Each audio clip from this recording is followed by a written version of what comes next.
Chapter 1. Book I the contention of Achilles and Agamemnon, the visit of Chryses, priest of Apollo, to Agamemnon, asking the ransom of his daughter, refusal of Agamemnon, a pestilence sent by Apollo upon the Greek army, a council called by Achilles, the cause of the pestilence declared by the seer Calchas, dispute between Agamemnon and Achilles, which ends with the taking away of Briseis from Achilles, the daughter of Chryses restored to him, visit of Thetis to Jupiter, who promises to avenge Achilles, mutual chiding of Jupiter and Juno. O goddess, sing the wrath of Peleus' son, Achilles, sing the deadly wrath that brought woes numberless upon the Greeks and swept to Hades many a valiant soul and gave their limbs a prey to dogs and birds of air. For so had Jove appointed, from the time when the two chiefs, Atrides, king of men, and great Achilles, parted first as foes. Which of the gods put strife between the chiefs, that they should thus contend? Latona's son and Jove's. Incensed against the king, he bade a deadly pestilence appear among the army, and the men were perishing. For Atreus' son with insult had received Chryses the priest, who to the Grecian fleet came to redeem his daughter, offering uncounted ransom. In his hand he bore the fillets of Apollo, archegod upon the golden scepter, and he sued to all the Greeks, but chiefly to the sons of Atreus, the two leaders of the host. Ye sons of Atreus, and ye other chiefs, well-grieved Achaeans, may the gods who dwell upon Olympus give you to o'erthrow the city of Priam, and in safety reach your homes. But give me my beloved child, and take her ransom, honoring him who sends his arrows far, Apollo, son of Jove. Then all the other Greeks, applauding, bade revere the priest and take the liberal gifts he offered. But the council did not please Atrides Agamemnon. He dismissed the priest with scorn and added threatening words. Old man, let me not find thee loitering here, beside the roomy ships, or coming back hereafter, lest the fillet thou dost bear and scepter of thy god protect thee not. This maiden I release not till old age shall overtake her in my Argive home, far from her native country, where her hand shall throw the shuttle and shall dress my couch. Go, chafe me not, if thou wouldst safely go. He spake, the aged man in fear obeyed the mandate, and in silence walked apart, along the many-sounding ocean side. And fervently he prayed the monarch god, Apollo, golden-haired Latona's son. Hear me, thou bearer of the silver bow, who guardest Crissa and the holy isle of Scylla, and art lord in Tenedos, O Smintheus. If I ever helped to deck thy glorious temple, if I ever burned upon thy altar the fat thighs of goats and bullocks, grant my prayer, and let thy shafts avenge upon the Greeks the tears I shed. So spake he supplicating, and to him Phoebus Apollo hearkened. Down he came, down from the summit of the Olympian mount, wrathful in heart. His shoulders bore the bow and hollow quiver. There the arrows rang upon the shoulders of the angry god as on he moved. He came as comes the night, and seated from the ships aloof, sent forth an arrow. Terrible was heard the clang of that resplendent bow. At first he smote the mules and the swift dogs, and then on man he turned the deadly arrow. All around glared evermore the frequent funeral piles. 9 days already had his shafts been showered among the host, and now upon the 10th Achilles called the people of the camp to council. Juno of the snow-white arms had moved his mind to this, for she beheld with sorrow that the men were perishing. And when the assembly met and now was full, stood swift Achilles in the midst and said, To me it seems, Atrides, that 'twere well, since now our aim is baffled, to return homeward, if death o'ertake us not. For war and pestilence at once destroy the Greeks. But let us first consult some seer or priest or dream interpreter, for even dreams are sent by Jove, and ask him by what cause Phoebus Apollo has been angered thus. if by neglected vows or hecatombs, and whether savor of fat bulls and goats may move the god to stay the pestilence. He spake, and took again his seat, and next rose Calchas, son of this star, and the chief of augurs, one to whom were known things past and present and to come. He, through the art of divination, which Apollo gave, had guided Ilium with the ships of Greece. With words well ordered courteously he spake. Achilles, loved of Jove, thou biddest me explain the wrath of Phoebus, monarch god, who sends afar his arrows. Willingly will I make known the cause, but covenant thou, and swear to stand prepared by word and hand to bring me succor. For my mind misgives that he who rules the Argives, and to whom the Achaean race are subject, will be wroth. A sovereign is too strong for humbler men, and though he keep his choler down a while, it rankles till he sate it in his heart. And now consider, wilt thou hold me safe? Achilles, the swift-footed, answered thus, Fear nothing, but speak boldly out whate'er thou knowest, and declare the will of heaven. For by Apollo, dear to Jove, whom thou, Calchas, dost pray to, when thou givest forth the sacred oracles to men of Greece, no man, while yet I live and see the light of day, shall lay a violent hand on thee among our roomy ships. No man of all the Grecian armies, though thou name the name of Agamemnon, whose high boast it is to stand in power, and rank above them all. Encouraged thus, the blameless seer went on. 'Tis not neglected vows or hecatombs that move him, but the insult shown his priest, whom Agamemnon spurned, when he refused to set his daughter free and to receive her ransom. Therefore sends the archer-god these woes, and still will send them on the Greeks, nor ever will withdraw his heavy hand from our destruction, till the dark-eyed maid freely, and without ransom, be restored to her beloved father, and with her a sacred hecatomb to Chrysa sent. So may we haply pacify the god. Thus having said, the augur took his seat, and then the hero son of Atreus rose, wide-ruling Agamemnon greatly chafed. His gloomy heart was full of wrath, his eyes sparkled like fire. He fixed a menacing look full on the augur Calchas, and began, Prophet of evil, never hadst thou yet a cheerful word for me. To mark the signs of coming mischief is thy great delight. Good dost thou ne'er foretell nor bring to pass. And now thou pratest in thine auguries before the Greeks how that the archer-god afflicts us thus, because I would not take the costly ransom offered to redeem the virgin child of Chryses.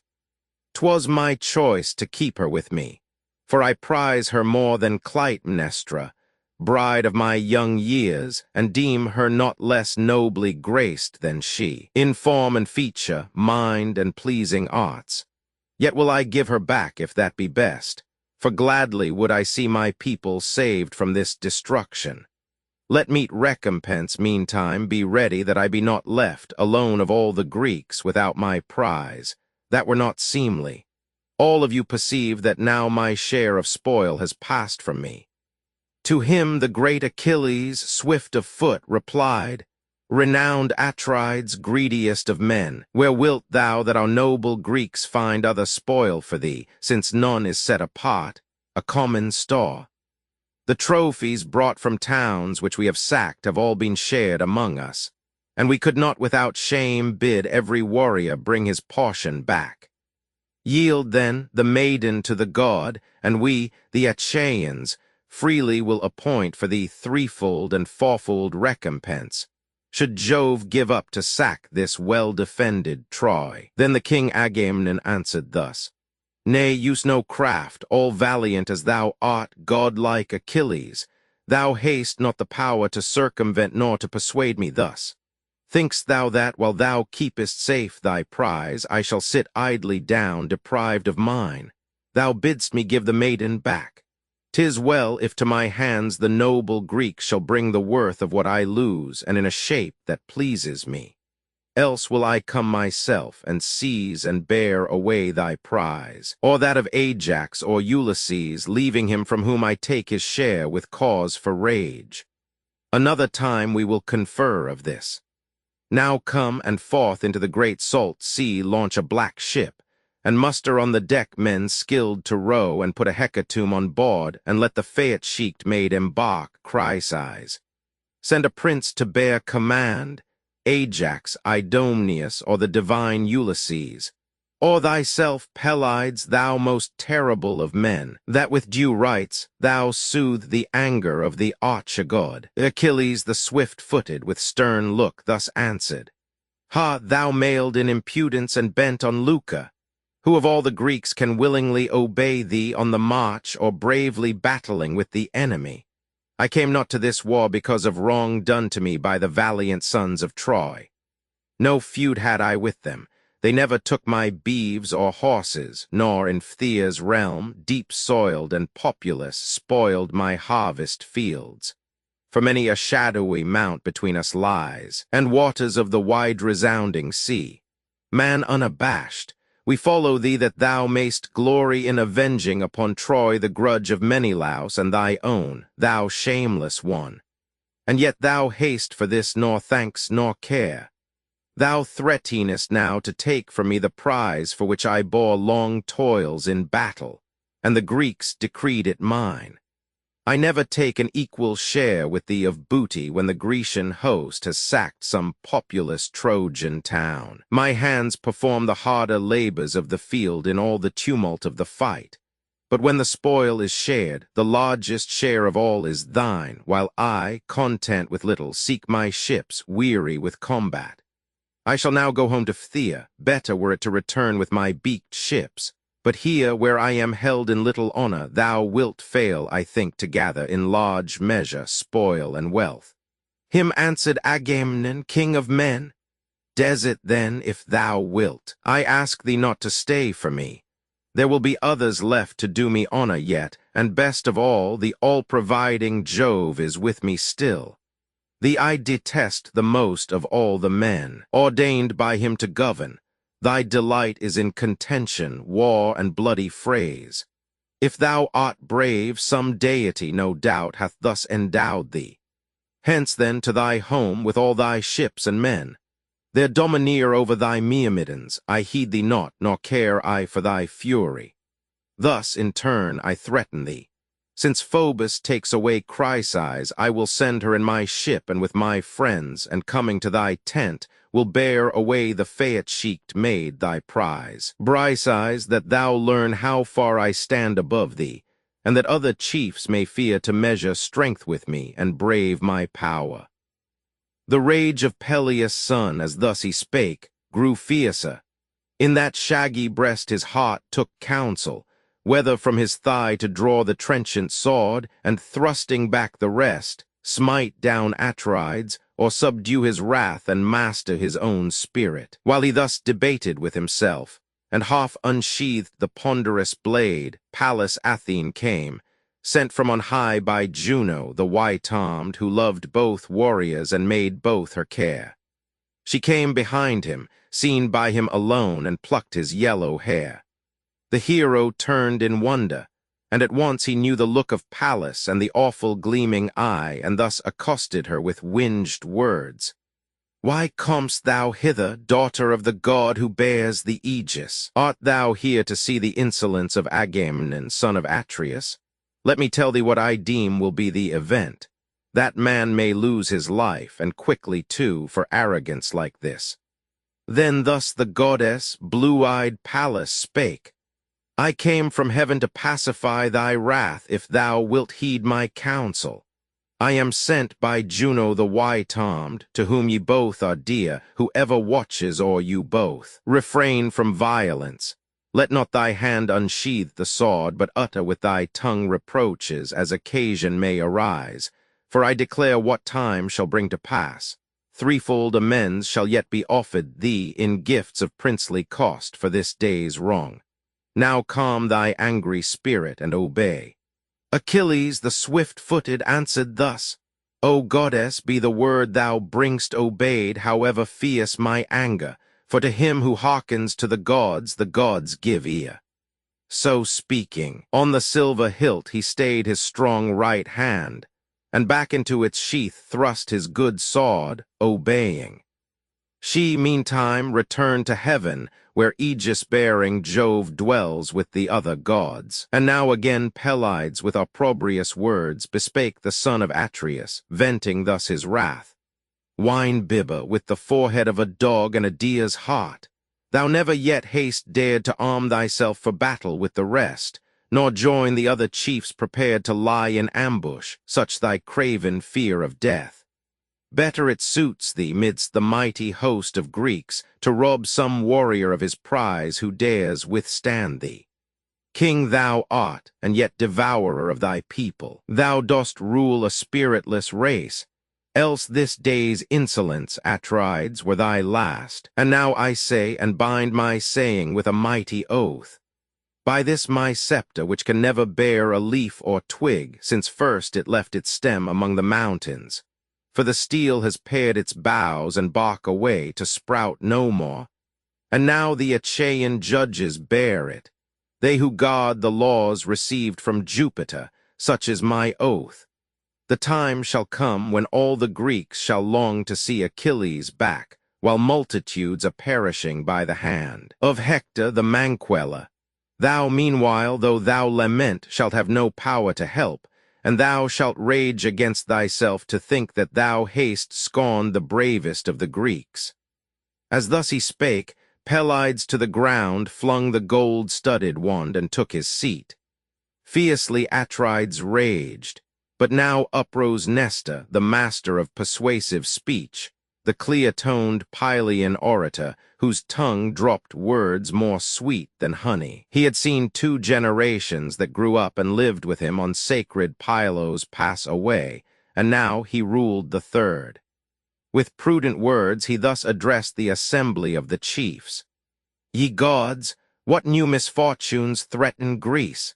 How Priam would exult and Priam's sons, and how would all the Trojan race rejoice, were they to know how furiously ye strive, ye who in counsel and in fight surpass the other Greeks. Now hearken to my words, ye who are younger than myself, for I have lived with braver men than you, and yet they held me not in light esteem. Such men I never saw, nor shall I see again men like Pirithous and like Druas, lord of nations, Caeneus and Exadius, and the great Polypheme and Theseus, son of Aegeus, likest to the immortal gods. Strongest of all the earth-born race they fought, the strongest with the strongest of their time with centaurs, the wild dwellers of the hills, and fearfully destroyed them. With these men did I hold converse, coming to their camp from Pylos in a distant land.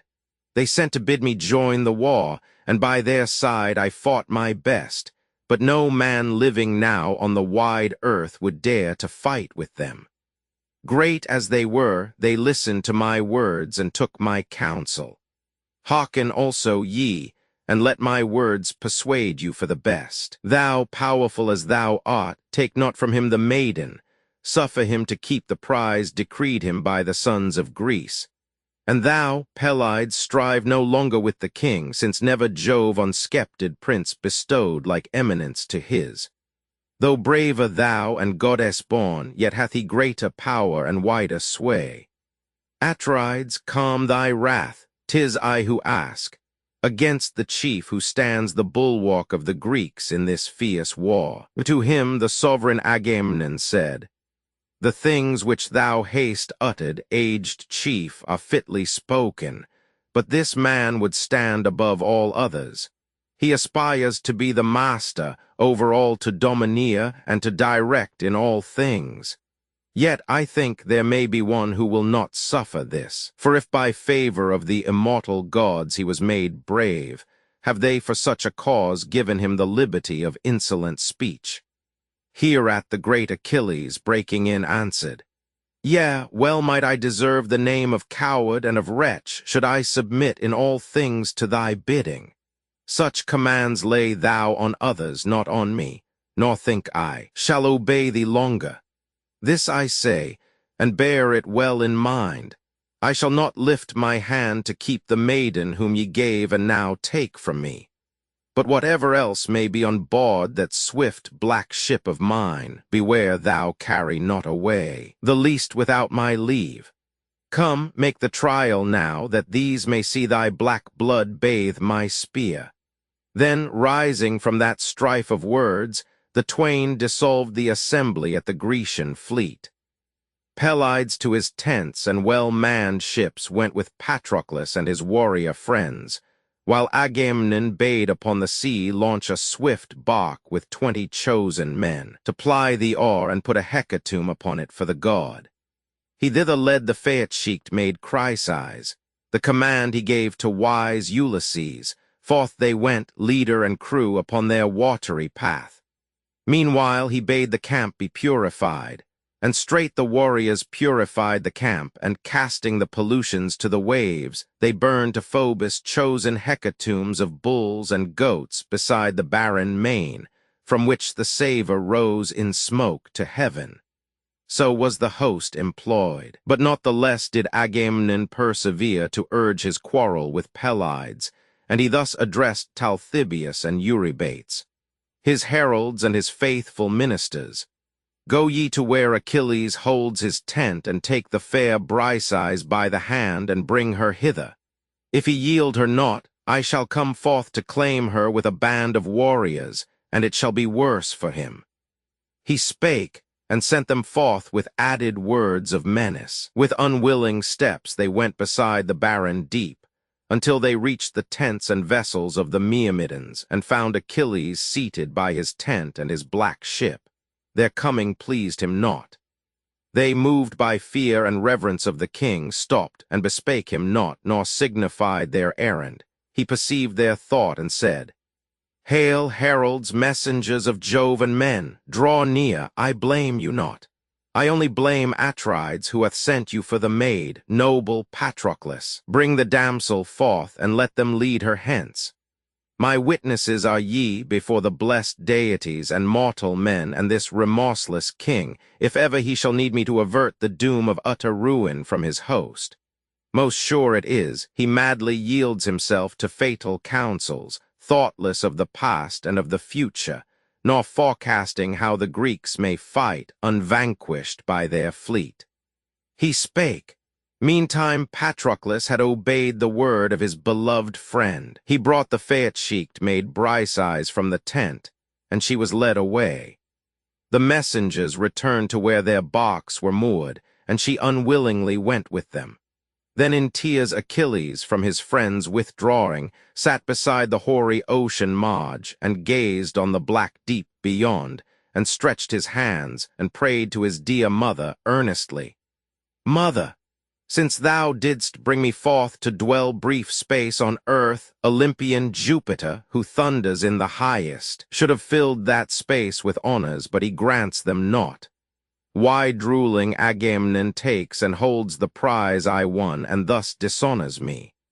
Thus, shedding tears, he spake. His mother heard, sitting within the ocean deeps beside her aged father, swiftly from the waves of the gray deep emerging like a cloud. She sat before him as he wept, and smoothed his brow with her soft hand, and kindly said, My child, why weepest thou? What grief is this? Speak, and hide nothing, so that both may know. Achilles, swift of foot, sighed heavily, and said, Thou knowst already. Why relate these things to thee who art apprised of all? To Thebe, to Eretion's sacred town, we marched and plundered it, and hither brought the booty, which was fairly shared among the sons of Greece. And Agamemnon took the Phaeacic maid Chryses as his prize. But Chryses, priest of Phoebus, to the fleet of the Achaean warriors, brazen-mailed, came to redeem his daughter, offering ransom uncounted. In his hand he bore the fillets of Apollo, archer-god, upon the golden scepter, and he sued to all the Greeks, but chiefly to the sons of Atreus, the 2 leaders of the host. Then all the other chiefs, applauding, bade revere the priest and take the liberal gifts he offered. But the council did not please Atrides Agamemnon. He dismissed the priest with scorn and added threatening words. The aged man indignantly withdrew, and Phoebus, for the priest was dear to him, granted his prayer and sent among the Greeks a deadly shaft. The people of the camp were perishing in heaps. His arrows flew among the Grecian army far and wide. A seer expert in oracles revealed the will of Phoebus, and I was the first to counsel that the god should be appeased. But Agamemnon rose in sudden wrath, uttering a threat which he has since fulfilled. And now the dark-eyed Greeks are taking back his child to Chryses, and with her they bear gifts to the monarch god. While to my tent heralds have come, and borne away the maid Briseis, given me by the sons of Greece. But succor thou thy son, if thou haste power. Ascend to heaven, and bring thy prayer to Jove, if e'er by word or act thou gav'st him aid. For I remember in my father's halls I often heard thee, glorying, tell how thou, alone of all the gods, didst interpose to save the cloud-compeller, Saturn's son, from shameful overthrow, when all the rest who dwell upon Olympus had conspired to bind him, Juno, Neptune, and with them Pallas Athene. Thou didst come and loose his bonds, and call up to the Olympian heights the 100-handed, whom the immortal gods have named Briareus, but the sons of men Aegean, mightier than his sire in strength. And he, rejoicing in the honor, took his seat by Jove, and all the immortals shrank aghast before him, and let fall the chains, remind him of all this, and, sitting down, embrace his knees, and pray him to befriend the Trojans, that the Greeks, hemmed in and slain beside their ships and by the shore, may learn to glory in their king, and even he, wide-ruling Agamemnon, may perceive how grievous was his folly when he dared to treat with scorn the bravest of the Greeks. And Thetis answered, weeping as she spake, Alas, my son, why did I rear thee, born to sorrow as thou wert? O, would that thou, unwronged, and with no cause for tears, couldst dwell beside thy ships, since thou must die so soon. I brought thee forth in an unhappy hour, short-lived and wronged beyond all other men. Yet will I climb the Olympian height among its snows, and make my suit to Jupiter the Thunderer, if haply he may yield to my entreaties. Thou, meanwhile, abide by thy swift ships, incensed against the Greeks, and take no part in all their battles more. But yesterday did Jove depart to hold a banquet far in ocean's realm, among the blameless Ethiopians, and with him went all the train of gods. 12 days must pass ere he return to heaven, and I will then enter his brazen palace, clasp his knees, and hope to move his purpose by my prayers. So saying, she departed, leaving him in anger for the shapely damsel's sake, whom forcibly they took away. Meantime Ulysses with the sacred hecatomb arrived at Chrysa. Entering the deep port, they folded up the sails and laid them down in the black ship, and lowering the mast with all its shrouds, they brought it to its place. Then to the shore they urged the bark with oars, and cast the anchors and secured the prow with fastenings. Next they disembarked and stood upon the beach and placed the hecatomb in sight of Phoebus, the great archer. Last Chryses left the deck, and leading her up to the altar, wise Ulysses gave the maid to her dear father, speaking thus, O Chryses, Agamemnon, king of men, sends me in haste to bring this maid to thee and offer up this hallowed hecatomb to Phoebus for the Greeks, that so the god, whose wrath afflicts us sore, may be appeased. So speaking, to her father's hands he gave the maiden. Joyfully the priest received the child he loved. Then did the Greeks array the noble hecatomb in order round the sculptured altar, and with washen hands they took the salted meal, while Chryses stood and spread abroad his hands and prayed aloud. Hear me, thou bearer of the glittering bow, who guardest Chrysa and the pleasant isle of Scylla and art lord in Tenedos. Already haste thou listened to my prayer and honored me, and terribly haste scourged the Achaean people. hear me yet again, and cause the plague that wastes the Greeks to cease. So spake he, supplicating, and to him Phoebus Apollo hearkened. When the prayers were ended, and the salted meal was flung, backward they turned the necks of the fat beeves, and cut their throats, and flayed the carcasses, and hewed away the thighs, and covered them with caul in double folds. And over this they laid raw fragments of the other parts.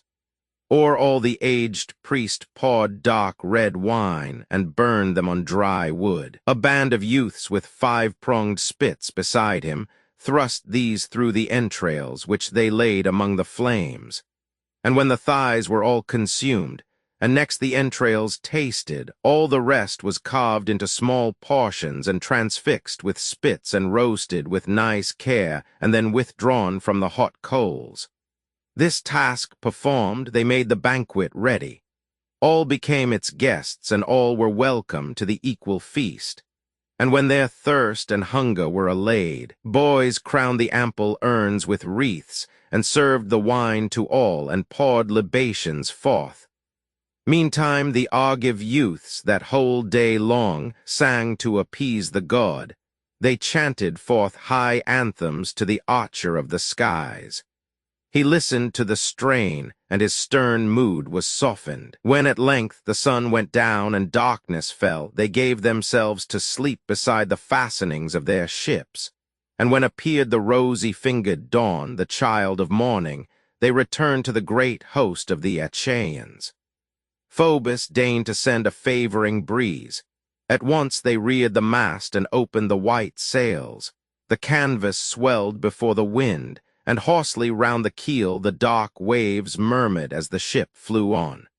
So ran she, cutting through the sea her way. But when they reached the great Achaean host, they drew their vessel high upon the shore among the sands, and underneath its sides they laid long beams to prop the keel, and straight dispersed themselves among the tents and ships.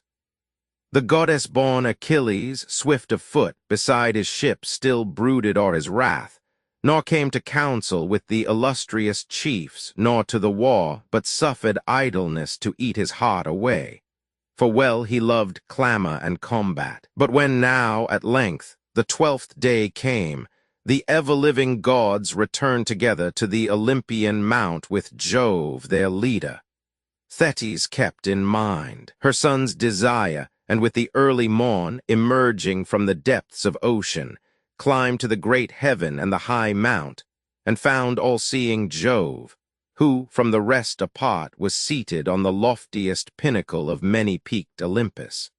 She sat down before the son of Saturn, clasped his knees with her left arm, and lifted up her right in supplication to the Sovereign One. O Jupiter, my father, if among the immortals I have ever given thee aid by word or act, deny not my request.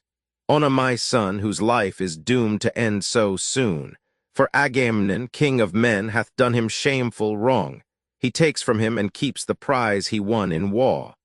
But thou, Olympian Jupiter, supremely wise, honor him thou, and give the Trojan host the victory, until the humbled Greeks heap large increase of honors on my son.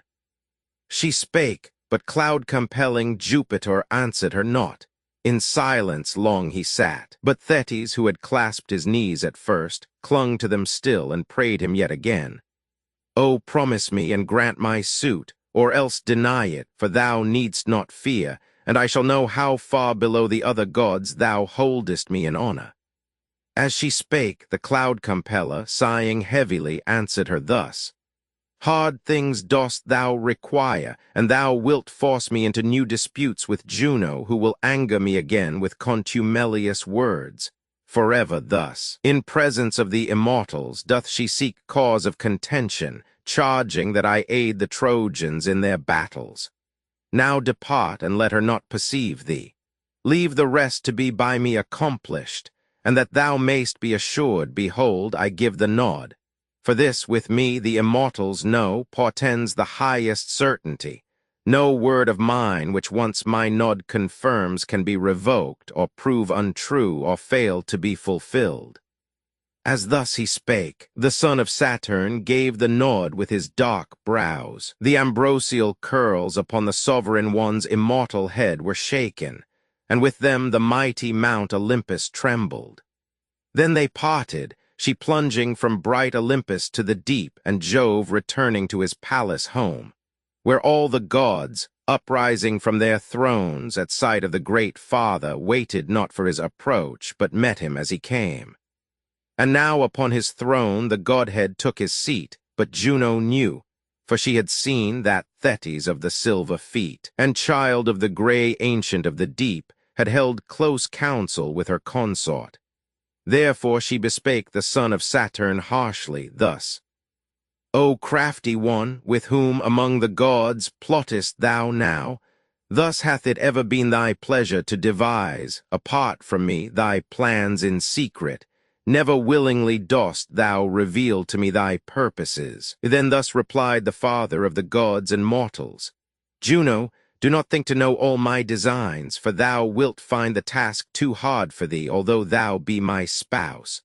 What fitting is to be revealed, no one of all the immortals or of men shall know sooner than thou.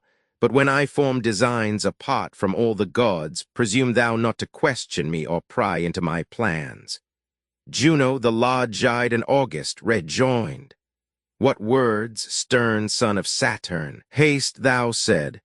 It never was my wont to question thee or pry into thy plans, and thou art left to form them as thou wilt. Yet now I fear the silver-footed Thetis has contrived, that daughter of the ancient of the deep, to persuade thee, for at early prime she sat before thee and embraced thy knees, and thou hast promised her, I cannot doubt, to give Achilles honor and to cause myriads of Greeks to perish by their fleet. Then Jove, the cloud-compeller, spake again: Harsh-tongued, thou ever dost suspect me thus, nor can I act unwatched. And yet all this profits thee nothing, for it only serves to breed dislike, and is the worse for thee. But were it as thou deemest, 'tis enough that such has been my pleasure. Sit thou down in silence, and obey, lest all the gods upon Olympus, when I come and lay these potent hands on thee, protect thee not. He spake, and Juno, large-eyed and august, o'erawed and curbing her high spirit, sat in silence. Meanwhile all the gods of heaven within the halls of Jove were inly grieved. But Vulcan, the renowned artificer, sought to console his mother in her grief, the white-armed Juno, and thus interposed: Great will the evil be and hard to bear, if for the sake of mortals ye are moved to such contention, and the assembled gods disturbed with discord. Even the pleasant feast will lose its flavor when embittered thus. And let me warn my mother while I speak, wise as she is, that she defer to Jove, lest the All-Father angrily again reply, and spoil the banquet of the day. The thunderer of Olympus, if he choose to make a wreck of all things, wields a power far greater than we all. Accost him thou with gentle speeches, and the Lord of heaven will then regard us in a kindly mood. As thus he spake, he gave into the hands of his beloved mother the round cup of double form, and thus he spake again: Mother, be patient and submit, although in sadness, lest these eyes behold thee yet beaten with stripes. And though I hold thee dear and grieve for thee, I cannot bring thee help, for hard it is to strive with Jupiter. Already once, when I took part with thee, he seized me by the foot and flung me o'er the battlements of heaven. All day I fell, and with the setting sun I struck the earth in Lemnos. Little life was left in me, what time the Sintians took me from the ground. He spake, and Juno, the white-shouldered, smiled, and smiling took the cup her son had brought, and next he poured to all the other gods sweet nectar from the jar, beginning first with those at the right hand. As they beheld lame Vulcan laboring o'er the palace floor, an inextinguishable laughter broke from all the blessed gods. So feasted they all day till sunset. From that equal feast none stood aloof, nor from the pleasant sound of harp which Phoebus touched, nor from the voice of muses singing sweetly in their turn. But when the sun's all-glorious light was down, each to his sleeping place betook himself. For Vulcan, the lame god with marvelous art, had framed for each the chamber of his rest. And Jupiter, the Olympian thunderer, went also to his couch, where 'twas his wont, when slumber overtook him, to recline. And there, beside him, slept the white-armed Queen Juno, the mistress of the golden throne. Chapter 2. Chapter 3. Book Roman 2, the trial of the army, and catalogue of the forces, a treacherous dream sent by Jupiter to Agamemnon, who assembles the army in the hope to take Troy. Debate of the chiefs in council. Agamemnon pretends a desire to return to Greece, in order to try the disposition of the army, insolent speech of their sights, and his punishment by Ulysses. Advice of Nestor to review the troops, catalogue of the troops and ships, enumeration of the Trojan forces. All other deities, all mortal men, tamers of war steeds, slept the whole night through. But no sweet slumber came to Jove.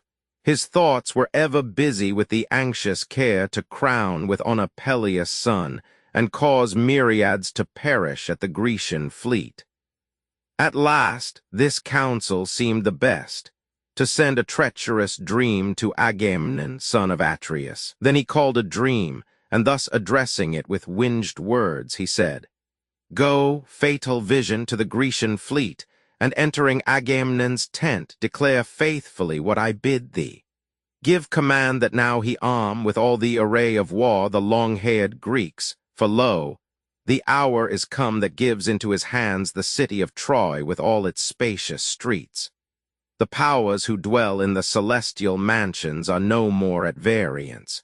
Juno's prayers have moved them all, and o'er the Trojans hangs a fearful doom." So spake the god.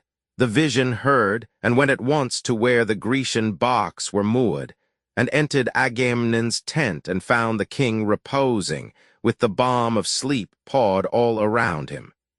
At his head the dream took station in the form of Neleus' son, Nestor, whom Agamemnon honored most of all the aged men. In such a shape the heaven-sent dream to Agamemnon spake, "O warrior son of Atreus, sleepest thou, tamer of steeds? It ill becomes a chief who has the charge of nations and sustains such mighty cares to sleep the livelong night. Give earnest heed to me, for I am come a messenger from Jove, who, though far off, takes part in thy concerns and pities thee. He bids thee arm with all the array of war the long-haired Greeks. For now the hour is come which gives into thy hands the city of Troy with all its spacious streets. The powers that dwell in the celestial mansions are no more at variance. Juno's prayers have moved them all, and o'er the Trojans hangs a fearful doom decreed by Jove.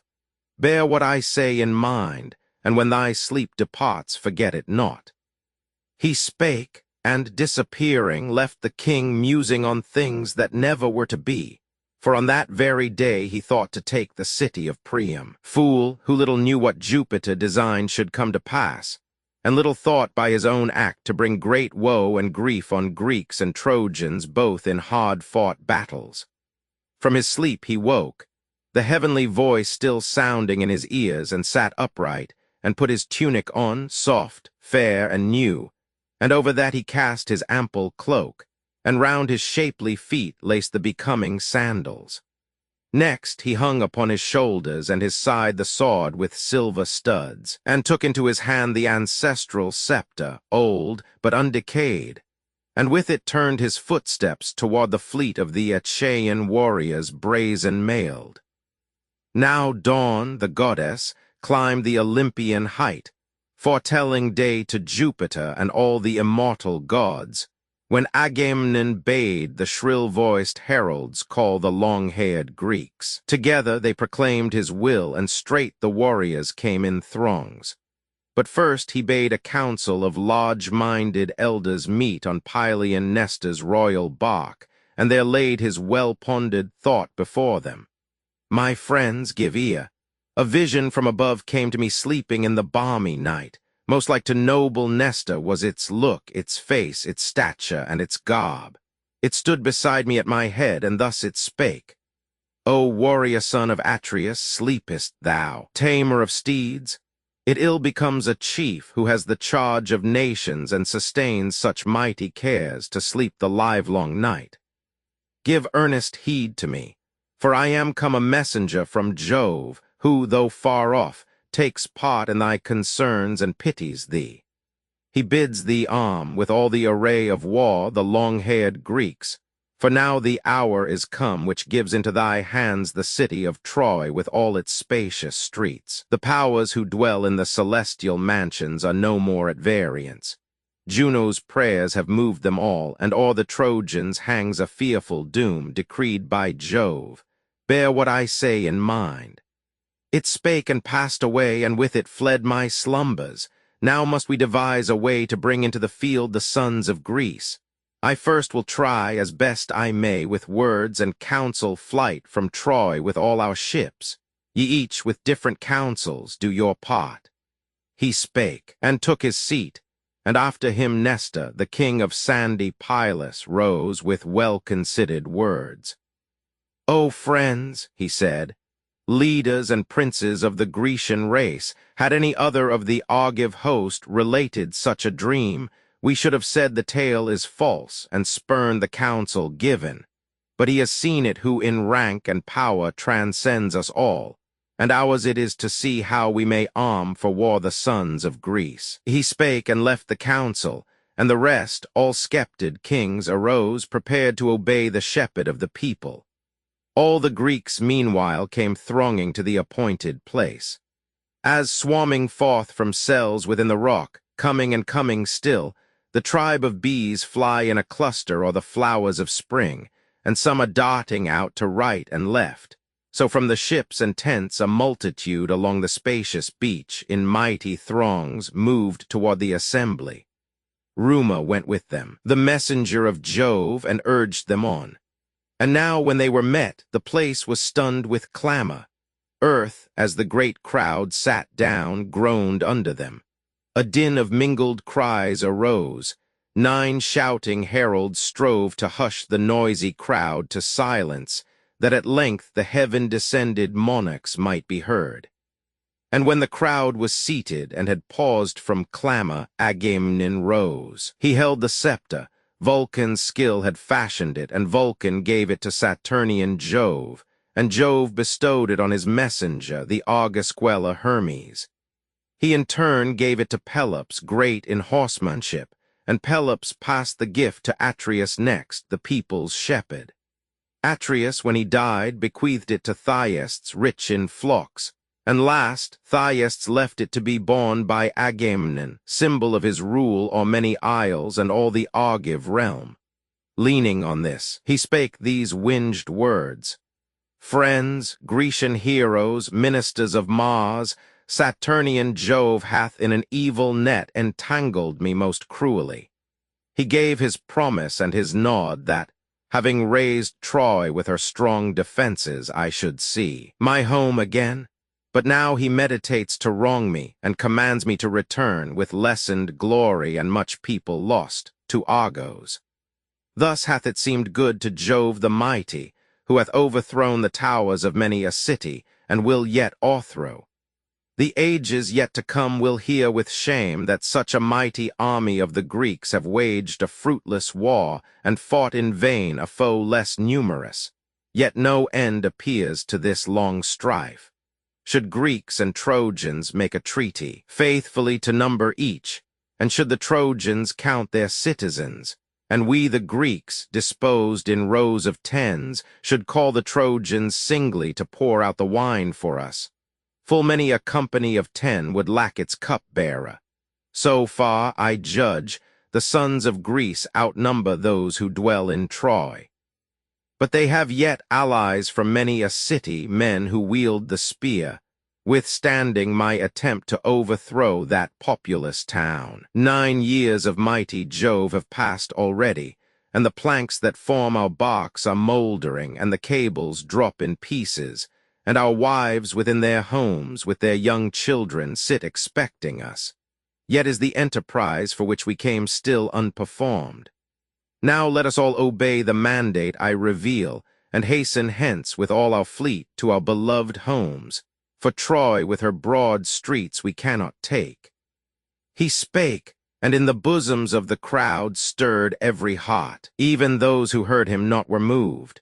The assembly wavered to and fro like the long billows of the Icarian sea, roused by the east wind and the south, that rush forth from the cloudy seat of Father Jove, or like the harvest field when west winds stoop suddenly from above and toss the wheat. So was the whole assembly swayed. They ran with tumult to the ships. Beneath their feet rose clouds of dust, and each exhorted each to seize the ships and drag them to the deep. They cleared the channels mid the clamorous cries of multitudes, who hastened to return, and drew the props from underneath their barks. Then had the Greeks returned before their time if Juno had not to Minerva said, "Unconquerable child of Jove, what change is this? Shall then the Argive army thus flee to their homes across the deep and leave glory to Priam, and to Ilium's sons the Argive Helen, for whose sake have died so many Greeks upon the Trojan strand, far from the land they loved? But hasten thou to the host of Argive warriors mailed in brass, and with persuasive words restrain their men, nor let them launch their barks upon the sea." She spake, nor did the blue-eyed Pallas fail to heed the mandate, but with quick descent she left the Olympian height, and suddenly stood by the swift ships of the Grecian host. She found Ulysses there, the man endowed with wisdom like to Jove's. He had not touched his well-appointed bark, for grief had seized the hero's heart. The blue-eyed goddess took her place beside him and addressed him thus: "Son of Laertes, nobly born and sage Ulysses, will ye, entering your good ships, return in flight to your own land and leave glory to Priam, and to Ilium's sons the Argive Helen, for whose sake have died so many Greeks upon the Trojan strand, far from the land they loved? Go thou at once and seek the Argive warriors, and restrain with thy persuasive words the impatient men, nor let them launch their well-appointed ships." She spake. Ulysses knew the heavenly voice, and hastened back, and as he ran cast by his cloak. Eurybates of Ithaca the herald caught it as he followed him. And now before Atrides, king of men, the warrior stood, and from his hand received the ancestral scepter, old but undecayed.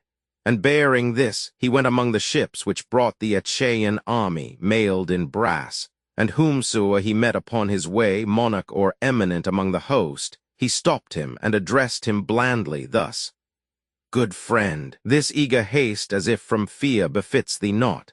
Sit down and cause the rest to sit. What Agamemnon's will maybe thou canst not yet be certain. He intends to try the Greeks and soon will punish those who act amiss.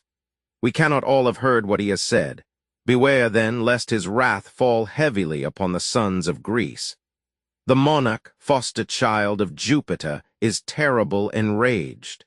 Authority is given by Jove all-wise, who loves the king. But when he found one of the lower sought shouting and brawling, with the royal one he smote him, and reproved him sharply thus: "Friend, take thy seat in quiet, and attend to what thy betters say. Thou art not strong nor valiant, and thou art of mean repute in combat and in council. We, the Greeks, cannot be all supreme in power. The rule of the many is not well. One must be chief in war, and one the king, to whom the son of Saturn gives the scepter, making him the lawgiver that he may rule the rest. Thus did he act the chief, and make the host obey his word. They to the council ground came rushing back from all the ships and tents with tumult, as on the long-stretching shore of ocean many-voiced, his billows fling themselves in fury, and the deep resounds. All others took their seats and kept their place. Their sights only, clamorous of tongue, kept brawling. He, with many insolent words, was wont to seek unseemly strife with kings, uttering whate'er it seemed to him might move the Greeks to laughter. Of the multitude who came to Ilium, none so base as he, squint-eyed, with one lame foot, and on his back a lump, and shoulders curving towards the chest. His head was sharp, and over it the hairs were thinly scattered. Hateful to the chiefs Achilles and Ulysses, he would oft revile them. He to Agamemnon now called with shrill voice and taunting words. The Greeks heard him impatiently, with strong disgust and vehement anger, yet he shouted still to Agamemnon and kept railing on. Of what dost thou complain? What wouldst thou more, Atrides? In thy tents are heaps of gold. Thy tents are full of chosen damsels, given to thee before all others by the Greeks, whene'er we take a city. Dost thou yet hanker for gold, brought by some Trojan knight, a ransom for his son whom I shall lead, I or some other Greek, a captive bound? Or dost thou wish, for thy more idle hours, some maiden whom thou mayst detain apart? Ill it beseems a prince like thee to lead the sons of Greece, for such a cause as this, into new perils. O ye coward race! Ye abject Greeklings, Greeks no longer, haste homeward with all the fleet, and let us leave this man at Troy to win his trophies here, that he may learn whether the aid we give avails him aught or not, since he insults Achilles, a far braver man than he, and takes from him by force and holds his prize. And yet Achilles is not moved by this to anger. He is spiritless, or else, Atrides, this injustice were thy last. Taunting the shepherd of the people thus, their sights shouted to the king of men. But great Ulysses, coming quickly up, rebuked him with a frown. Thou garrulous wretch!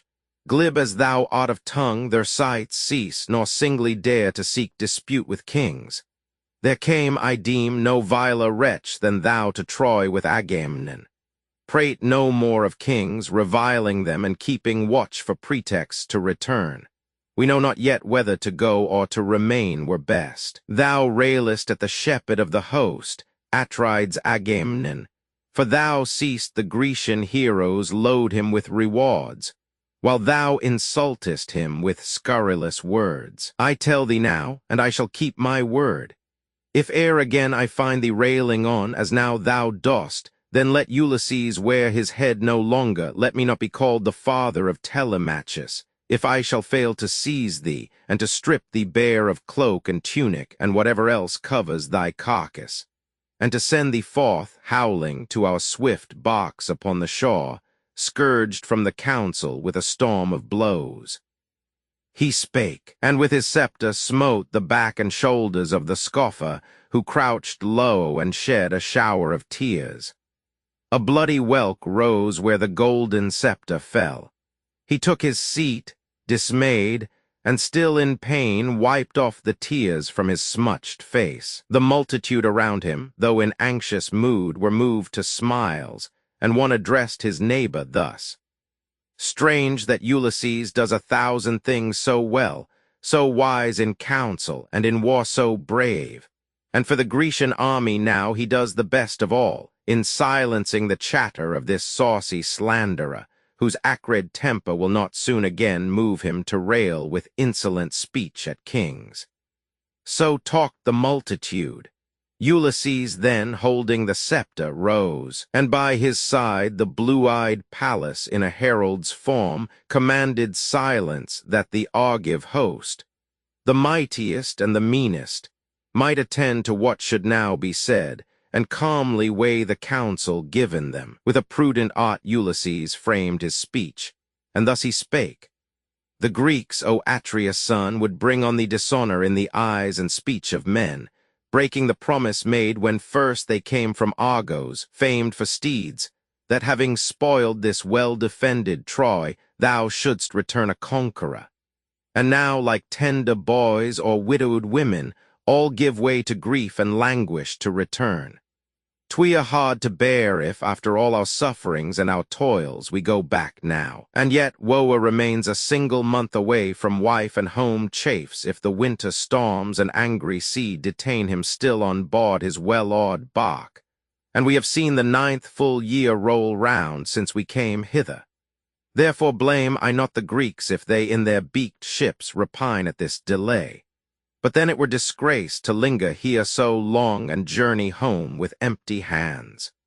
Bear with us yet, and wait till it be certain whether Calchas speaks truly or not. For we remember well, and all of you whom cruel death has spared are witnesses with me, that when the ships of Greece, it seems as if but yesterday, mustered in Aulis on their way to bring woe upon Priam and the town of Troy, and we beside a fountain offered up on sacred altars chosen hecatombs, under a shapely plane tree from whose root flowed the clear water, there appeared to us a wondrous sign. A frightful serpent marked, with crimson spots which Jupiter sent forth to daylight from beneath the altar stone, came swiftly gliding toward the tree, whereon a sparrow had her young, 8 unfledged birds upon the topmost bough and screened by leaves. The mother was the 9th. The serpent seized the helpless brood, and midst their piteous cries devoured them, while the mother fluttered round, lamenting, till he caught her by the wing. And when he had destroyed the parent bird and all her brood, the god who sent him forth made him a greater marvel still. The son of crafty Saturn changed the snake to stone, and we who stood around were sore amazed. Such was the awful portent which the gods showed at that sacrifice. But Calchas thus instantly spake, interpreting the sign. O long-haired Greeks, he said, why stand ye thus in silence? All-foreseeing Jupiter hath sent this mighty omen. Late it comes, and late will be fulfilled, yet gloriously, and with a fame that never shall decay. For as the snake devoured the sparrow's brood, 8 nestlings, and the mother bird the 9th, so many years the war shall last. The 10th shall give into our hands the stately Troy. So spake the seer, thus far his words are true. Bide ye then here, ye well-grieved sons of Greece, until the city of Priam shall be ours. He spake, and loud applause thereon ensued from all the Greeks, and fearfully the ships rang with the clamorous voices uttering the praises of Ulysses and his words. Then Nestor, the Gerenian knight, arose and thus addressed them. Strangely ye behave, like boys unwonted to the tasks of war. Where now are all your promises and oaths? Shall all our counsellings and all our cares, leagues made with wine, religiously outpoured and plightings of the strong right hand, be cast into the flames? Idly we keep alive a strife of words, which serves no end though long we loiter here. But thou, Atrides, firm of purpose, give command that now the Greeks move to the war and leave to meet their fate those, 1 or more, who, parting from our host, meditate, but I deem in vain. To flee homeward to Argos ere they are assured whether the word of Jove omnipotent be false or true. For when the Greeks embarked in their swift ships, to carry death and fate to Ilium's sons, Almighty Jupiter flung down his lightnings on the right and gave propitious omens. Therefore let no Greek go home till he possess a Trojan wife, and ye have signally avenged the wrongs and griefs of Helen. Yet if one be here who longs to go, let him but lay his hand on his black ship, prepared to cross the deep, and he shall die before the rest. But thou, O king, be wisely counselled, lend an ear to others, nor neglect what I propose. Marshal the Greeks by tribes and brotherhoods, that tribe may stand by tribe, and brotherhoods succor each other. If thou thus command and they obey, thou shalt discern which chief or soldier is faint-hearted, which is brave, for each will fight his best, and thou shalt know whether through favor of the gods to Troy, or our own cowardice and shameful lack of skill in war, the town is not o'erthrown. In turn the monarch Agamemnon spake, O aged warrior, thou excellest all the Greeks in counsel. Would to Jupiter, to Pallas and Apollo, that with me there were but 10 such comrades. Priam's town would quickly fall before us and be made a desolation. But the god who bears the aegis, Saturn's son, hath cast on me much grief, entangling me in idle strifes and angry broils. Achilles and myself have quarreled for a maid with bitter words, and I was first incensed. But if again we meet and act as friends, the overthrow that threatens Ilium will not be delayed, not for an hour. Now all to your repast, and then prepare for battle. First let each see that his spear be sharp, and put his shield in order. Give to his swift-footed steeds their ample forage, and all look his car that it be strong for war. For all the day shall we maintain the stubborn fight, nor cease even for a moment, till the night come down to part the wrathful combatants. The band of each broad buckler shall be moist with sweat on every breast, and weary every arm that wields the spear, and every horse that drags the polished chariot o'er the field shall smoke with sweat. But whosoever shall be found by the beaked ships and skulking from the fray shall be the feast of birds of prey and dogs. He spake. The Argives raised a mighty shout, loud as when billows lash the beetling shore, rolled by the south wind toward some jutting rock on which the waves, whatever wind may blow, beat ceaselessly. In haste the people rose and went among the ships, and kindled fires within their tents, and took their meal. And one made offerings to one god, another paid vows to another of the immortal race, and all implored deliverance from death and danger. Agamemnon, king of men, offered a fatted ox of 5 years old to Jupiter Almighty, summoning the elder princes of the Grecian host, Nestor the first, the king Idomeneus, and then the warriors Ajax and the son of Tydeus, with Ulysses, like to Jove in council, sixth and last. Unbidden came the valiant Menelaus, for he knew the cares that weighed upon his brother's heart. Then, as they stood around the fatted ox and took in hand the salted barley meal, King Agamemnon in the circle prayed, O Jove, most great and glorious, who dost rule the tempest, dweller of the ethereal space, let not the sun go down and night come on ere I shall lay the halls of Priam waste with fire, and give their portals to the flames, and hew away the coat of mail that shields the breast of Hector, splitting it with steel. And may his fellow warriors, many a one, fall round him to the earth and bite the dust. He spake. The son of Saturn hearkened not, but took the sacrifice and made more hard the toils of war.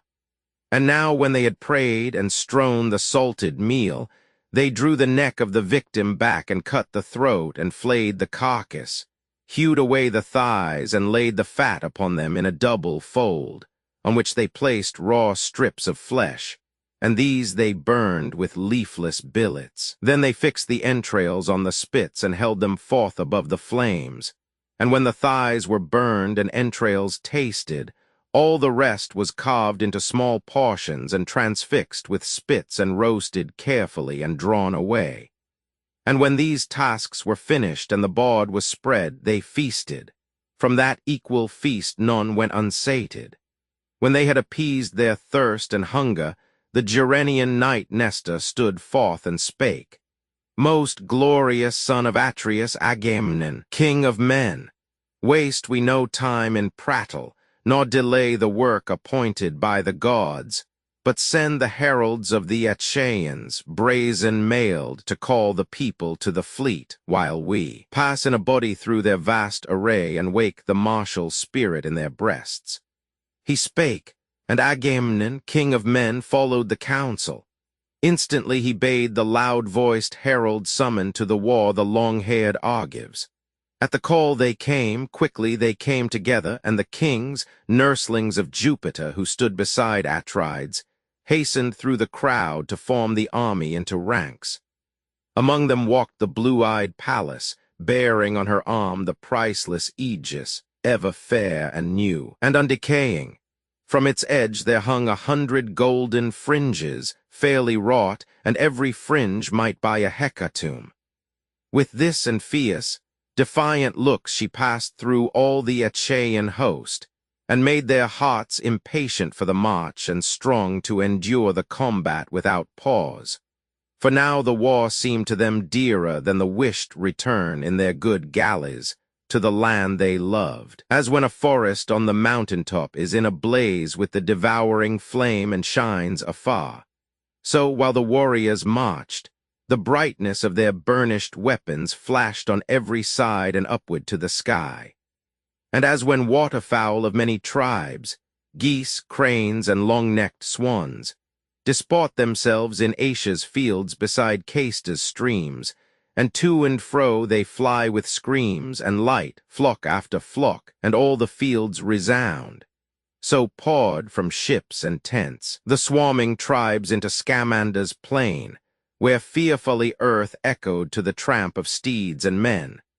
And there they mustered on the river's side, numberless as the flowers and leaves of spring, and as when flies in swarming myriads haunt the herdsmen's stalls in springtime, when new milk has filled the pails, in such vast multitudes mustered the long-haired Greeks upon the plain, impatient to destroy the Trojan race. Then, as the goatherds, when their mingled flocks are in the pastures, know and set apart each his own scattered charge, so did the chiefs, moving among them, marshal each his men. There walked King Agamemnon, like to Jove in eye and forehead, with the loins of Mars and ample chest like him who rules the sea. And as a bull amid the horned herd stands eminent and nobler than the rest, so Jove to Agamemnon on that day gave to surpass the chiefs in port and mien. O Muses, goddesses who dwell on high, tell me, for all things ye behold and know, while we know nothing and may only hear the random tales of rumor, tell me who were chiefs and princes of the Greeks. For I should fail to number and to name them all. Had I 10 tongues, 10 throats, a voice unapt to weary, uttered from a heart of brass, unless the Muses aided me. I now will sing of the commanders and the ships. Peneleus, Prothuna, Latus, and Clonius, and Arcesilaus led the warriors of Boeotia, all who dwelt in Hyria and in rocky Aulis, all from Sconus and from Scolus and the hill of Eteonus and Thespeia's fields, and Graea and the Mycalesian plain, all who from Herma and Ilceus came, and Erythri, and those who had their homes in Ilion, Hyla, and Ocalia, and Pitiona, and the stately streets of Median, Coppi, Thisp, full of doves, and those whose dwelling place was Eutresis, and Coronea, and the grassy lawns of Halietis, all the men who held Plataea, or in Glyssa tilled the soil, or dwelt in Hypothebe nobly built, or in Onchestus with its temple walls sacred to Neptune, or inhabited On with fruitful vineyards, Medea, and Nyssa the divine, and Anthedon the distant. 50 were their barks, and each held 60 youths of the Boeotian race. Next, over those who came from Aspledon and from Autumnus in Minya's Escalaphus ruled with his brother chief Ielmenus, 2 sons of mighty Mars. These in the halls of Acta, Aziz's son, Astyoch bore to the god of war, who met by stealth the bashful maid, as once she sought the upper palace rooms. Their ships were 30, ranged in order on the shore. Then Schedius and Epistrophus, 2 chiefs born to Iphitus, son of Naubolus the large of soul, led the Phocian host, those who in Cyparissus had their homes in Panope and Crissa the divine and Daulis, or about Hyampolis Anemorea, and upon the banks of broad Cephisus, and with them the race who held Lilia by Cephisus springs. With these came 40 ships. Their leaders went among them, ranging them in due array and close to the Boeotians on the left. Ajax the swift of foot, Oileus' son, was leader of the Locrians, less in limb and stature than the other Ajax, nay, much smaller than that son of Telamon, wearing a linen corselet. But to wield the spear he far excelled all other men of Hellas and Achaea.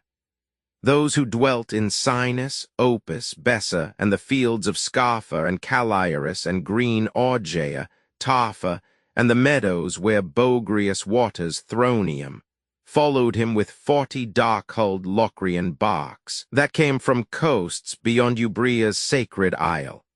The Euboeans breathing valor, they who held Chalcis, Eretria, and the vineyard slopes of Hyschia, and the lofty walls of Dium and Cerinthus by the sea, and Styra and Eristus. These obeyed Elphenor of the line of Mars, and son of the large-souled Chalcodon ruler or the Abants. Him with loosely flowing locks the Abants followed, swift of foot and fierce in combat, and expert to break the mail upon the enemy's breasts with ashen spears. With 40 dark-hulled barks they followed him. Next they who came from Athens nobly built, the city of Erechtheus, great of soul, son of the teeming earth, whom Pallas reared, that daughter of the highest, and within her sumptuous temple placed him, where the sons of Athens, with the circling years' return, paid worship at her altars, bringing bulls and lambs to lay upon them. These obeyed Menestheus, son of Peteus, whom no chief on earth could equal in the art to place squadrons of men and horse in due array for battle. Nestor only sought to share this praise, but Nestor was the elder chief. 50 dark galleys with Menestheus came.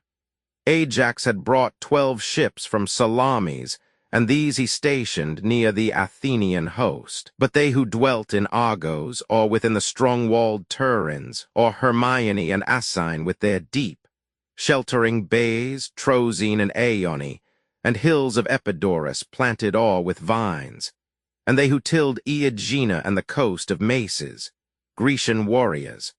Over these brave Diomed bore sway, with Esthenellus, beloved son of far-famed Campanius, and third in rule Euryalus, who seemed like to a god, Mecisteus' royal son who sprung from Talaus. Yet the chief command was given to Diomed, the great in war.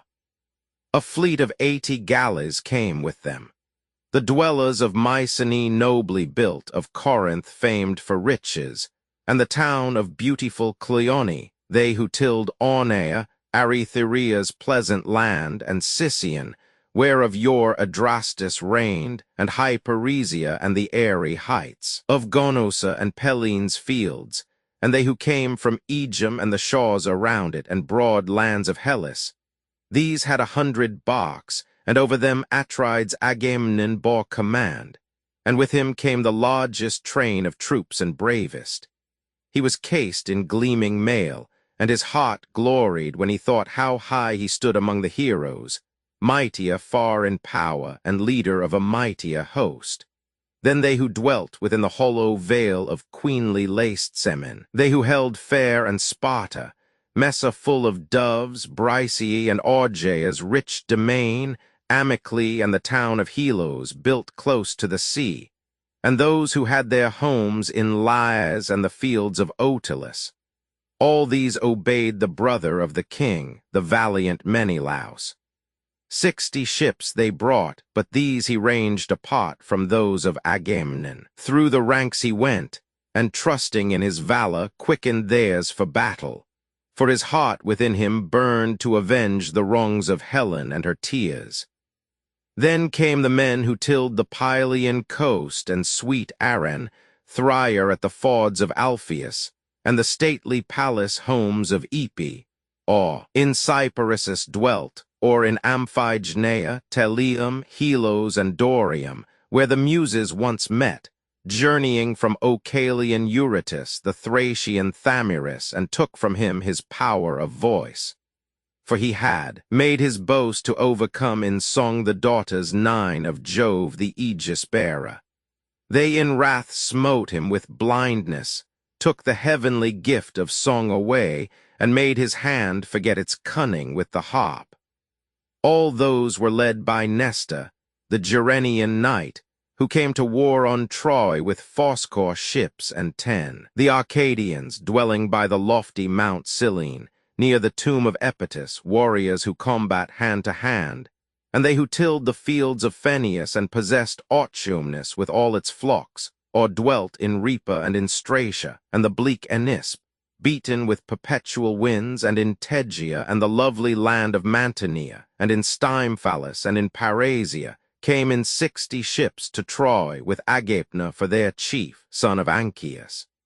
Every ship was thronged with warriors of Arcadia, for the king of men, Atrides, gave them well-oared barks to cross the dark blue deep, since not to them pertained the cares and labors of the sea.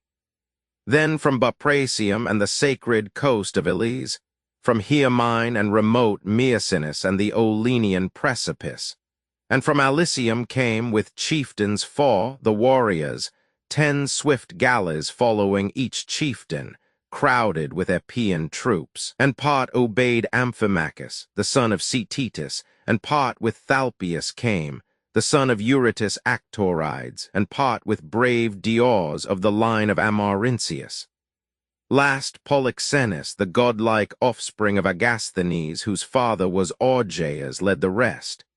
They from Dulichium and the Echinades, those holy isles disgrayed from Iliad or the waters, had for leader Megas, brave as Mars, the son of Phyleus, dearly loved by Jove. He left his father's house in wrath and dwelt within Dulichium. With the troops of Megas came a fleet of 40 ships.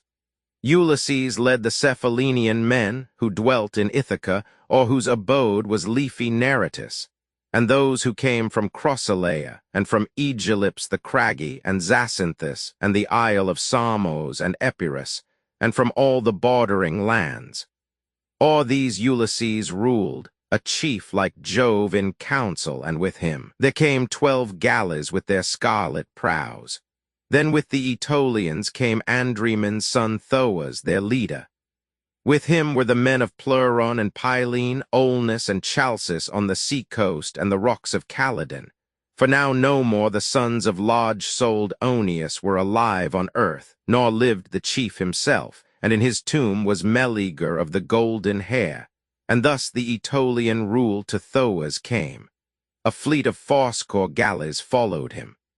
Idomeneus, expert to wield the spear, commanded those of Crete, the men who dwelt in Cenosus or Gortina, strongly walled Lyctus, Miletus, and the glimmering Lycastus, Phaestus, Rhytium's populous town, and all the warrior train inhabiting the 100 towns of Crete. Idomeneus the mighty spearman and Merians, fierce as the god of war, commanded these, and came to Troy with 80 dark-ribbed barks. Tlepolemus, a warrior of the stock of Hercules, was leader of the troops of Rhodes, and brought 9 vessels to the war, manned with the haughty Rhodians. These were ranged in threefold order, those of Lindus, those who dwell in white Camarus, lastly those of Ialassa. These Tlepolemus, the valiant spearman, ruled.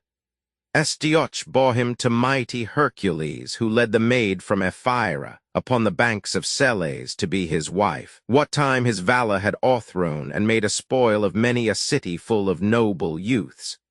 Tlepolemus, when in the palace halls he grew to manhood, slew an aged man, an uncle of his father, whom he loved, Lysimnius, of the line of Mars, and straight he rigged a fleet of ships, and led on board a numerous host, and fled across the sea.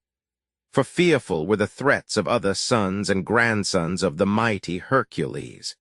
In Rhodes they landed after wanderings long and many hardships. There they dwelt in tribes, 3 tribes, and were beloved of Jupiter, the ruler over gods and men, who poured abundant riches on their new abode. Nereus with 3 good ships from Sima came, Nereus, Aglaea's son by Charopus the monarch, Nereus, who in comeliness surpassed all Greeks that came to Ilium, save the faultless son of Peleus. Yet was he unwarlike, and few people followed him. The dwellers of Nisyrus, Crapathus, and Cos, the city of Eurypylus, Casus, and the Calydnian isles, obeyed Phidippus and his brother Antiphus, sons of the monarch Thessalus, who sprang from Hercules. With 30 ships they came. But those who held Pelasgian Argos, those who dwelt in Alos, Trachis, Alope, Phthia, and Hellas, full of lovely dames, named Myrmidons, Achaeans, Hellenes, Achilles led their 50 ships.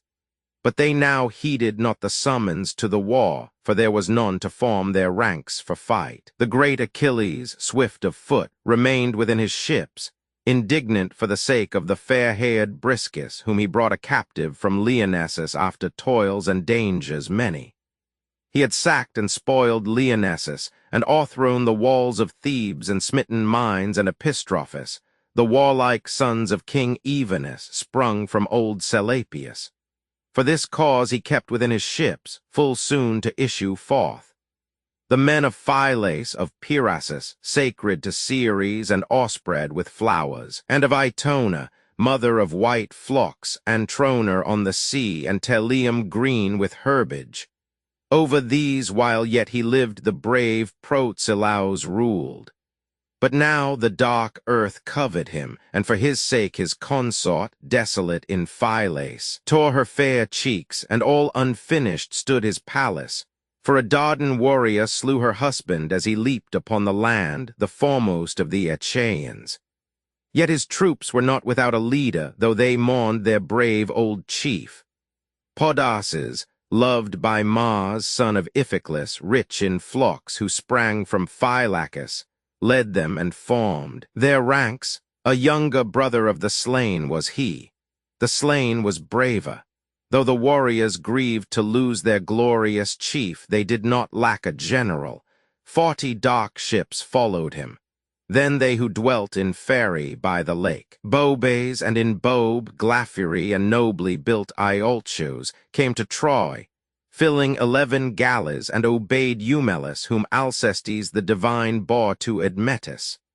Fairest, she of all the house of Peleus and of womankind. Those from Methone and Olyzon's rocks, and Melibea and Thaumatia, filled 7 ships with Philoctetes for their chief, a warrior skilled to bend the bow. Each bark held 50 rowers, bowmen all, and armed for stubborn battle. But their leader lay far in an island, suffering grievous pangs, the hallowed isle of Lemnos. There the Greeks left him, in torture from a venomed wound made by a serpent's fangs. He lay and pined. Yet was the moment near when they who thus forsook their king should think of him again. Meantime his troops were not without a chief, though greatly they desired their ancient lord, for now the base-born Medon marshalled them, son of Oileus. Rhene brought him forth to that destroyer of strong fortresses. The men of Tricca and Ithom's hills, and they who held Oechalia and the town of Eurytus the Aeschalian, had for chiefs 2 sons of Aesculapius, healers both and skillful, Podalirius one, and one Machaon. 30 hollow barks were theirs, the dwellers of Armenium, they whose homes were by the Hyperion fount, and they who held Asterium and the snowy peaks of Titanus, obeyed Eurypylus, Evaemon's son and far renowned. A fleet of 40 dark-ribbed vessels followed him. Those who possessed Argissa, those who held Gietone, Auth, and Helone, those who dwelt in Olorurson with white walls, the sturdy warrior Polypoetes led, son of Pirithous, who derived his birth from deathless Jove. Hippodamia bore the warrior to Pirithous on the day when he took vengeance on the shaggy brood of centaurs, and from Pelion drove them forth to Ithaca. Yet not alone in rule was Polypoetes, for Leontius, sprung from the large-souled Coronus, Caeneus' son, shared with him the command. With them, a fleet of 40 dark-hulled vessels came to Troy. Then Gunnius came with 22 ships from Sithus. Under his command he held the Aeneans, and that sturdy race, the Paraboan warriors, and the men who built on cold Dodona, or who tilled the fields where pleasant Titaeus flows, and into Peneus pours his gentle stream. Yet with its silver eddies mingles not, but floats upon the current's face like oil, a Stygian stream by which the immortals swear. With Prothus, Tenthredon's son, there came the warriors of Magnesia, who abode by Peneus and by Pelion hung with woods. Swift-footed Prothus led these. They came with 40 dark-hulled galleys to the war. These were the chiefs and princes of the Greeks. Say Muse, who most excelled among the kings, and which the noblest steeds of all that came with the 2 sons of Atreus to the war. The noblest steeds were those in fairy bred, that guided by Eumelus flew like birds, alike in hue and age. The plummet showed their height the same, and both were mares, and reared by Phoebus of the silver bow among the meadows of Pieria, they became the terror of the bloody battlefield. The mightiest of the chiefs, while yet in wrath Achilles kept aloof, was Ajax, son of Telamon. Yet was Pelides far the greater warrior, and the steeds which bore that perfect hero were of noblest breed. In his beaked galleys, swift to cut the sea, Achilles lay meanwhile, and nursed the wrath he bore to Agamemnon, Atreus' son, the shepherd of the people.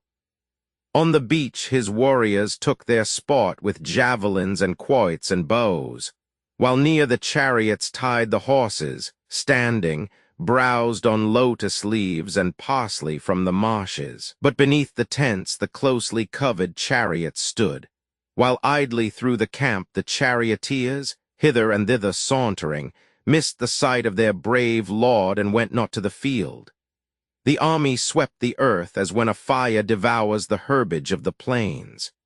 The ground groaned under them as when the thunderer Jove in anger with his lightnings smites the earth about Typhosus, where they say he lies in Aramy. So fearfully the ground groaned under that swift army as it moved. Now to the Trojans the swift Iris came a messenger from Aegis-bearing Jove. Tidings of bale she brought. They all had met, old men and youths, in council at the gates of Priam's mansion. There did Iris take her station near the multitude, and spake, in voice and gesture like Polites, son of Priam, who, confiding in his speed, had stood a watcher for the sons of Troy on aged Aesyeta's lofty tomb, to give them warning when the Achaean host should issue from their galleys. Thus disguised, swift Iris spake her message from the skies. Father, thou art delighted with much speech as once in time of peace, but note is war, inevitable war, and close at hand. I have seen many battles, yet have ne'er beheld such armies, and so vast as these in number like the sands and summer leaves. They march across the plain, prepared to give battle beneath the city walls. To thee, O Hector, it belongs to heed my voice and counsel. Many are the allies within the walls of this great town of Priam, men of diverse race and speech. Let every chief of these array his countrymen for war, and give them orders for the coming fight. She spake, and Hector heeded and obeyed the counsel of the goddess. He dismissed the assembly, all the Trojans rushed to arms, and all the gates were opened. Horse and foot poured forth together in tumultuous haste. In the great plain before the city stands a mound of steep ascent on every side.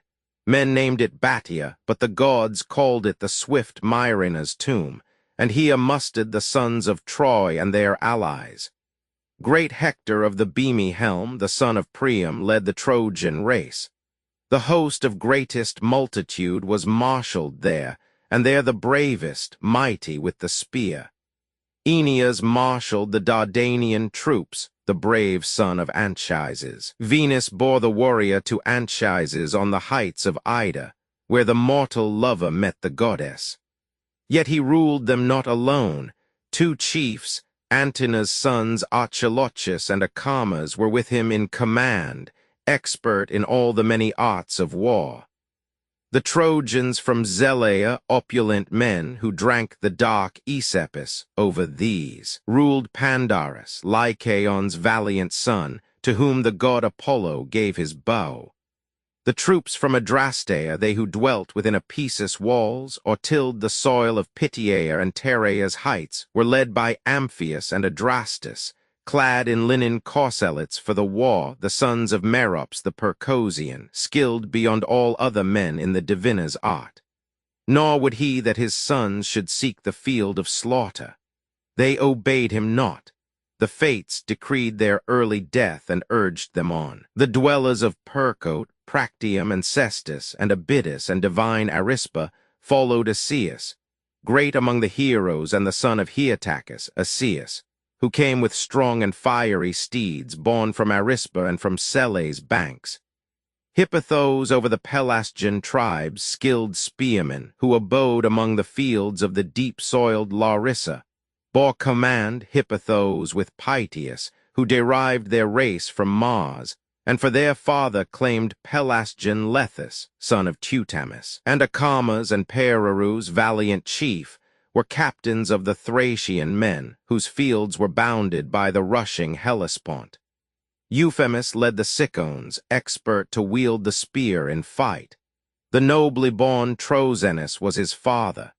C's son Pyrichemes with Paeonia's archers came from the broad Axius in far Amydon, Axius, the fairest river of the earth. Pytaemenes, a chief of fearless heart, led from the region of the Eneti, where first the stubborn race of mules was bred. The Paphlagonian warriors, they who held Cytorus, Sesamus, and fair abodes built where Parthenius wanders on, and those who dwelt in Cromna and Aegialus, and on the lofty Erythinian heights. And Hodius and Epistrophus led on the Halezonians from the distant land of Alyba, where ores of silver lie. And Chromes and the augur Enomus were leaders of the Mysians. But his skill saved not the augur from the doom of death, slain by the swift of foot, Aeacides, with other men of Troy, where Xanthus flows, and Phorcys and Ascanius, who was like a god in beauty, led the Phrygian troops from far Ascania, eager for the fray. And Antiphus and Mesthals were the chiefs of the Meonian warriors, reared beside the ships of Tmolus. Their Gygaea's lake brought forth both chieftains to Pilsamenes.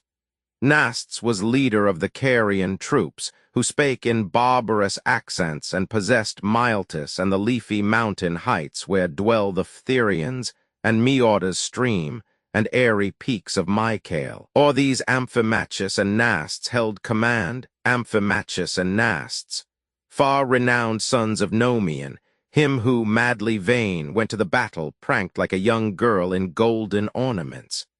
They spared him not the bitter doom of death. He fell beneath the hand of swift Aeacides within the river's channel. There the great in war Achilles spoiled Nomian of his gold. Sarpedon and the noble Glaucus bore rule o'er the Aeacians coming from afar, where eddying Xanthus runs through Lycia's meads. Chapter 4. Chapter 5. Book Roman 3 Single combat of Menelaus and Paris. Proposal of Hector to end the war by a duel between Menelaus and Paris. The victor to possess Helen and her wealth. Priam and Helen behold the combat. Description of the principal Greek princes and chiefs, given by Helen to Priam. Paris snatched away from the combat by Venus, as he was in danger of being slain, and conveyed to the bedchamber of Helen.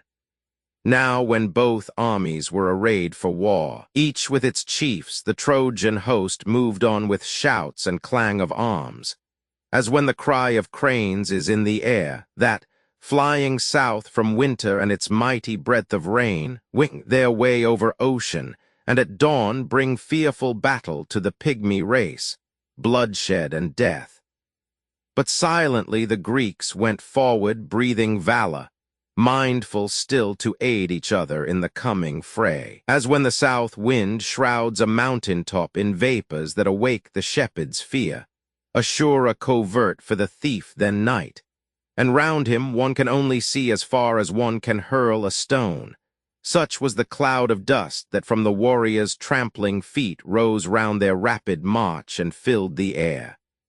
Now drew they near each other, face to face, and Paris in the Trojan van pressed on, in presence like a god. A leopard's hide was thrown across his shoulders, and he bore a crooked bow and falchion.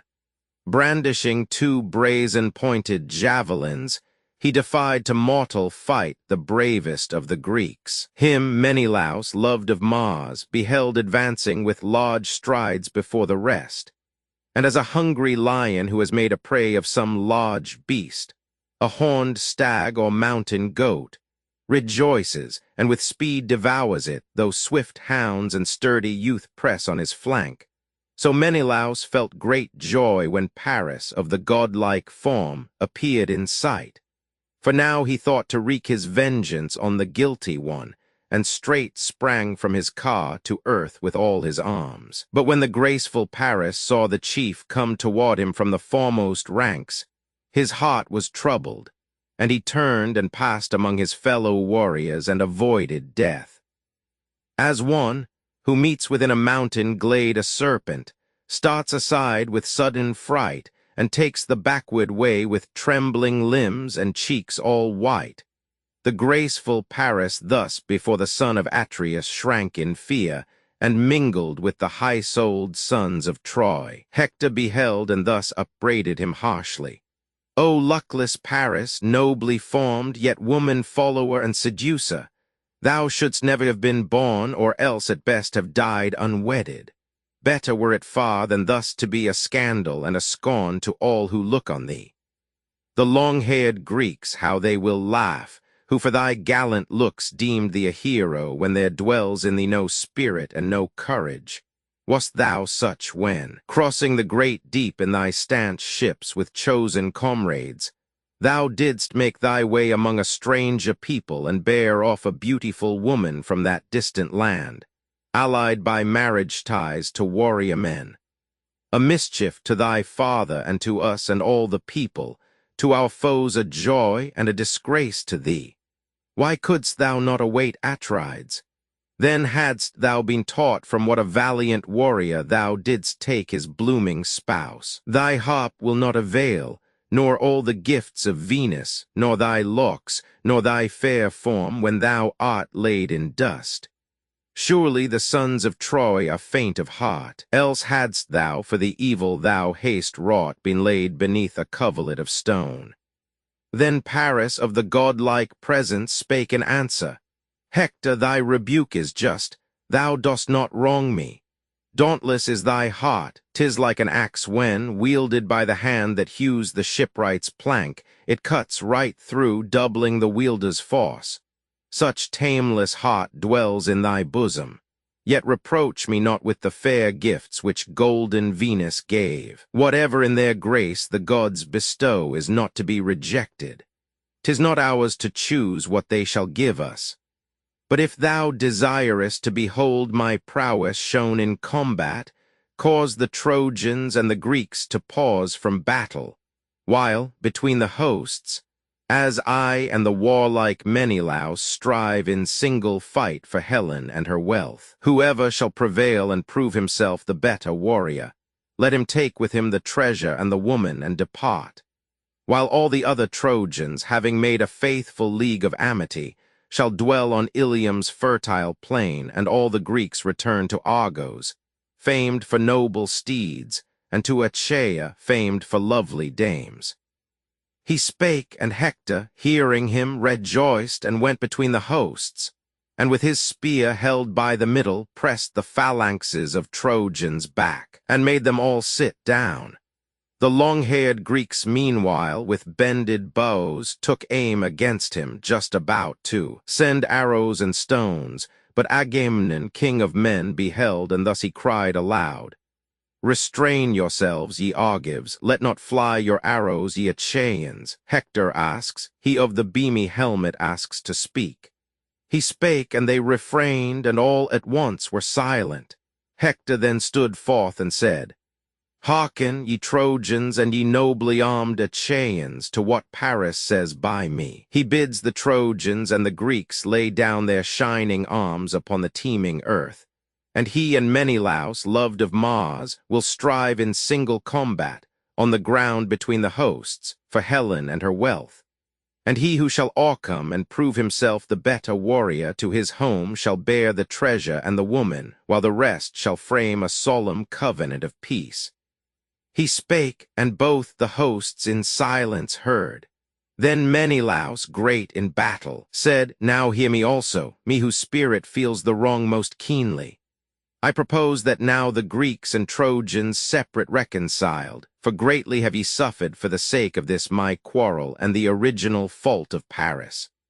Whomsoever fate ordains to perish, let him die, but let the rest be from this moment reconciled and part, and bring an offering of 2 lambs, one white, the other black, to earth and to the sun, and we ourselves will offer one to Jove. And be the mighty Priam here, that he may sanction this our compact, for his sons are arrogant and faithless, lest some hand wickedly break the covenant of Jove. The younger men are of a fickle mood, but when an elder shares the act, he looks both to the past and future, and provides what is most fitting and the best for all. He spake, and both the Greeks and Trojans heard his words with joy, and hoped the hour was come to end the hard-fought war. They reined their steeds back to the ranks, alighted, and put off their armor, which they laid upon the ground near them in piles, with little space between. Then Hector sent 2 heralds forth with speed into the town, to bring the lambs and call King Priam. Meanwhile Agamemnon bade Talthybius seek the hollow ships and find a lamb for the altar. He obeyed the words of noble Agamemnon, king of men. Meanwhile to white-armed Helen Iris came a messenger. She took a form that seemed Laodice, the sister of Paris, whom Antenor's son, King Helicaon, wed, fairest of Priam's daughters. She drew near to Helen in the palace, weaving there an ample web, a shining double robe, whereon were many conflicts fairly wrought, endured by the horse-taming sons of Troy and brazen-mailed Achaeans for her sake upon the field of Mars. Beside her stood swift-footed Iris, and addressed her thus: "Dear lady, come and see the Trojan knights and brazen-mailed Achaeans doing things to wonder at. They who in this sad war, eager to slay each other, lately met in murderous combat on the field, are now seated in silence, and the war hath ceased. They lean upon their shields, their massive spears are near them, planted in the ground upright. Paris and Menelaus, loved of Mars, with their long lances will contend for thee, and thou wilt be declared the victor's spouse." She said, and in the heart of Helen woke dear recollections of her former spouse and of her home and kindred. Instantly she left her chamber, robed and veiled in white, and shedding tender tears, yet not alone, for with her went 2 maidens, Aethra, child of Pythias, and the large-eyed Clymene. Straight to the Scaean gates they walked, by which Pantherus, Priam, Anthymote sat, Lampus and Clytius, Highstown sprung from Mars, Antenor and Eucalgon, 2 sages, elders of the people all. Beside the gates they sat, unapt through age for tasks of war, but men of fluent speech, like the cicadas that within the woods sit on the trees and utter delicate sounds. Such were the nobles of the Trojan race who sat upon the tower. But when they mocked the approach of Helen, to each other thus with winged words, but in low tones they said, "Small blame is theirs if both the Trojan knights and brazen-mailed Achaeans have endured so long so many evils for the sake of that one woman. She is wholly like in feature to the deathless goddesses. So be it. Let her, peerless as she is, return on board the fleet, nor stay to bring disaster upon us and all our race." So spake the elders. Priam meantime called to Helen, "Come, dear daughter, sit by me. Thou canst behold thy former husband hence, thy kindred and thy friends. I blame thee not. The blame is with the immortals who have sent these pestilent Greeks against me. Sit and name for me this mighty man, the Grecian chief, gallant and tall. True, there are taller men, but of such noble form and dignity I never saw. In truth, a kingly man." And Helen, fairest among women, thus answered, "Dear second father, whom at once I fear and honor, would that cruel death had overtaken me before I left, to wander with thy son, my marriage bed, and my dear daughter, and the company of friends I loved. But that was not to be, and now I pine and weep. Yet will I tell what thou dost ask. The hero whom thou seest is the wide-ruling Agamemnon, son of Atreus, and is both a gracious king and a most dreaded warrior. He was once brother-in-law to me, if I may speak, lost as I am to shame, of such a tie." She said, the aged man admired, and then he spake again.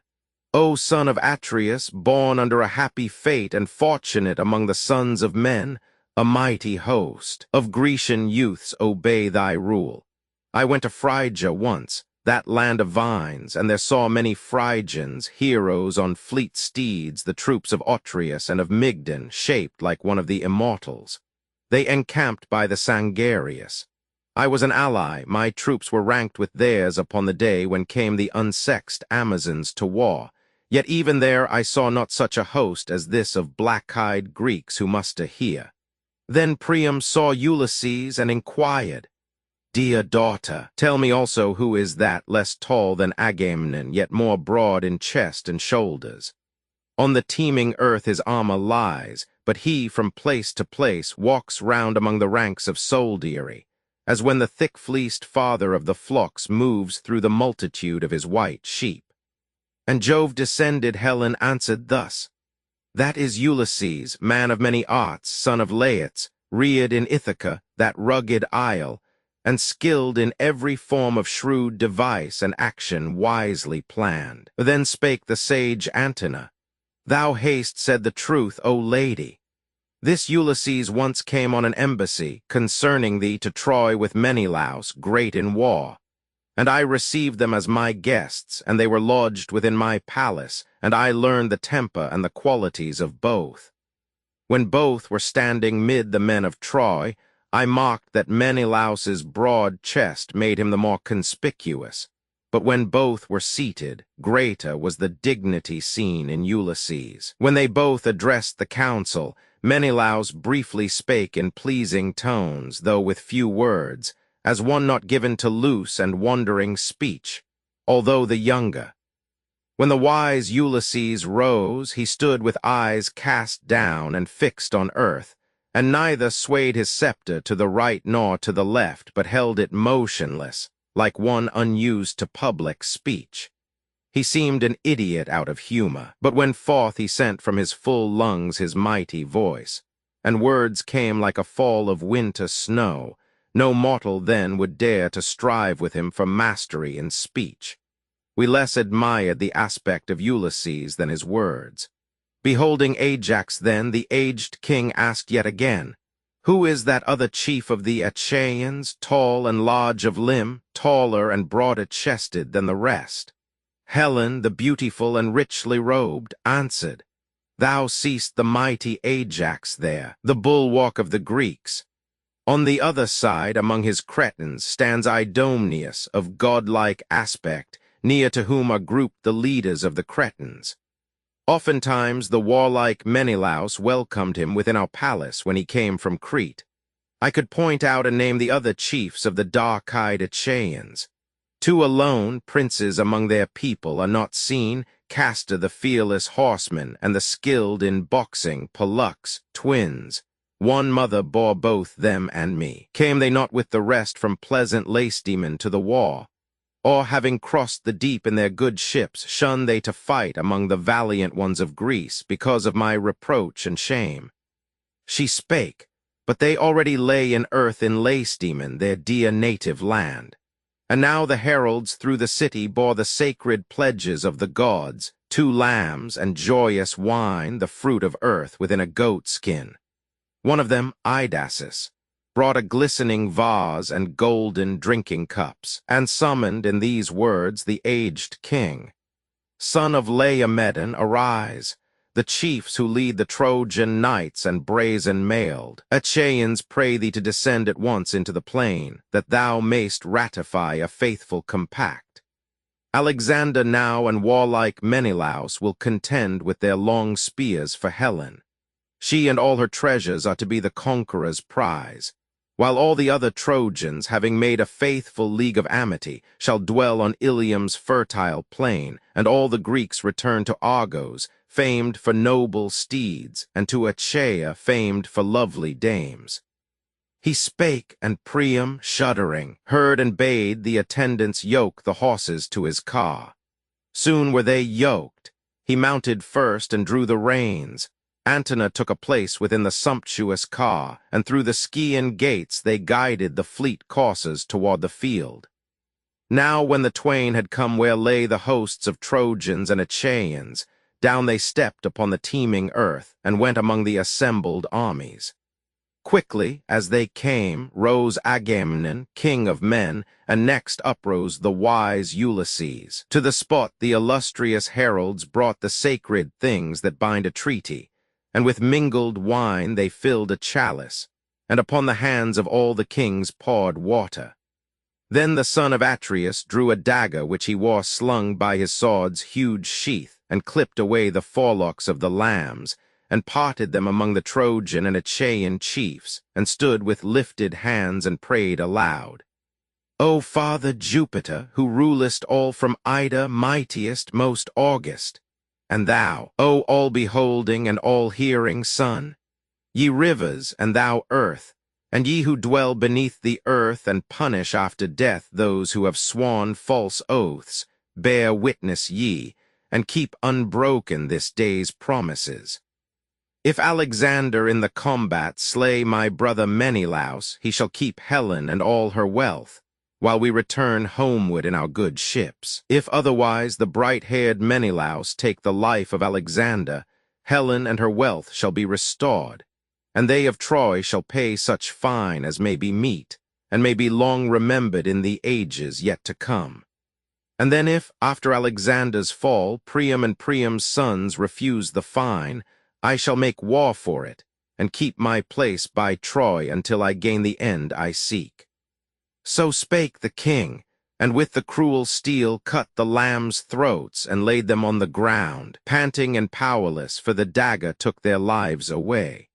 Then over them they poured wine from the chalice, drawn in golden cups, and prayed to the ever-living gods, and thus were Trojans and Achaeans heard to say, O Jupiter most mighty and august, whoever first shall break these solemn oaths, so may their brains flow down upon the earth, theirs and their children's, like the wine we pour, and be their wives the wives of other men. Such was the people's vow. Saturnian Jove confirmed it not. Then Priam of the line of Dardanus addressed the armies thus, Hear me, ye Trojans, and ye well-grieved Greeks. For me I must return to wine-swept Troy. I cannot bear with these old eyes to look on my dear son engaged in desperate fight with Menelaus, the beloved of Mars. Jove and the ever-living gods alone know which of them shall meet the doom of death. So spake the godlike man, and placed the lambs within his chariot mounted, and drew up the reins. Antenor by him took his place within the sumptuous chariot. Then they turned the horses and retraced their way to Troy. But Hector, son of Priam and the great, Ulysses measured off a fitting space, and in a brazen helmet to decide which warrior first should hurl the brazen spear, they shook the lots, while all the people round lifted their hands to heaven and prayed the gods. And thus the Trojans and Achaeans said, O Father Jove, who rulest from the top of Ida, mightiest one and most august, whichever of these twain has done the wrong, grant that he pass to Pluto's dwelling slain, while friendship and a faithful league are ours. So spake they. Hector of the beamy helm looked back and shook the lots. Forth leaped at once the lot of Paris. Then they took their seats in ranks beside their rapid steeds, and where lay their rich armor.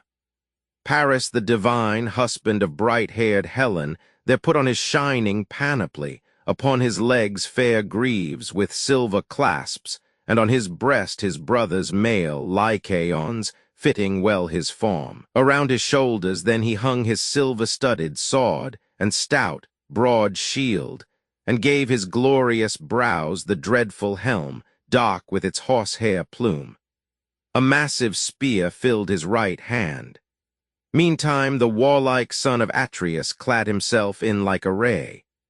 And now when both were armed for fight, and each had left his host, and coming forward walked between the Trojans and the Greeks, and frowned upon the other, a mute wonder held the Trojan cavaliers and well-grieved Greeks. Then near each other in the measured space they stood in wrathful mood with lifted spears. First Paris hurled his massive spear. It smote the round shield of Atrides, but the brass broke not beneath the blow. The weapon's point was bent on that strong shield. The next assault Atrides Menelaus made, but first offered this prayer to Father Jupiter. O sovereign Jove, vouchsafe that I avenge on guilty Paris wrongs which he was first to offer. Let him fall beneath my hand, that men may dread hereafter to requite the friendship of a host with injury. He spake, and flung his brandished spear. It smote the round shield of Priamides. Right through the shining buckler went the rapid steel, and cutting the soft tunic near the flank, stood fixed in the fair corselet. Paris bent sideways before it and escaped his death. Atrides drew his silver-studded sword, lifted it high, and smote his enemy's crest. The weapon, shattered to 4 fragments, fell.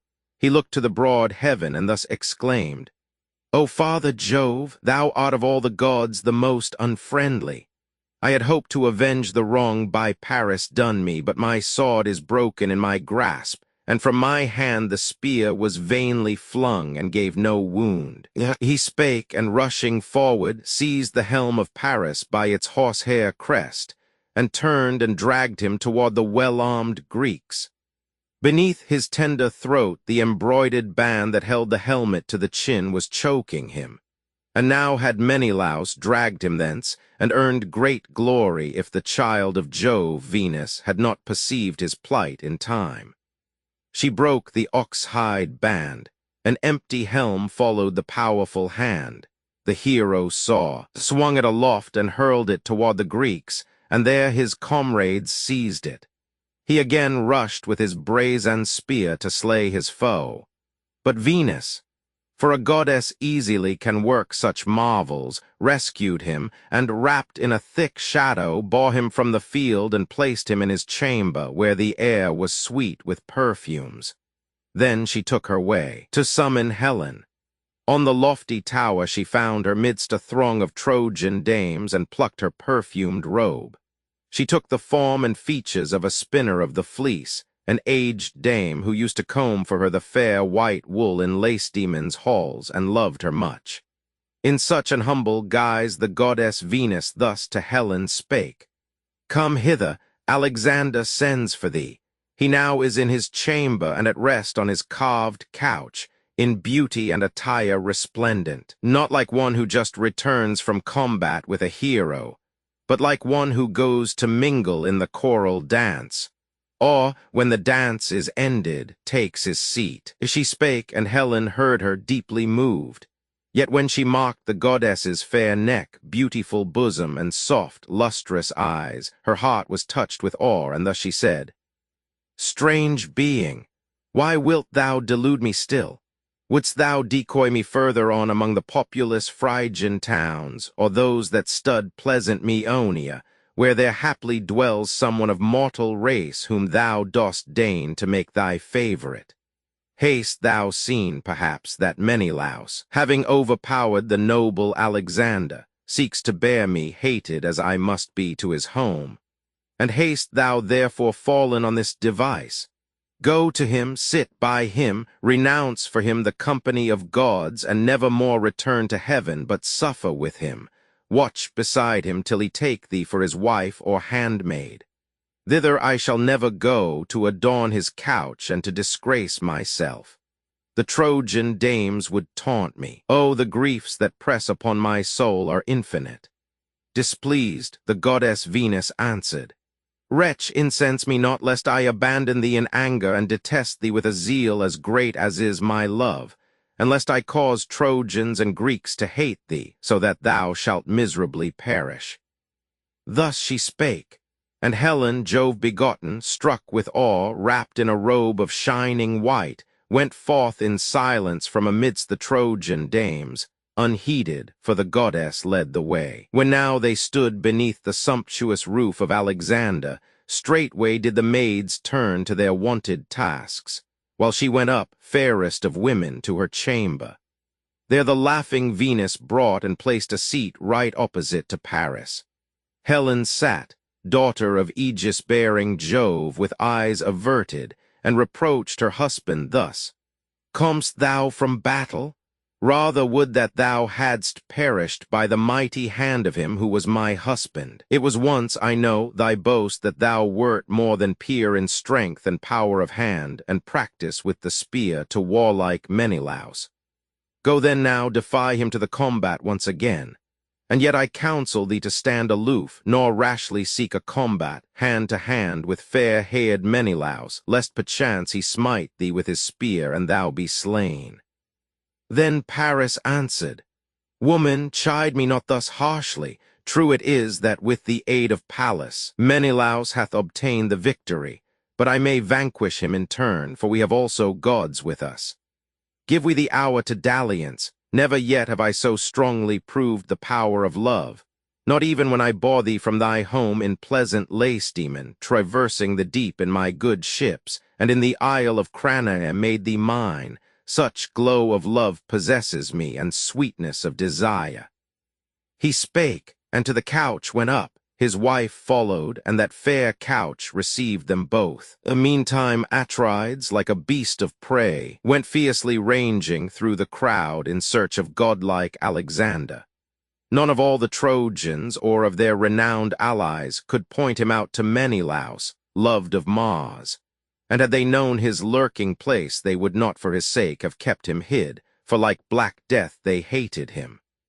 Then stood among them Agamemnon, king of men, and spake, Ye Trojans and Achaeans, hear, and ye allies, the victory belongs to warlike Menelaus. Ye will then restore the Argive Helen and her wealth, and pay the fitting fine, which shall remain a memory to men in future times.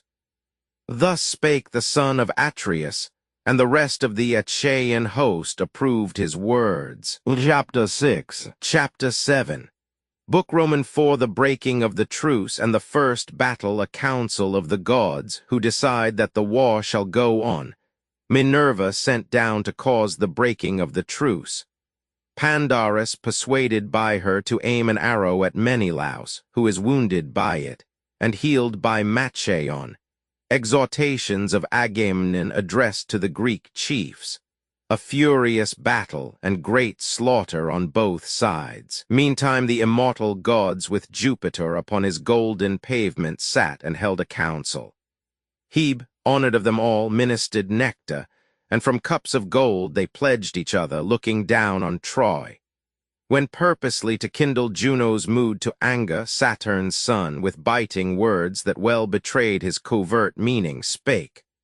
Two goddesses, the Argive Juno one, the other Pallas, her invincible friend, take part with Menelaus, yet they sit aloof, content with looking on, while still Venus, the laughter-loving one, protects her Paris, ever near him, warding off the stroke of fate. Just now she rescued him when he was near his death. The victory belongs to Menelaus, loved of Mars. Now let us all consider what shall be the issue, whether we allow the war with all its waste of life to be renewed or cause the warring nations to sit down in amity. If haply it shall be the pleasure and the will of all the gods, let Priam's city keep its dwellers still, and Menelaus lead his Helen home. He spake, but Juno and Minerva sat, and with closed lips repined, for secretly they plotted evil for the Trojan race. Minerva held her peace in bitterness of heart, and saw displeased with Father Jove. But Juno could not curb her wrath, and spake, What words, austere Saturnius, hast thou said? Wilt thou then render vain the toils I bear, and all my sweat? My very steeds even now are weary with the mustering of the host that threaten woe to Priam and his sons. Yet do thy will, but be at least assured that all the other gods approve it not. The cloud-compelling Jupiter replied in anger, Pestilent one, what grievous wrong hath Priam done to thee or Priam's sons that thou shouldst persevere to overthrow his noble city? Shouldst thou through the gates of Ilium make thy way, and there devour within the ramparts Priam and his sons and all the men of Troy alive, thy rage haply might be appeased. Do as thou wilt, so that this difference breed no lasting strife between us. Yet I tell thee this, and thou bear what I say in mind.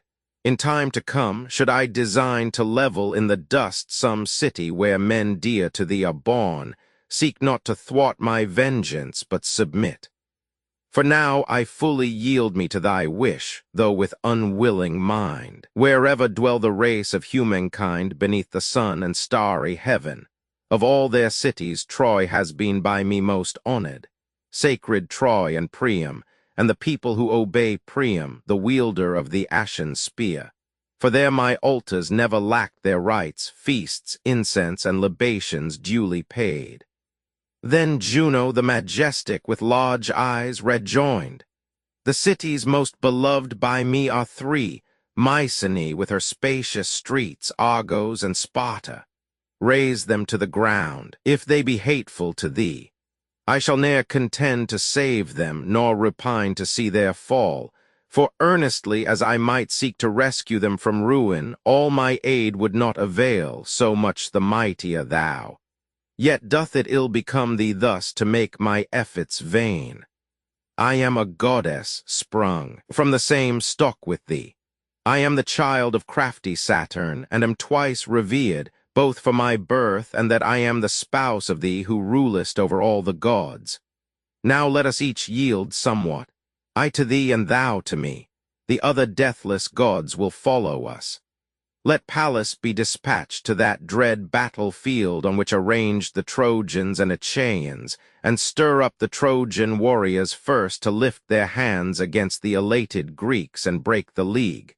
She ended, and the father of the gods and mortals instantly complied, and called Minerva, and in winged accents said, Haste to the battlefield, and there among the Trojan and Achaean armies, cause the Trojan warriors first to lift their hands against the elated Greeks and break the league.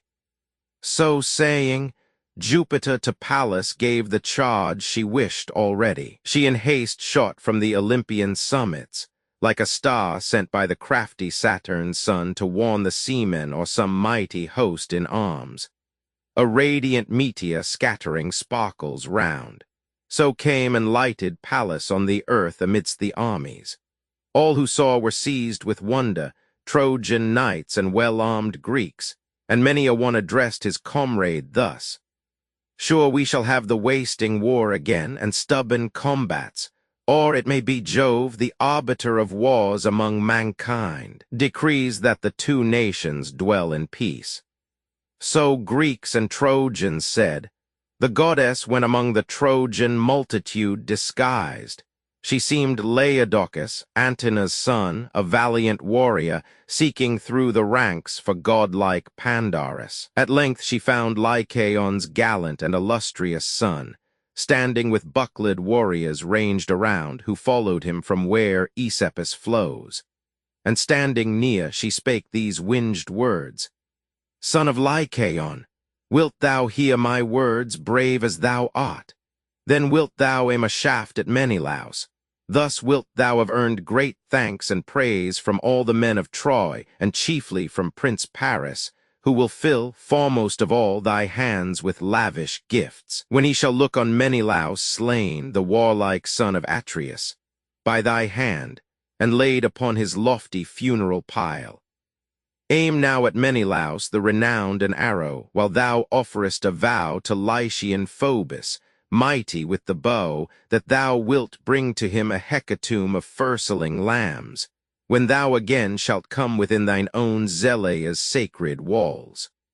So spake Minerva, and her words o'ercame the weak one's purpose. He uncovered straight his polished bow, made of the elastic horns of a wild goat, which from his lurking place, as once it left its cavern lair, he smote, and pierced its breast, and stretched it on the rock. Full 16 palms in length the horns had grown from the goat's forehead. These an artisan had smoothed, and aptly fitting each to each, polished the whole and tipped the work with gold. To bend that bow, the warrior lowered it and pressed an end against the earth. His friends held up, meanwhile, their shields before his face, lest the brave sons of Greece should lift their spears against him ere the champion of their host, the warlike Menelaus, should have felt the arrow. Then the Lycian drew aside the cover from his quiver, taking out a well-fledged arrow that had never flown, a cause of future sorrows. On the string he laid that fatal arrow, while he made to Lycian Phoebus, mighty with the bow, a vow to sacrifice before his shrine, a noble hecatomb of firstling lambs when he should come again to his abode within his own Zelea's sacred walls. Grasping the bowstring and the arrow's notch, he drew them back, and forced the string to meet his breast, the arrowhead to meet the bow, till the bow formed a circle. Then it twanged. The cord gave out a shrilly sound. The shaft leaped forth in eager haste to reach the host. Yet Menelaus, then the blessed gods, the deathless ones, forgot thee not. And first Jove's daughter, gatherer of spoil, who stood before thee, turned aside the deadly shaft. As when a mother, while her child is wrapped in a sweet slumber, scares away the fly, so Pallas turned the weapon from thy breast, and guided it to where the golden clasps made fast the belt, and where the corselet's mail was doubled. There the bitter arrow struck the belt, and through its close contexture passed, and fixed within the well-wrought corselet stood, yet reached the plated quilt which next his skin the hero wore, his surest guard against the weapon's force, and broke through that alike. And there the arrow gashed the part below, and the dark blood came gushing from the wound. As when some Carian or Meonian dame tinges with purple the white ivory, to form a trapping for the cheeks of steeds, and many a horseman covets it, yet still it lies within her chamber, to become the ornament of some great monarch's steed, and make its rider proud. Thy shapely thighs, thy legs, and thy fair ankles thus were stained, O Menelaus, with thy purple blood. When Agamemnon, king of men, beheld the dark blood flowing from his brother's wound, he shuddered. Menelaus, great in war, felt the like horror. Yet when he perceived that still the arrow, neck, and barb remained without the mail, the courage rose again that filled his bosom. Agamemnon then, the monarch, sighing deeply, took the hand of Menelaus, while his comrades round like him lamented, sighing as he spake. Dear brother, when I sent thee forth alone to combat with the Trojans for the Greeks, I ratified a treaty for thy death, since now the Trojans smite and under foot trample the league. Yet not in vain shall be the treaty, nor the blood of lambs, nor wine poured to the gods, nor right hands firmly pledged.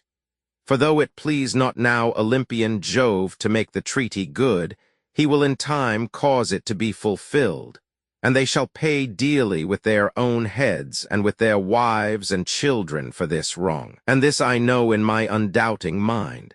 A day will come when sacred Troy and Priam, and the race governed by Priam, mighty with the spear, shall perish all. Saturnian Jove, who sits on high, a dweller of the upper air, shall shake his dreadful aegis in the sight of all, indignant at this treachery. Such the event will be. But I shall grieve bitterly, Menelaus, if thou die, thy term of life cut short. I shall go back to my dear Argos with a brand of shame upon me, for the Greeks will soon again bethink them of their country. We shall then leave Argive Helen to remain the boast of Priam and the Trojans, while thy bones shall moulder, mingling with the earth of Troy, our great design abandoned. Then shall say some haughty Trojan, leaping on the tomb of Menelaus, so in time to come may Agamemnon wreak his wrath, as here he wreaked it, whither he had vainly led an army, and now hastens to his home, and his own land with ships that bear no spoil, and the brave Menelaus left behind. So shall some Trojan say, but ere that time may the earth open to receive my bones. The fair-haired Menelaus cheerfully replied, Grieve not, nor be the Greeks alarmed for me, since this sharp arrow has not found a vital part, but ere it reached so far, the embroidered belt, the quilt beneath, and plate wrought by the armorer's cunning, broke its force. King Agamemnon took the word and said, Dear Menelaus, would that it were so, yet the physician must explore thy wound, and with his balsam soothe the bitter pain. Then turning to Talthybius, he addressed the sacred herald. Hasten with all speed, Talthybius, call Machaon, warrior son of Aesculapius, that much-shoned leech, and bring him to the Achaean general, the warlike Menelaus, whom some hand of Trojan or of Lycian, skilled to bend the bow, hath wounded with his shaft.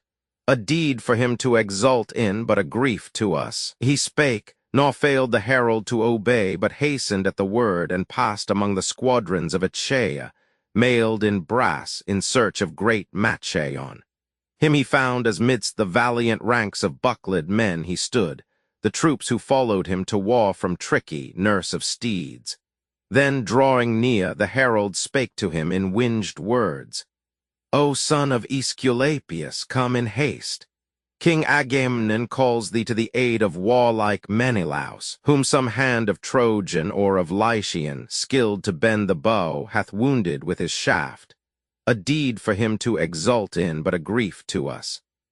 Machaon's heart was touched, and forth they went through the great throng, the army of the Greeks. And when they came where Atreus' warlike son was wounded, they perceived the godlike man standing amid a circle of the chiefs, the bravest of the Achaeans, who at once had gathered round. Without delay he drew the arrow from the fairly fitted belt. The barbs were bent in drawing. Then he loosed the embroidered belt, the quilted vest beneath and plate, the armorer's work, and carefully o'erlooked the wound where fell the bitter shaft, cleansed it from blood, and sprinkled over it with skill the soothing balsams which of yore the friendly Chiron to his father gave. While round the warlike Menelaus thus the chiefs were busy, all the Trojans moved into array of battle. They put on their armor and were eager for the fight. Then wouldst thou not have seen, hadst thou been there, King Agamemnon slumbering or in fear and skulking from the combat, but alert, preparing for the glorious tasks of war. His horses and his chariot bright with brass he left, and bade Eurymedon, his groom, the son of Ptolemy Perades, hold them apart still panting, yet with charge to keep them near their master, till the hour when he should need them, weary with the toil of such a vast command. Meantime he went on foot among his files of soldiery, and whomsoever he found with fiery steeds hasting to battle. Thus he cheered them on. O Argives, let not your hot courage cool, for Father Jove will never take the part of treachery. Whosoever have been the first to break the league, upon their lifeless limbs shall vultures feast. And doubt not we shall bear away in our good ships the wives they love and their young children when we take their town. But whomsoever he saw that kept afar from the dread field, he angrily rebuked. O Argives, who with arrows only fight, base as ye are, have ye no sense of shame? Why stand ye stupefied like fawns that, tired with coursing the wide pastures, stop at last, their strength exhausted? Thus ye stand amazed, nor think of combat. Wait ye for the hour when to your ships, with their fair sculptured prows moored on the borders of the hoary deep, the Trojans come, that haply ye may see if the great hand of Jove will shield you then. Thus Agamemnon, as supreme in power, threaded the warrior files until he came where stood the Cretans. All in arms they stood around Idomeneus, the great in war. Like a wild boar in strength, he led the van, and in the rear Merians urged on his phalanxes. The king of men rejoiced, and blandly thus bespake Idomeneus. Idomeneus, I honor thee above the other knights of Greece, as well in war as in all other labors, and no less in banquets, when the Achaean nobles charge their goblets with the dark-red mingled wine in sign of honor. All the other Greeks drink by a certain measure, but thy cup stands ever full like mine, that thou mayst drink when thou desirest. Hasten to the war with all the valor thou dost glory in. The Cretan chief Idomeneus replied, Atrides, I remain thy true ally as I have pledged my faith. But thou exhort the other long-haired Greeks and bid them rush to combat, since the Trojans break their oath. For woe and death must be the lot of those who broke the peace they vowed so solemnly. He spake, The son of Atreus, glad at heart, passed on among the squadrons, till he came to where the warriors Ajax formed their ranks for battle with a cloud of infantry, as when some goatherd from the hilltop sees a cloud that traverses the deep before a strong west wind. Beholding it afar, pitch black it seems, and bringing o'er the waves a whirlwind with it. He is seized with fear and drives his flock to shelter in a cave. So with the warriors Ajax to the war moved, dense and dark, the phalanxes of youths trained for the combat, and their serried files bristling with spears and shields. The king of men saw with delight, and spake these winged words, O warriors Ajax, leaders of the Greeks in brazen armor, I enjoin you not to rouse the courage of your soldiery. Such word would ill become me, for yourselves have made your followers eager to engage in manful combat. Would to Jupiter, to Pallas, and Apollo that there dwelt in every bosom such a soul as yours. Then would the city of King Priam fall at once, o'erthrown and leveled by our hands. Thus having said, he left them and went on to others. There he found the smooth of speech, Nestor, the Pylian orator, employed in marshalling his squadrons. Near to him Alastor and the large-limbed Pelagon, Chromius, and Heman, prince among his tribe, and Bias, shepherd of the people, stood. The cavalry with steeds and cars he placed in front.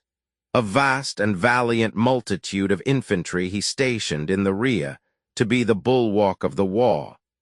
Between he made the faint of spirit take their place, that, though unwillingly, they might be forced to combat with the rest.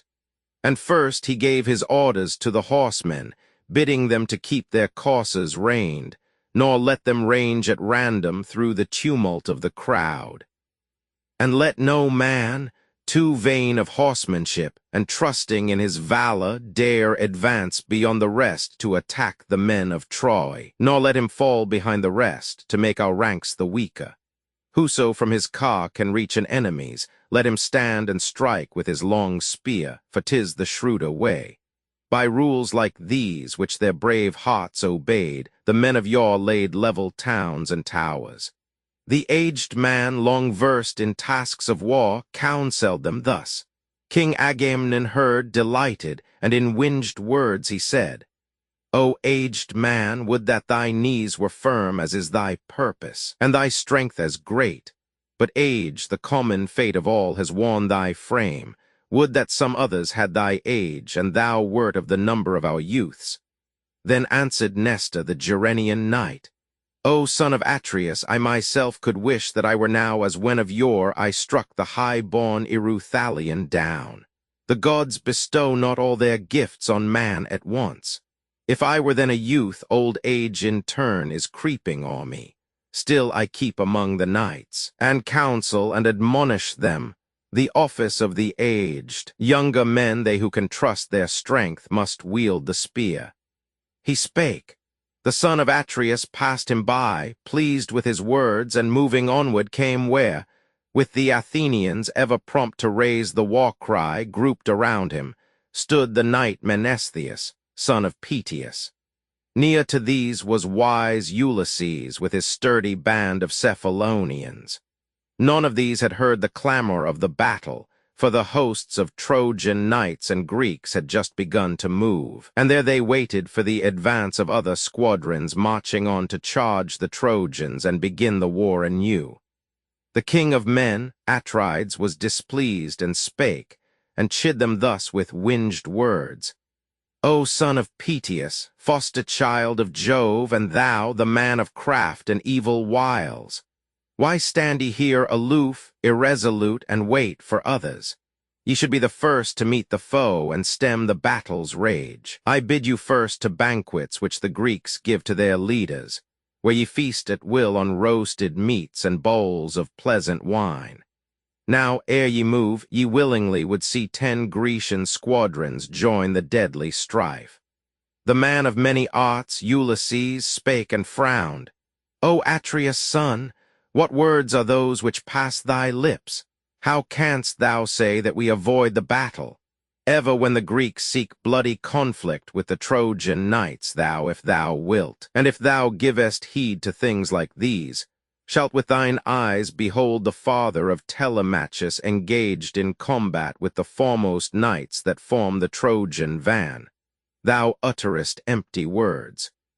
King Agamemnon, when he saw the chief offended, changed his tone and smiling said, Son of Laertes, nobly born and wise Ulysses, it is not for me to chide nor to exhort thee, for thy heart, I know, counsels thee kindly toward me, and thy thought agrees with mine. We will discuss all this hereafter. If just now too harsh a word was uttered, may the immortals make it vain. So saying, he departed and went on to others.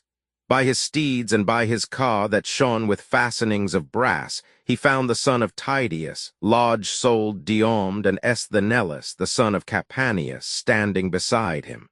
Looking at them both, King Agamemnon to Tydides spake in winged words, and thus reproved the chief. O son of Tydeus, that undaunted knight, what is there to appall thee? Why look through the spaces that divide the warlike ranks? Not thus did Tydeus feel the touch of fear, but ever foremost of his warriors fought. So they declare who saw his deeds, for I was never with him, nor have ever seen the hero. Yet they say that he excelled all others. Certain is it that he once entered Mycenae as a friendly guest, with no array of soldiery, but came with godlike policies. 'Twas the time when warrior bands were gathered to besiege the sacred walls of Thebes, and earnestly they prayed that from Mycenae they might lead renowned auxiliars to the war, and we would willingly have given the aid they asked, for we approved the prayer. But Jove, with signs of angry omen, changed our purposes. The chiefs departed, journeying on to where Asopus flows through reeds and grass, and thence the Achaeans sent an embassy to Thebes by Tydeus. There he met the many sons of Cadmus at the banquets in the hall of valiant Eteocles. Though alone among so many and a stranger guest, the hero feared them not, but challenged them to vie with him in games. And easily he won the victory, such aid was given by Pallas. Then the sons of Cadmus, skilled in horsemanship, were wroth, and privily sent 50 armed youths to lie in wait for his return. 2 leaders had the band Maon, the son of Harmon, like a god in form, and Lycophonte, brave in war, son of Autophonos. A bloody death did Tydeus give the youths. He slew them all save Maon, whom he suffered to return, obedient to an omen. From the gods, such was Aetolian Tydeus, but his son, a better speaker, is less brave in war. He spake, and valiant Diomed, who heard the king's reproof with reverence, answered not. Then spake the son of honored Capaneus, Atrides, speak not falsely when thou know'st the truth so well. Assuredly we claim to be far braver than our fathers were. We took 7-gated Thebes with fewer troops than theirs, when, trusting in the omens sent from heaven, and in the aid of Jupiter, so we led our men beneath the city walls sacred to Mars. Our fathers perished there through their own folly, therefore never seek to place them in the same degree with us. The brave Tydides with a frown replied, Nay, hold thy peace, my friend, and heed my words. Of Agamemnon I will not complain, the shepherd of the people. It is his to exhort the well-armed Greeks to gallant deeds. Great glory will attend him if the Greeks shall overcome the Trojans and shall take the sacred Ilium. But his grief will be bitter if we shall fail and be destroyed. Hence think we only of the furious charge. He spake, and from his chariot leaped to earth all armed. The mail upon the monarch's breast rang terribly as he marched swiftly on. The boldest might have heard that sound with fear, as when the ocean billows, surge on surge, are pushed along to the resounding shore before the western wind. And first a wave uplifts itself, and then against the land dashes and roars, and round the headland peaks tosses on high and spouts its spray afar. So moved the serried phalanxes of Greece to battle, rank succeeding rank. each chief giving command to his own troops. The rest marched noiselessly. You might have thought no voice was in the breasts of all that mighty throng. So silently they all obeyed their chiefs, their showy armor glittering as they moved in firm array. But, as the numerous flock of some rich man, while the white milk is drawn within his sheepfold, hear the plaintive call of their own lambs and bleat incessantly, such clamors from the mighty Trojan host arose.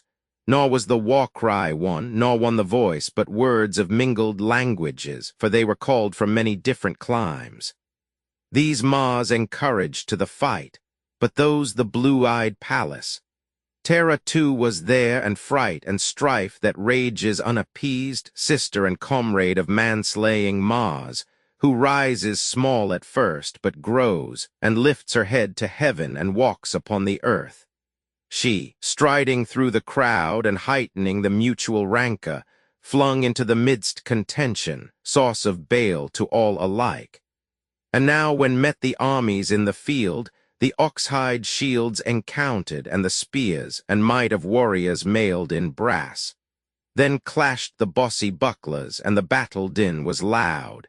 Then rose the mingled shouts and groans of those who slew and those who fell.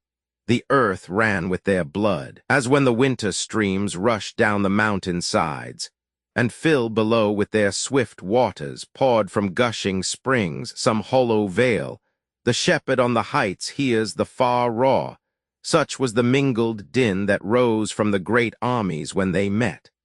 Then first Antilochus, advancing, struck the Trojan champion Echepolus down, son of Thalicius, fighting in the van. He smote him on the helmet's cone, where streamed the horsehair plume. The brazen javelin stood fixed in his forehead, piercing through the bone, and darkness gathered o'er his eyes. He fell as falls a tower before some stubborn siege. Then Elephana, son of Chalcodon, prince of the brave Abrants, by the foot seized the slain chieftain, dragging him beyond the reach of darts to strip him of his arms, yet dropped him soon, for brave Agenor saw, and as he stooped to drag the body, hurled his brazen spear and pierced the uncovered side seen underneath the shield. At once his limbs relaxed their hold, and straight the spirit fled. Then furious was the struggle of the Greeks and Trojans or the slain. They sprang like wolves upon each other, and man slaughtered man. Then by the hand of Ajax Telamon fell Simoisius, in the bloom of youth, Anthemian's son. His mother once came down from Ida with her parents to their flocks beside the Cimmerides. There she brought him forth upon its banks, and gave her boy the name of Simoisius. Unrequited now was all the care with which his parents nursed his early years, and short his term of life, slain by the hand of Ajax, lodge of soul. For when he saw him coming, Ajax smote near the right pap the Trojan's breast. The blade passed through and out upon the further side. He fell among the dust of earth, as falls a poplar growing in the watery soil of some wide marsh.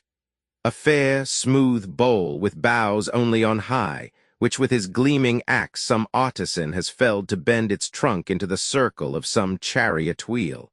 Withering it lies upon the river's bank. So did the high-born Ajax spoil the corpse of Simoisius, Anthemian's son. But Antiphus, the son of Priam, clad in shining armor, saw, and taking aim, cast his sharp spear at Ajax through the crowd. The weapon struck him not, but pierced the groin of one who was Ulysses' faithful friend, Lucas, as from the spot he dragged the dead. He fell, the body dropping from his hold. Ulysses, stung with fury at his fall, rushed to the van, arrayed in shining brass, drew near the foe, and casting a quick glance around him hurled his glittering spear. The host of Trojans, as it left his hand, shrank back upon each other. Not in vain it flew, but struck Demacorn, the spurious son of Priam, who to join the war had left Abydos, where he tended the swift mares. Ulysses, to revenge his comrade's death, smote him upon the temple with his spear. Through both the temples passed the brazen point, and darkness gathered o'er his eyes. He fell, his armor clashing round him with his fall. Then did the foremost bands and Hector's self fall back. The Argives shouted, dragging off the slain, and rushing to the ground they won. Then was Apollo angered, looking down from Pergamus, and thus he called aloud, "Rally, ye Trojans, tamers of fleet steeds, yield not the battle to the Greeks.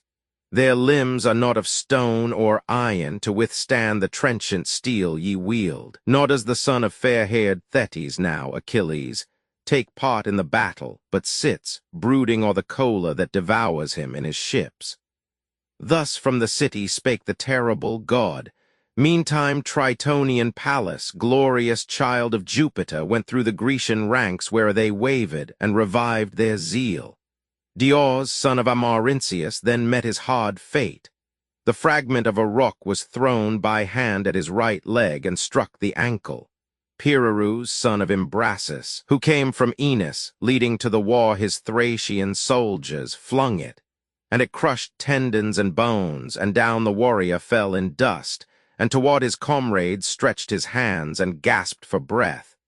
But he who gave the wound, Pyrrhus, came up and pierced him with his spear. Forth gushed the entrails, and the eyes grew dark. But Pyrrhus by Aetolian Thoas fell, who met him with his spear and pierced his breast above the pap. The brazen weapon stood fixed in the lungs. Then Thoas came and plucked the massive spear away, and drew his sword, and thrusting through him the sharp blade, he took his life away. Yet could he not despoil the slain man of his armor, for around his comrades thronged the Thracians with their tufts of streaming hair, and wielding their long spears drove him away. And he, though huge, of limb and valiant and renowned, was forced to yield to numbers pressing on him, and withdrew. Thus near each other stretched upon the ground Pyrrhus, the leader of the Thracian band, and he who led the Epeans, brazen-mailed Dios, lay with many others slain. Then could no man, who near at hand beheld the battle of that day, see cause of blame in aught. Although unwounded and unbruised by weapons, Pallas led him by the hand in safety through the midst, and turned aside the violence of javelins. For that day saw many a Trojan slain, and many a Greek stretched side by side upon the bloody field. Chapter 8, Chapter 9. Book V. The exploits of Diomed, the valor of Diomed, aided by Minerva. He is wounded by Pandarus and healed by the goddess, who forbids him to fight with any of the immortals save Venus. His combat with Pandarus and Aeneas. Pandarus slain and Aeneas wounded and in great danger, rescued by Venus, who in the act is wounded by Diomed, and leaves Aeneas to the care of Apollo. Descent of Mars to the field in aid of Hector. Return of Aeneas to the field. Descent of Juno and Minerva to resist Mars, who is wounded by Diomed. Return of the gods to heaven. Then Pallas to Tydides Diomed gave strength and courage, that he might appear among the Achaeans greatly eminent, and win a glorious name. Upon his head and shield she caused a constant flame to play, like to the autumnal star that shines in heaven most brightly when new-bathed in ocean tides. Such light she caused to beam upon his crest and shoulders, as she sent the warrior forth into the thick and tumult of the fight. Among the Trojans, Dares was the priest of Vulcan, rich and blameless. His two sons were Phegeus and Idaus, trained in all the arts of war. They left the host and came to meet Tydides, on the chariot they and he on foot. And now as they drew near, first Phegeus hurled his massive lance. It flew o'er Diomed's left shoulder and struck not. Tydides cast his spear, and not in vain. It smote the breast of Phegeus in the midst, and dashed him from his seat. Idaeus leaped to earth, and left the sumptuous car, nor dared to guard the slain, yet would have met his death if Vulcan had not borne him swiftly thence concealed in darkness, that he might not leave the aged man, his father, desolate. The son of Tydeus took the steeds, and bade his comrades lead them to the fleet. Aghast the valiant sons of Troy beheld the sons of Dares, one in flight, the other slain. Meantime the blue-eyed Pallas took the hand of Mars, and thus addressed the fiery god. Mars, Mars, thou slayer of men, thou steeped in blood, destroyer of walled cities, should we not leave both the Greeks and Trojans to contend, and Jove to crown with glory whom he will, while we retire, lest we provoke his wrath? Thus having said, she led the violent Mars from where the battle raged, and made him sit beside Scamander on its grassy bank. And then the Achaeans put the sons of Troy to flight. Each leader slew a foe, and first the king of men, Atrides, from his car struck down the huge-limbed Hodius, who was chief among the Halizonians. As he turned to flee, the Achaean, smiting him between the shoulders, drove the javelin through his breast. Heavily clashed his armor as he fell. Then by Idomeneus was Phaestus slain, son of Meonian Boreas, who had come from Tarna, rich in harvests. As he sprang into his car, Idomeneus, expert to wield the ponderous javelin, thrust its blade through his right shoulder. From the car he fell, and the dark night of death came over him. The Achaean warriors following spoiled the slain. The son of Atreus, Menelaus, slew with his sharp spear Scamandrius, the son of Strophius, practiced in the forest chase, a mighty hunter. Him had Dian taught to strike whatever beast the woody wild breeds on the hills, but now availed him not the favor of Diana, archer-queen, nor skill to throw the javelin afar. For Menelaus, mighty with the spear, followed him as he fled, and in the back, smote him between the shoulder blades, and drave the weapon through. He fell upon the ground headlong, his armor clashing as he fell. And then Merion slew Pheroclus, son of Harmonius, the artificer who knew to shape all works of rare device, for Pallas loved him. It was he who built the fleet for Paris, cause of many woes to all the Trojans and to him, for ill he understood the oracles of heaven.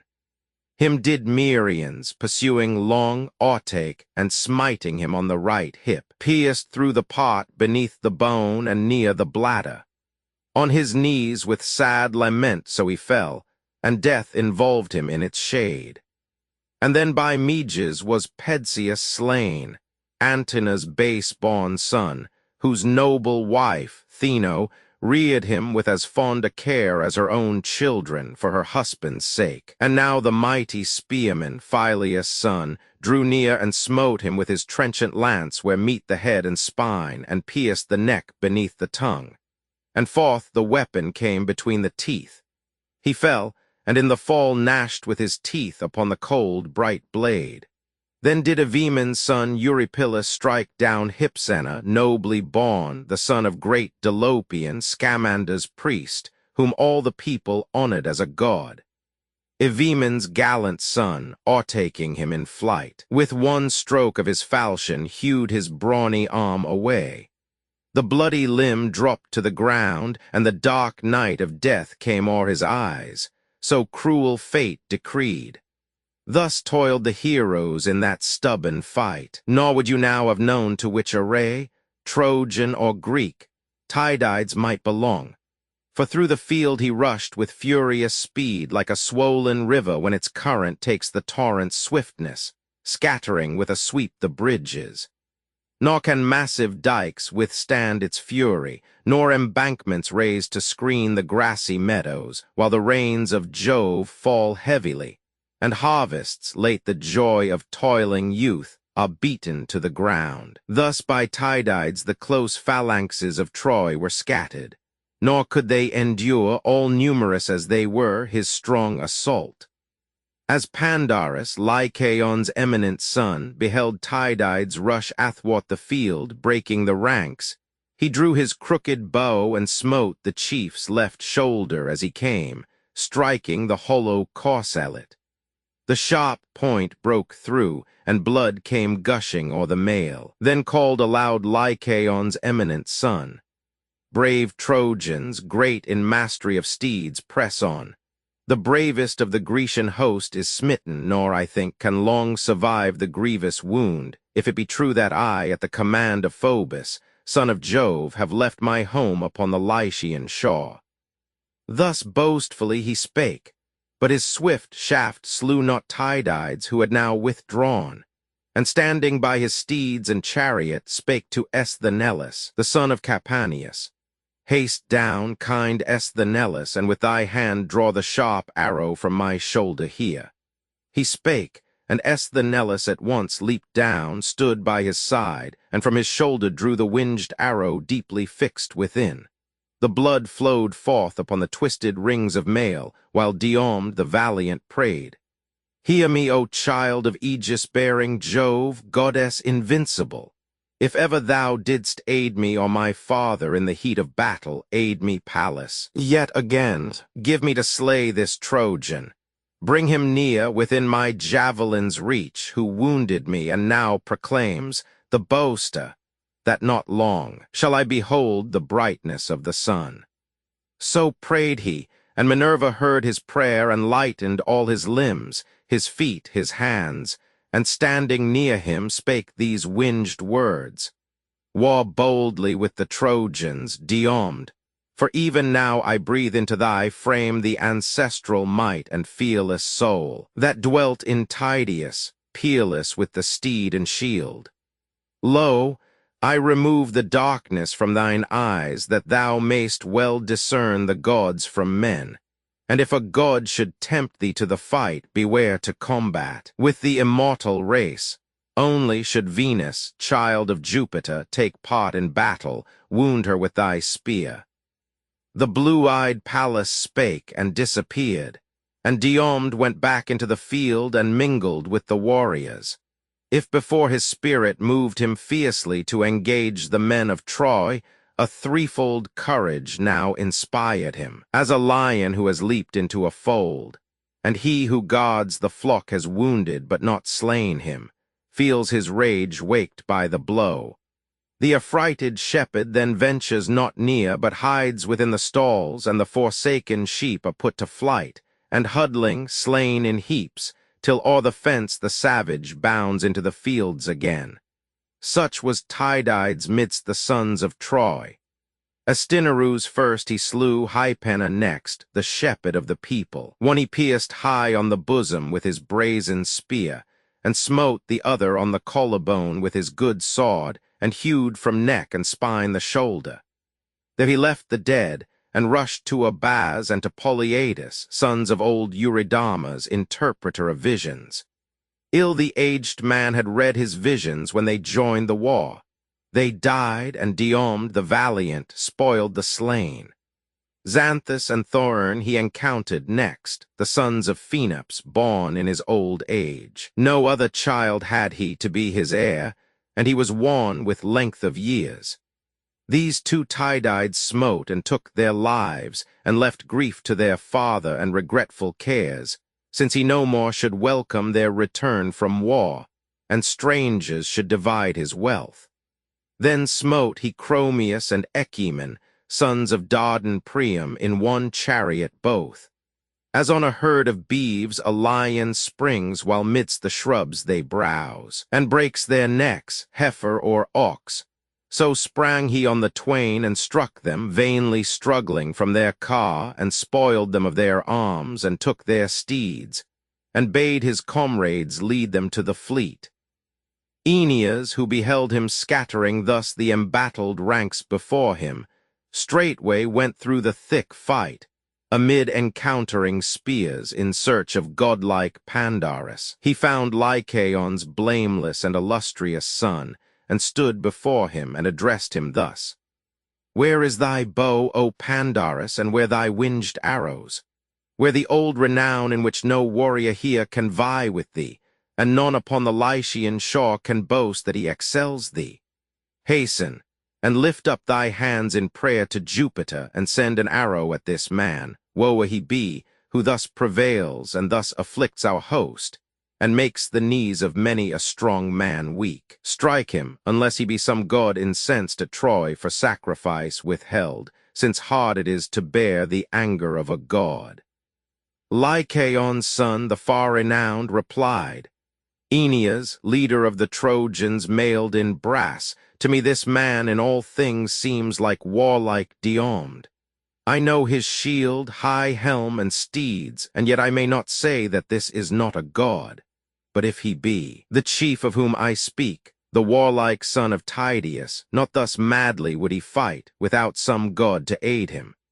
By his side is one of the immortals, with a cloud about his shoulders, turning from its aim the swiftly flying arrow.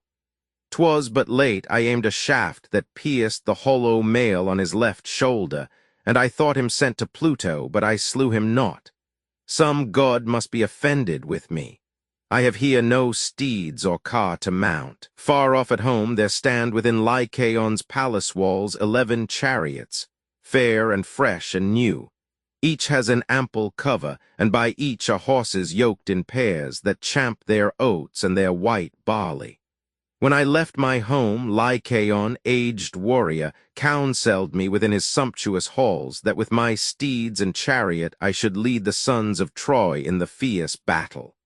I obeyed him not, far better if I had. I wished to spare my horses, lest, so largely fed at home, they might want food in the beleaguered town. So leaving them, I came on foot to Troy, confiding in my bow, which yet was doomed to avail me little. For already I have smitten with my arrows the 2 chiefs, Tydides and Atrides, and from both drew the red blood, but only made their rage to flame the fiercer. In an evil hour I took my bow and quiver from the wall and came to lead the Trojans for the sake of Hector. But if ever I return to see my native country and my wife and my tall, spacious mansion, may some foe strike off my head if with these hands I fail to break my bow in pieces, casting it into the flames, a useless weapon now.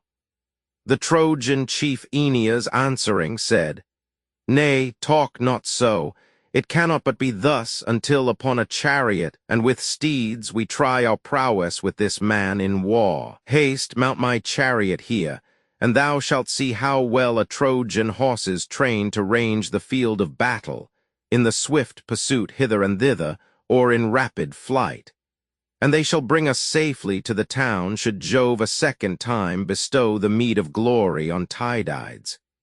Haste, and take the lash and well-wrought reins, while I descend to fight on foot. Or haply thou wilt wait the foe's advance while I direct the steeds. Then spake again Lycaon's eminent son, Keep thou the reins, Aeneas, and still guide the horses. With their wonted charioteer the better shall they bear away the car should we be forced to fly before the arm of Diomed.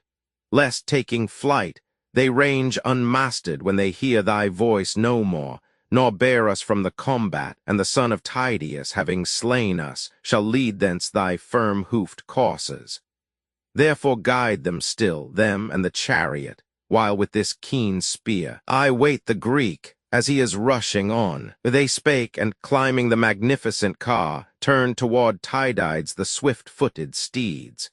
The noble son of Capaneus beheld and said in winged words to Diomed, Tydides, Diomed, most dear of men, I see 2 warriors, strong, immensely strong, coming to combat with thee. Pandarus is one, the skilled in archery, who boasts to be Lycaon's son. And by his side there comes Aeneas, glorying that he sprang from the large-souled Anchises, born to him by Venus. Mount we now our car and leave the ground, nor in thy fury rush along the van of battle, lest thou lose thy life. The brave Tydides with a frown replied, Speak not of flight, thou canst not yet persuade my mind to that. To skulk or shrink with fear, in battle ill becomes me, and my strength is unexhausted yet. It suits me not to mount the chariot, I will meet the foe just as I am. Minerva will not let my spirit falter. Ne'er shall those swift steeds bear the 2 warriors hence, if even one escapes me. One thing more have I to say, and keep it well in mind. Should Pallas deign the wise, forecasting Pallas, to bestow on me the glory of o'ercoming both. Stop thy swift horses, and tie fast the reins to our own chariot, and make haste to seize the horses of Aeneas, guiding them hence from the Trojan to the Grecian host. For they are of the stock which Jupiter the Thunderer gave to Tros. It was the price he paid for Ganymede, and they of all beneath the eye of morning and the sun are of the choicest breed. The king of men, Anchises, stealthily and unobserved, brought to the coursers of Laomedon his broodmare, and obtained the race. 6 colts, their offspring, in his cots were foaled. Of these 4 for himself he kept, and in his stalls reared them, and 2 of them, both apt for war, he gave Aeneas. If we make them ours, the exploit will bring us honor and renown. Thus they conferred. Meantime their foes drew near, urging their fiery coursers on, and first Lycaon's eminent son addressed the Greek. My weapon, swift and sharp, the arrow, failed to slay thee. Let me try the javelin now, and haply that at least may reach its mark. He spake, and, brandishing his massive spear, hurled it against the shield of Diomed. The brazen point broke through and reached the mail, then shouted with loud voice Lycaon's son, Ha, thou art wounded in thy flank, my spear bites deep, nor long, I think, canst thou survive, and great will be my glory gained from thee. But thus the valiant Diomed replied, incapable of fear, Thy thought is wrong. I am not wounded, and I well perceive that ye will never give the conflict o'er till one of you, laid low amid the dust, pour out his blood to glut the god of war. He spake and cast his spear. Minerva kept the weapon faithful to its aim. It struck the nose, and near the eye, then passing on betwixt the teeth, the unrelenting edge cleft at its root the tongue. The point came out beneath the chin. The warrior from his car fell headlong, his bright armor, fairly wrought, clashed round him as he fell. His fiery steed started aside with fright. His breath and strength were gone at once. Aeneas, with his shield and his long spear, leaped down to guard the slain, that the Achaeans might not drag him thence. There, lion-like, confiding in his strength, he stalked around the corpse, and over it held his round shield and lance, prepared to slay whoever came, and shouting terribly. Tydides raised a stone, a mighty weight such as no 2 men living now could lift, but he alone could swing it round with ease. With this he smote Aeneas on the hip where the thigh joins its socket. By the blow he brake the socket and the tendons twain, and tore the skin with the rough, jagged stone. The hero fell upon his knees, but stayed his fall with his strong palm upon the ground, and o'er his eyes a shadow came like night. Then had the king of men, Aeneas, died, but for Jove's daughter, Venus, who perceived his danger instantly. His mother, she who bore him to Anchises when he kept his beeves, a herdsman. Round her son she cast her white arms, spreading over him in folds, her shining robe to be a fence against the weapons of the foe, lest some Greek knight should at his bosom aim the steel to take his life. And thus the goddess bore away from that fierce conflict her beloved son. Nor did the son of Capaneus forget the bidding of the warlike Diomed, but halted his firm-footed steeds apart from the great tumult, with the long reins stretched and fastened to the chariot. Next, he sprang to seize the horses with fair flowing manes that drew the chariot of Aeneas. These he drave away, far from the Trojan host, to the well-grieved Achaeans, giving them in charge to lead them to the hollow ships, to his beloved friend Dapylus, whom he of all his comrades honored most, as likest to himself in years and mind. And then he climbed his car and took the reins, and swiftly drawn by his firm-footed steeds, followed Tydides, who with cruel steel sought Venus, knowing her unapt for war, and all unlike the goddesses who guide the battles of mankind, as Pallas does, or as Bellona, ravager of towns. O'ertaking her at last with long pursuit amid the throng of warring men, the son of warlike Tydeus aimed at her his spear, and wounded in her hand the delicate one with its sharp point. It pierced the ambrosial robe, wrought for her by the Graces, at the spot where the palm joins the wrist, and broke the skin and drew immortal blood.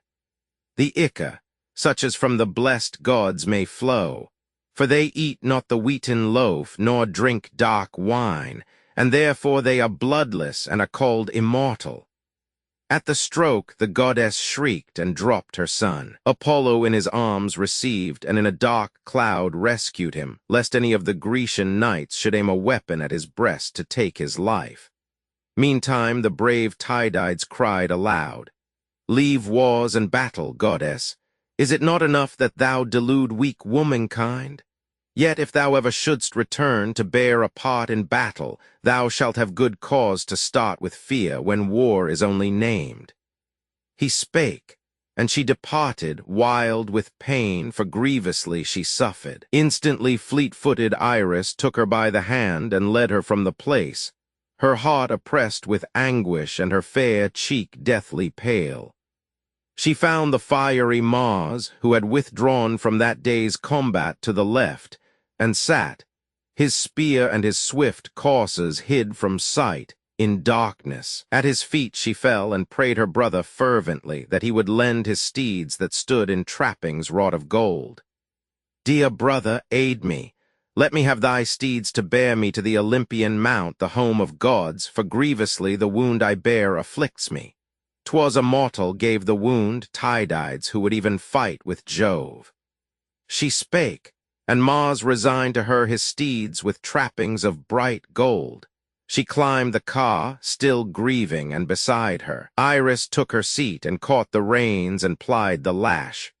On flew the coursers, on with willing speed, and soon were at the mansion of the gods on high Olympus. There the active-limbed, fleet Iris stayed them, loosed them from the car, and fed them with ambrosial food.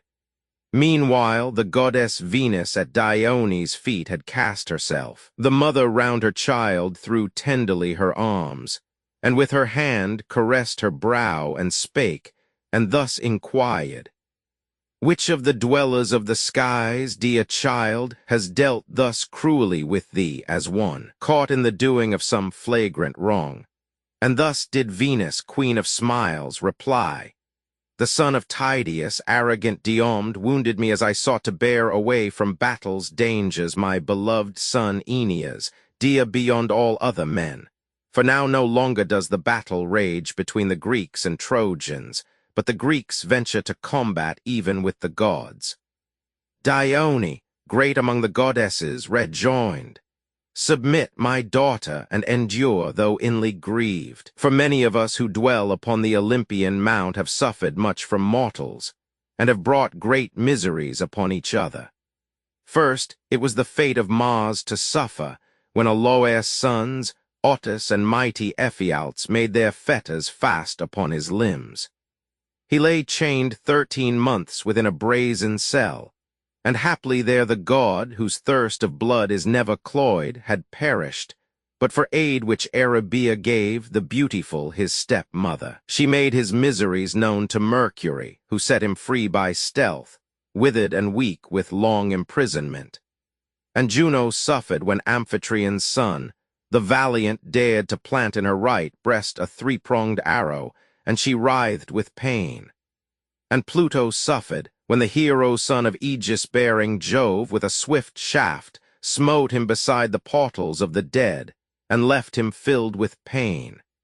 He took his way to high Olympus and the home of Jove, grieving and racked with pain, for deep the dart had pierced his brawny shoulder, torturing him. Their paean with his pain-dispelling balms healed him, for he was not of mortal race. O daring man and reckless, to make light of such impieties and violate the sacred persons of the Olympian gods. It was the blue-eyed Pallas who stirred up Tydides to assail thee thus. The fool! He knew not that the man who dares to meet the gods in combat lives not long. No child shall prattling call him father when he comes returning from the dreadful tasks of war. Let then Tydides, valiant though he be, beware lest a more potent foe than thou encounter him, and lest the nobly born Aegialeia in some night to come, wise daughter of Adrastus, and the spouse of the horse tamer Diomed, call up the servants of her household from their sleep, bewailing him to whom in youth she gave her maiden troth, the bravest of the Greeks. She spake, and wiped the ichor from the hand of Venus. At her touch the hand was healed, and the pain left it. Meantime Pallas stood with Juno looking on, both teasing Jove with words of sarcasm.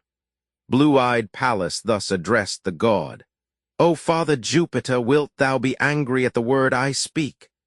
As Venus, wheedling some Achaean dame to join the host she loves, the sons of Troy, caressed the fair, arrayed in gay attire, a golden buckle scratched her tender hand. As thus she spake, the father of the gods and mortals, calling golden Venus near, said with a smile, "Nay, daughter, not for the tasks of war.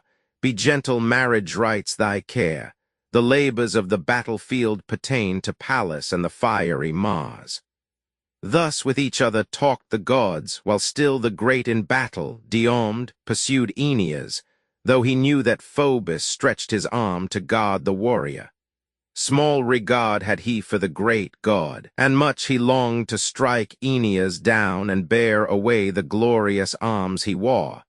And thrice he rushed to slay the Trojan, thrice Apollo smote upon his glittering shield. But when he made the fourth assault, as if he were a god, the archer of the skies, Apollo, thus with menacing words rebuked him. "Diomed, beware, desist, nor think to make thyself the equal of a god. The deathless race of gods is not as those who walk the earth."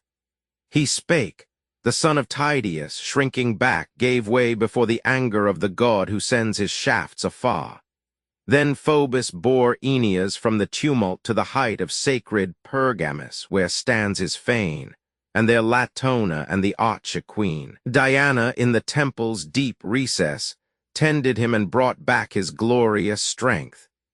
Meantime the bow-eyed god Apollo formed an image of Aeneas, armed like him, round which the Trojans and Achaeans thronged with many a heavy weapon stroke that fell upon the huge orbs of their ox-hide shields and lighter bucklers. Now to fiery Mars Apollo spake, "Mars, Mars, thou plague of men, thou steeped in blood, destroyer of walled towns, wilt thou not force this man to leave the field?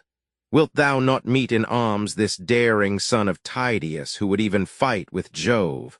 Already has he wounded in close fight the goddess Venus at the wrist, and since assaulted me as if he were a god." He said, and on the heights of Pergamus sat down, while the destroyer Mars went forth among the embattled Trojan ranks to rouse their valor. In the form of a Camus, the gallant Thracian leader, he bespake the sons of Jove-descended Priam thus, "O sons of Priam, him who claims descent from Jupiter, how long will ye submit to see your people slaughtered by the Greeks? Is it until the battle storm shall reach your city's stately portals? Even now a hero whom we honor equally with the great Hector, our Aeneas, son of the large-souled Anchises, is struck down.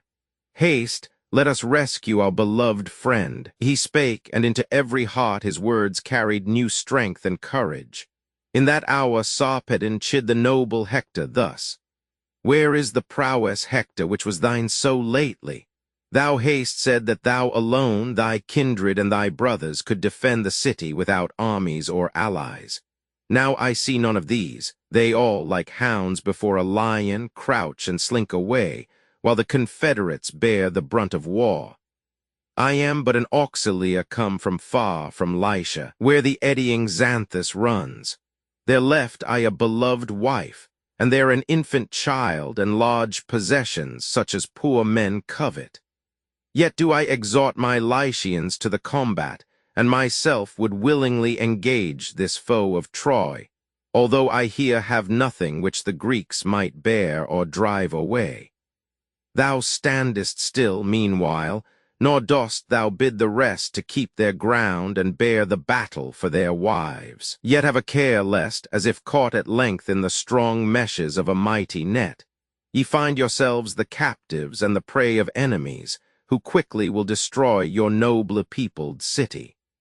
These are thoughts that should engage thy mind by night and day, and thou shouldst beg the chiefs of thine allies, called to thy aid from far, that manfully they meet the foe and foil his fierce attack, and take the cause of this reproach away.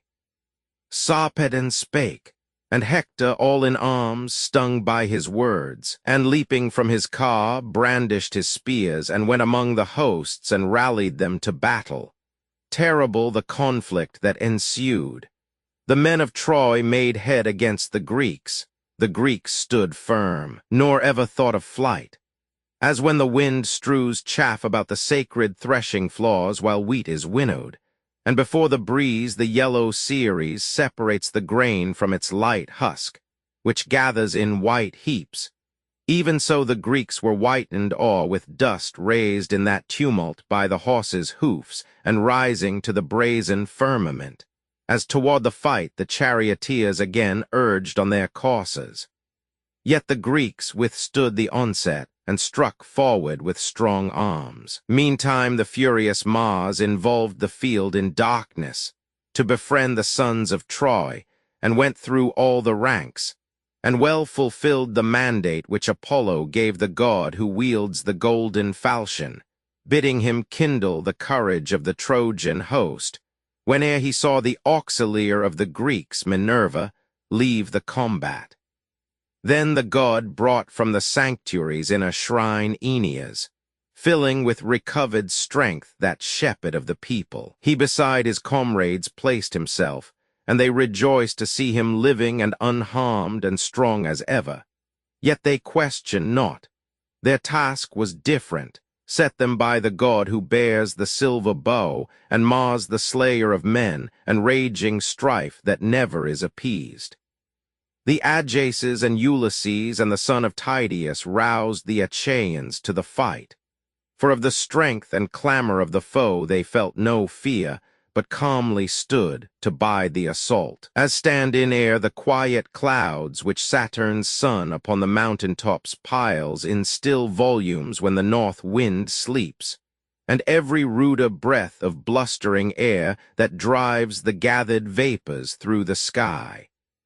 Thus calmly waited they the Trojan host, nor thought of flight. And now Atrides passed in haste along their ranks, and gave command, O friends, be men, and let your hearts be strong, and let no warrior in the heat of fight do what may bring him shame in others' eyes. For more of those who shrink from shame are safe than fall in battle, while with those who flee is neither glory nor reprieve from death. So spake the king, and hurled his spear and smote Deicorn, the son of Pergases, a chief, and a companion in the war of the great-souled Aeneas. He in Troy was honored as men honored Priam's sons, for he was ever foremost in the fight. The weapon struck his shield, yet stopped not there, but breaking through its folds and through the belt, transfixed the part beneath. The Trojan fell to earth, his armor clashing with his fall. Aeneas slew the sons of Diodes, Orsilochus, and Crethon, eminent Greeks. Their father dwelt in Pheræ nobly built, amid his riches. From Alpheus he derived his race, a river whose long stream flows through the meadows of the Pylian land. Orsilochus was to Alpheus born, lord over many men, and he became the father of great Diocles, to whom twin sons were born, well trained in all the arts of warfare, Crethon and Orsilochus. These, in the prime of youth, with their black ships followed the Argives to the coast of Troy, famed for its generous steeds. They left their home to vindicate the honor of the sons of Atreus, Agamemnon, king of men, and Menelaus, but they found their death. As two young lions, nourished by their dam amid the thickets of some mighty wood, seizing the beeves and fattened sheep, lay waste the stables, till at length themselves are slain by trenchant weapons in the shepherd's hand, so by the weapons of Aeneas died. These twain they fell as lofty fir trees fall. But now when Menelaus saw their fate, the mighty warrior, deeply sorrowing, rushed among the foremost, armed in glittering brass and brandishing his spear. For Mars had roused his soul to fury, trusting he would meet Aeneas and would perish by his hand. Antilochus, the generous Nestor's son, came also to the van, for anxiously he feared mischance might overtake the king, to make the toils of their long warfare vain. And there he found the combatants prepared for battle, with their trusty spears in hand and standing face to face. At once he took his stand beside the monarch of the Greeks. At sight of the two warriors side by side, all valiant as he was, Aeneas shunned the encounter. They, when they had drawn the dead among the Grecian ranks, and to their friends given up the hapless brothers, turned to take their place among the foremost in the fight. Then, too, Pycamenes, a chief like Mars, and leader of the Paphlagonian host, a valiant squadron armed with shields, was slain. Atrides Menelaus, skilled to wield the javelin, gave his death wound. He transfixed the shoulder at the collarbone. Meanwhile Antilochus against his charioteer, Mydon, the brave son of Atimneas, hurled a stone that smote his elbow as he wheeled his firm-paced steeds in flight. He dropped the reins, gleaming with ivory as they trailed in dust. Antilochus leaped forward, smiting him upon the temples with his sword. He fell gasping amidst the sand, his head immersed up to his shoulders, for the sand was deep, and there remained till he was beaten down before the horses' hoofs. Antilochus, lashing the horses, drave them to the Greeks. Hector beheld, and springing with loud shouts, stood mid the wavering ranks. The phalanxes of the brave Trojans followed him, for Mars and terrible Bellona led them on, Bellona bringing tumult in her train, and Mars with brandished lance. A mighty weight, now stalking after Hector, now before. Him when the valiant Diomede beheld, he trembled, and as one who, journeying along a way he knows not, having crossed a place of drear extent, before him sees a river rushing swiftly toward the deep, and all its tossing current white with foam, and stops and turns, and measures back his way, so then did Diomede withdraw and spake. O friends, how greatly must we all admire this noble Hector, mighty with the spear and terrible in war. There is some god forever near him, warding off the stroke of death. Beside him yonder even now stands Mars in semblance of a mortal man. Yield, then, and with your faces toward the foe fall back, and strive not with the gods of heaven. Even as he spake, the Trojan host drew near, and Hector slew two warriors trained to arms, Menestheus and Anchialus, who came both in one chariot to the war. Their fall Ajax, the son of Telamon, beheld and pitied, and drew near and stood, and hurled his glittering spear. It smote Amphius, son of Selagus, who, rich in lands and goods, abode in Pesis. In an evil hour he joined the cause of Priam and his sons. Him at the belt the spear of Ajax smote, and pierced the bowels. With a crash he fell, then hastened mighty Ajax to strip off the armor, but the Trojans at him cast their pointed spears that glittered as they flew, and many struck his shield. He pressed his heel against the slain, and from the body drew his brazen spear, but could not from the breast loose the bright mail, so thick the weapons came.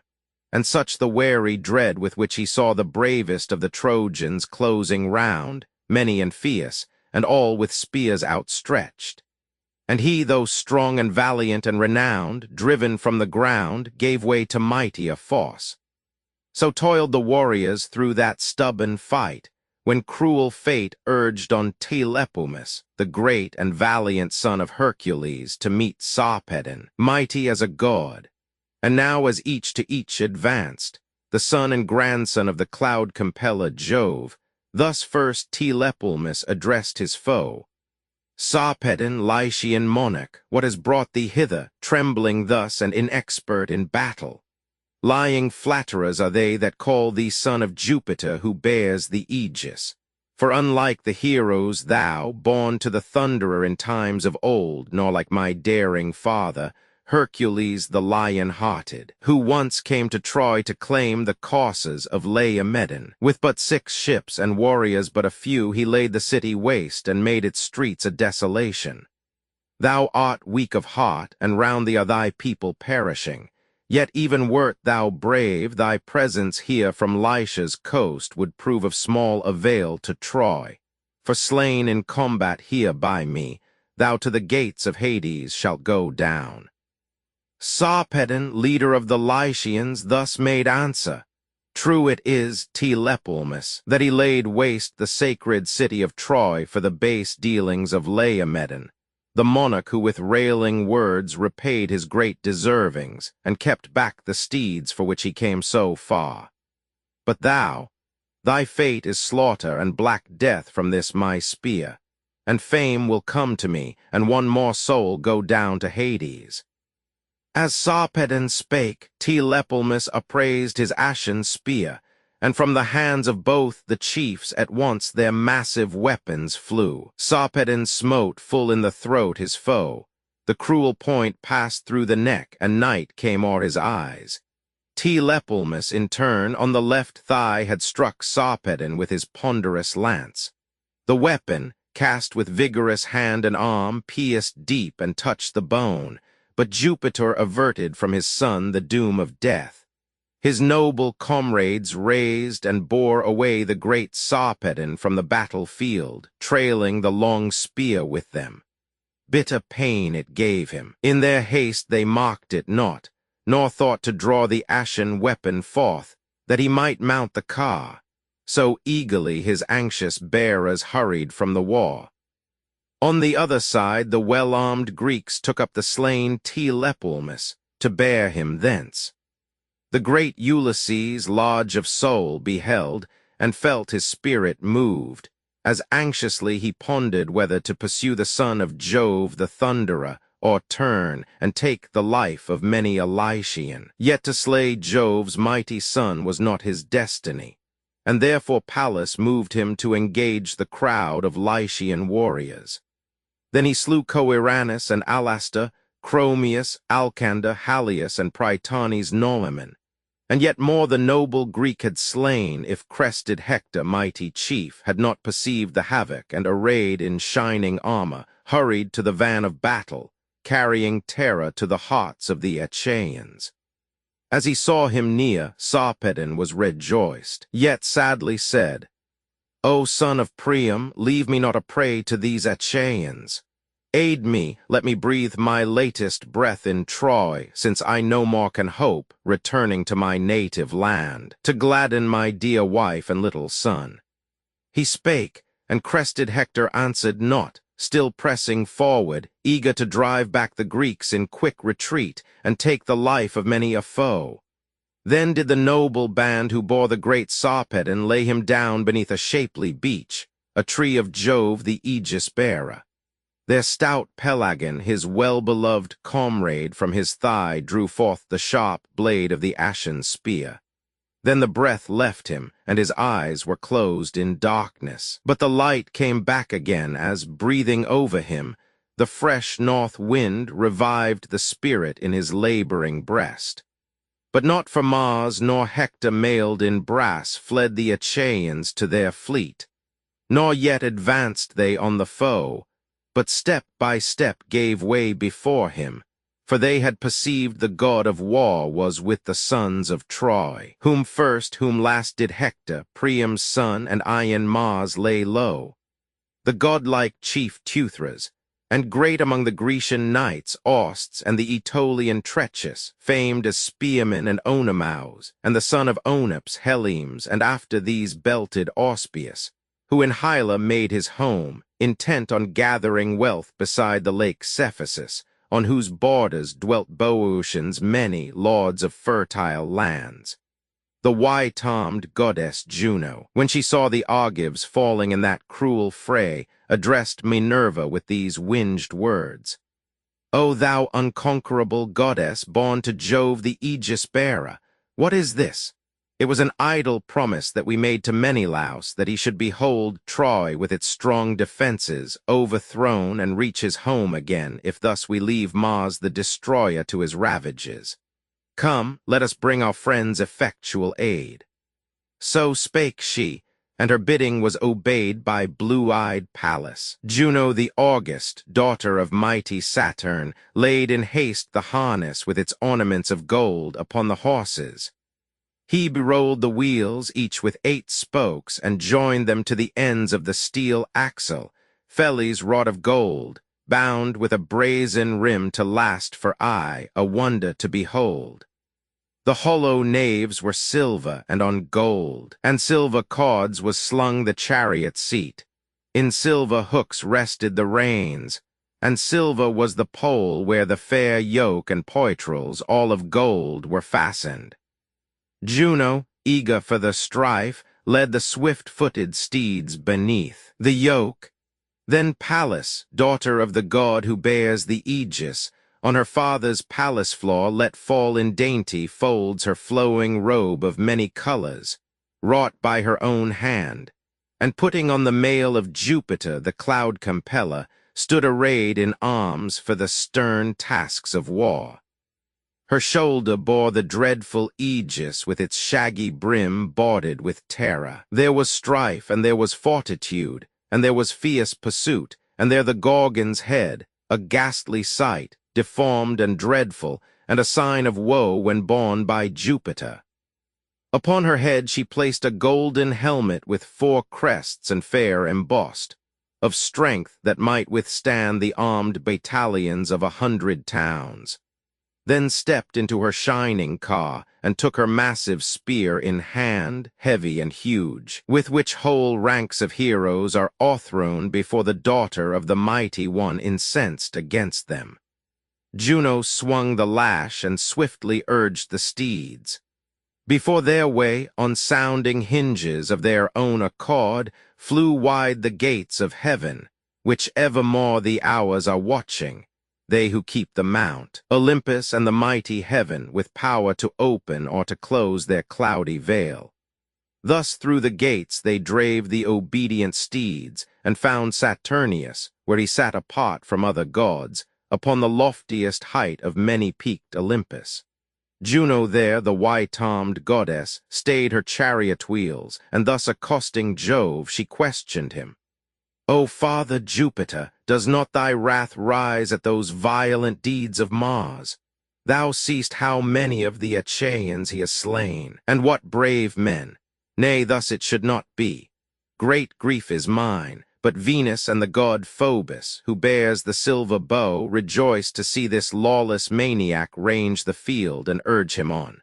O Father Jupiter, wilt thou be angry with me if I drive Mars, sorely wounded, from the battlefield? The cloud-compelling Jupiter replied, Thou haste my leave, but send to encounter him Pallas the spoiler, who has many a time brought grievous troubles on the god of war. He spake, and white-armed Juno instantly obeyed him. With the scourge she lashed the steeds, and not unwillingly they flew between earth and the starry heaven. As much of space as one who gazes on the dark blue deep seas from the headland summit where he sits. Such space the coursers of immortal breed cleared at each bound they made with sounding hoofs. And when they came to Ilium and its streams, where Cimmeri's and Scamander's channels meet, white-armed goddess Juno stayed their speed, and loosed them from the yoke, and covered them with darkness. Cimmeri's ministered, meanwhile, the ambrosial pasturage on which they fed. On went the goddesses, with step as light as timid doves, and hastened toward the field to aid the Achaean army. When they came where fought the bravest warriors in a throng around the great horse-tamer Diomed, like ravenous lions or wild boars whose rage is terrible, the white-armed goddess stood and called aloud, For now she wore the form of gallant Stentor, in whose brazen voice was heard a shout like that of 50 men.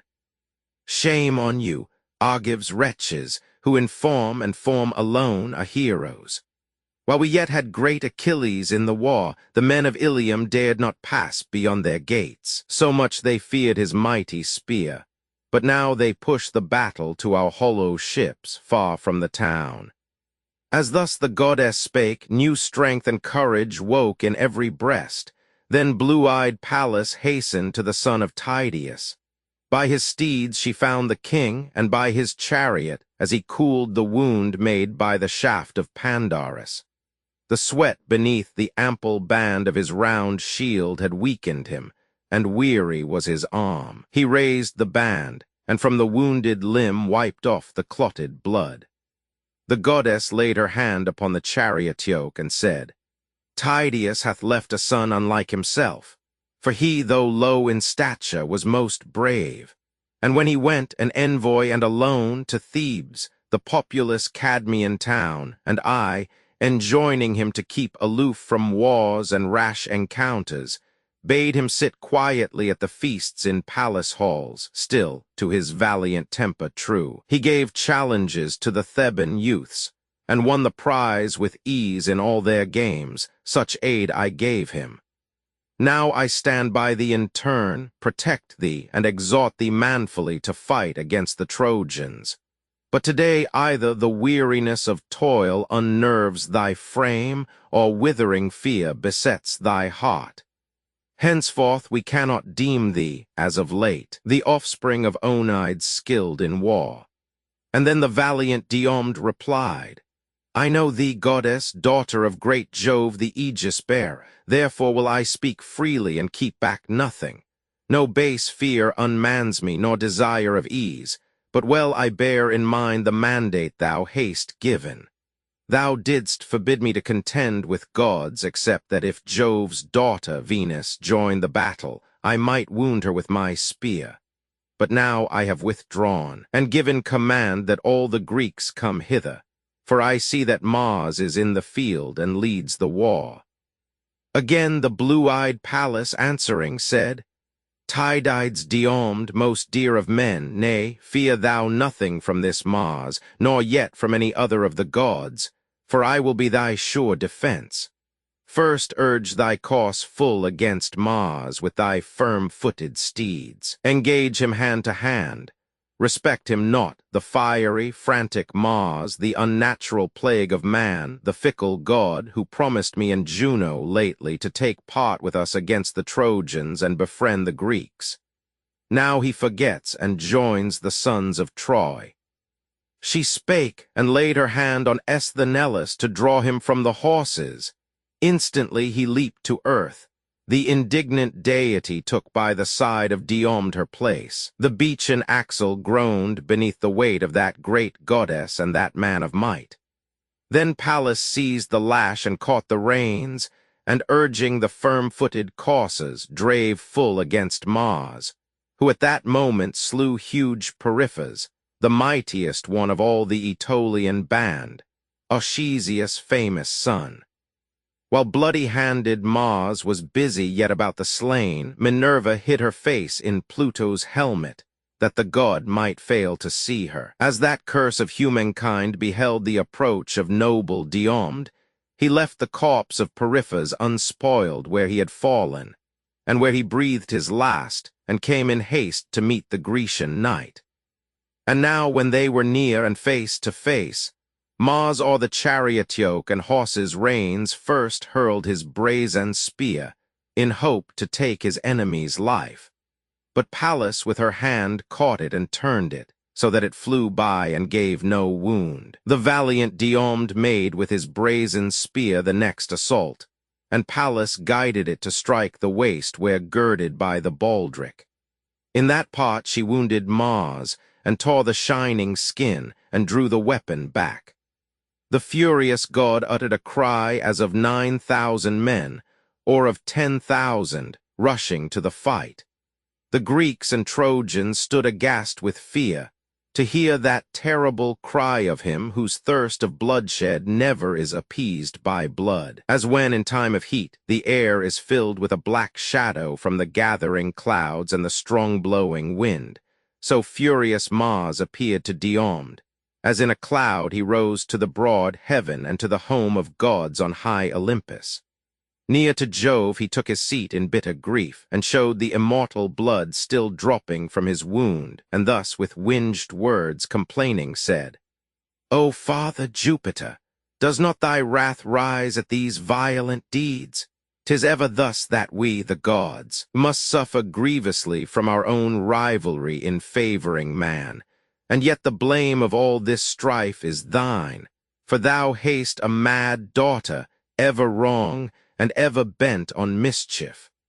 All the rest of the immortals dwelling on this mount obey thee and are subject to thy will.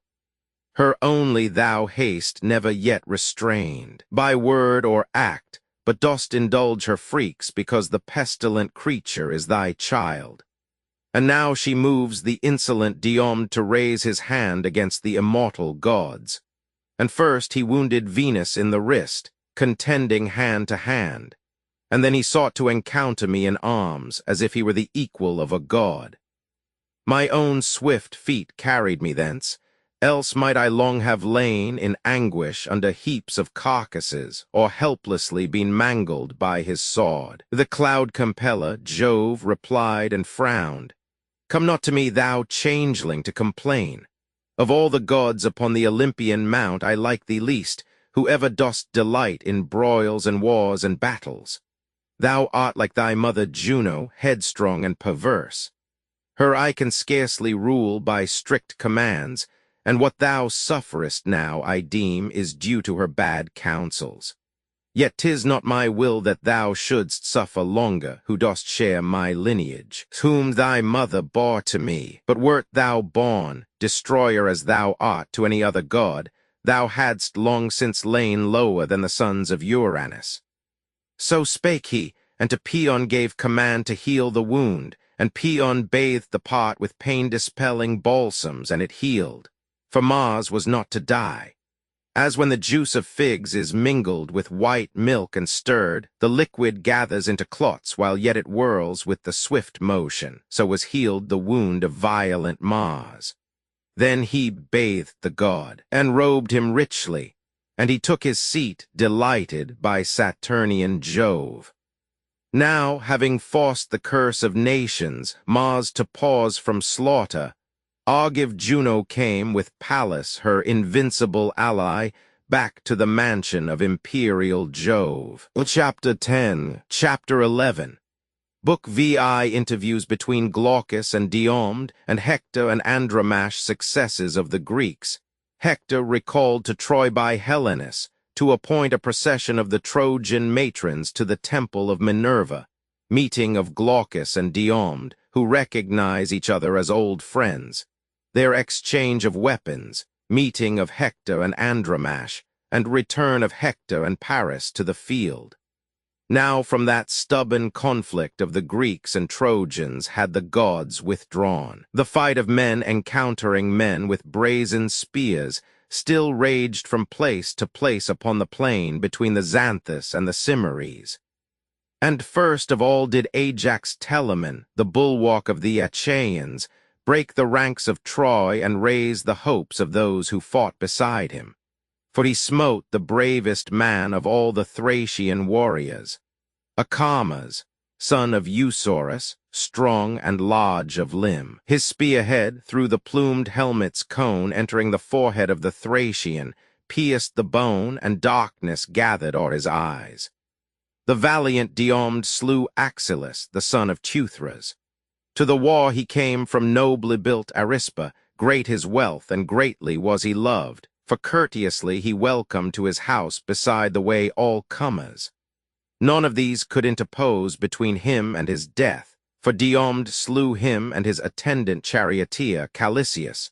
Both went down below the earth. And then Euryalus struck Dressus down and smote Opheltius, and went on to slay Aesepus and his brother Pedasus. A river nymph, a Barbaria, bore both children to Bucolion the renowned. Bucolion was the eldest of the sons of great Laomedon. His mother reared the boy in secret. While he fed his sheep, he with the river nymph was joined in love and marriage, and she bore him twins. And these, brave and of shapely limb, Mecistius' sons struck down, and from their shoulders tore the mail. The warlike Polypoetes overthrew Astyalus. Ulysses smote to earth Pidites the Percosian with the spear, and Teucer Aretown, nobly born. The glittering javelin of Antilochus, the son of Nestor, laid Abelrus low, and Agamemnon, king of men, struck down Elatus, who on lofty Pedasus dwelt, by the smoothly flowing Satnio's stream. Brave Latus slew Phylacus in flight, and by Eurypylus Melanthius fell. Then valiant Menelaus took alive Adrastus, whose two coursers, as they scoured the plain in terror, struck against a branch of tamarisk, and there entangled, snapped the chariot pole, and breaking from it, fled whither were others fleeing. From the car Adrastus to the dust beside the wheel fell on his face. There, lifting his huge spear, Atrides Menelaus o'er him stood. Adrastus clasped the warrior's knees and said, O son of Atreus, take me prisoner, and thou shalt have large ransom. In the house of my rich father ample treasures lie, brass, gold, and tempered steel, and he shall send gifts without end when he shall hear that I am spared alive and in the Grecian fleet. He spake, and moved the conqueror, who now was minded to give charge that one among his comrades to the Grecian fleet should lead the captive. Agamemnon came in haste, and, lifting up his voice, rebuked him thus, O Menelaus, soft of heart, why thus art thou concerned for men like these? In sooth, great are the benefits thy household owes the Trojans. Nay, let none of them escape the doom of swift destruction by our hands. The very babe within his mother's womb, even that must die, and all of Ilium born perish unburied, utterly cut off. He spake. The timely admonition changed the purpose of his brother, who thrust back the suppliant hero with his hand, and then King Agamemnon smote him through the loins, and prone on earth he fell. Upon the breast of the slain man Atrides placed his heel, and from the body drew the ashen spear. Then Nestor to the Argives called aloud, Friends, Grecian heroes, ministers of Mars, let no man here through eagerness for spoil linger behind the rest, that he may bear much plunder to the ships. But let us first strike down our enemies, and afterward at leisure strip the bodies of the dead. Thus speaking, he revived in every breast courage and zeal. Then had the men of Troy sought refuge from the Greeks within their walls, overcome by abject fear, if Helenus, the son of Priam and of highest note among the augurs, had not made his way to Hector and Aeneas, speaking thus, O Hector and Aeneas, since on you is laid the mighty labor to command the Trojans and the Lycians, for the first are ye in battle and in council first, here make your stand and haste from side to side, rallying your scattered ranks, lest they betake themselves to flight, and rushing to their wives become the scorn and laughter of the foe. And then, so soon as ye shall have revived the courage of your men, we here will bide the conflict with the Greeks, though closely pressed, for so we must. But Hector, thou depart to Troy and seek the mother of us both, and bid her call the honored Trojan dames to where the blue-eyed Pallas has her fane, in the high citadel, and with a key open the hallowed doors, and let her bring what she shall deem the fairest of the robes, and amplest, in her palace, and the one she prizes most, and lay it on the knees of the bright-haired Minerva. Let her make a vow to offer to the goddess their 12 yearling heifers that have never borne the yoke, if she in mercy will regard the city, and the wives and little ones of its defenders, if she will protect our sacred Ilium from the ruthless son of Tydeus, from whose valor armies flee, and whom I deem the bravest of the Greeks. For not so greatly have we held in dread Achilles, the great leader whom they call the goddess born, but terrible in wrath is Diomed, nor hath his peer in might. He spake, and Hector of his brother's words was not unmindful. Instantly he leaped armed from his chariot, shaking his sharp spears, and everywhere among the host he went, exhorting them to combat manfully, and thus he kindled the fierce fight anew. They, turning from the flight, withstood the Greeks. The Greeks fell back and ceased to slay. They thought that one of the immortals had come down from out the starry heaven to help the men of Troy, so suddenly they turned and fought. Then Hector to the Trojans called aloud, O valiant sons of Troy, and ye allies summoned from far, be men, my friends, call back your wonted valor, while I go to Troy to ask the aged men, our counselors, and all our wives, to come before the gods and pray and offer vows of sacrifice. So the plumed Hector spake, and then withdrew, while the black fell that edged his bossy shield struck on his neck and ankles as he went. Now came into the midst between the hosts Glaucus, the offspring of Hippolochus, and met the son of Tydeus, both intent on combat. But when now the twain were near and ready to engage, brave Diomed spake first, and thus addressed his enemy. Who mayst thou be of mortal men? Most brave art thou, yet never in the glorious fight have I beheld thee. Thou surpassest now all others in thy daring, since thou comest within the reach of my long spear.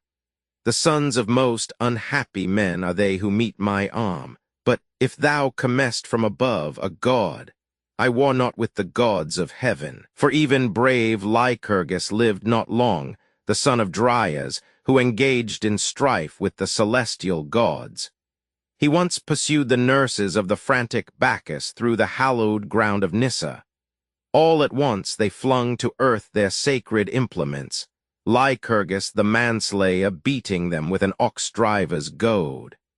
Then Bacchus fled and plunged into the sea, where Thetis hid the trembler in her bosom, for he shook with panic at the hero's angry threats. Thenceforward were the blessed deities wroth with Lycurgus. Him did Saturn's son strike blind, and after that he lived not long, for he was held in hate by all the gods. So will I never with the gods contend. But if thou be indeed of mortal race, and nourished by the fruits of earth, draw near, and quickly shalt thou pass the gates of death. Hippolochus' son, the far-renowned, made answer thus, O large-souled Diomed, why ask my lineage? Like the race of leaves is that of humankind. Upon the ground the winds strew 1 year's leaves. The sprouting grove puts forth another brood that shoot and grow in the spring season. So it is with man. 1 generation grows while 1 decays. Yet since thou takest heed of things like these, and askest whence I sprang, although to most my birth is not unknown, there is a town lapped in the pasture grounds where graze the steeds of Argos, Ephyra by name, and there dwelt Sisyphus Iliads, most shrewd of men. His son was Glaucus, and the son of Glaucus was the good Bellerophon, to whom the gods gave beauty and the grace of winning manners. Protus sought his death and banished him, for Protus was the chief among the Argives. Jupiter had made that people subject to his rule. The wife of Protus, nobly born Antea, sought with passionate desire his secret love, but failed to entice with all her blandishments the virtuous and discreet Bellerophon. Therefore went she to Protus with a lie, Die, Protus, thou, or put Bellerophon to death, for he has offered force to me. The monarch hearkened and was moved to wrath, and then he would not slay him, for his soul revolted at the deed. He sent him thence to Lycia with a fatal tablet, sealed with things of deadly import writ therein, meant for Antea's father, in whose hand Bellerophon must place it, and be made to perish. So at Lycia he arrived under the favoring guidance of the gods, and when he came where Lycian Xanthus flows, the king of that broad realm received his guest with hospitable welcome, feasting him 9 days and offering up in sacrifice 9 oxen. But when rosy-fingered Maun appeared for the 10th time, he questioned him and bade him show the token he had brought from Protus. When the monarch had beheld the fatal tablet from his son-in-law, the first command he gave him was to slay heaven-born Chimera, the invincible. No human form was hers, a lion she in front, a dragon in the hinder parts, and in the midst a goat, and terribly. Her nostrils breathed a fierce, consuming flame, yet trusting in the portents of the gods he slew her. Then it was his second task to combat with the illustrious Ptolemy, the hardest battle he had ever fought, so he declared, with men. And then he slew his third exploit, the manlike Amazons. Then he returned to Lycia. On his way the monarch laid a treacherous snare. He chose from his wide Lycian realm the bravest men to lie in ambush for him. Never one of these came home again. Bellerophon the matchless slew them all. And when the king saw that he was the offspring of a god, he kept him near him, giving him to wife his daughter, and dividing with him all his kingly honors, while the Lycians set their richest fields apart. A goodly spot, ploughlands and vineyards, for the prince to till. And she who now became his wife brought forth 3 children to the sage Bellerophon, Isandrus and Hippolochus. And last Laodamea, who in secret bore to all-providing Jupiter a son, godlike Sarpedon, eminent in arms. But when Bellerophon upon himself had drawn the anger of the gods, he roamed the Alcian fields alone, a prey to thoughts that wasted him, and shunning every haunt of humankind. The god whose lust of strife is never sated, Mars, cut off his son Isandrus, warring with the illustrious race of Ptolemy. And Diane, she who guides her car with golden reins, in anger slew his daughter. I am of Hippolochus, from him I claim my birth. He sent me forth to Troy with many counsels and commands, ever to bear myself like a brave man, and labor to excel, and never bring dishonor on the stock from which I sprang, the bravest stock by far in Ephyra and the wide realm of Lycia. 'Tis my boast to be of such a race and such a blood. He spake, the warlike Diomed was glad, and planting in the foodful earth his spear, addressed the people's shepherd blandly thus: Most surely thou art my ancestral guest, for noble Oeneus once within his halls received the blameless chief Bellerophon, and kept him 20 days, and they bestowed gifts on each other, such as host and guest exchange. A purple baldric Oeneus gave of dazzling color, and Bellerophon a double golden goblet. This I left within my palace when I came to Troy. Of Tydeus I remember nothing, since he left me, yet a little child, and went to Thebes, where perished such a host of Greeks. Henceforward I will be thy host and friend in Argos. Thou shalt be the same to me in Lycia when I visit Lycia's towns. And let us in the tumult of the fray avoid each other's spears. For there will be of Trojans and of their renowned allies enough for me to slay whene'er a god shall bring them in my way. In turn for thee are many Greeks to smite whomever thou canst overcome. Let us exchange our arms, that even these may see that thou and I regard each other as ancestral guests. Thus having said, and leaping from their cars, they clasped each other's hands and pledged their faith. Then did the son of Saturn take away the judging mind of Glaucus, when he gave his arms of gold away for arms of brass worn by Tydides Diomed, the worth of 50 oxen for the worth of 9. And now had Hector reached the Scaean gates and beechen tree. Around him flocked the wives and daughters of the Trojans eagerly. Tidings of sons and brothers they required, and friends and husbands. He admonished all duly to importune the gods in prayer, for woe, he said, was near to many a one. And then he came to Priam's noble hall, a palace built with graceful porticos, and 50 chambers near each other, walled with polished stone, the rooms of Priam's sons and of their wives, and opposite to these 12 chambers for his daughters, also near each other. and with polished marble walls, the sleeping rooms of Priam's sons-in-law and their unblemished consorts. There he met his gentle mother on her way to seek her fairest child, Laodice. She took his hand and held it fast, while thus she spake. Why art thou come, my child, and why haste left the raging fight? Full hard these hateful Greeks press us, in fighting round the city walls. Thy heart, I know, hath moved thee to repair to our high citadel, and lift thy hands in prayer to Jupiter. But stay thou here till I bring pleasant wine, that thou mayst pour a pot to Jove and to the other gods, and drink and be refreshed. For wine restores strength to the weary, and I know that thou art weary, fighting for thy countrymen.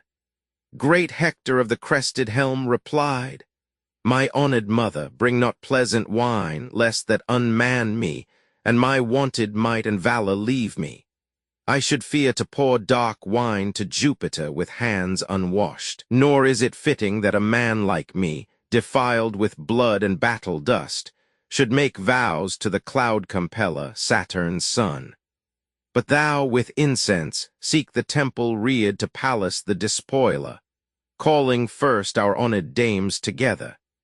Take with thee what thou shalt deem the fairest of the robes and amplest in thy palace, and the one thou prizest most, and lay it on the knees of the bright-haired Minerva. Make a vow to offer to the goddess in her fane 12 yearling heifers that have never borne the yoke, if she in mercy will regard the city, and the wives and little ones of its defenders, if she will protect our sacred Ilium from the ruthless son of Tydeus, from whose valor armies flee. So to the shrine of Pallas, warrior queen, do thou repair, while I depart to seek Paris, if he will listen to my voice. Would that the earth might open where he stands and swallow him. Olympian Jupiter reared him to be the bane of all who dwell in Troy, to large-souled Priam and his sons. Could I behold him sinking to the shades, my heart would lose its sense of bitter woe. He spake. His mother, turning homeward, gave charge to her handmaids, who through all the town passed, summoning the matrons, while the queen descended to her chamber, where the air was sweet with perfumes, and in which were laid her rich embroidered robes, the handiwork of Sidon's damsels, whom her son had brought, the godlike Alexander, from the coast of Sidon, when across the mighty deep he sailed, and brought the high-born Helen thence. One robe, most beautiful of all, she chose to bring to Pallas, ampler than the rest and many-hued. It glistened like a star and lay beneath them all. Then hastily she left the chamber with the matron train. They reached Minerva's temple, and its gates were opened by Theno, rosy-cheeked, the knight Antenor's wife and Cisseus' child, made priestess to the goddess by the sons of Troy. Then all the matrons lifted up their voices and stretched forth their suppliant hands to Pallas, while the fair Theno took the robe and spread its folds upon the lap of fair-haired Pallas, and with solemn vows prayed to the daughter of imperial Jove.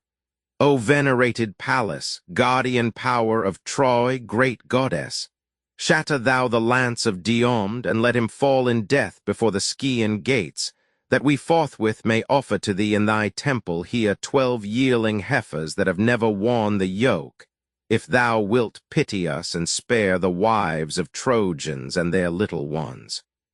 So spake she, supplicating, but her prayer Minerva answered not. And while they made vows to the daughter of almighty Jove, Hector was hastening to the sumptuous home of Alexander, which that prince had built with aid of the most cunning architects in Troy the fruitful, by whose hands were made the bedchamber and hall and anteroom. There entered Hector, dear to Jove. He bore in hand a spear 11 cubits long. The brazen spearhead glittered brightly, bound with a gold circle. In his room he there found Paris, busied with his shining arms, corselet and shield. He tried his curved bow, while Augive Helen with the attendant maids was sitting and appointed each a task. Hector beheld and chid him sharply thus, Strange man, A fitting time indeed is this to indulge thy sullen humor, while in fight around our lofty walls the men of Troy are perishing, and for thy sake the war is fiercely blazing all around our town. Thou wouldst thyself reprove him, shouldst thou see another warrior as remiss as thou in time of battle. Rouse thee then and act, lest we behold our city all in flames. Then answered Paris of the godlike form, Hector, although thou justly chidest me and not beyond my due, yet let me speak. Attend and hearken. Not in sullenness nor angry with the Trojans sat I here within my chamber, but that I might give a loose to sorrow. Even now my wife with gentle speeches has besought of me that I return to battle. And to me that seems the best, for oft doth victory change sides in war. Remain thou yet a while till I put on my armor, or go thou, and I shall follow and rejoin thee soon. He ended. Hector of the beamy helm heard him and answered not, but Helen spake, and thus with soothing words addressed the chief. Brother-in-law, for such thou art, though I am lost to shame, and cause of many ills, would that some violent blast when I was born had whirled me to the mountain wilds, or waves of the hoarse sea, that they might swallow me, ere deeds like these were done. But since the gods have thus decreed, why was I not the wife of one who bears a braver heart and feels keenly the anger and reproach of men? For Paris hath not, and will never have, a resolute mind, and must abide the effect of his own folly. Enter thou meanwhile, my brother, seat thee here, for heavily must press on thee the labors thou dost bear for one so vile as I, and for the sake of guilty Paris. An unhappy lot by Jupiter's appointment waits us both, a theme of song for men in time to come. Great Hector of the beamy helm replied, Nay, Helen, ask me not to sit. Thy speech is courteous, but persuades me not. My mind is troubled for the Trojans, to whose aid I hasten, for they miss me even now. But thou exhort this man, and bid him haste to overtake me ere I leave the town. I go to my own mansion first to meet my household, my dear wife and little child. Nor know I whether I may come once more to them, or whether the great gods ordain that I must perish by the hands of Greeks. So spake the plumed Hector, and withdrew, and reached his pleasant palace, but found not white-armed Andromache within.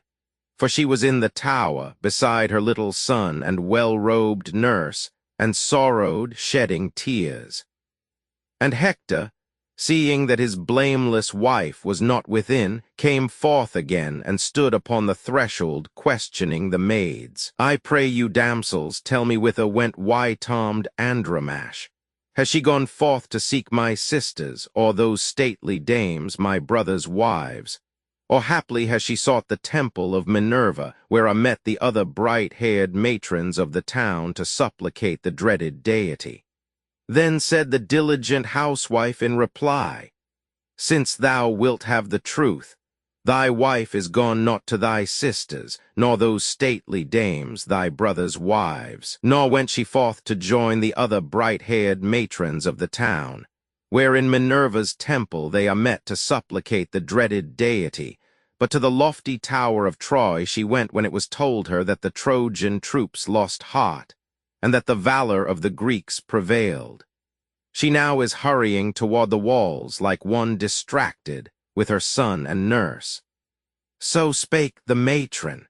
Hector left in haste the mansion, and retraced his way between the rows of stately dwellings, traversing the mighty city. When at length he reached the Scaean gates, that issue on the field, his spouse, the nobly dowered Andromache, came forth to meet him, daughter of the prince Aetion, who among the woody slopes of Plakos in the Hypoplacian town of Thebae ruled Cilicia and her sons, and gave his child to Hector great in arms.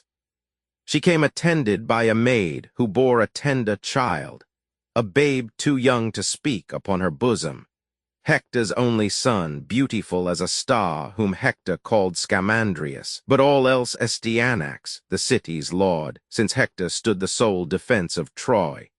The father on his child looked with a silent smile, Andromache pressed to his side meanwhile, and all in tears clung to his hand, and thus beginning said, "Too brave, thy valor yet will cause thy death.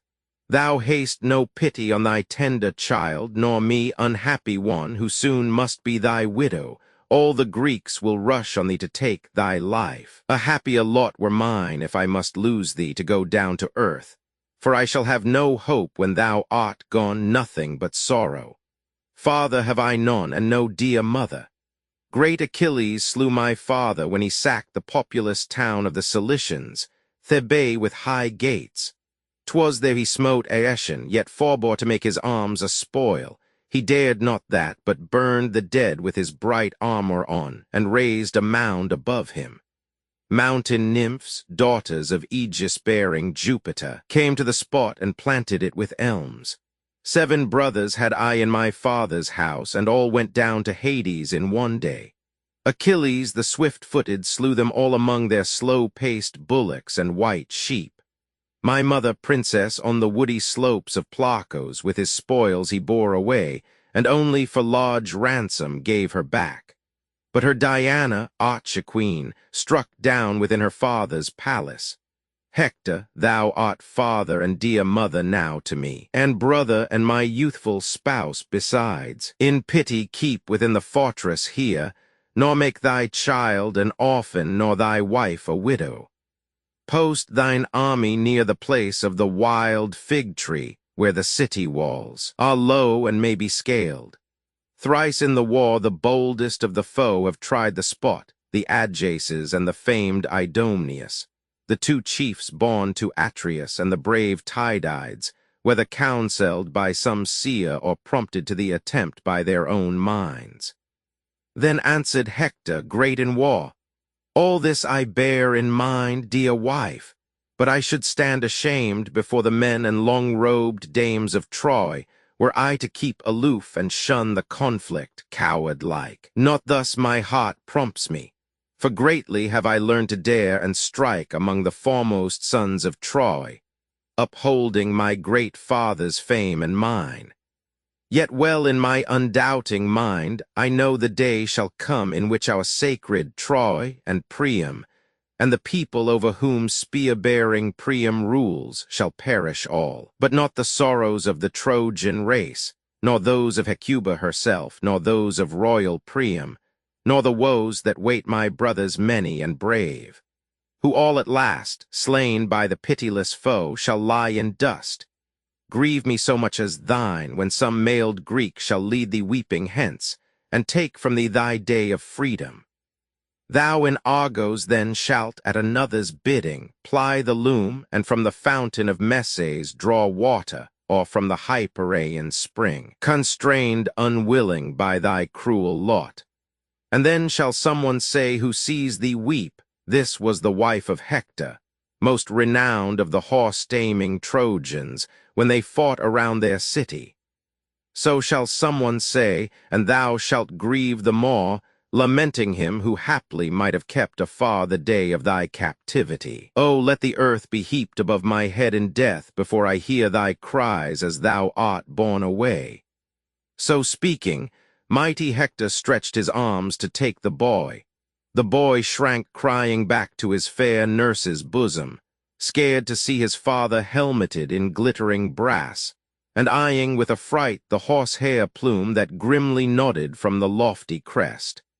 At this, both parents in their fondness laughed, and hastily the mighty Hector took the helmet from his brow and laid it down gleaming upon the ground, and having kissed his darling son and tossed him up in play, prayed thus to Jove and all the gods of heaven.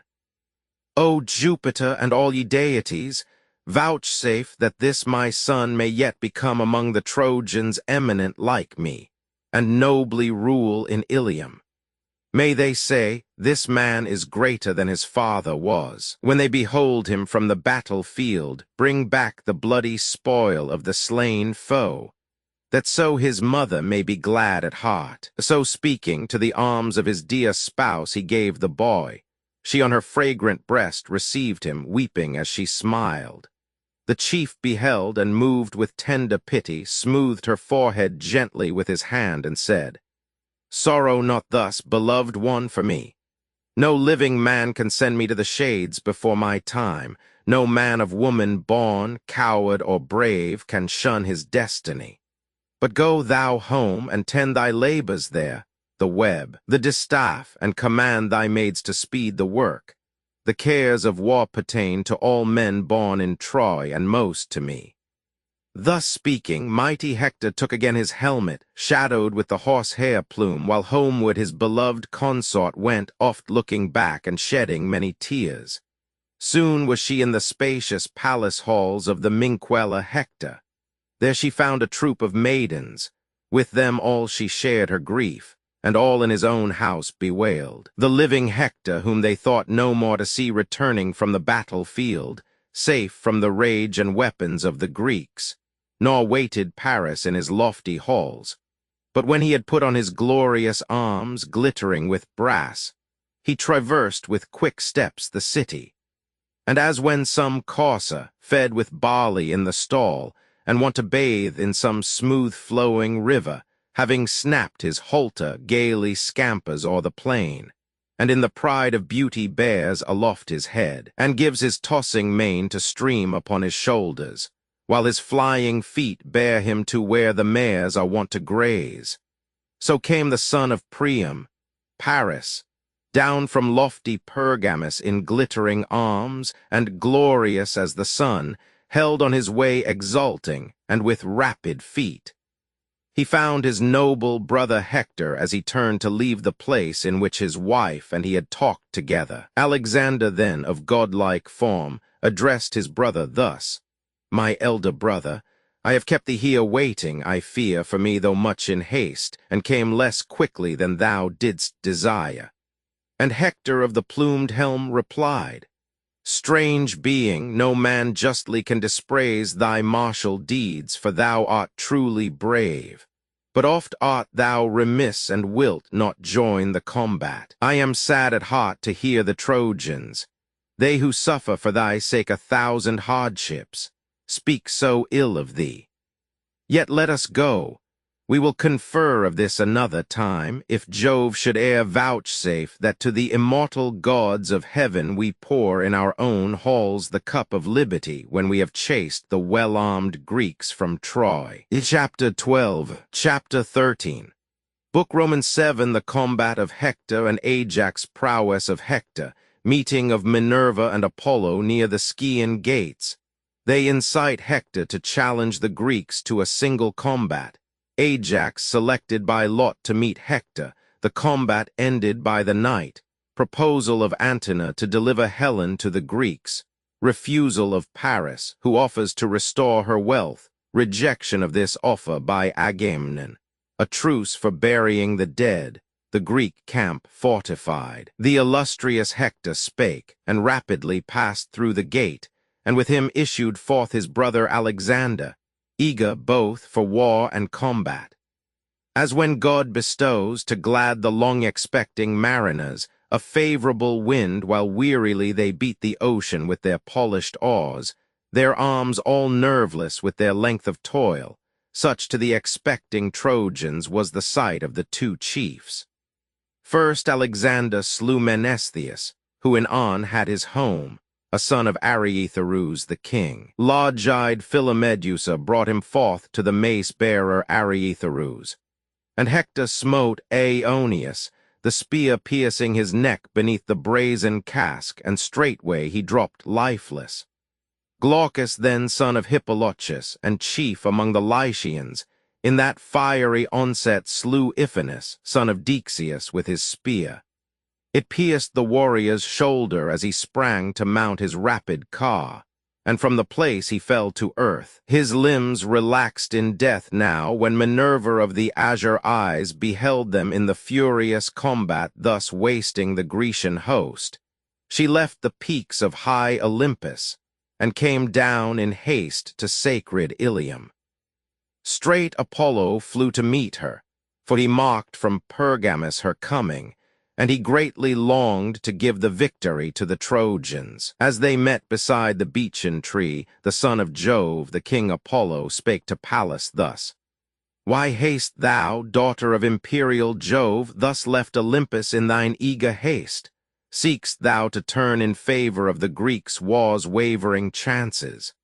For I know too well thou hast no pity when the men of Troy are perishing. But if thou wilt give ear to me, I shall propose a better way. Cause we the conflict for this day to cease, and be it afterward renewed until an end be made of Troy, since it hath pleased you, goddesses, to lay the city waste. And blue-eyed Pallas answered, Be it so, O mighty archer. With a like intent I left Olympus for this battlefield of Greeks and Trojans. But by what device thinkst thou to bring the combat to a pause?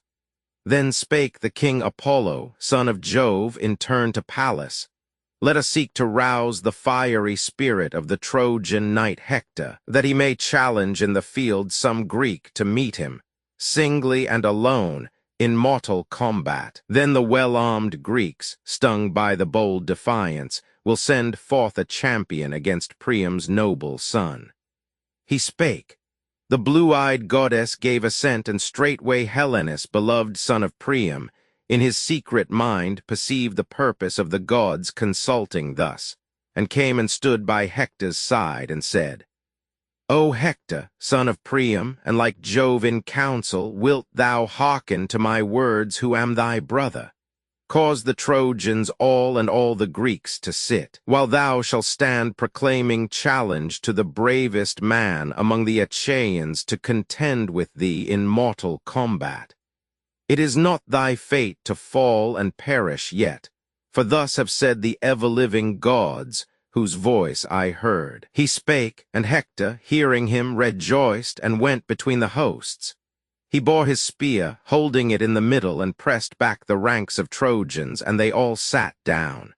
And Agamemnon caused the well-armed Greeks to sit down also. Meantime Pallas sat, with Phoebus of the silver bow in shape like vultures, on the boughs of the tall beech, the tree of Father Jupiter who bears the aegis.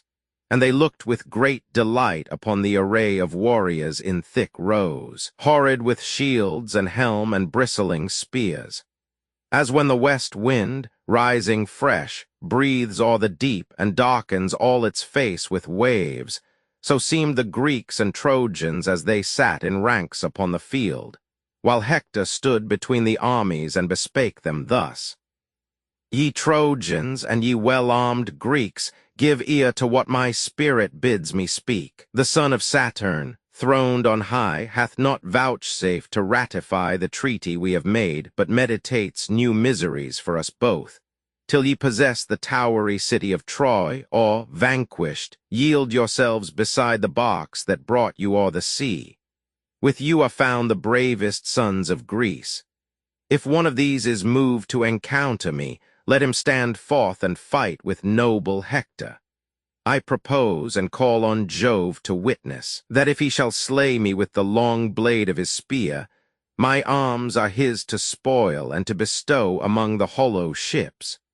But he must send my body home, that there the sons of Troy and Trojan dames may burn it on the pyre. But if I take his life, and Phoebus crown my combat with that glory, I will strip his armor off and carry it away to hallowed Ilium, there to hang it high within the temple of the archer-god Apollo. But his body I will send back to the well-oared ships, that on the beach the long-haired Greeks may hold his funeral rites, and rear his tomb by the wide Hellespont. And then in time to come shall someone say, sailing in his good ship the dark blue deep, This is the sepulchre of one who died long since, and whom, though fighting gallantly, illustrious Hector slew. So shall he say hereafter, and my fame shall never die. He spake, but utter silence held them all, ashamed to shun the encounter, yet afraid to meet it, till at length, with heavy heart, rose Menelaus from his seat, and thus bespake the army with reproachful words. O boastful ones, no longer to be called Greek warriors, but Greek women! A disgrace grievous beyond all others will be ours, if none be found in all the Achaean host to meet this Hector. May you every one there where ye now are sitting, turn to earth and water, craven as ye are and lost to sense of glory. I will arm myself for this encounter. With the immortal gods alone it rests to give the victory. He spake and put his glorious armor on. Then Menelaus had the Trojans' hand ended thy life, for he was mightier far than thou, had not the Achaean kings at once uprisen to hold thee back, while Atreus' son, wide-ruling Agamemnon, took thy hand in his and made thee listen while he spake. Sure, noble Menelaus, thou art mad, such frenzied daring suits not with the time. Restrain thyself, though thou haste cause for wrath, nor in thy pride of courage meet in arms one so much mightier. Hector, Priam's son, whom every other chief regards with fear, whom even Achilles, braver far than thou, dreads to encounter in the glorious fight. Withdraw then to thy comrades and sit down. The Greeks will send some other champion forth against him, and though fearless and athirst for combat, he, I deem, will gladly bend his weary knees to rest should he escape from that fierce conflict in the lists alive. With words like these the Grecian hero changed the purpose of his brother, who obeyed the prudent counsel, and with great delight the attendants stripped the armor from his breast. Then Nestor rose amid the Greeks and said, Ye gods, a great calamity hath fallen upon Achaea. How the aged chief Peleus, the illustrious counselor and sage, who rules the Myrmidons, will now lament. He who once gladly in his palace home inquired of me the race and pedigree of the Greek warriors, were he but to know that all of them are basely cowering now in Hector's presence, how would he uplift his hands and pray the gods that from his limbs the parted soul might pass to the abode of Pluto? Would to Father Jupiter and Pallas and Apollo that again I were as young as when the Pylian host and the Arcadians, mighty with the spear, fought on the banks of rapid Celadon and near to Phia and Iadon's streams. Their godlike Eruthalion stood among our foremost foes, and on his shoulders bore the armor of King Areitharus, the noble Areitharus, whom men and graceful women called the mace-bearer. For not with bow he fought, nor ponderous lance, but broke the phalanxes with iron mace. Lycurgus slew him, but by stratagem and not by strength. He from a narrow way, where was no room to wield the iron mace, through Areitharus thrust the spear. He fell backward. The victor took his arms, which Mars the war god gave, and which in aftertime Lycurgus wore on many a battlefield. And when within his palace he grew old, he gave them to be worn by one he loved, to Eruthalion, who attended him in battle, and who, wearing them, defied the bravest of our host. All trembled, all held back in fear, nor dared encounter him. But me a daring trust in my own strength impelled to meet him. I was youngest then of all the chiefs. I fought, and Pallas gave the victory over him, and thus I slew the hugest and most strong of men. He lay extended in vast bulk upon the ground. Would I were young as then, my frame unworn by years. And Hector of the beamy helm should meet an adversary soon. But now no one of all the chieftains here, renowned to be the bravest of the Achaean race, hastens to meet in arms the Trojan chief. Thus with upbraiding words the old man spake, and straight arose 9 warriors from their seats. The first was Agamemnon, king of men, the second brave Tydides Diomed, and then the chieftains Ajax, bold and strong, and then Idomeneus, with whom arose Merions, his armor-bearer, great as Mars himself in battle. After them Eurypylus, Evaemon's valiant son, and Thoas, offspring of Andromen, rose, and the divine Ulysses, claiming all to encounter noble Hector in the lists. But then spake Nestor the Gerenian knight, Now let us cast the lot for all, and see to whom it falls. For greatly will he aid the nobly armed Achaeans, and as great will be his share of honor, should he come alive from the hard trial of the fight. Then each one marked his lot, and all were cast into the helm of Agamemnon, son of Atreus. All the people lifted up their hands in prayer to the ever-living gods, and turned their eyes to the broad heaven, and said, Grant, Father Jove, that Ajax, or the son of Tydeus, or the monarch who bears rule in rich Mycenae, may obtain the lot. Such was their prayer, while the Gerenian knight, old Nestor, shook the lots, and from the helm leaped forth the lot of Ajax, as they wished. A herald took it, and from right to left bore it through all the assembly, showing it to all the leaders of the Greeks. No one knew it, and all disclaimed it. When at last, carried through all the multitude, it came to Ajax the renowned, who had inscribed and laid it in the helmet, he stretched forth his hand, while at his side the herald stood and took and looked upon it, knew his sign and gloried as he looked, and cast it down upon the ground before his feet, and said, O friends, the lot is mine, and I rejoice heartily, for I think to overcome the noble Hector. Now, while I put on my armor for the fight, pray ye to Jove, the mighty son of Saturn, silently, unheard by them of Troy, or else aloud, since we fear no one. None by strength of arm shall vanquish me, or find me an expert in battle, nor was I to that degree ill-trained in Salamis, where I was born. He spake, and they to Saturn's monarch son prayed, looking up to the broad heaven, and said, O Father Jove, most mighty, most august, who rulest from the Idaean mount, vouchsafe that Ajax bear away the victory and everlasting honor. But if thou dost cherish Hector and protect his life, give equal strength to both and equal fame. Such were their words, while Ajax armed himself in glittering brass. And when about his limbs the mail was buckled, forward rushed the chief, as moves the mighty Mars to war among the heroes whom the son of Saturn sends to struggle on the field in murderous strife. So the great Ajax, bulwark of the Greeks, with a grim smile came forward, and with strides firm set and long, and shook his ponderous spear. The Greeks exulted at the sight. Dismay seized every Trojan. Even Hector's heart quailed in his bosom. Yet he might not now withdraw through fear, nor seek to hide among the throng of people, since himself had given the challenge.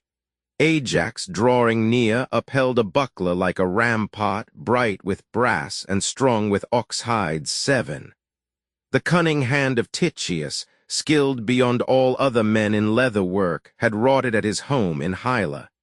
He for Ajax framed the shield with hides of pampered bullocks in 7 folds, and an 8th fold of brass, the outside fold. This Telamonian Ajax held before his breast, as he approached, and threatening said, Now shalt thou, Hector, singly matched with me, learn by what chiefs the Achaean host is led besides Achilles, mighty though he be to break through squadrons, and of lion heart still in the beaked ships in which he crossed the sea he cherishes his wrath against the shepherd of the people, Atreus' son. But we have those that dare defy thee yet, and they are many. Let the fight begin. Then answered Hector of the plumed helm, O high-born Ajax, son of Telamon and prince among thy people, think thou not to treat me like a stripling weak of arm, or woman all untrained to tasks of war. I know what battles are and bloody frays, and how to shift to right and left the shield. Of seasoned hide and unfatigued maintain the combat, how on foot to charge the foe with steps that move to martial airs, and how to leap into the chariot and pursue the war with rushing steeds. Yet not by stealth seek I to smite thee, valiant as thou art, but in fair open battle, if I may. He spake, and brandishing his ponderous lance hurled it, and on the outer plate of brass which covered the 7 bullock hides, it struck the shield of Ajax.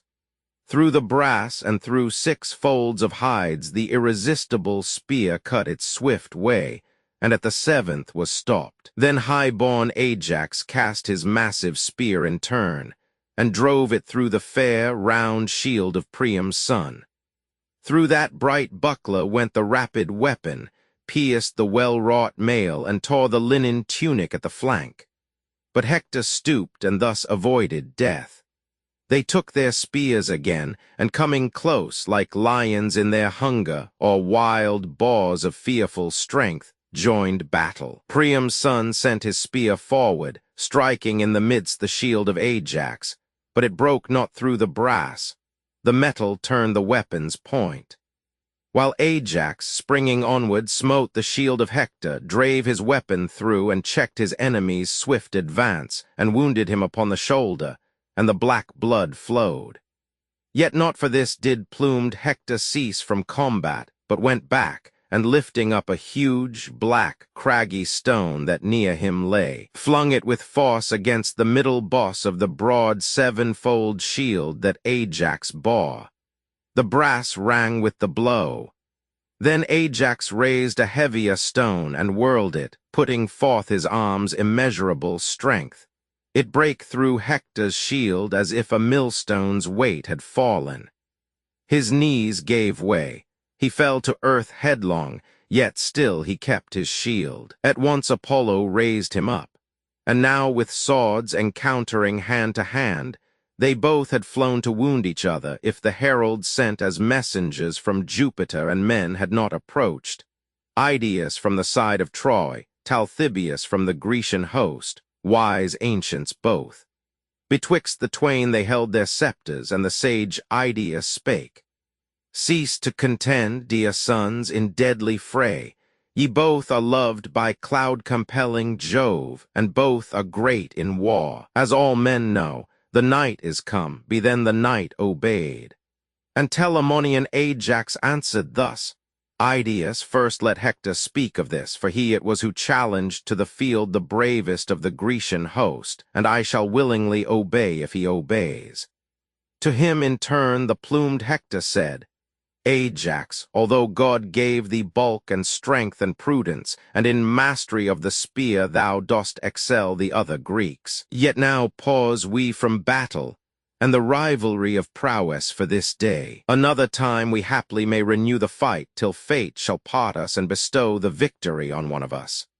But now the night is here, and it is good to obey the night, that thou mayst gladden at the fleet the Greeks and all thy friends and comrades, and that I in turn may give the Trojan men and long-robed dames, in the great city where King Priam reigns, cause to rejoice, the dames who pray for me, thronging the hallowed temple.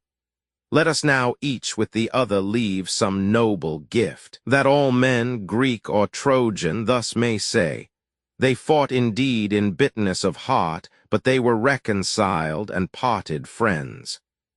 He spake, and gave a silver-studded sword and scabbard with its fair embroidered belt, and Ajax gave a girdle brightly dyed with purple.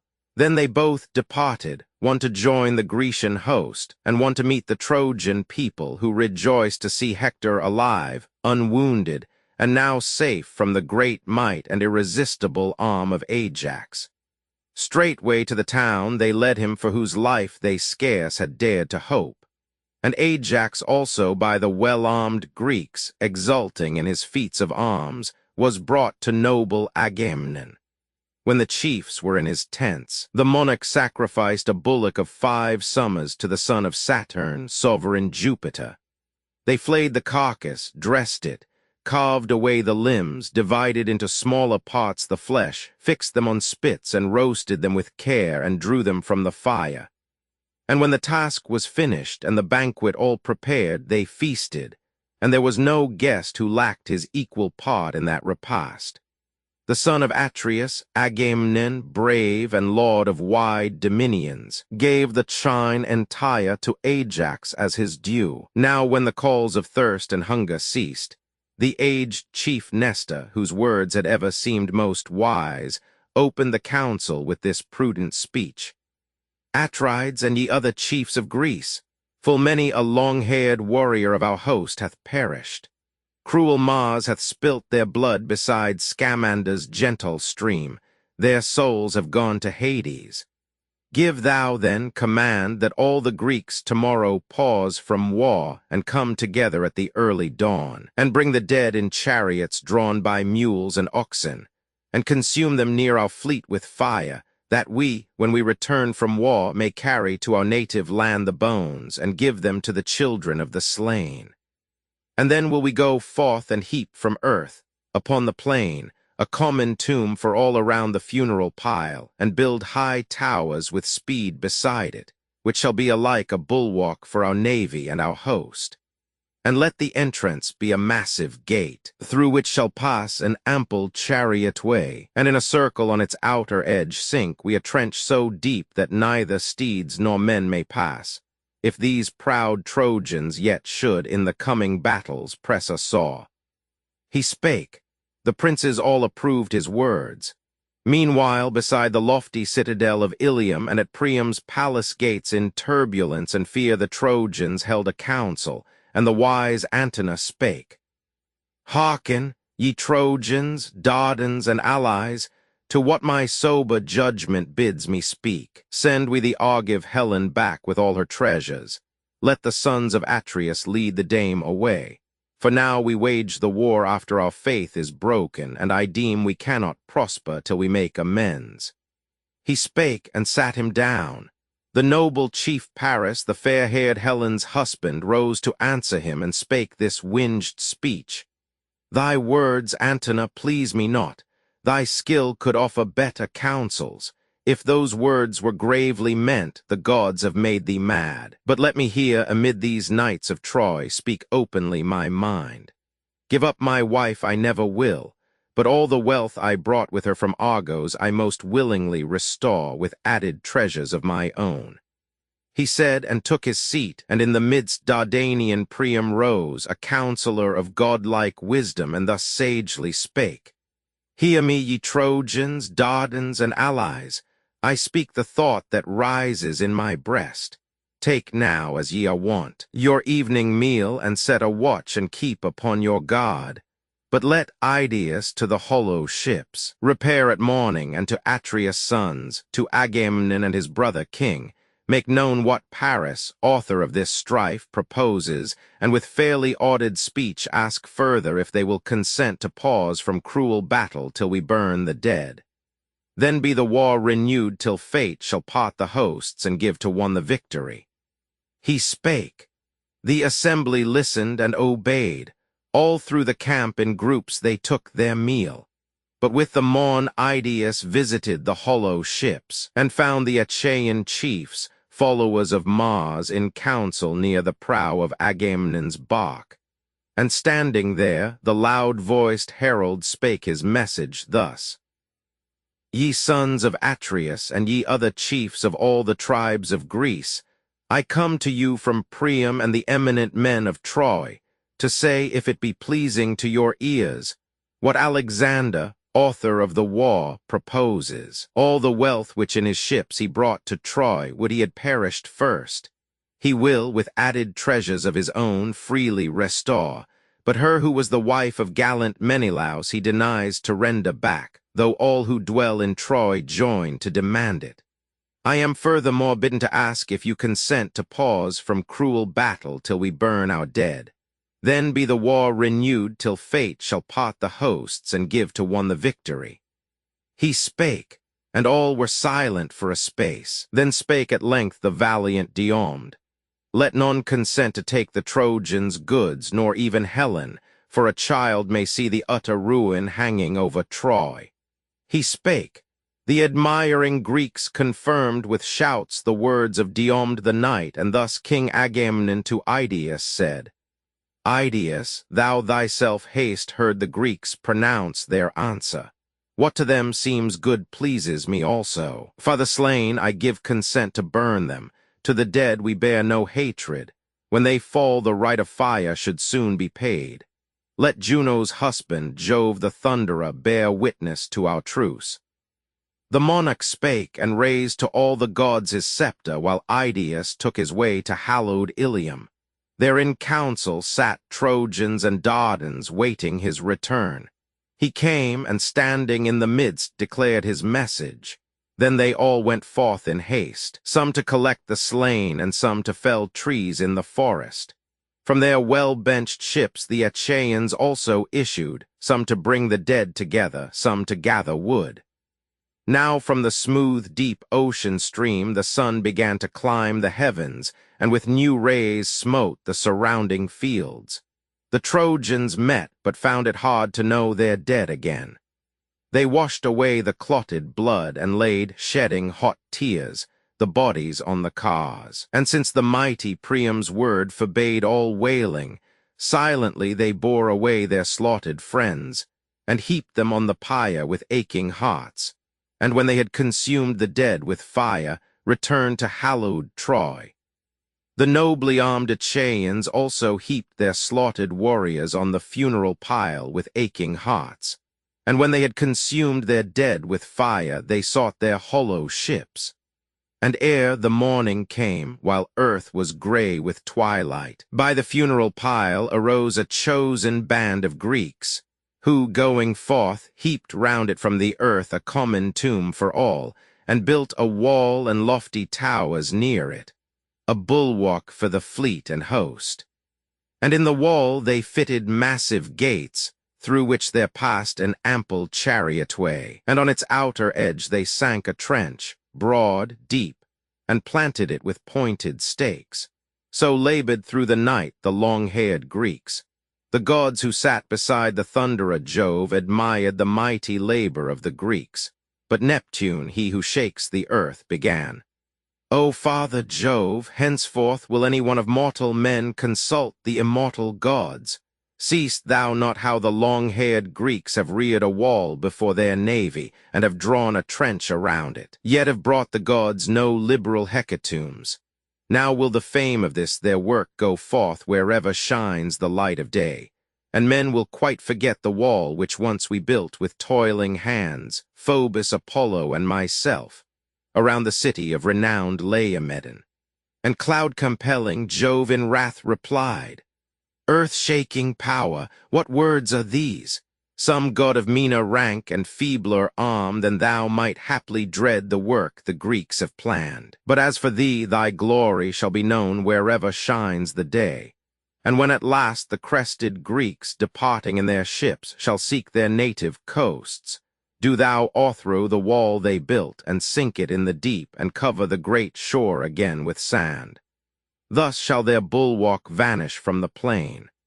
So talked they with each other while the sun was setting. But the Achaeans now had brought their labors to an end. They slew their steers beside the tents and shared the evening meal, while many ships had come to land with store of wine from Lemnos, which Euneus sent, Euneus whom Hypsipyle brought forth to Jason, shepherd of the people. These brought wine, 1,000 measures, as a gift to Agamemnon and his brother king, the sons of Atreus. But the long-haired Greeks bought for themselves their wines. Some gave their brass, and others shining steel. Some bought with hides, and some with steers, and some with slaves, and thus prepared an ample banquet. Through the night feasted the long-haired Greeks. The Trojan host and their auxilia warriors banqueted within the city walls. Through all that night the great disposer, Jove, portended woe to both with fearful thunderings. All were pale with terror. From their beakers all poured wine upon the ground, and no man dared to drink who had not paid to Saturn's mighty son the due libation. Then they laid them down to rest, and so received the balm of sleep. Chapter 14, Chapter 15. Book Roman 8. The second battle, a council of the gods. Jupiter forbids them to take part with either side. Minerva permitted to advise the Greeks. Beginning of the second battle, the fate of the two armies weighed in the scales by Jupiter. Nestor rescued by Diomed, exploits of Diomed and of Hector. Neptune denies the request of Juno to aid the Greeks. Teucer wounded by Hector. Juno and Minerva restrained by Jupiter from going to the aid of the Greeks, who are driven within their entrenchments. The Trojans pass the night before the Greek camp and kindle fires around it. Now morn in saffron robes had shed her light o'er all the earth, when Jove the Thunderer summoned the gods to council on the heights of many-peaked Olympus. He addressed the assembly, and all listened as he spake.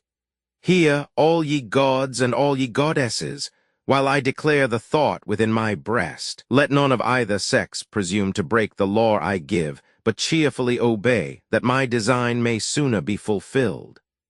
Whoever, stealing from the rest, shall seek to aid the Grecian cause, or that of Troy back to Olympus, scourged and in disgrace, shall he be brought, or I will seize and hurl the offender down to rayless Tartarus, deep, deep in the great gulf below the earth, with iron gates and threshold forged of brass, as far beneath the shades as earth from heaven. Then shall he learn how greatly I surpass all other gods in power. Try if ye will, ye gods, that all may know. Suspend from heaven a golden chain. Let all the immortal host cling to it from below. Ye could not draw, strive as ye might, the all-disposing Jove from heaven to earth. And yet, if I should choose to draw it upward to me, I should lift, with it and you, the earth itself and sea together. And I then would bind the chain around the summit of the Olympian mount, and they should hang aloft. So far my power surpasses all the power of gods and men. He spake, and all the great assembly, hushed in silence, wondered at his threatening words, until at length the blue-eyed Pallas said, Our father, son of Saturn, mightiest as among the potentates, we know thy power is not to be withstood, yet are we moved with pity for the warlike Greeks, who bear an evil fate and waste away in war. If such be thy command, we shall refrain from mingling in the combat, yet will aid the Greeks with counsel which may be their guide, lest by thy wrath they perish utterly. The cloud-compeller Jove replied and smiled, Tritonia, daughter dear, be comforted. I spake not in the anger of my heart, and I have naught but kind intents for thee. He spake, and to his chariot yoked the steeds, fleet, brazen-footed, and with flowing manes of gold, and put his golden armor on, and took the golden scourge, divinely wrought, and mounting touched the coursers with the lash to urge them onward. Not unwillingly flew they between the earth and starry heaven, until he came to Ida, moist with springs and nurse of savage beasts, and to the height of Gargarus, where lay his sacred field, and where his fragrant altar fumed. He checked their course, and there the father of the gods and men released them from the yoke and caused a cloud to gather round them. Then he sat, exulting in the fullness of his might, upon the summit, whence his eye beheld the towers of Ilium and the ships of Greece. Now in their tents the long-haired Greeks had shared a hasty meal and girded on their arms.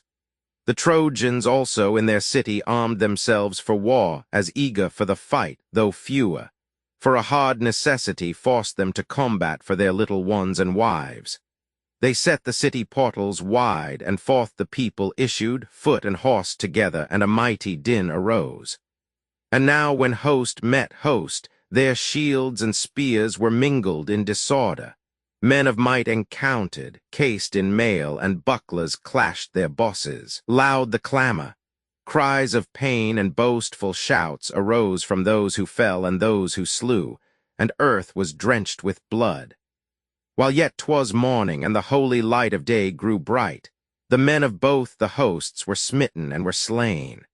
But when the sun stood high in middle heaven, the All-Father took his golden scales, and in them laid the fates which bring the sleep of death, the fate of those who tamed the Trojan steeds, and those who warred for Greece in brazen armor. By the midst he held the balance, and behold, the fate of Greece in that day's fight sank down until it touched the nourishing earth, while that of Troy rose and flew upward toward the spacious heaven. With that the Godhead thundered terribly from Ida's height, and sent his lightnings down among the Achaean army. They beheld in mute amazement and grew pale with fear.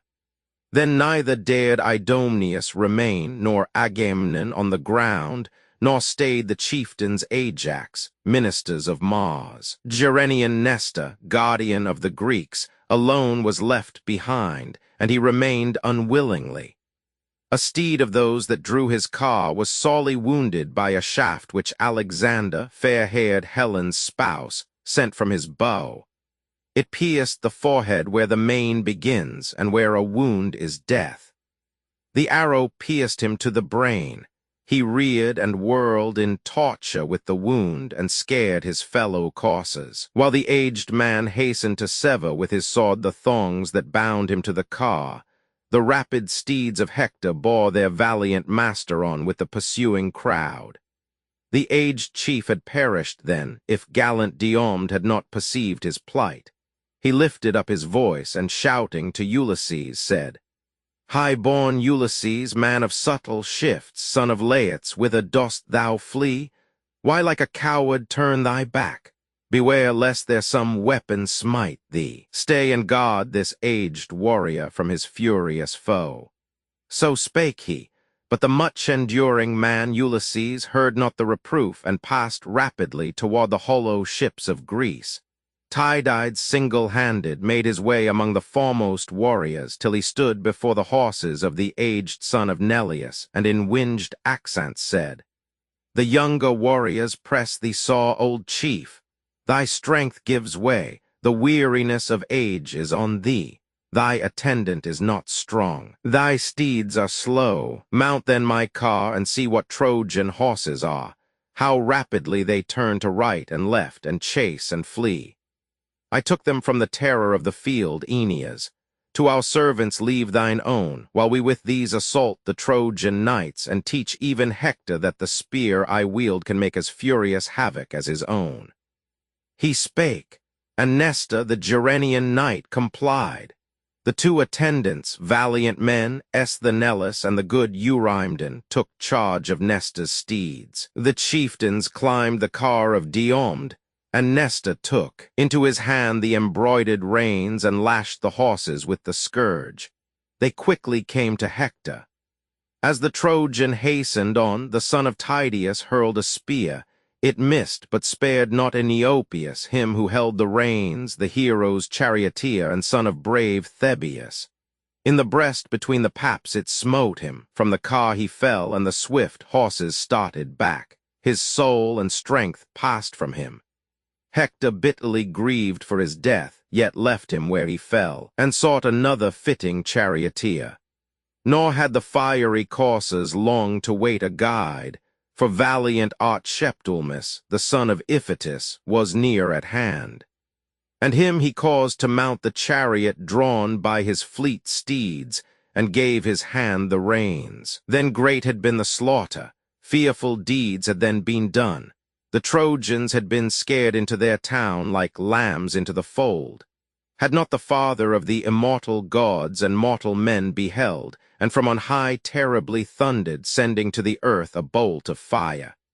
He flung it down before the car of Diomed, and fiercely glared the blazing sulphur. Both the frightened steeds cowered, trembling by the chariot. Nestor's hand let fall the embroidered reins. His spirit sank with fear, and thus he said to Diomed, "Tydides, turn thy firm-paced steeds and flee. Dost thou not see that victory from Jove attends thee not? Today doth Saturn's son award the glory to the Trojan chief. Hereafter he will make it ours, if such be his good pleasure. No man, though he be the mightiest among men, can thwart the will of Jupiter, with whom abides all power." The great in battle, Diomed replied, "Truly, O ancient man, thou speakest well, but this it is that grieves me to the heart, that Hector to the Trojan host will say, I put to flight Tydides, and he sought shelter among his ships. Thus will he boast hereafter, may earth open then for me." And Nestor the Gerenian knight rejoined, "What, son of warlike Tydeus, haste thou said? Though Hector call thee faint of heart and weak, the Trojans and Dardanians, and the wives of the stout-hearted Trojans armed with shields, whose husbands in their youthful prime thy hand hath laid in dust, will not believe his words." Thus having said, he turned the firm-paced steeds rearward, and mingled with the flying crowd. And now the Trojans and their leader gave a mighty cry, and poured on them a storm of deadly darts. And crested Hector raised his thundering voice and shouted after them, "O son of Tydeus, the swift-riding Greeks have honored thee beyond all other men at banquets with high place and delicate meats and flowing cups. They will despise thee now, for thou art like a woman. Timorous girl, take thyself hence, and never think that I shall yield to thee, that thou mayst climb our towers and bear away our women in thy ships. For I shall give thee first the doom of death." He spake, and Diomed, in doubtful mood, questioned his spirit whether he should turn his steeds and fight with Hector. Thrice the thought arose within his mind, and thrice on high uttered the all-forecasting Jupiter his thunder from the Idaean mount, a sign of victory changing to the Trojan side. Then Hector to the Trojans called aloud, "Trojans and Lycians all, and ye who close in deadly fight, the sons of Dardanus, acquit yourselves like men, my friends. Recall your fiery valor now, for I perceive the son of Saturn doth award to me victory and vast renown, and to the Greeks destruction. Fools, who built this slender wall which we contemn, which cannot stand before the strength I bring, our steeds can overleap the trench they digged. When I shall reach their fleet, remember the consuming power of fire, that I may give their vessels to the flames, and hew the Achaeans down beside their prows, while they are wrapped in the bewildering smoke." He spake, and then he cheered his coursers thus: "Xanthus, Podagus, Lampus nobly bred, and Ethon, now repay the generous care, the pleasant grain which my Andromache, daughter of great Aetion, largely gives. She mingles wine that ye may drink at will ere yet she ministers to me, who boast to be her youthful husband. Let us now pursue with fiery haste, that we may seize the shield of Nestor, the great fame of which has reached to heaven, an orb of massive gold even to the handles. Let us from the limbs of Diomed, the tamer of fleet steeds, strip off the glorious mail that Vulcan forged. This done, our hope may be that all the Greeks will climb their galleys and depart tonight." So boasted he, but queenly Juno's ire was kindled, and she shuddered on her throne till great Olympus trembled. Thus she spake to Neptune, mighty ruler of the deep: "Earth-shaker, thou who rulest far and wide, is there no pity for the perishing Greeks within that breast of thine? They bring to thee at Hellas and Aegae costly gifts, and many, wherefore thy desire should be that they may win the victory. If the gods who favor the Achaeans should combine to drive the Trojans back, and hold in check high-thundering Jupiter, the god would sit in sullen grief on Ida's top alone." Earth-shaking Neptune answered in disdain, "O Juno, rash in speech, what words are these? Think not that I can wish to join the gods in conflict with the monarch Jupiter, the son of Saturn, mightier than we all." So held they colloquy. Meanwhile the space betwixt the galleys and the trench and wall was crowded close with steeds and shielded men. For Hector, son of Priam, terrible as Mars the lightning-footed, drave them on before him. Jove decreed him such renown, and now would he have given that noble fleet to the consuming flame, if Juno, queen of heaven, had not beheld, and moved the heart of Agamemnon to exhort the Greeks that they should turn and combat. With quick steps he passed beside the fleet, among the tents, bearing in his strong hand his purple robe, and climbed the huge black galley which had brought Ulysses to the war.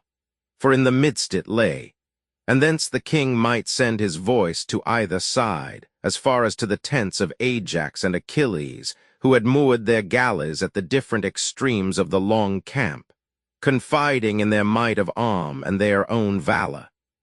Thence he called, with loud, clear utterance, to the Achaean host, "O Greeks, shame on ye, cravens who excel in form alone, where now are all the boasts of your invincible valor, the vain words ye uttered pompously, when at the feast in Lemnos sitting ye devoured the flesh of horned beeves, and drank from bowls of wine, flower-crowned, and bragged that each of you would be a match for 50 Trojans, or for twice 50. And now we all are not a match for Hector singly, who will give our fleet soon to consuming flames. O Father Jove, was ever mighty monarch visited by thee with such affliction, or so robbed of high renown? And yet in my good ship, bound to this luckless coast, I never passed by thy fair altars that I did not burn the fat and thighs of oxen with a prayer that I might sack the well-defended Troy. Now be at least one wish of mine fulfilled, that we may yet escape and get us hence, nor let the Trojans thus destroy the Greeks. He spake and wept. The All-Father, pitying him, consented that his people should escape the threatened ruin. Instantly he sent his eagle, bird of surest augury, which, bearing in his talons a young fawn, the offspring of a nimble-footed roe, dropped it at the fair altar where the Greeks paid sacrifice to Panamphean Jove.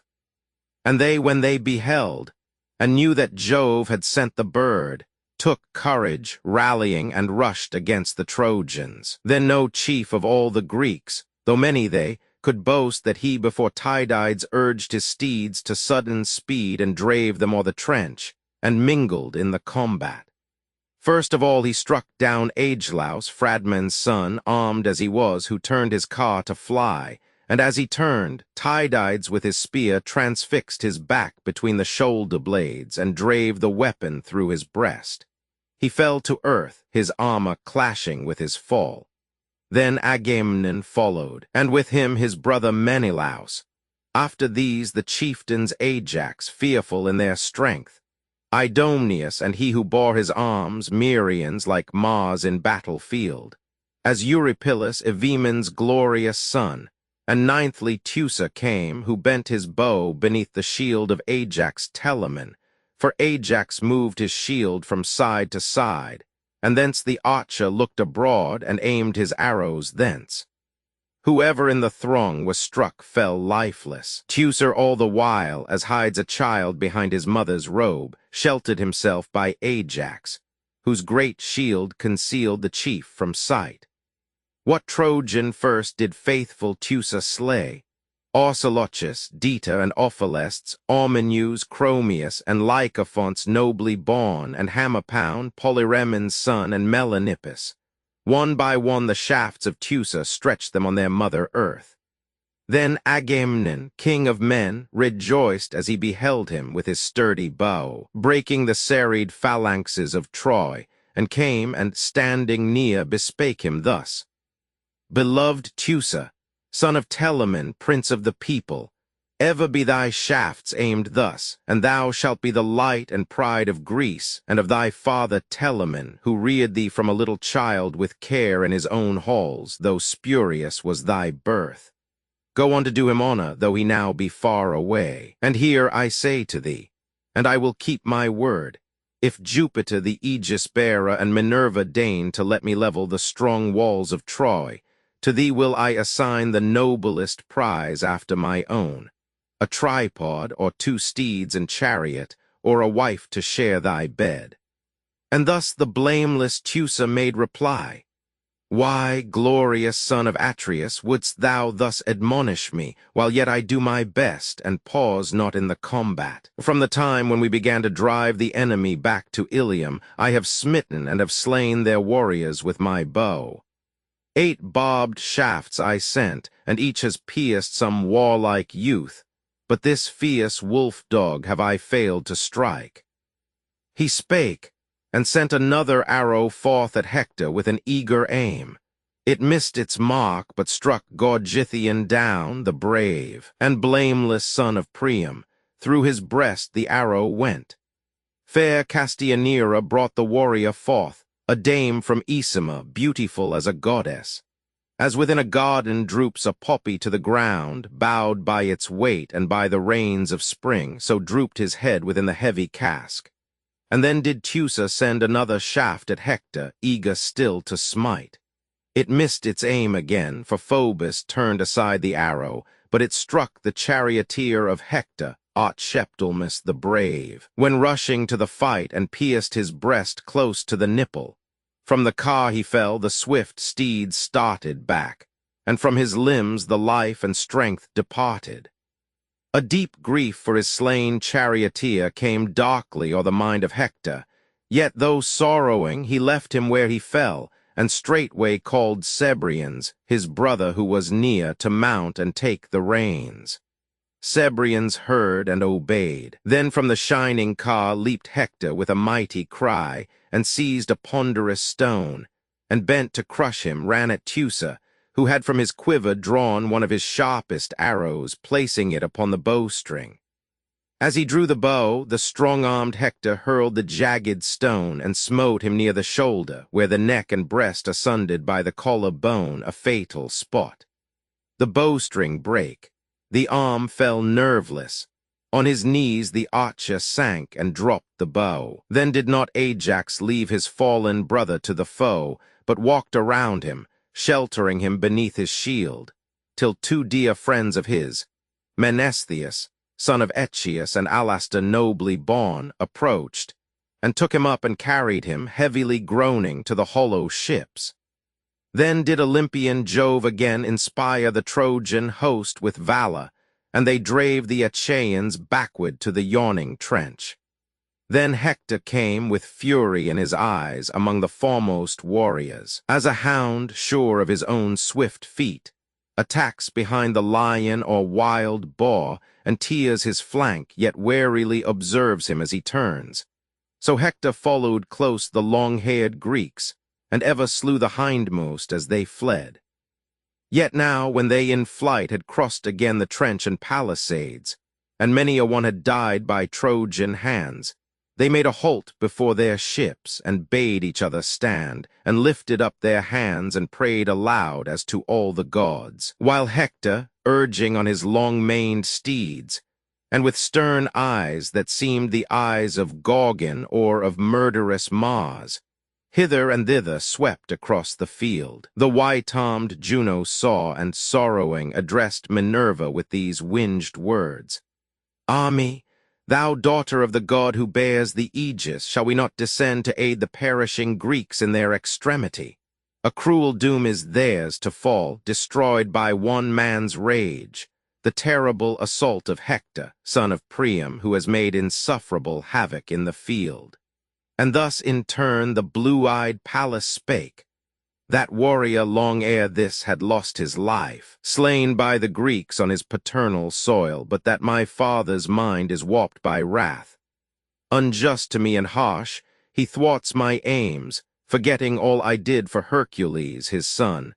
How often, when Eurystheus set a task too hard for him, I saved his life. To heaven he raised his eyes and wept, and Jove dispatched me instantly to succor him. And yet if I, in my forecasting mind, had known all this when he was bid to bring from strong-walled Erebus the dog of hell, he had not safely crossed the gulf of Styx. But now Jove hates me. Now he grants the wish of Thetis, who hath kissed his knees and touched his beard caressingly, and prayed that he would crown the overthrower of walled towns, Achilles, with great honor. Well, the time will come when he shall call me yet again his dear Minerva. Hasten now to yoke for us thy firm-paced steeds, while in the halls of Aegis-bearing Jupiter I brace my armor on for war. And I shall see if Hector of the beamy helm, the son of Priam, will rejoice when we appear upon the field again. Assuredly the men of Troy shall die to feast the birds of prey and dogs beside the Grecian fleet." She ended, and the white-armed deity Juno obeyed her. Juno the august, the mighty Saturn's daughter, hastily caparisoned the golden-bitted steeds. Meanwhile, Minerva on the palace floor of Jupiter let drop the gorgeous robe of many hues, which her own hands had wrought, and putting on the cloud-compeller's mail, stood armed for cruel war. And then she climbed the glorious car, and took in hand the spear, huge, heavy, strong, with which she overthrows the serried phalanxes of valiant men whene'er this daughter of the Almighty One is angered. Juno bore the lash and urged the coursers to their speed. The gates of heaven opened before them of their own accord, gates guarded by the Hours, on whom the care of the great heaven and of Olympus rests, to open or to close the wall of cloud. Through these they guided their impatient steeds. From Ida Jupiter beheld in wrath and summoned Iris of the golden wings and bade her do this errand. Speed thee hence, fleet Iris, turn them back, allow them not thus to defy me. It is not for them to engage with me in war. I give my word, nor shall it lack fulfillment. I will make the swift steeds lame that draw their car, and hurl the riders down, and dash the car itself to fragments. 10 long years shall wear away before they cease to suffer from the wounds made by the thunderbolt. Minerva thus may learn the fate of those who strive with Jove. With Juno I am less displeased, for she is ever bent to thwart my purposes. He spake, and Iris, with the tempest's speed departing, bore the message from the heights of Ida to the great Olympus, where among the foremost passes of the mount, all seemed with hollow veils, she met and stayed the pair, delivering thus the word of Jove. Now whither haste ye? What strange madness fires your breasts? The son of Saturn suffers not that ye befriend the Greeks. He threatens thus, and will fulfill his threat, that he will make the coursers lame that draw your car, and hurl the riders down, and dash the car itself to fragments, and that 10 long years must pass ere ye shall cease to suffer from the wounds made by the thunderbolt. So shalt thou learn, O Pallas, what it is to strive with Jove. With Juno is he less displeased, for she is ever bent to thwart his purposes. But thou, he says, art guilty above all, and shameless as a hound, if thou dare lift thy massive spear against thy father Jove.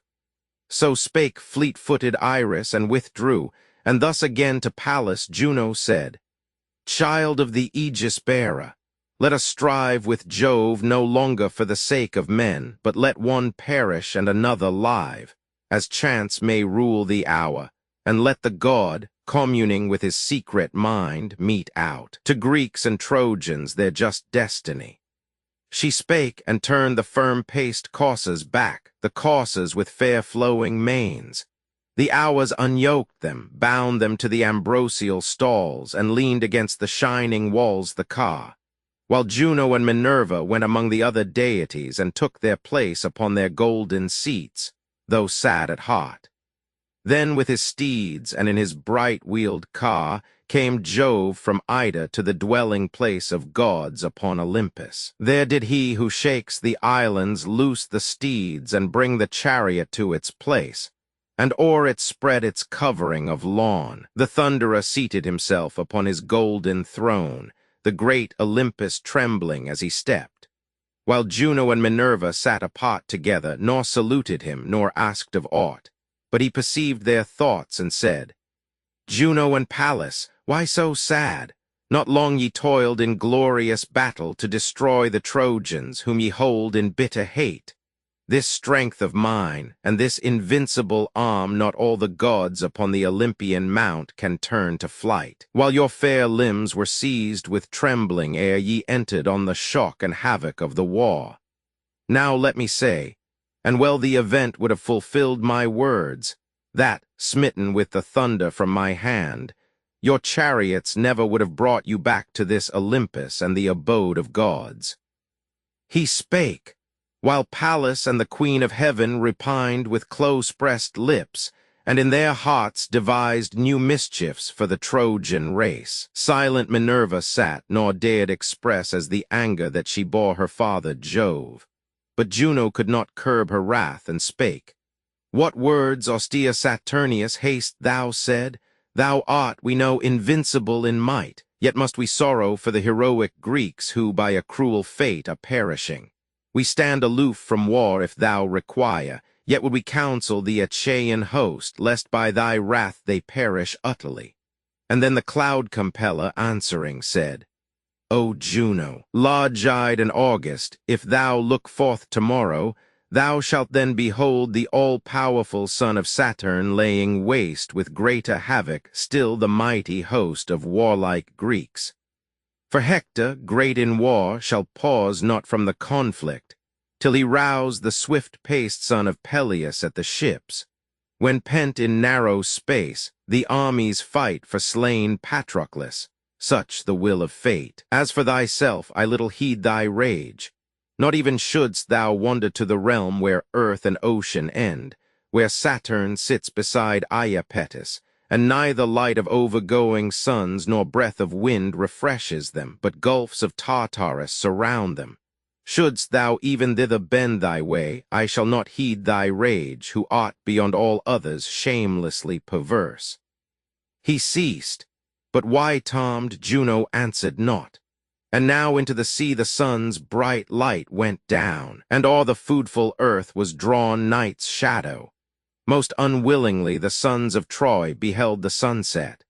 To the Greeks eagerly wished the welcome darkness came. Then from the fleet illustrious Hector led the Trojans, and beside the eddying stream, in a clear space uncumbered by the slain, held council. There, alighting from their cars, they listened to the words that Hector spake, Hector, beloved of Jove.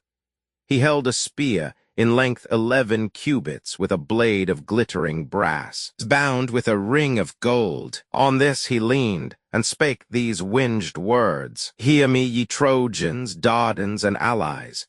But now I thought that, having first destroyed the Achaean host and fleet, we should return this night to wine-swept Ilium. To their aid the darkness comes and saves the Greeks, and saves their galleys ranged along the ocean side. Obey we then the dark-browed night, prepare our meal, unyoke the steeds with flowing manes, and set their food before them. Bring at once oxen and fatlings of the flock from town, and from your dwellings bread and pleasant wine. And let us gather store of wood to feed a multitude of blazing fires all night, till morning, daughter of the dawn, appear fires that shall light the sky, lest in the hours of darkness with their ships the long-haired Greeks attempt escape across the mighty deep, and that they may not climb their decks unharmed. Let every foeman bear a wound to cure at home, an arrow wound or gash of spear, given as he leaps on board. So other foes shall dread a conflict with the knights of Troy. And let the heralds, dear to Jove, command that all grown youths and hoary-headed men keep watch about the city in the towers built by the gods. And let the feebler sex kindle large fires upon their hearths at home. And let the guard be strengthened, lest the foe should steal into the city while its sons are all abroad. Thus let it be till morn, brave Trojans. I but speak of what the time requires, and on the morrow I shall speak of what the Trojan knights have then to do. My prayer to Jove and to the other gods, and my hope is, that I may drive away these curs, brought hither by an evil fate in their black ships. All night will we keep watch, and arming, with the early morn, renew the desperate conflict at the hollow ships.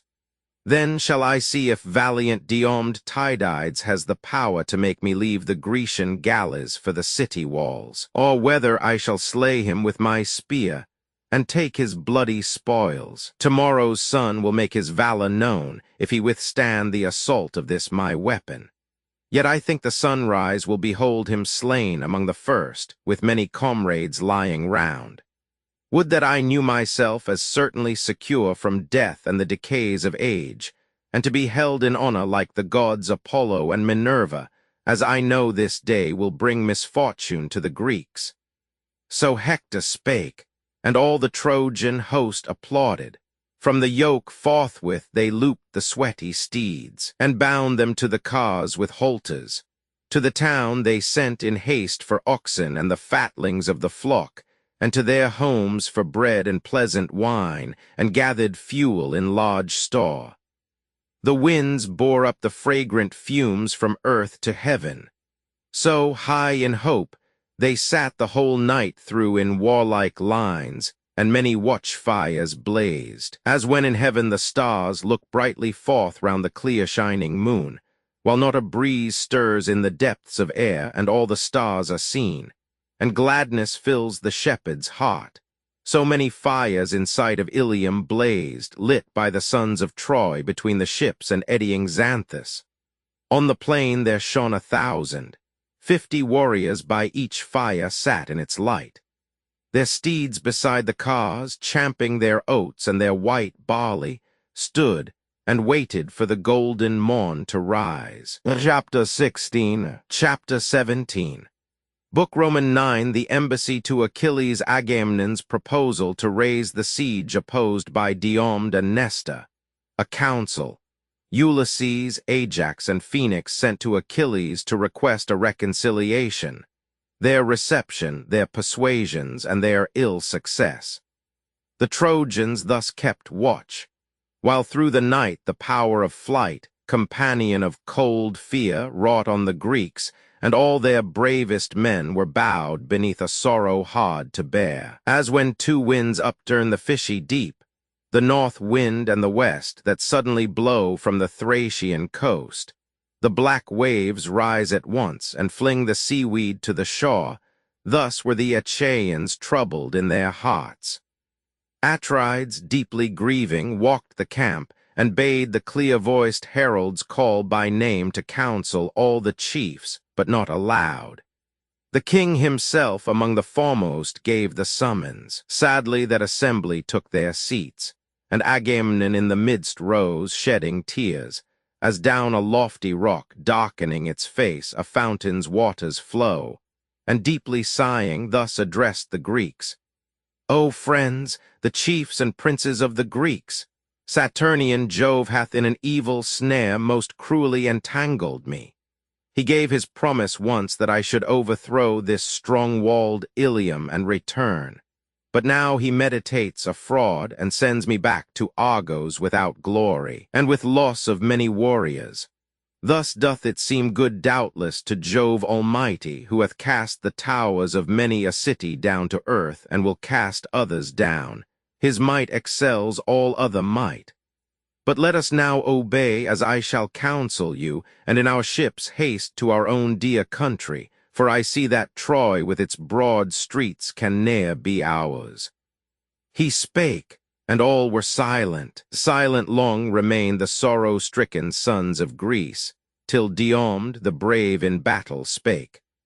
First of the chiefs I speak to disapprove, Atrides, thy rash purpose. 'Tis my right in council, nor, O king, be thou displeased. Thou first among the Greeks haste taunted me with lack of valor, calling me unapt for war and weak of arm. The young and old have heard the taunt. One of two gifts the son of wily Saturn hath bestowed on thee. High rank and rule o'er all the rest he gave, but gave thee not the nobler quality of fortitude. Dost thou then truly deem the Greeks unapt for war and weak of arm, as thou hast said? Thou longest to return. Go, then. The way is open. By the sea the barks that brought thee from Mycenae lie, a numerous fleet. Yet others will remain, long-haired Achaeans, till we overthrow the city. Should they also pine for home, then let them flee with all their ships, while I with Esthenelus fight on until we make an end of Troy, for with the gods we came. He spake. The Greeks applauded. All admired the words of the horse tamer Diomed. Nestor the knight then rose, and thus he spake. O son of Tydeus, eminently brave art thou among thy comrades in the field and great in council. No one here condemns the sentence thou hast given. Among the Greeks is no one who denies what thou hast said. Yet hast thou not said all. Thy years are few, so few thou mightest be my youngest son, and yet thou speakest wisely to the kings of Greece, and thy discourse is just and right. Now I, who boast of far more years than thou, will speak of this that yet remains, and none, not even Agamemnon, will gainsay what I advise. A wretch without a tie, of kin, a lawless man without a home, is he who takes delight in civil strifes. But let us now give way to the dark night, and make our banquets ready. Let the gods lie down within the trenches which we digged without the wall. Be this the young men's charge. And thou, Atrides, do thou now begin, who art supreme, and make a feast for all the elder chiefs. It shall become thee well. Thy tents are full of wine, which ships from Thrace bring every day across the mighty deep. And thou haste all things ready, and a host of menials. Then when many throng the board, thou shalt defer to him who counsels thee most wisely. For the Greeks have urgent need of prudent counsels when the foe so close beside our galleys lights his multitude of watchfires. Who that sees them can rejoice. This night will rescue or destroy our host. He spake. They listened all and willingly obeyed him. Forth in armor went the gods, led by the chieftain Thrasymes, son of Nestor, by Ascalaphus, who claimed his birth from Mars, and by Ialmenus his brother, and Dapyrus, with whom there followed Epharus, Merians, and Lycomedes, Creon's noble son. 7 were the leaders of the gods, with each 100 youths in warlike order marched, bearing long spears. And when they reached the space between the trench and wall, they sat them down, and kindled fires, and made their evening meal. Atrides brought the assembled elder chiefs to his pavilion, and before them set a generous banquet. They put forth their hands and shared the feast. And when the calls of thirst and hunger ceased, the aged Nestor first began to counsel them. The chief, whose words had lately seemed of wisest import, now addressed the assembly with well-ordered speech. Atrides, Agamemnon, glorious king, what I shall say begins and ends with thee, for thou dost rule o'er many nations. Jove hath given to thee the scepter, and the power to make their laws, that thou mayst seek their good. Thou, therefore, of all men, shouldst speak and hear in counsel, and shouldst follow willingly another's judgment when it best promotes the general weal, for all depends on thee. Now let me say what seems to me most wise, for better counsel none can give than this which now I meditate, and which to give I purposed from the hour when thou, great king, didst bear the maid Briseis from the tent of the enraged Achilles, unapproved by me, who strove to change thy rash design. Then didst thou yield thee to thy haughty will, and didst dishonor a most valiant man, whom the immortals honor. Thou didst take and still dost keep the prize he fairly won. Let it be now our study to appease the hero with large gifts and soothing words. Then Agamemnon, king of men, replied, O ancient man, most truly hast thou named my faults. I erred, and I deny it not. That man indeed is equal to a host whom Jupiter doth love and honor thus, humbling the Achaean people for his sake. And now, since yielding to my wayward mood I erred, let me appease him, if I may, with gifts of priceless worth. Before you all I number them, 7 tripods which the fire hath never touched, 6 talents of pure gold, and 20 shining cauldrons, and 12 steeds of hardy frame, victorious in the race, whose feet have won me prizes in the games. No beggar would he be, nor yet with store of gold unfurnished, in whose coffers lay the prizes those swift steeds have brought to me. 7 faultless women, skilled in household arts, I give moreover, lesbians, whom I chose when he o'er in the populous Lesbian isle, damsels in beauty who excel their sex. These I bestow, and with them I will send her whom I took away, Briseis, pure, I swear it with a mighty oath, as pure as when she left his tent. All these I give at once, and if by favor of the gods we lay the mighty city of Priam waste, he shall load down his galley with large store of gold and silver, entering first when we, the Greeks, divide the spoil. Then may he choose twice 10 young Trojan women, beautiful beyond their sex save Helen. If we come safe to Achaean Argos, richly stocked with milky kine, he may become to me a son-in-law, and cherished equally with my sole son Austs, who is reared most royally. 3 daughters there within my stately palace walls, Chrysothemis, Laodice, and Iphianassa, dwell, and he may choose among them, and may lead home to the house of Peleus her who best deserves his love. Nor need he to endow the bride, For I will give an ampler dower than ever father to his daughter gave, 7 cities with thronged streets.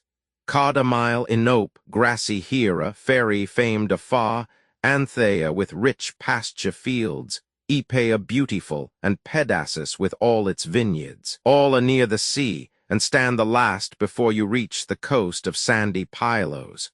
Rich in flocks and herds their dwellers are, and they will honor him as if he were a god, and ruled by him will pay large tribute. These will I bestow, let but his anger cool and his resolve give way. 'Tis Pluto who is deaf to prayer and ne'er relents, and he of all the gods most hateful is to men.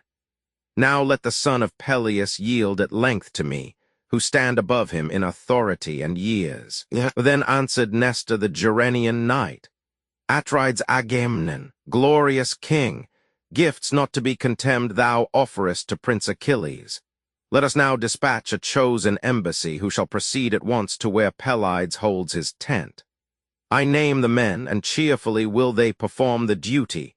Phoenix, dear to Jove, shall be their leader, mighty Ajax next, and then high-born Ulysses. Heralds twain shall follow, Hodius and Eurybates. And now be water brought to cleanse our hands, and charge be given that no ill-omened word be uttered, while we pray that Jupiter, the son of Saturn, will assist our need. He spake, and all approved the words he said. Then poured the heralds water on the hands of those who sat. The young men crowned with wine the goblets, and in seemly order passed the brimming cups, distributing to each.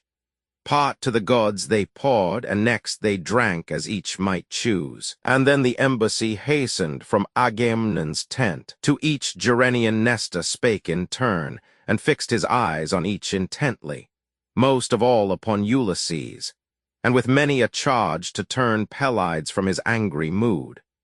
Along the edge of the resounding deep they went, and as they walked they offered prayer to earth-embracing Neptune, that their words might move the great soul of Aeacides. And now they came where lay the Myrmidons among their tents and ships. Achilles there drew solace from the music of a harp sweet-toned and shapely. In a silver frame, part of the spoil he took when he o'erthrew Aeacian's town. To soothe his mood he sang the deeds of heroes. By him sat alone Patroclus, silent till the song should cease. On moved the messengers, before them walked high-born Ulysses, till they stood beside Achilles. He beheld, and with the harp sprang from his seat, surprised. Patroclus saw the heroes also, and arose. Their hands the swift Achilles took in his, and said, Welcome, ye come as friends. Some pressing cause must surely bring you hither, whom I prize, wronged as I am, beyond all other Greeks. Thus speaking, the great son of Peleus led his guests still farther on, and seated them on couches spread with purple coverings, and thus addressed Patroclus, who was near. Son of Menoetius, bring a larger vase, and mingle purer wine, and place a cup for each, since these are most beloved friends, these warriors who now sit beneath my roof. He spake. Patroclus hearkened and obeyed his well-beloved friend, who meantime placed a block beside the fire, and on it laid chines of a sheep and of a fatling goat, and of a sow, the fattest of her kind. Automedon stood by and held them fast.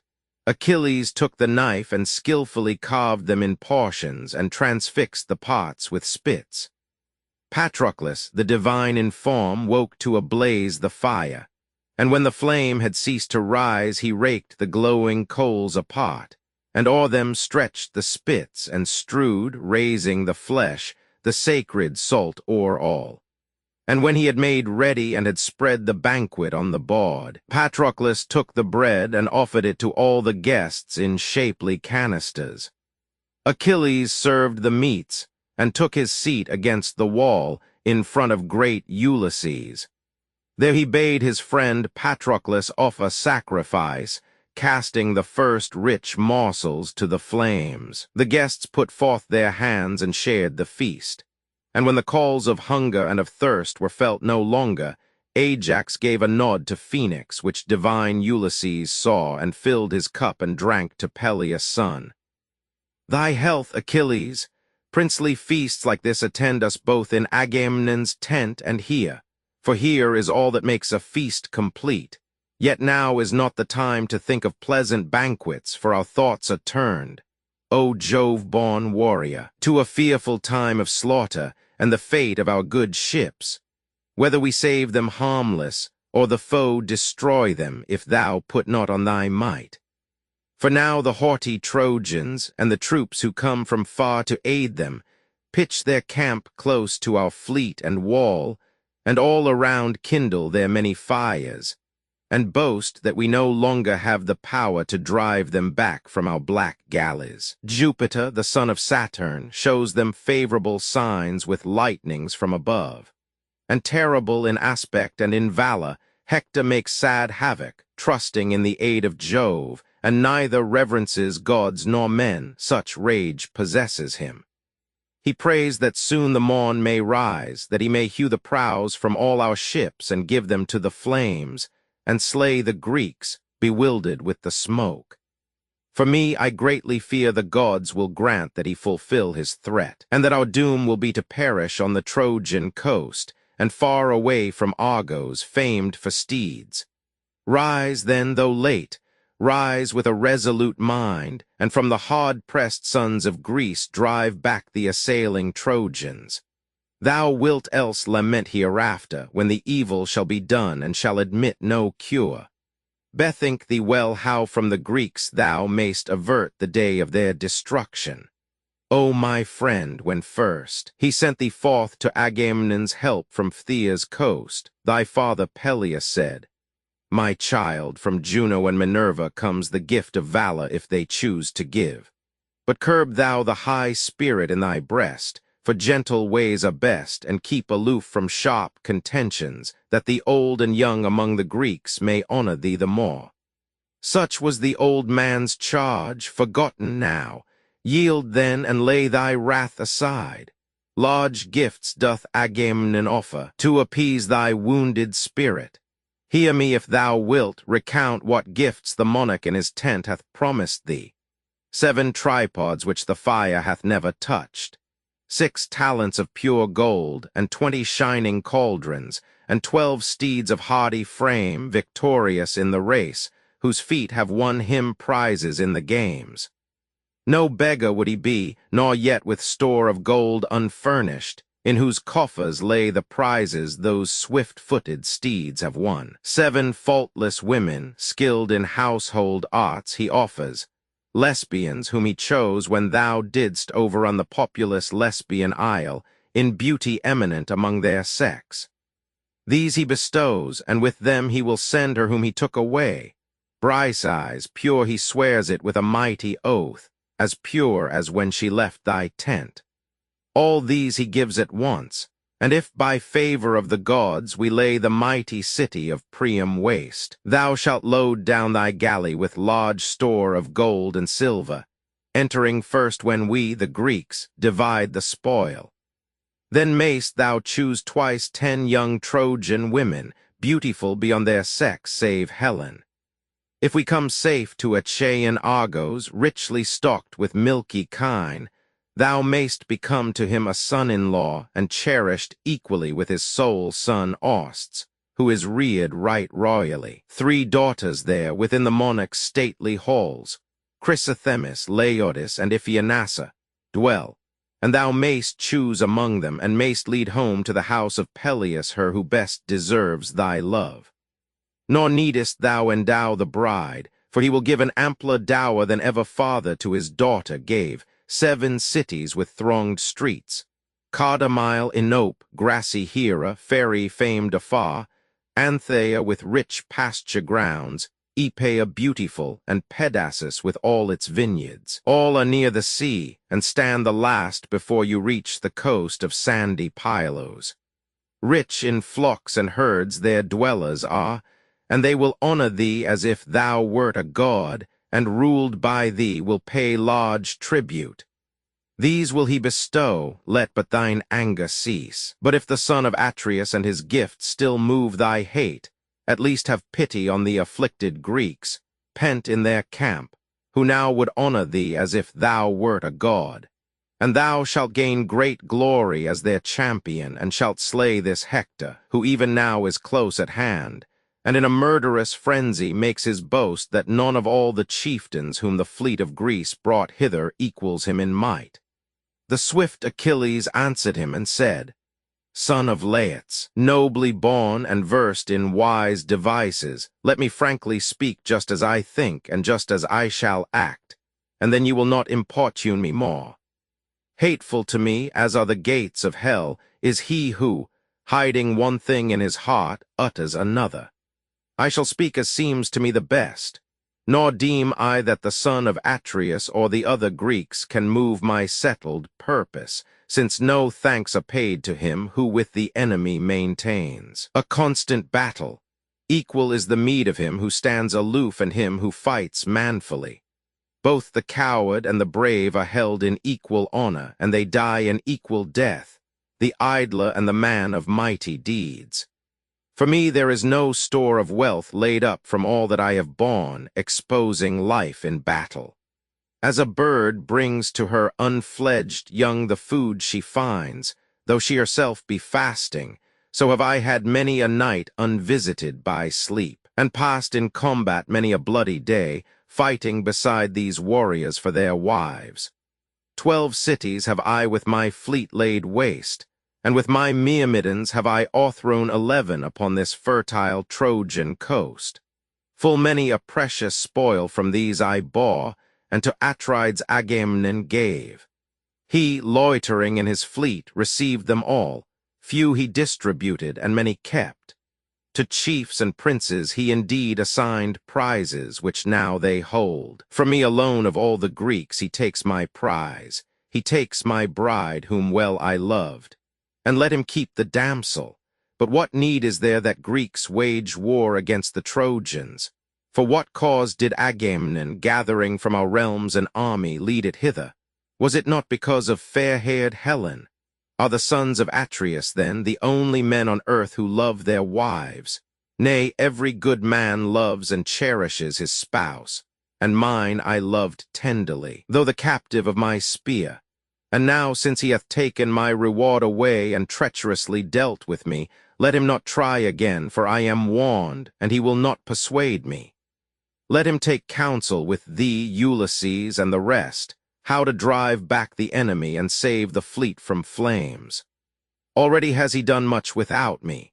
A rampart he has raised, and round it dug a deep, broad trench, and filled the trench with palisades. Yet can he not resist the man-destroyer Hector thus. This Hector, when I fought among the Greeks, never would fight at distance from the walls, and ventured not beyond the Scaean gates and beechen tree. There waited he for me upon a time, and scarce escaped with life from my assault. Now, since I do not choose to fight with noble Hector, I shall pay tomorrow sacrifice to Jupiter and all the gods, and load my galleys well, and draw them to the water. Then shalt thou see, if thou care for such a sight, my ships sailing upon the fishy Hellespont at early morning, with their crews on board eager to pull thee o'er. And if the god of ocean grant a prosperous voyage, then on the 3rd day we reach the fertile coast of Phthia. Large possessions left I there when I came hither in an evil hour, and thither I shall carry with me gold and ruddy brass, and women of fair forms and burnished steel, the spoils I won in war.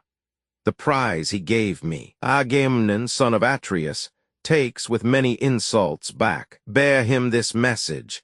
Give it openly, that others of the Greeks may be like me indignant should he impudently dare to wrong them also. Let him ne'er again, though shameless, dare to look me in the face. I will not join in counsel or in act with him. He has deceived and wronged me once, and now he cannot wheedle me with words. Let once suffice. I leave him to himself to perish. All-providing Jupiter hath made him mad. I hate his gifts, I hold in utter scorn the giver. Were his gifts tenfold, nay, 20-fold, the worth of all that he possesses, and with added wealth from others, all the riches that flow in. Upon Autumnus, or Thebes, the pride of Egypt, where large treasures are laid up, and through whose 100 gates rush men and steeds, 200 through each gate. Nay, should he give as many gifts as there are sands and dust of earth, not even then shall Atreus' son persuade me, till I reap a just revenge for his foul contumelies. I will wed no child of Agamemnon, even though she vied with golden Venus in her charms, and with the blue-eyed Pallas in her skill. I would not wed her. Let him choose among the Greeks a fitter husband, one whose rule is wider than my own. For if the gods preserve me and I reach my home again, my father Peleus will bestow on me a consort. Many are the Achaean maids, daughters of chiefs who hold our citadels in Hellas, and in Phthia, and of these, her who shall most delight me I will make my well-beloved wife. My soul has longed earnestly with a fitting spouse betrothed duly, to make my dwelling there, and there enjoy the wealth which aged Peleus won. For not to be compared with life is all the wealth which, as men say, was treasured up in Ilium's populous town in time of peace, ere the Greeks came, nor all the stars contained within the stony threshold of the god who bears the bow, Apollo, on the coast of rocky Pytho. We may gather spoil of oxen and of fatling sheep, and bring tripods from war and yellow-maned steeds. The breath of man no force can seize or hold, and when it leaves the enclosure of the teeth it comes not back. My mother said to me, the goddess, silver-footed Thetis, said, a twofold fate conducts me to my death. If I remain to fight beneath the walls of Ilium, my return will be cut off, but deathless my renown. If I return to the dear land in which my fathers dwell, my glory will be naught but long my life, and late will come to me the stroke of death. And now I counsel all to sail for home, for never will ye see the overthrow of lofty Ilium. Jove the Thunderer stretches his great hand o'er her, and her sons take courage. Go ye now and take with you this message to the princes of the Greeks, as is the office of an embassy, and bid them meditate some wiser plan to save their galleys and the host of Greeks within the hollow box. The plan which brought you hither cannot serve you while I keep my anger unappeased. Let Phoenix stay to pass the night with us, that he may sail tomorrow, if it please him, to the land we love. I take him not against his will. He ceased, and silent were the ambassadors, astonished at his passionate words. At last Phoenix, the aged knight, with many tears and sighs, took up the word, in grief and fear lest Hector should destroy the Grecian fleet. Illustrious son of Peleus, if indeed thou wilt return, nor carest to repel from our swift galleys the consuming fire, because thou art offended, how shall I, dear child, remain without thee? When at first Peleus, the aged knight from Phthia, sent thee, yet a boy, to Agamemnon's aid, unskilled as then thou wert in cruel war and martial counsels, where men also gain a great renown. He sent me with thee, charged to teach thee both, that so thou mightst become in words an orator, in warlike deeds an actor. Therefore, my beloved child, not willingly shall I remain behind, not even though a god should promise me that, overcoming the decays of age, I might become a beardless youth again, as when from Hellas and its companies. Of lovely maids I came a fugitive, and left Amintor, son of Armeneus, my father, angry with me for the sake of a fair-tressed wanton whom he loved, treating my mother basely. To my knees my mother came and prayed me ceaselessly first to possess the woman, that she then might loathe the elder one, and I obeyed. My father knew it, and with many a curse invoked the hateful Furies to forbid that any child who owed his birth to me should ever sit upon his knees. The gods, the Jove of Hades and dread Proserpine, confirmed his curse. To slay him with the sword was my first thought. Some god subdued my wrath, reminding me of what the public voice would say, and infamy that would ensue, lest I among the Achaeans should be called a parricide. I could not brook to dwell within my father's palace while he thus was wroth with me. My kindred and my friends came round me and besought me to remain and stayed beside me. Many a fatling ewe and many a slow-paced ox with curving horns they slew, and many a fattened swine they stretched over the flame of Vulcan. From the casks of the old chief his wine was freely drawn. 9 nights they slept surrounding me, while each kept watch in turn. Nor ever were the fires put out. One blazed beneath the portico of the fair hall, and near the chamber door another glimmered in the vestibule. But when upon me rose the 10th dark night, I broke my aptly jointed chamber doors and issued forth, and easily o'erleaped the wall around the palace, quite unseen of watching men and of the serving maids. I fled through spacious Hellas to the fields of Phthia, nurse of flocks, and to her king, Peleus, who kindly welcomed me, and loved me as a father loves his only son, born to large wealth in his declining years. He made me rich, and gave me sovereign rule over much people. My abode was fixed in farthest Phthia, where I was the prince of the Dolopians. As for thee, my care, godlike Achilles, made thee what thou art. I loved thee from my soul. Thou wouldst not go with any other to the feast, nor take thy food at home, until upon my knees I placed thee, carved thy meats, and gave them thee, and poured thy wine. The tunic on my breast was often wetted by thee when the wine gushed in thy petulant childhood from thy lips.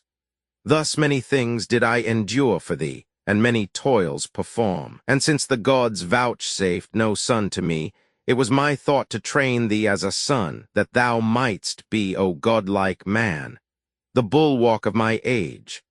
And now subdue that mighty spirit of thine, ill it becomes thee to be merciless. The gods themselves are placable, though far above us all in honor and in power and virtue. We propitiate them with vows, incense, libations, and burnt offerings, and prayers for those who have offended. Prayers are daughters of almighty Jupiter, lame, wrinkled, and squint-eyed, that painfully follow misfortune's steps. But strong of limb and swift of foot misfortune is, and far outstripping all comes first to every land, and there wreaks evil on mankind, which prayers do afterwards redress. Woe receives Jove's daughters reverently when they approach. Him willingly they aid, and to his suit they listen. Whosoever puts them by with obstinate denial, they appeal to Jove, the son of Saturn, and entreat that he will cause misfortune to attend the offender's way in life, that he in turn may suffer evil and be punished thus. Wherefore, Achilles, do thou also yield the honor due Jove's daughters, freely given by other valiant men. If Atreus' son brought thee no gifts, nor promised others still, but kept his anger, I would never ask that thou shouldst lay aside thy wrath and come to help the Argives in their bitter need. But he bestows large gifts, and adds a pledge of others yet in store, and he hath sent the best men of the army, who to thee are dearest, to entreat thee. Spurn thou not these, nor their embassy, although at first thine anger was not causeless. We have heard the praise of heroes of the elder time, inflamed to vehement anger, yet appeased by gifts and yielding to persuasive words. One instance I remember.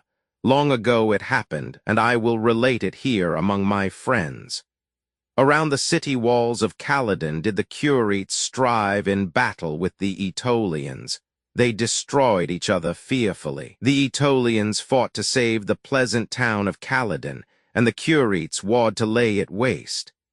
Diana of the Golden Throne had caused the war, displeased with Oeneus, who withheld from her the first fruits of his fertile field. While hecatombs were burnt in sacrifice to feast the other gods, to her alone, daughter of Jove, no offering was brought, for either he forgot or thought the rite of little moment, but he greatly erred. And now the child of Jove, the Archer-queen, incensed, sent forth against him from the wood a white-tusked wild boar, which upon his lands entered, and ravaged them, and brought to earth many tall trees. Tree after tree they fell, with roots uptorn and all the blossoms on that promised fruit. Him Meleager, son of Oeneus, slew with many hunters called from neighboring cities, bringing many hounds. A few could not subdue him. He had made many already mount the funeral pile. Diana kindled round the boar a strife for the beast's head and bristly hide, a war twixt the Curetes and the Aetolian band of braves. The war while Meleager fought went not with the Curetes, nor could they, though many, keep the field. But wrath at last seized Meleager, wrath which rages oft even in prudent minds. Incensed against Althea, his own mother, he remained at home with Cleopatra, his young wife, the beauteous, whom a delicate-footed dame Marpessa, daughter of Evenus, bore to Idas, bravest in his time among the sons of men, so brave that once he drew a bow against Apollo for the sake of his neat-footed bride. The honored pair within the palace used to call their child Alcyone, for when the archer-god Apollo from her husband bore away the mother, Cleopatra sadly wailed, as wails the Halcyon. So beside his spouse dwelt Meleager, brooding ever o'er the violent anger which his mother's curse had kindled. Grieving for a brother's death, she supplicated heaven, and often struck her hands against the teeming earth, and called, kneeling, her bosom all bedewed with tears, on Pluto and the cruel Proserpine to put her son to death. From Erebus the pitiless Erinyes, wandering in darkness, heard the prayer. Then straightway rose a sound of fearful tumult at the gates. The towers were battered, and the elder chiefs of the Aetolians hastened to entreat the aid of Meleager, and they sent priests of the gods, a chosen band, to pray that he would come to their defense. Large gifts they promised. Where the soil of Calydon was best, they bade him choose a fruitful field, of 50 acres, half for vines and half cleared of the trees for tillage. Earnestly did aged Oeneus, famed for horsemanship, beseech him. To the chamber of his son, high-roofed, he climbed, and at the threshold shook the massive doors with knocking as he sued. His sisters and his reverend mother joined their supplications. He resisted still, and much his friends, the dearest and most prized, besought him, but they vainly strove to swerve his steadfast mind, till his own chamber felt the assault, and the Curetes climbed the walls to fire the populous city. Then the nymph, his graceful wife, entreated him with tears, and spake of all the horrors which o'ertake a captured city. All the men cut off by massacre, the houses given to flames, the children and deep-bosomed women dragged into captivity. Her sorrowful words he heard. His spirit was disturbed. He went to gird his glittering armor on, and thus he saved the Aetolians from a fearful doom, obeying his own impulse. The reward of rare and costly gifts they gave him not, though thus he rescued them. Be not thy thought like his, my friend. Let no invisible power persuade thee thus to act. Far worse it were to wait, and when our fleet is all on fire offer thy aid. Accept the gifts at once. Then will the Greeks, as if thou wert a god, hold thee in honor. If without the gifts thou enter later on the field of fight, thou wilt not have like honor with the host, although thou turn the assault of battle back. Then did Achilles, swift of foot, reply, O ancient Phoenix, father, loved of Jove, such honor need I not. For the decree of Jove, I deem, already honors me, and will detain me by my beaked ships while breath is in my lungs, and I have power to move these knees. Yet one thing I would say, and bear it thou in mind. Vex not my soul with weeping and lamenting for the sake of Agamemnon. It becomes thee not, thou who art loved by me, to yield thy love to him unless thou wouldst incur my hate, and thou shouldst be the enemy of him who wrongs me. Reign thou equally with me and share my honors. These will carry back my answer. Thou remain and softly couched sleep here. With early morn will we consult whether to leave this region or remain. He spake, and, nodding to Patroclus, gave a signal to prepare an ample couch for Phoenix, while the other chiefs prepared to leave the tent. Then Ajax Telamon, the godlike chief, addressed his comrades thus: "Son of Laets, nobly born and skilled in sage devices, let us now depart, since, as it seems, the end for which we came cannot be compassed thus, and we must bear with speed the unwelcome answer to the Greeks, who sit expecting us. While in his breast the implacable Achilles bears a fierce and haughty heart, nor doth he heed the claim of that close friendship of his fellow chiefs, which at the Grecian fleet exalted him above all others. Unrelenting one, even for a brother's death a price is paid, or when a son is slain. The slayer dwells at home among his people, having made the appointed expiation. He to whom the fine is offered takes it, and his thirst of vengeance is appeased. But in thy heart the gods have kindled an unquenchable rage, all for a single damsel. And behold, 7 more we offer, passing beautiful, with many gifts beside. Let then thy mood be softened, have respect to thine own roof, for we are guests beneath it, sent from all the assembled host, and strong is our desire to be thy dearest and most cherished friends of all the Achaeans, many as they are." Achilles the swift-footed answered thus: "Illustrious Ajax, son of Telamon, prince of the people, all that thou hast said, I well perceive, is prompted by thy heart. Mine swells with indignation when I think how King Atrides mid the assembled Greeks heaped insults on me, as if I had been a wretched vagabond. But go ye now and bear my message. I shall never think of bloody war till noble Hector, son of Priam, slaughtering in his way the Greeks, shall reach the galleys of the Myrmidons to lay the fleet in flames. But when he comes to my own tent and galley, he, I think, though eager for the combat, will desist." He spake. Each raised a double cup and poured libations to the gods. They then returned beside the fleet. Ulysses led the way. Patroclus bade the attendant men, and made strew with all speed a soft and ample bed for Phoenix. They obeyed, and spread the couch with skins of sheep, dyed coverlets, and sheets of lawn. And there the old man lay to wait the glorious morn. Meantime Achilles slept within the tent's recess, and by him lay Phoebus' daughter, whom he carried off from Lesbos, Diomed, rosy-cheeked. Upon the other side Patroclus lay, with slender-waisted Iphis by his side, given by the great Achilles when he took Scyros the tall, where Aeneas ruled. Now when the ambassadors were come within the tent of Agamemnon, all the chiefs rose, one by one, and lifting up to them their golden goblets, asked the news they brought. And first Atrides, king of men, inquired, "Renowned Ulysses, glory of the Greeks, tell me, will he protect our fleet from flames, or does he in his wrath and pride refuse?"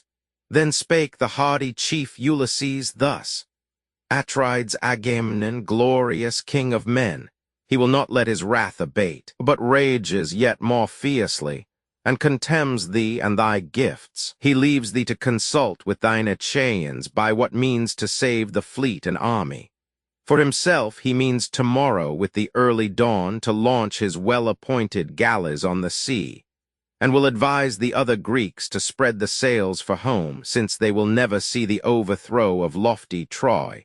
For Jove the Thunderer stretches his protecting hand above her, and her sons have taken heart. Such are his words, and those who went with me are present, Ajax and the heralds both, sage men, the witnesses to what I say. The aged Phoenix stays behind to sleep, and on the morrow to attend his chief to their beloved country, if he will, for else by no means will he take him hence."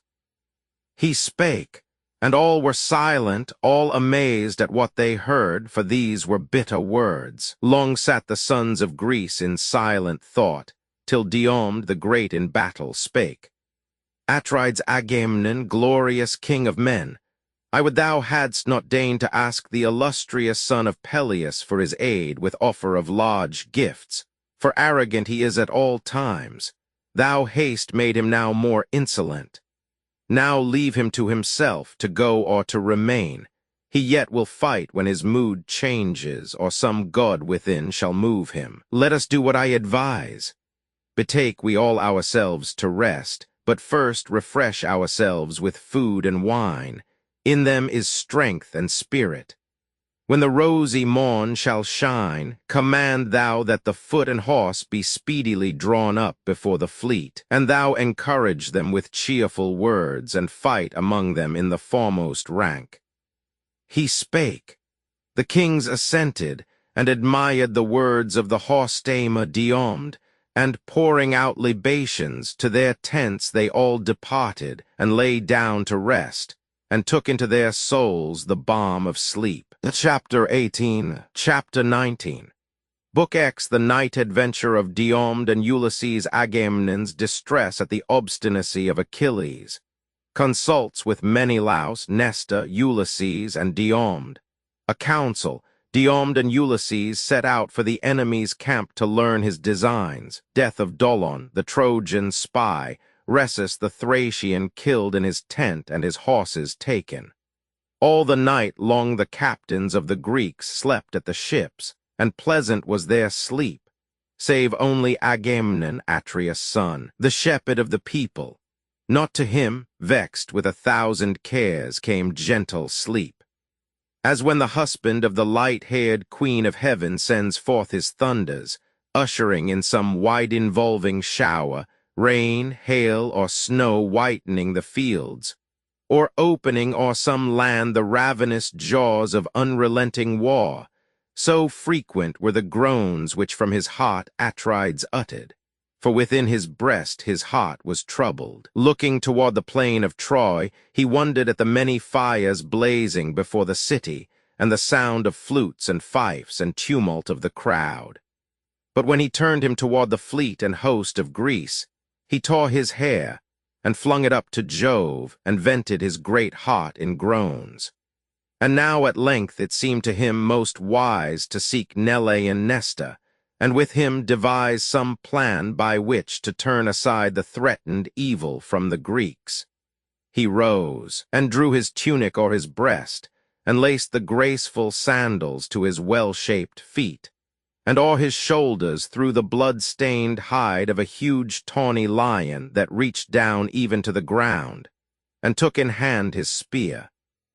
Meantime, with like uneasy thoughts oppressed was Menelaus, to whose eyes there came no slumber, dreading lest calamity should light upon the Greeks, who for his sake had crossed the sea to carry war to Troy. And first he threw a leopard-spotted hide o'er his broad back, and placed the brazen helm upon his head, and took in his strong grasp a spear, and went to bid his brother wake, his brother, the chief ruler over all the men of Greece, and honored like a god.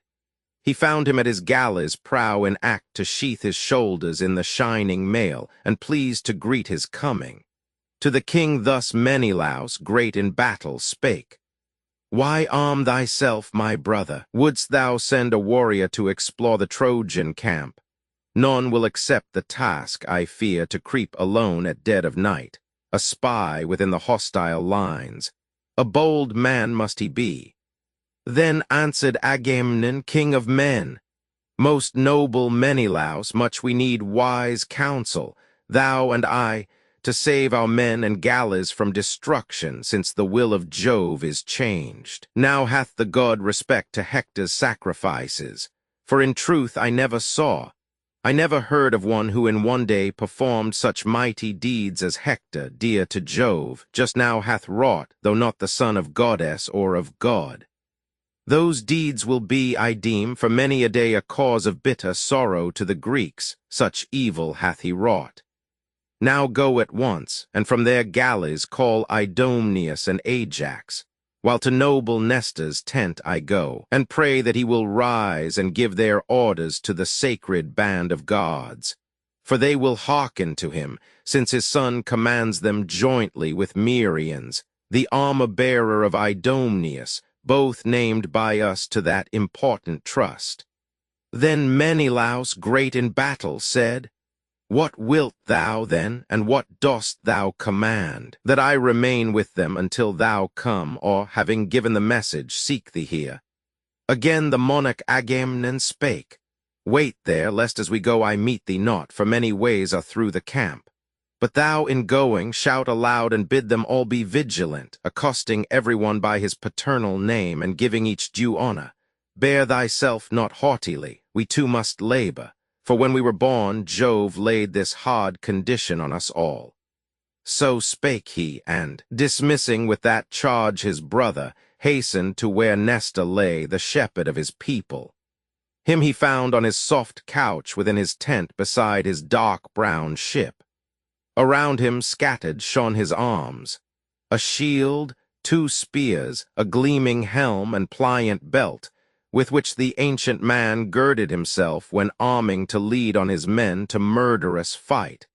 For not to age the warrior yielded yet. He raised his head, and leaning on his elbow, questioned thus Atrides. Who art thou that traversest the camp beside the fleet at dead of night, alone, while others sleep? Comest thou to find one of the gods' men, or a comrade? Speak, come not in silence thus, what wouldst thou have? Then answered Agamemnon, king of men, O Nestor, son of Neleus, whom the Greeks all glory in, thou certainly wilt know Atrides Agamemnon, whom the will of Jove hath visited with hardships great beyond what others bear, to last while breath is in my lungs, and while my knees can move. I wander thus abroad because sweet sleep comes not to close my eyelids, and the war and slaughter of the Greeks distress me sore. For them I greatly fear, my heart is faint, my mind confounded. In my breast the heart pants, and my limbs all tremble. If thou wilt, for as I see thou also dost not sleep, come with me to the gods, that we may know whether, o'ercome by toil and weariness, they give themselves to slumber and forget their watch. The foe is near us in his camp, and how know we that even now by night he plans not to attack us in our tents? Then Nestor the Gerenian knight replied, Atrides Agamemnon, glorious king of men, almighty Jove will not perform for Hector all that Hector plans and hopes, and heavier cares, I think, will yet be his when once Achilles' wrath is turned away. Yet willingly I join thee. Let us call the other chiefs, Ulysses, Diomed, both mighty spearmen, Ajax, swift of foot, and the brave son of Phyleus. It were well to send and bid the mightier Ajax come, and King Idomeneus, for farthest off the ships of both are stationed. I shall chide thy brother Menelaus, though he be honored and dear, and though it please thee not for sleeping, while he leaves such toils as these to thee alone. He should be here among the chiefs, exhorting them to valiant deeds, for now the hour of bitter need is come. Again spake Agamemnon, king of men, At other times, old chief, I would have begged that thou shouldst blame him. He is oft remiss and late to act, but not because of sloth or want of spirit, but he looks to me and waits for my example. Yet tonight he rose before me, sought me, and is sent to call the chiefs whom thou hast named.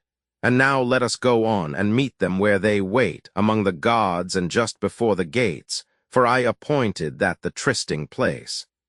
And Nestor the Gerenian knight replied, Then let no Greek condemn him, or refuse to heed and to obey when he shall speak. He spake and drew his tunic o'er his breast, laced the fair sandals to his shapely feet, and round him fastened with a clasp his cloak, a double web of purple with full folds and flowing pile. He grasped a massive spear, its blade of trenchant brass. And first he sought the galleys of the Achaeans brazen-mailed. There shouted Nestor the Gerenian knight to raise Ulysses, best of counselors, Jove-like in wisdom, who perceived the voice and issued from his tent in haste, and said, What brings you forth to walk the camp at night beside the ships alone? What urgent cause? Then answered Nestor the Gerenian knight, Son of Laertes, nobly born and skilled in wise devices, be thou not displeased. A fearful woe impends above the Greeks. Come then and call the other chiefs to give their counsel whether we shall flee or fight. He spake, and wise Ulysses, entering his tent again, upon his shoulders laid his well-wrought shield, and joined them as they went, till coming to Tydides Diomed, They found him by his tent among his arms, his comrades sleeping round him with their shields beneath their heads. Their spears were set upright, the nether points in earth. The polished brass gleamed like the lightnings of All-Father Jove. In sleep the hero lay. A wild bull's hide was spread beneath him, and a carpet dyed with glowing colors propped his head. The knight, Gerenian Nestor, touched him with his foot and roused him and addressed him chidingly. "O son of Tydeus, wilt thou calmly sleep all the night long? And haste thou then not heard that on a height amidst the plain the sons of Troy are stationed, near the ships, and small the space that parts the enemy's camp from ours?" He spake. The son of Tydeus sprang from sleep at once, and answered him with winged words. "Thy labors are too constant, aged man, thou shrinkest from no hardship. Are there not young men among the Greeks to walk the camp and call the kings? Thou never takest rest." And Nestor the Gerenian knight replied, "Well hast thou said, my friend, for I have sons without reproach, and I have many troops, and any one of these might walk the camp and give the summons. But tonight there lies a hard necessity upon the Greeks, and their destruction and their rescue hang balanced on a knife's edge. Come then, since thou art younger, call swift Ajax and the son of Phyleus, if thou wouldst relieve my age." He spake, and Diomed around him flung a tawny lion's ample hide that reached down to his feet, and took his spear and went and summoned the 2 kings and brought them forth. Now when they came among the assembled God, its leaders were not slumbering. Every man sat watchful and in arms, as dogs that guard flocks in a sheepfold hear some savage beast that comes through thickets down the mountainside. Loud is the clamor of the dogs and men, and sleep is frightened thence. So gentle sleep fled from the eyes of those who watched, that night, sadly, with eyes turned ever toward the plain, intently listening for the foe's approach. The aged Nestor saw them and rejoiced, and thus encouraged them with winged words. "Watch thus, dear youths, let no one yield to sleep, lest we become the mockery of the foe." He spake, and crossed the trench, and with him went the Grecian leaders, they who had been called to council. With them went Merian's and Nestor's eminent son, for they had both been summoned.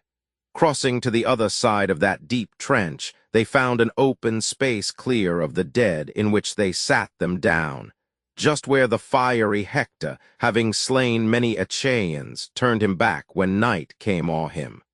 There they sat to hold debate, and thus spake Nestor the Gerenian knight. "Friends, is there none among you who so far trusts his own valor that he will tonight venture among the Trojans? He perchance might capture on the borders of the camp some foeman wandering, or might bring report of what they meditate, and whether still they mean to keep their station far from Troy and near our ships, or, since their late success, return to Ilium. Could he safely bring this knowledge back to us, his meed were great, glory among all men beneath the sky, and liberal recompense. As many chiefs as now command our galleys, each would give a black ewe with a suckling lamb. Such gifts no one hath yet received, and he should sit a guest at all our banquets and our feasts." He spake, and all were silent for a space. Then Diomed the great in battle said, "Nestor, my resolute spirit urges me to explore the Trojan camp that lies so near. Yet, were another warrior by my side, I should go forth with a far surer hope, and greater were my daring. For when 2 join in the same adventure, one perceives before the other how they ought to act, while one alone, however prompt, resolves more tardily and with a weaker will." He spake, and many a chief made suit to share the risk with Diomed. The ministers of Mars, the chieftains Ajax, asked to go. Merians desired it. Nestor's son greatly desired to join the enterprise. Atrides Menelaus, skilled to wield the spear, desired it. And that haughty chief Ulysses longed to explore the Trojan camp, for full of daring aims was the great soul within his bosom. Agamemnon then, the king of men, took up the word and said, Tydides Diomed, most dear of men, choose from the many chiefs who ask to bear a part with thee, the bravest. Be not moved by deference to take the worse and leave the abler warrior. Pay no heed to rank or race or wide extent of kingly rule. Thus spake the king, for in his heart he feared for fair-haired Menelaus. Diomed the great in battle then addressed them all. Ye bid me choose. How then can I look godlike Ulysses, prudent in resolve and firm in every danger, well beloved by Pallas? Give me him, and our return is sure, though from consuming flames, for he is wise to plan beyond all other men. Ulysses, nobly born and hardy, spake in turn, Tydides, praise me not too much, nor blame me, for thou speakest to the Greeks who know me. Meantime let us haste to go, for the night wears away, and morn is near. The stars are high, 2/3 of night are past, the greater part, and scarce a third remains. He spake, and both arrayed themselves for fight. The mighty warrior Thrasymnes gave the two-edged sword he wore to Diomed, whose own was at the galleys, and a shield. The hero then put on his helmet, made of tough bull hide, with neither cone nor crest, such as is worn by beardless youths. A bow, quiver, and sword Merians bestowed upon Ulysses, placing on his brows a leathern helmet, firmly laced within by many a thong, and on the outer side set thickly with a tusky boar's white teeth, which fenced it well and skillfully. A web of woolen for the temples lined the work. This helm Autolycus once bore away from Iliad, the city where he sacked the stately palace of Amintor, son of Ormenus. The captor gave the prize to the Scythian chief, Amphidamas, who bore it to Scandia, and in turn bestowed it upon Molus as his guest, and Molus gave it to Merians, his son, to wear in battle. Now at last it crowned Ulysses' temples. When the twain were all accoutred in their dreadful arms, forward they went, and left the assembled chiefs, while, sent by Pallas forth, upon their right a heron flew beside their path. The bird they saw not, for the night was dark, but heard its rustling wings.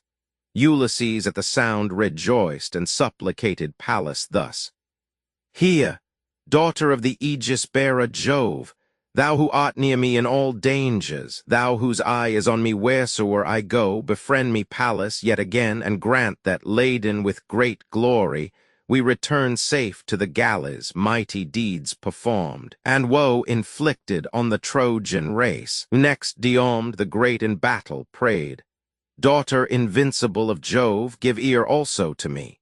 Be with me now, as once thou didst attend on Tydeus nobly born, my father, when he bore an embassy to Thebe from the Achaeans. He beside the Asopus left the Achaeans mailed in brass, and bore a friendly message to the sons of Cadmus, and on his return performed full many a mighty deed with aid from thee, great goddess, for thou stoodest by his side.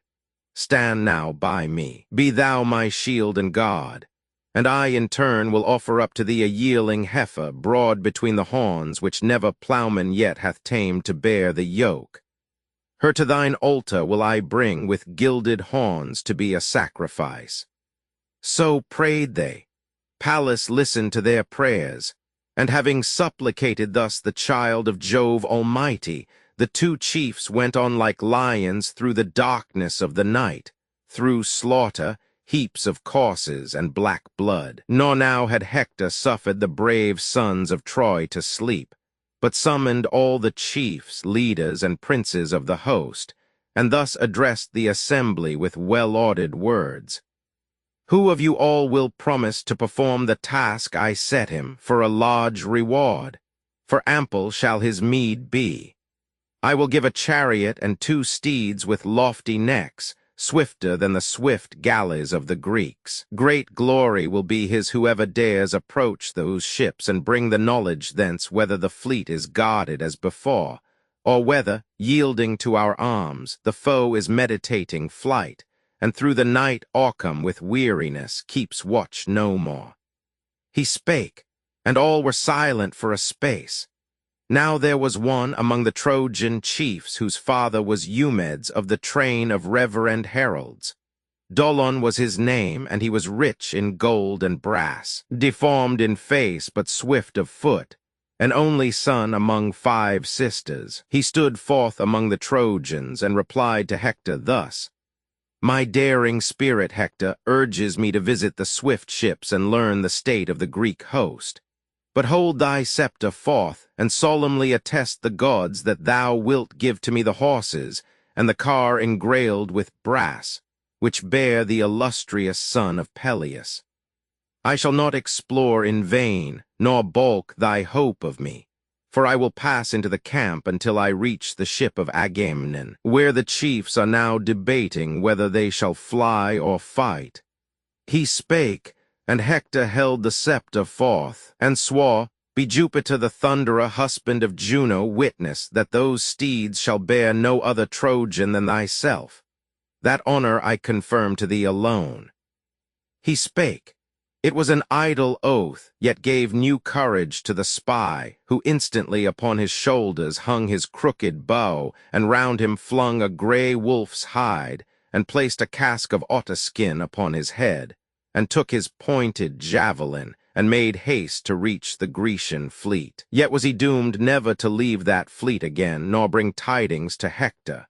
Soon was he beyond the crowd of men and steeds, and eagerly held on his way. Ulysses first perceived his coming, and thus spake to Diomed: "Someone, Tydides, from the enemy's camp is coming, either as a spy, or else to spoil the dead. First let us suffer him to pass us by a little on the plain, then let us rush and seize him. Should his speed be greater than our own, let us attack the fugitive with spears, and drive him on to where our ships are lying, from his camp, lest, flying townward, he escape our hands."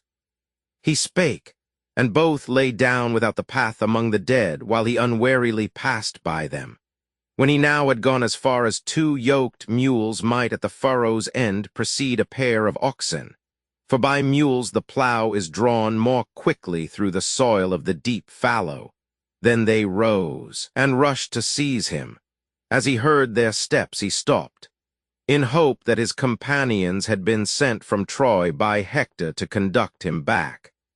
But when they came within a javelin's cast, or haply less, he saw that they were foes, and moved his nimble knees, and turned to flee, while rapidly they followed, as 2 hounds, sharp-toothed, and trained to track their prey, pursue through forest ground some fawn or hare that runs before them panting. So did Diomed and terrible Ulysses without stop follow the fugitive, to cut him off from his own people. In his flight he came where soon he would have mingled with the gods, close to the fleet. Then Pallas breathed new strength into Tydides, that no other Greek might boast that he had wounded Dolon first and steal the honor. Therefore, with his spear uplifted, Diomed rushed on and spake, "Stop, or my spear o'ertakes thee, nor wilt thou escape a certain death from this right hand." He spake and hurled his spear, but not to smite at Dolon, over whose right shoulder passed the polished weapon, and descending pierced the ground. Then Dolon, pale and fear-struck, stopped and quaked, with chattering teeth and stammering speech. They, breathless with the chase, came up and seized his hands, while bursting into tears he spake, "Take me alive, and ye shall have from me a ransom.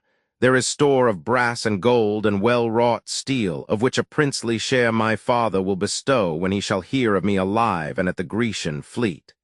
The crafty chief Ulysses answered thus, "Take heart and cease to think of death, but tell, and truly, why thou camest to our fleet.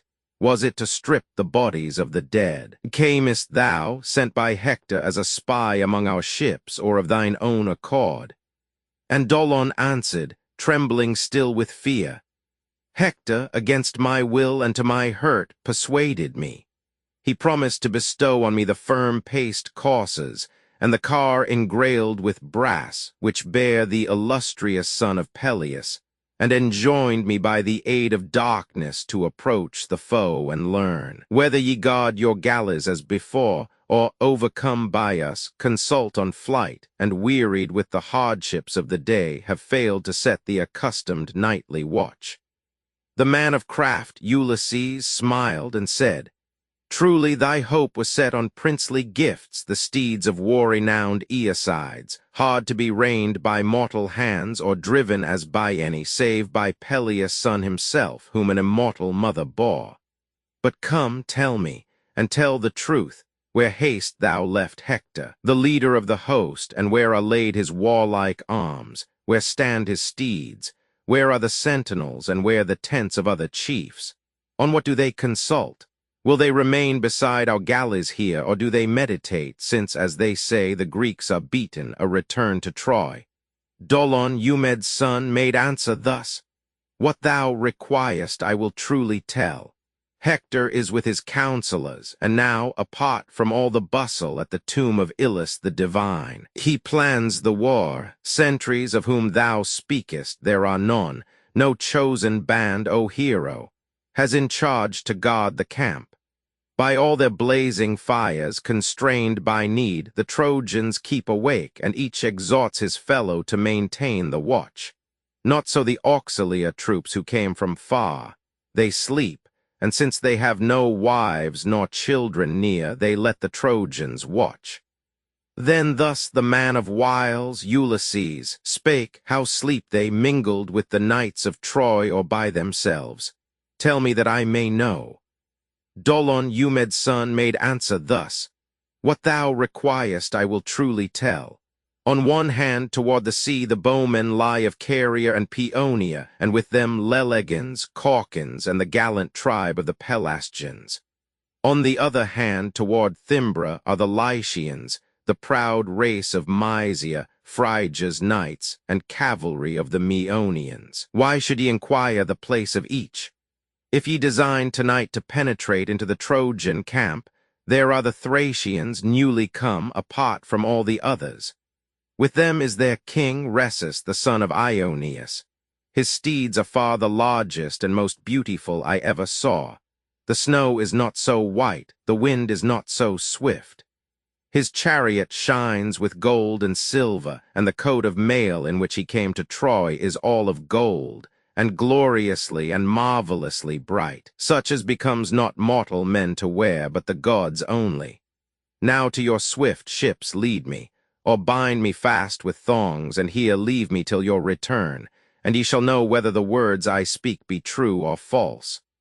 Then sternly spake the gallant Diomed, Once in our hands a prisoner, do not think, O Dolon, to escape, though thou hast told things that shall profit us. For if we now release thee, thou wilt surely come again to the Greek fleet a spy, or openly to fight against us. If I take thy life, 'tis certain thou wilt harm the Greeks no more. He spake, and as the suppliant took his chin in his large hand and had begun a prayer, he smote him with his sword at the mid-neck and cut the tendons both.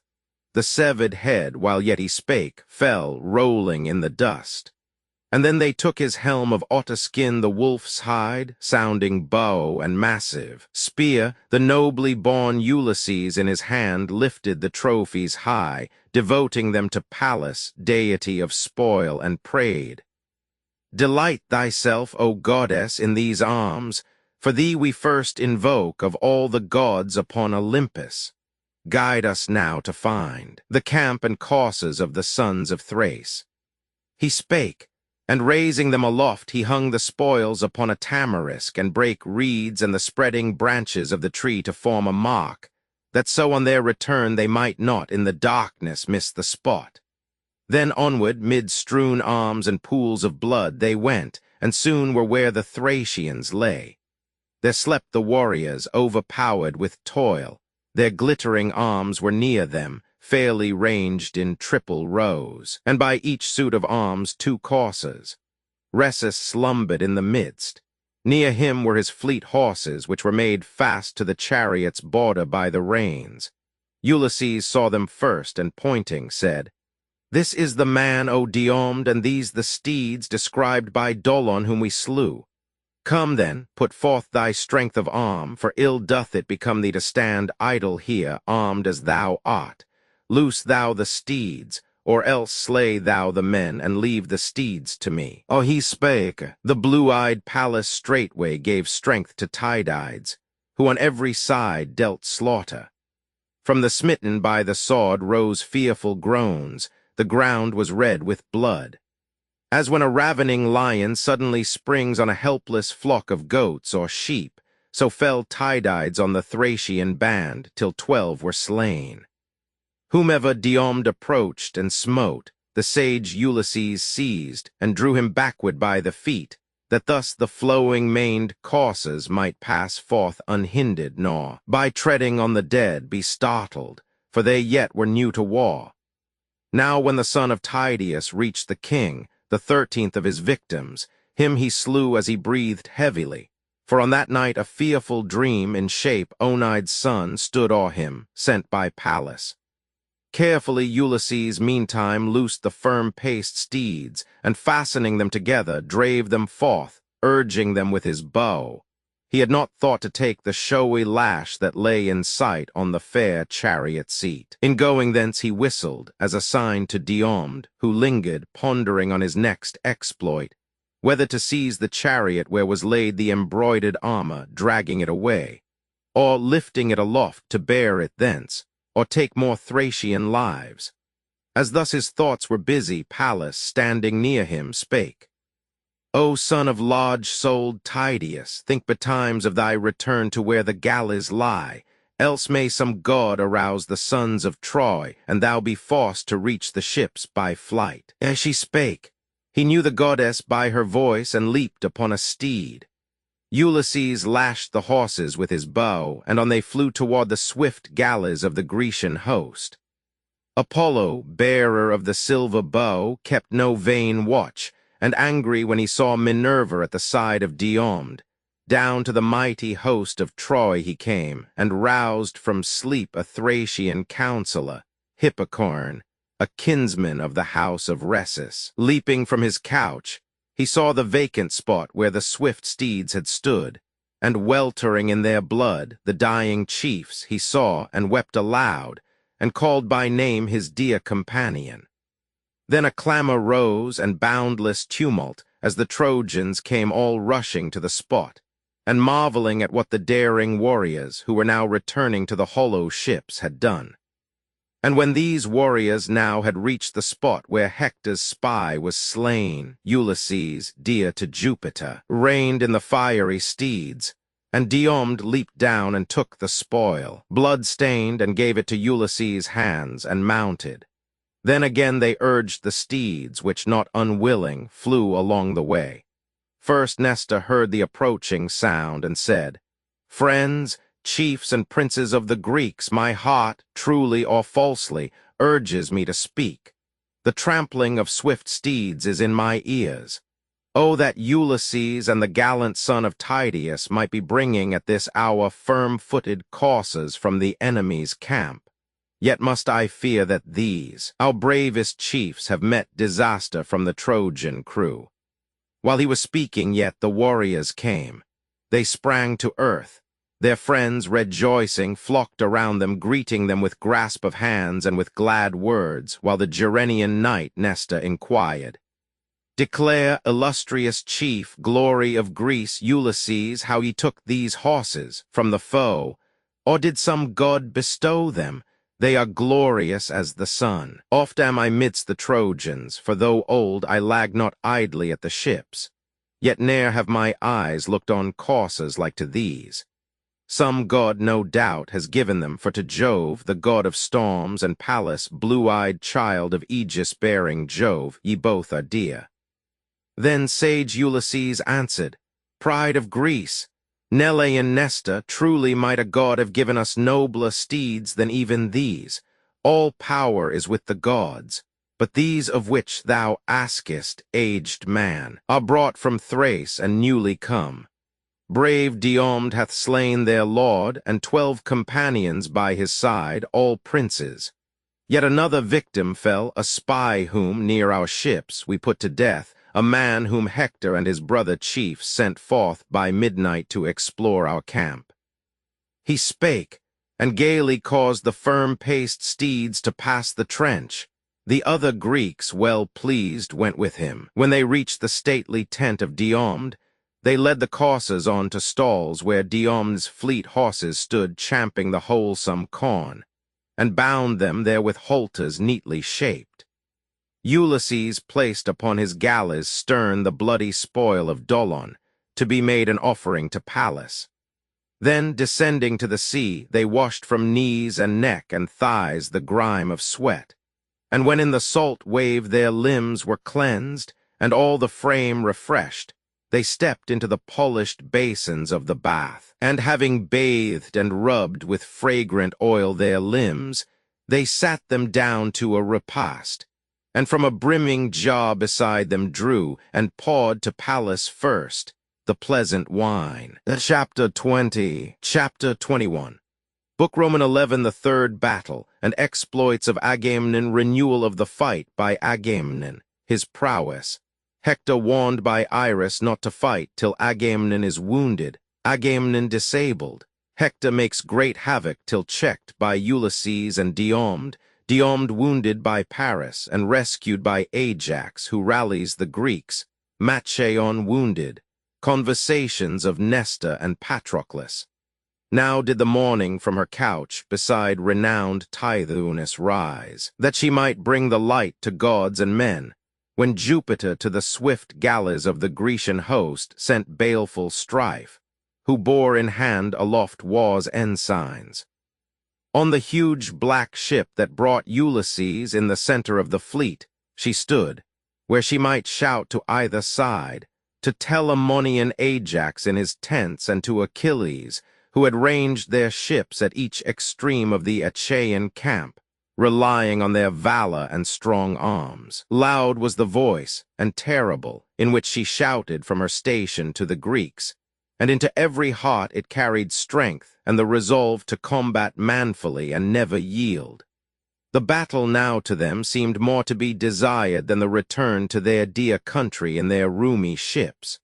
Atrides called aloud, exhorting them to gird themselves for battle.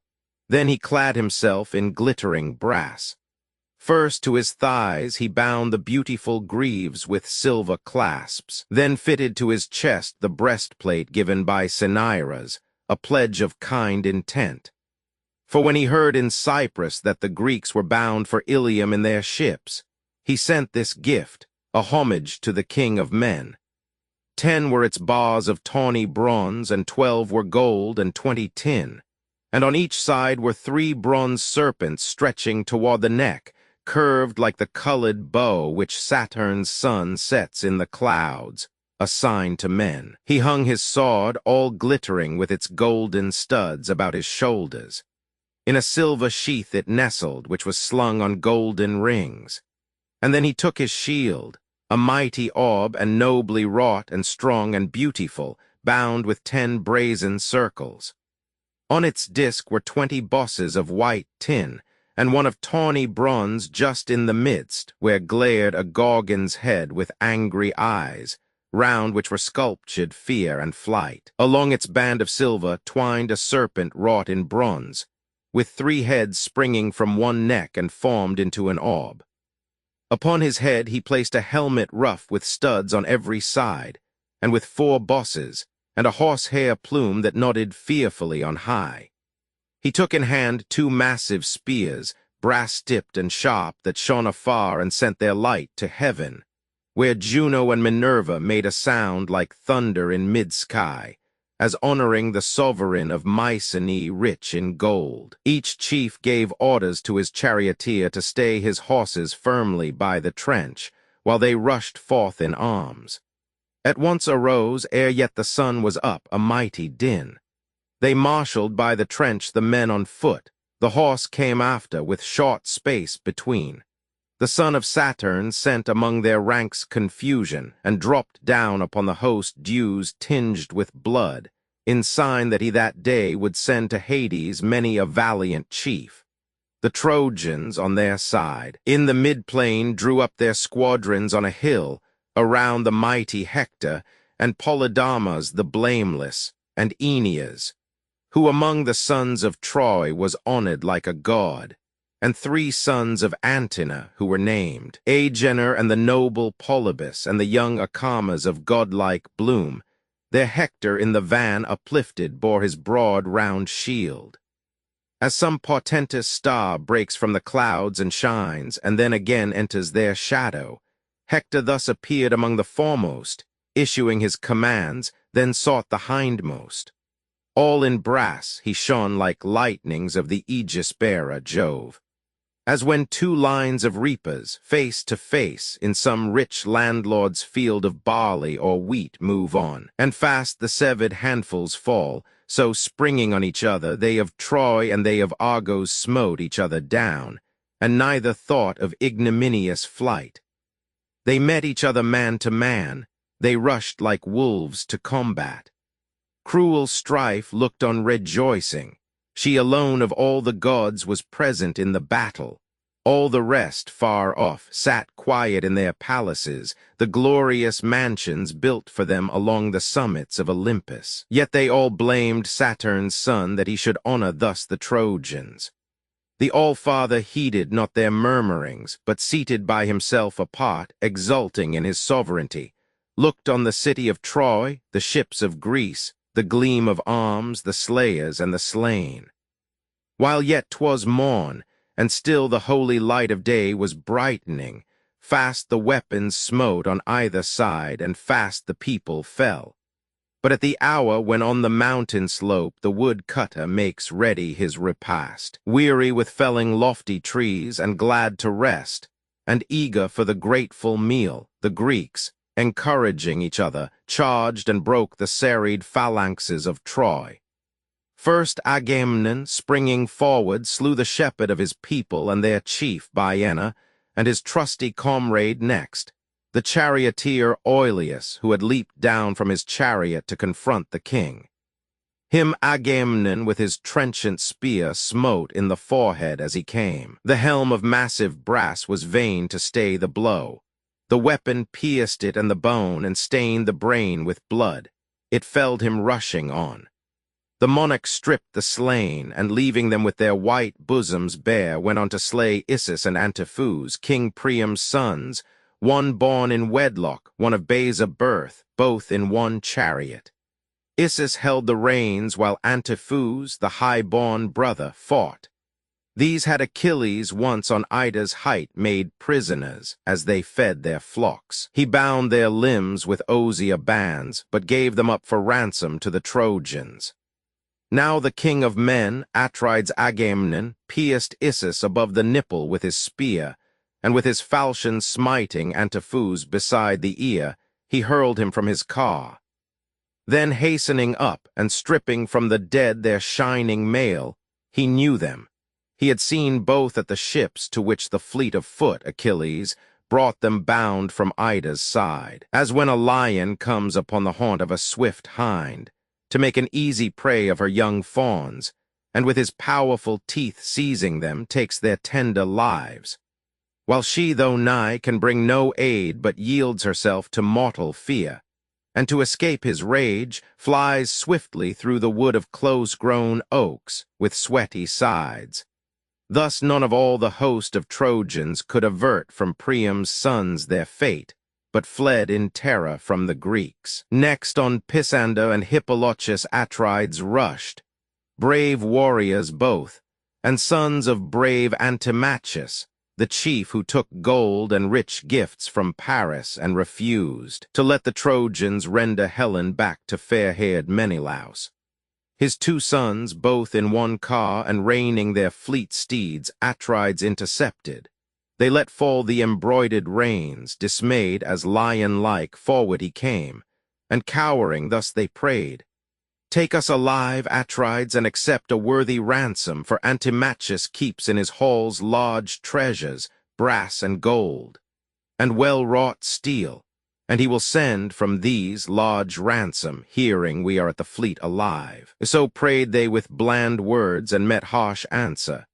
since ye call Antimachus your father, who in Trojan council once proposed that Menelaus, whom we sent a legate with Ulysses the divine, should not return to Greece, but suffer death, your blood must answer for your father's guilt.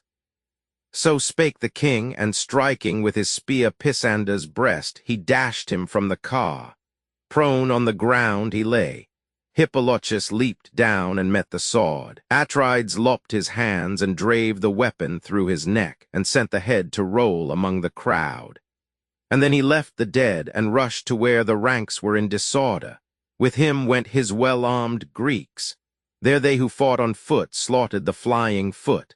The horsemen that clove horsemen down. The coursers' trampling feet raised the thick dust to shadow all the plain, while Agamemnon cheered the Achaeans on and chased and slew the foe. As when a fire seizes a thick-grown forest, and the wind drives it along in eddies, while the trunks fall with the boughs amid devouring flames, so fell the flying Trojans by the hand of Agamemnon. Many high-maned steeds dragged noisily their empty cars among the ranks of battle, never more to bear their charioteers, who lay upon the earth the vultures' feast, a sorrow to their wives. But Jove beyond the encountering arms, the dust, the carnage and the bloodshed and the din bore Hector, while Atrides in pursuit was loudly cheering the Achaeans on. Meantime the Trojans fled across the plain toward the wild fig tree growing near the tomb of ancient Ilus, son of Dardanus, eager to reach the town. And still the son of Atreus followed, shouting, and with hands blood-stained and dust-begrimed. And when they reached the Scaean portals and the beechen tree, they halted, waiting for the rear, like beeves chased panting by a lion who has come at midnight on them and has put the herd to flight, and one of them to certain death, whose neck he breaks with his strong teeth and then devours the entrails, lapping up the blood. Thus did Atrides Agamemnon chase the Trojans.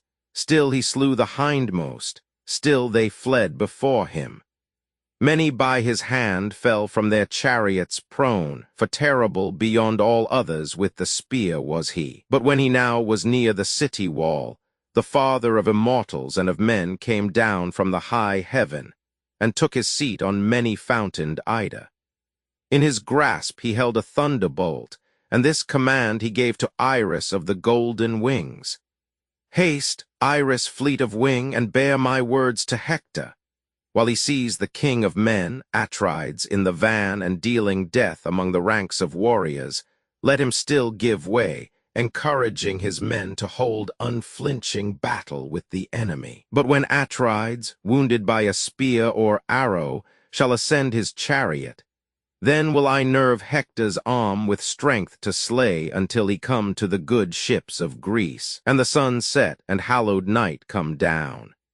He spake, and she, whose feet are like the wind in swiftness, heeded the command and flew from Ida's summit to the sacred town of Troy, and found the noble Hector, son of warlike Priam, standing mid the steeds and the strong chariots, and approaching said, O Hector, son of Priam, and like Jove in council, Jove the All-Father bids me say, as long as thou shalt see the king of men, Atrides, in the van, and dealing death among the ranks of warriors, thou shalt still give way, encouraging thy men to hold unflinching battle with the enemy.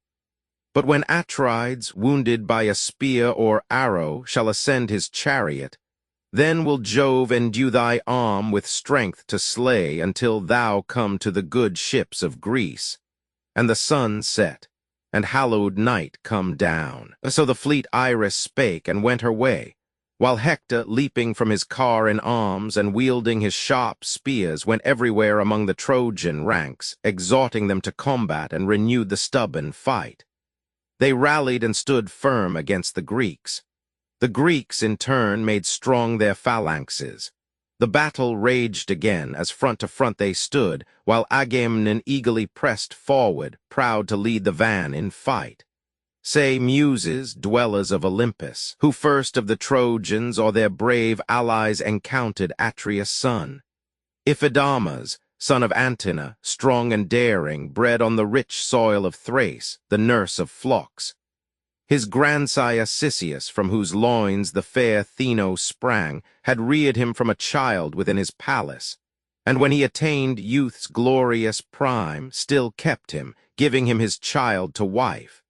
He wedded her, but left at once the bridal chamber when he heard of the Greek war on Ilium, and set sail with 12 beaked galleys. These he afterward left at Percope, marching on to Troy. And he it was who came to meet the son of Atreus. As the heroes now drew near each other, Agamemnon missed his aim, his thrust was parried. Then Iphidamas dealt him beneath the breastplate on the belt a vigorous blow, and urged the spear with all his strength of arm. Yet through the plated belt it could not pierce, for there it met a plate of silver, and its point was turned like lead. With lion strength, Atrides seized and drew the weapon toward him, plucked it from the hand that held it, and let fall his falchion's edge upon the Trojan's neck and laid him dead. Unhappy youth! He slept an iron sleep, slain fighting for his country, far away from the young virgin bride, yet scarcely his, for whom large marriage gifts he made, of beeves 100, and had promised from the flocks that thronged his fields 1,000 sheep and goats. Atrides Agamemnon spoiled the slain, and bore his glorious armor off among the Argive host. Antenor's elder son, illustrious Coron, saw and bitter grief for his slain brother dimmed his eyes. He stood aside with his spear couched, while unaware the noble Agamemnon passed, and pierced the middle of the monarch's arm below the elbow. Through the flesh the shining point passed to the other side. The king of men, Atrides, shuddered, yet refrained not then from combat. But with his wind-seasoned spear he rushed on Coron, who, to drag away his father's son Iphidamas, had seized the body by the feet, and called his friends, the bravest, to his aid. Atrides thrust his brazen spear below the bossy shield, and slew him as he drew the corpse, and o'er the dead Iphidamas struck off his head. Thus were Antenor's sons, their doom fulfilled, sent by Atrides to the realm of death. And then he ranged among the enemy's ranks with wielded lance and sword and ponderous stones, while yet the warm blood issued from his wound. But when the wound grew dry and ceased to flow with blood, keen anguish seized his vigorous frame, as when a woman feels the piercing pangs of travail brought her by the Ilithian maids, daughters of Juno, who preside at births, and walk the ministers of bitter pains. Such anguish seized on Agamemnon's frame, and leaping to his chariot seat, he bade the guider of the steeds make haste to reach the roomy ships, for he was overcome with pain. But first he shouted to the Greeks, "O friends, the chiefs and princes of the Greeks, yours is the duty to drive back the war from our good ships, since all-disposing Jove forbids me for this day to lead the fight." He spake. The charioteer applied the lash, and not unwillingly the long-maned steeds flew toward the hollow ships. Upon their breasts gathered the foam. Beneath their rapid feet arose the dust, as from the battle's din they bore the wounded warrior. Hector saw the flight of Agamemnon, and aloud called to the Trojans and the Lycians thus, "Trojan and Lycian warriors, and ye sons of Dardanus who combat hand to hand, be men, be mindful of your fame in war. Our mightiest foe withdraws, Saturnian Jove crowns me with glory. Urge your firm-paced steeds on the brave Greeks, and win yet nobler fame." He spake. His words gave courage and new strength to every heart. As when a hunter cheers his white-toothed dogs against some lioness or wild boar from the forest, Hector thus, the son of Priam, terrible as Mars the slayer of men, cheered on the gallant sons of Troy against the Greeks. Himself, inspired with fiery valor, rushed among the foes in the mid-battle foremost, like a storm that swoops from heaven, and on the dark blue sea falls suddenly and stirs it to its depths.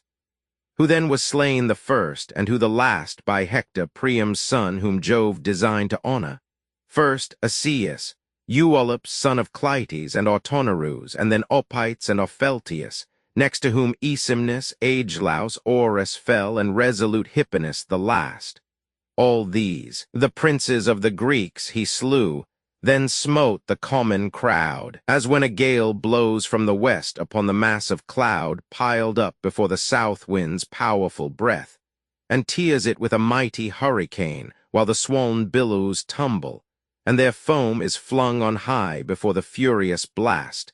So by the sword of Hector fell the heads of the Greek soldiery, and there had been ruin and ravage not to be repaired, and the defeated Greeks had flung themselves into their ships, had not Ulysses then exhorted thus Tydides Diomed.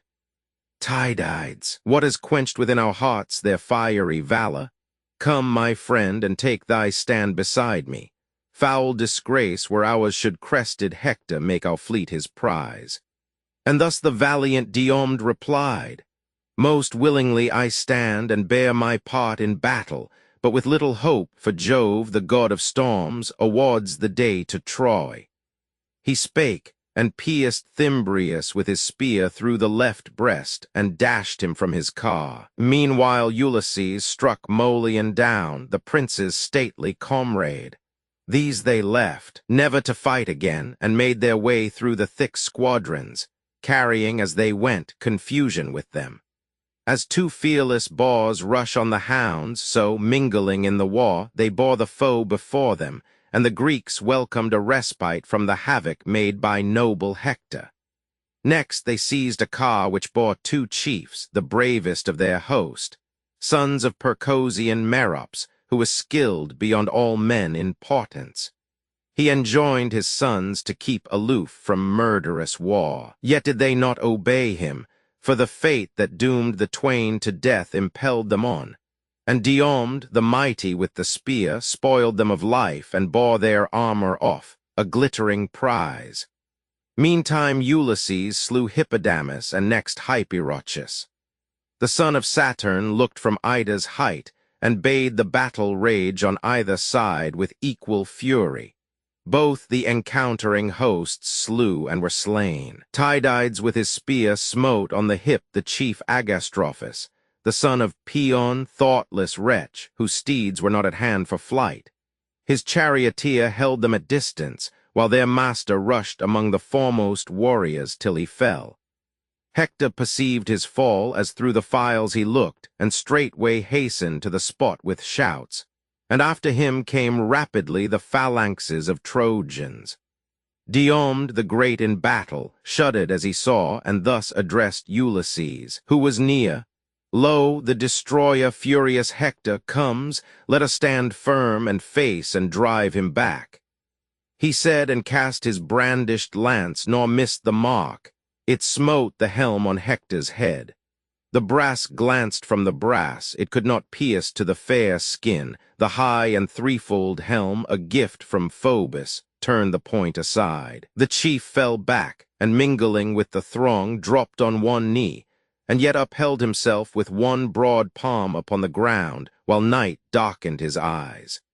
The son of Tydeus sprang to seize his spear, which now stood fixed in earth among the foremost warriors. In that time did Hector breathe again, and having leaped into his chariot, he avoided death by mingling with the crowd, while spear in hand, brave Diomed pursued him, shouting thus, This time, thou cur, haste thou escape thy doom, though it was nigh thee. Phoebus rescues thee, the god to whom thou dost address thy prayers, whene'er thou venturest mid the clash of spears. Yet will I surely slay thee when we meet, if any god be on my side. And now I go to strike where'er I find a foe. He spake, and struck the son of Paeon down, skillful to wield the spear. But now the spouse of fair-haired Helen, Alexander, stood leaning against a pillar by the tomb of the Dardanian Ilus, who had been an elder of the people. And he bent his bow against the monarch Diomed, who at that moment knelt to strip the slain of the rich breastplate, and the shield that hung upon his shoulders, and the massive casque. The Trojan drew the bow's elastic horn, and sent an arrow that not vainly flew, but striking the right foot, pierced through, and reached the ground beneath. Then Paris with a laugh sprang from his ambush, shouting boastfully, "Lo, thou art smitten. Not in vain my shaft has flown, and would that it had pierced thy groin and slain thee." Then the Trojans had obtained reprieve from slaughter, they who dread thee now as bleating goats a lion. Undismayed, the valiant Diomede made answer thus, "Archer and railer, proud of thy smart bow and ogler of the women, wouldst thou make trial of valor hand to hand with me, thy bow should not avail thee, nor thy sheaf of many arrows. Thou dost idly boast that thou hast hit my foot. I heed it not. It is as if a woman or a child had struck me. Lightly falls the weapon stroke of an unwarlike weakling. 'Tis not so with me, for when one feels my weapon's touch, it passes through him, and he dies. His wife tears with her hands her cheeks. His little ones are orphans. Earth is crimsoned with his blood, and flocking round his carcass in decay, more numerous than women are the birds." He spake. Ulysses, mighty with the spear, came near and stood before him while he sat concealed, and drew the arrow from his foot. Keen was the agony that suddenly shot through his frame. He leaped into his car and bade his charioteer make haste to reach the roomy ships. The pain had reached his heart. Ulysses, the great spearman, now was left alone, no Greek remaining by his side, for fear had seized them all. With inward grief the hero thus addressed his mighty soul, "What will become of me? A great disgrace will overtake me if I flee in fear before this multitude, and worse will be my fate if I am taken here alone, while Jove has driven away the other Greeks in terror. Why these questions, since I know that cowards skulk from combat, while the brave, wounded or wounding others, keeps his ground?" While thus he reasoned with himself, the ranks of Trojans armed with bucklers came and closed around their dreaded enemy. As when a troop of vigorous dogs and youths assail from every side a wild boar issuing forth from a deep thicket, whetting the white tusks within his crooked jaws. They press around and hear his gnashings, yet beware to come too nigh the terrible animal. So rushed the Trojans round Ulysses, the beloved of Jupiter. Then first the hero smote Deiopites on the shoulder blade, and next struck Thorn down, and Enormus, and in the navel pierced Chersidamas with his sharp spear below the bossy shield when leaping from his chariot. In the dust he fell and grasped the earth with dying hands. Ulysses left them there, and with his spear he wounded Charops, son of Hippasus and brother of brave Socus. Socus saw and hastened to his aid, and standing near, the godlike chief bespake Ulysses thus, "Renowned Ulysses, of whose arts and toils there is no end, thou either shalt today boast to have slain 2 sons of Hippasus, brave as they are, and stripped them of their arms, or, smitten by my javelin, lose thy life." He spake, and smote the Grecian's orbed shield. The swift spear, passing through the shining disk and fixed in the rich breastplate, tore the skin from all his side. Yet Pallas suffered not the blade to reach the inner parts. At once the chief perceived that Socus had not given a mortal wound, and falling back a step, thus spake, "Unhappy youth, thy doom will soon o'ertake thee. Though thou forcest me to pause from combat with the Trojans, I declare this day thou sufferest the black doom of death. Thou, smitten by my spear, shalt bring to me increase of glory, and shalt yield thy soul to the grim horseman Pluto." Thus he spake, while Socus turned to flee, and as he turned, Ulysses with the spear transfixed his back, and drave the weapon through his breast. He fell with armor clashing to the earth, while thus the great Ulysses gloried over him. "O Socus, son of warlike Hippasus the horseman, death has overtaken thee, and thou couldst not escape. Unhappy one, now thou art dead, thy father will not come to close thy eyes, nor she, the honored one who gave thee birth, but birds of prey shall flap their heavy wings above thee, and shall tear thy flesh, while I in dying shall receive due funeral honors from the noble Greeks. He spake, and from his wounded side drew forth, and from his bossy shield the ponderous spear which warlike Socus threw. A gush of blood followed, and torturing pain. Now, when they saw Ulysses bleed, the gallant sons of Troy called to each other, rushing in a crowd to where he stood. Retreating as they came, he shouted to his comrades. Thrice he raised his voice as loud as human lungs could shout. Thrice warlike Menelaus heard the cry, and spake at once to Ajax at his side. Most noble Ajax, son of Telamon, prince of thy people, to my ear is brought the cry of that unconquerable man, Ulysses, seemingly as if the foe had hemmed him round alone and pressed him sore in combat.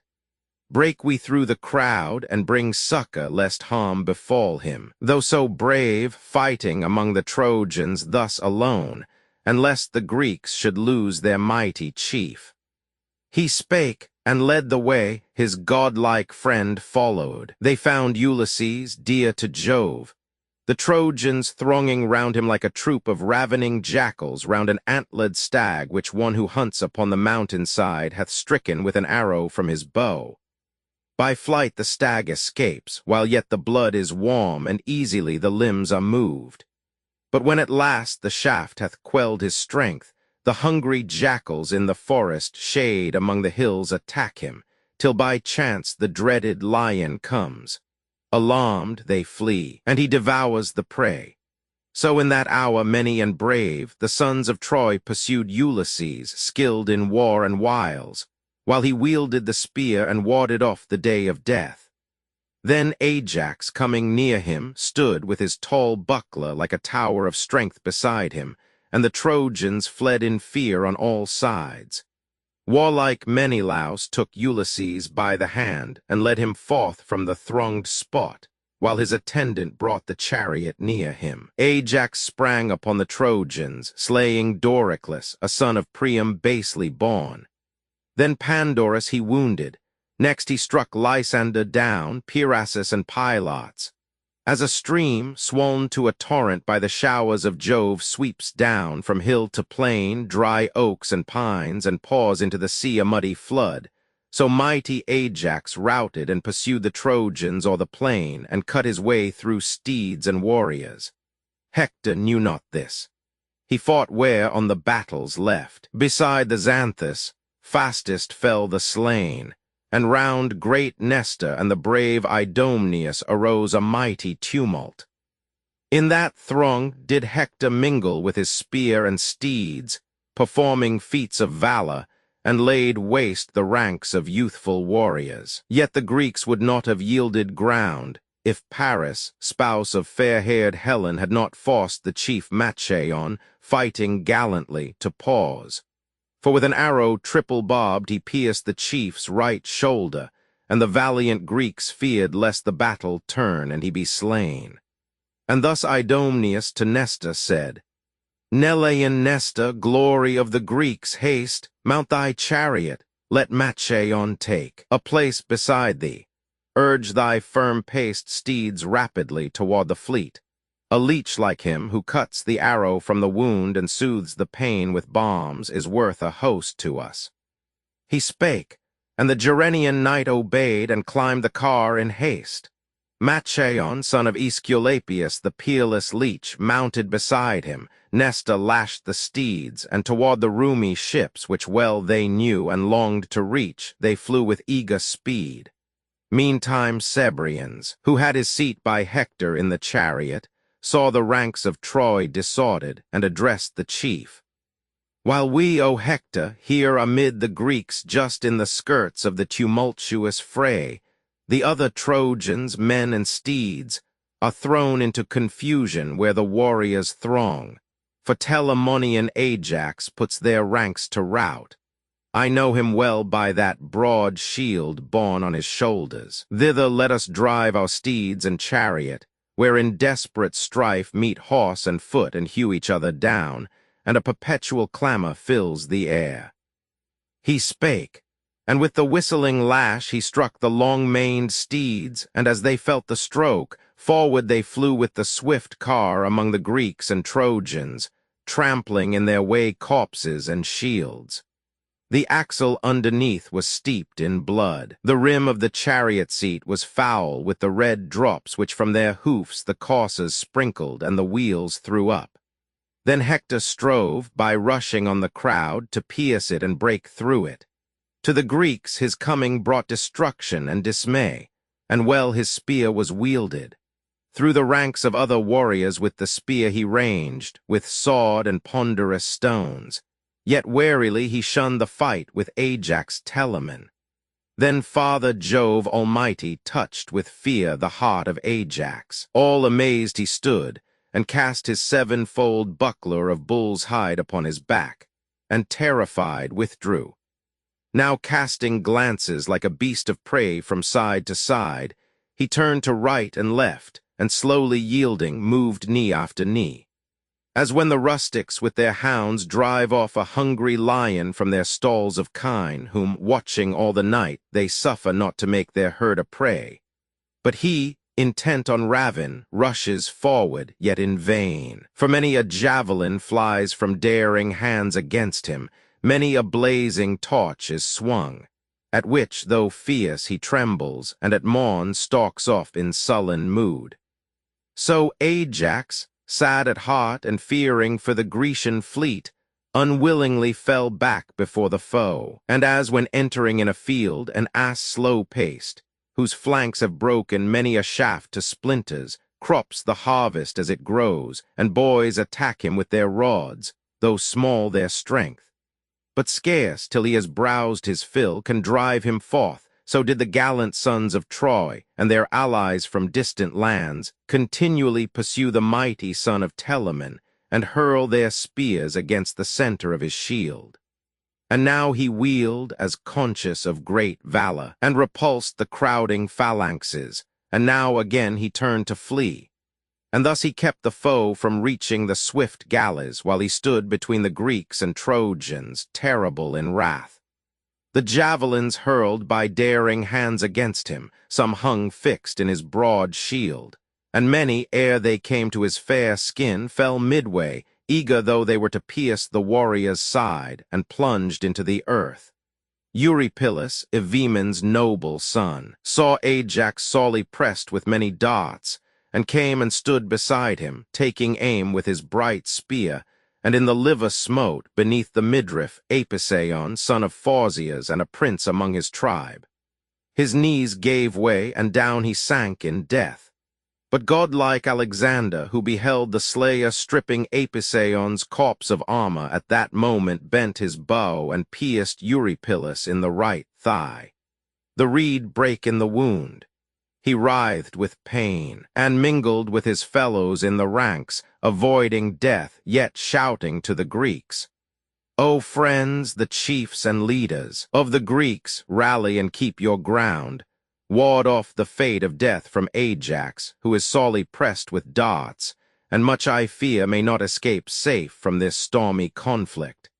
Stand ye firm around the mighty son of Telamon." So spake the wounded warrior, while his friends rallied around him, with their shields inclined against their shoulders and with lifted spears. And Ajax came and joined them. Then he turned and firmly faced the foe. The Greeks renewed the combat with a rage like that of fire.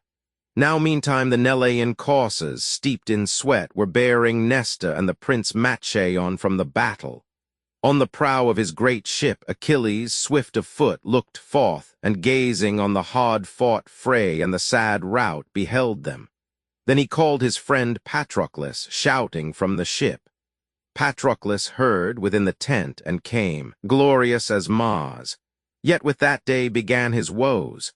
The gallant Menœtiades made answer thus, "Why callest thou my name, Achilles, and what needest thou of me?"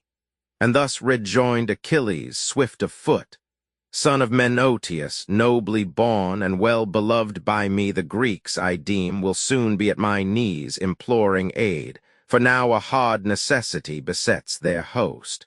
But go, Patroclus, dear to Jove, and ask of Nestor who it is that he hath brought thus wounded from the field. Seen from behind, his form was like Machaon, wholly like that son of Aesculapius, but the face I saw not as the rapid steeds flew by. He spake. Patroclus hearkened to his friend and hastened to the Grecian tents and ships. Now when they reached the tent of Neleus' son, the warriors in the chariot set their feet upon the nourishing earth. Eurymedon, the old man's charioteer, took from the mares their harness, while the chieftains cooled themselves and dried their sweaty garments in the breeze, facing the border of the sea, and then, entering the tent of Nestor, sat them down on couches. Hecamed, bright of hair, prepared for them a mingled draught. The maid, a daughter of the great Arsenos, came from Tenedos with Nestor, when the town was ravaged by Achilles, and the Greeks gave her to Nestor, chosen from the rest for him, as wisest of their counselors. First she drew forth a table fairly wrought, of polished surface, and with steel-blue feet, and on it placed a brazen tray which bore a thirst-provoking onion, honeycomb, and sacred meal of wheat. Near these she set a noble beaker which the ancient chief had brought from home, embossed with studs of gold. 4 were its handles, and each handle showed 2 golden turtles feeding, while below 2 others formed the base. Another hand could scarce have raised that beaker from its place, but Nestor lifted it with ease. The maid, fair as a goddess, mingled Pramnian wine and grated o'er it with a rasp of brass, a goat's milk cheese, and sprinkling the white flour upon it, bade them drink. With this they quenched their parching thirst, and then amused the time with pleasant talk. Patroclus to the door meantime a godlike presence came and stood. The old man, as he saw him, instantly rose from his princely seat and seized his hand and led him in and bade him sit. But he refused the proffered courtesy and said, "Nay, 'tis no time to sit. Persuade me not, nursling of Jove, for he is to be feared and prone to wrath, who sent me to inquire what wounded man is with thee. But I know, now that I see Machaon sitting here, the shepherd of the people, I must haste back to Achilles, bearing my report. Thou knowest, ancient chief, how quick he is to take offense and blame the innocent." Then Nestor, the Gerenian knight, rejoined, "Why does Achilles pity thus the sons of Greece when wounded? Little can he know what sorrow reigns throughout the Grecian host while, smitten in the close or distant fight, our bravest lie disabled in their ships. The valiant son of Tydeus, Diomed, is wounded. Wounded Agamemnon lies, and the great wielder of the javelin, Ulysses.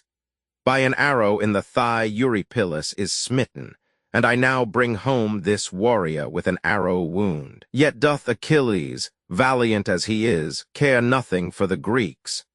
Will he then wait till our swift galleys, moored upon the shore, after a vain defense shall feed the flames lit by the enemy's hand, and we be slain and perish heaps on heaps?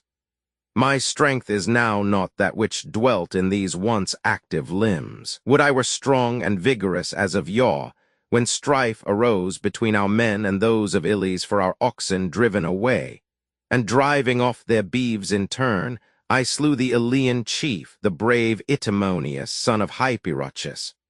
For as he sought to save his herd, a javelin from my arm smote him the first among his band.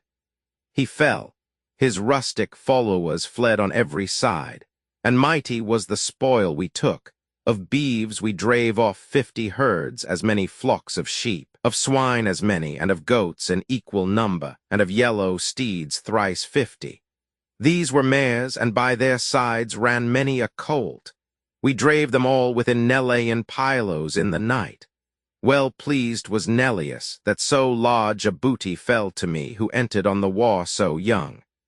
When morning brake, the herald's cry was heard summoning all the citizens to meet to whom from fruitful Ili's debts were due. And then the princes of the Pylians came, and made division of the spoil. For much the Epeans owed us.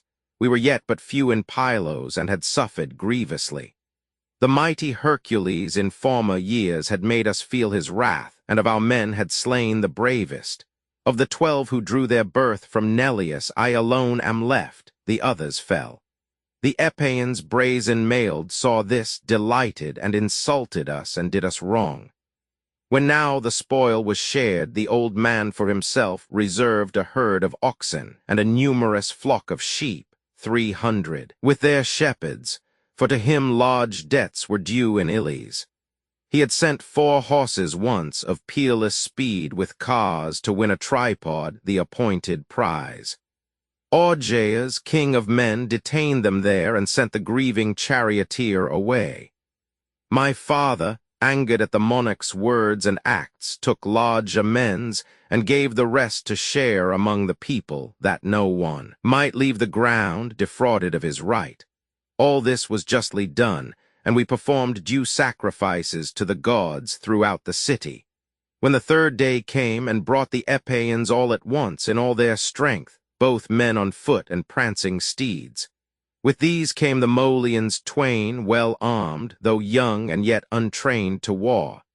There is a town named Thryaressa, on a lofty hill far off beside Alphaeus, on the edge of sandy Pylos. They beleaguered this, and sought to overthrow it. As they crossed the plain, Minerva came, a messenger by night from Mount Olympus, bidding us put on our armor. Not unwillingly the Pylians mustered, but in eager haste for battle. Yet did Neleus not consent that I should arm myself. He hid my steeds, for still he deemed me inexpert in war. Yet even then, although I fought on foot, I won great honor even among the knights, for so had Pallas favored me. A stream named Mineaus pours into the sea near to Arena, where the Pylian knights waited the coming of the holy morn, while those who fought on foot came thronging thence with our host complete, and all in arms we marched, and reached at noon the sacred stream at Alphaeus, where to Jove omnipotent we offered chosen victims, and a bull to the river god, another to the god of ocean, and a heifer yet unbroke to blue-eyed Pallas. Then we banqueted in bands throughout the army, and lay down in armor by the riverside to sleep. Meantime the brave Epeans stood around the city, resolute to lay it waste. But first was to be done a mighty work of war, for as the glorious sun appeared above the earth, we dashed against the foe, praying to Jove and Pallas. When the fight between the Eleans and the Pylian host was just begun, I slew a youthful chief, Mulius, and bore away his firm-paced steeds. The fair-haired Agamede, eldest born of King Augea's daughters, was his spouse, and well to her each healing herb was known that springs from the great earth. As he drew near, I smote him with my brazen lance. He fell to earth. I sprang into his car and stood among the foremost warriors, while around the brave Epeans, as they saw him fall, the leader of their knights, their mightiest in battle, turned and panic-stricken, fled, each his own way. I followed on their flight like a black tempest. 50 cars I took, and from each car I dashed 2 warriors down, pierced by my spear. And now I should have slain the young Molians also, actors' sons, had not their father, he who shakes the earth, enshrouded them in mist, and hidden them from all pursuit. Then with victorious might did Jove endue our arms, while we pursued the foe across a region strewn with shields, slaying and gathering spoil, until our steeds came to Buprasium, rich in fields of wheat, and to the Olenian rock, and to the hill Elysium in Colonnae. Pallas there stayed our pursuit, and bade our host return. There slew I the last man, and left him there. And then the Achaeans, guiding their swift steeds homeward to Pylos from Buprasium, gave great thanks to Jupiter among the gods, and Nestor among men. Such was I then among the heroes, but Achilles keeps his valor for himself alone, and yet bitterly must he grieve when he beholds our people perish. O my friend, How well Menoetius charged thee when he sent thee forth from Phthia to Atrides. We were both, the nobly born Ulysses and myself, within the palace, and we clearly heard what he commanded thee. For we had come to Peleus' stately dwelling, on our way gathering a host in fertile Greece, and saw the great Menoetius there, and there we found Achilles with thee. There the aged knight Peleus was burning in the palace court, a steer's fat thighs to Jove the Thunderer, and lifted up a golden cup and poured dark wine upon the blazing sacrifice. And both of you were busy with the flesh when we were at the threshold. As he saw our coming, in surprise Achilles sprang toward us and took our hands and led us in, bade us be seated, and before us placed the generous banquet due to stranger guests. Then, having feasted, I began discourse, exhorting you to join us. Both of you at once consented, and your fathers gave their admonitions. Aged Peleus charged his son Achilles to excel the rest in valor, while Menoetius, in his turn, the son of Actor, gave thee this command. My son Achilles is the nobler born, but thou art elder. He surpasses thee by far in warlike might, but thou must prompt his mind with prudent counsels. Thou must warn and guide him. He will hearken to thy words meant for his good. The old man charged thee thus. Thou hast forgotten it. Yet speak thou now to Peleus' warlike son, and haply he may heed thy counsels.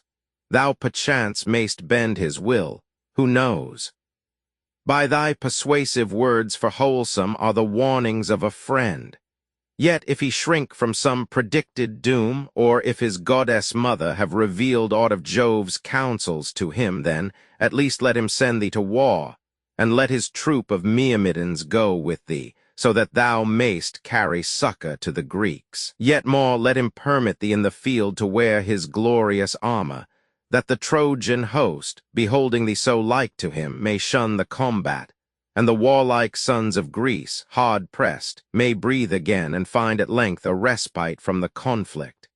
Ye, who still are fresh and vigorous, shall assault and drive townward the weary foe from camp and fleet. He spake. The spirit of the youth took fire, and instantly he hastened toward the ships of Peleus' son. But when he came where lay the galleys of Ulysses the divine, where was the assembly place and judgment seat, and where the altars of the immortals stood, Evaemon's noble son, Eurypylus, met him as from the battlefield he came halting, and with an arrow in his thigh. The sweat ran down his shoulders and his brow, and the black blood was oozing from his wound, yet was his spirit untamed. The gallant youth, son of Menoetius, saw with grief and said, Unhappy chiefs and princes of the Greeks, are ye then doomed to feast with your fair limbs the famished dogs of Ilium, far away from friends and country?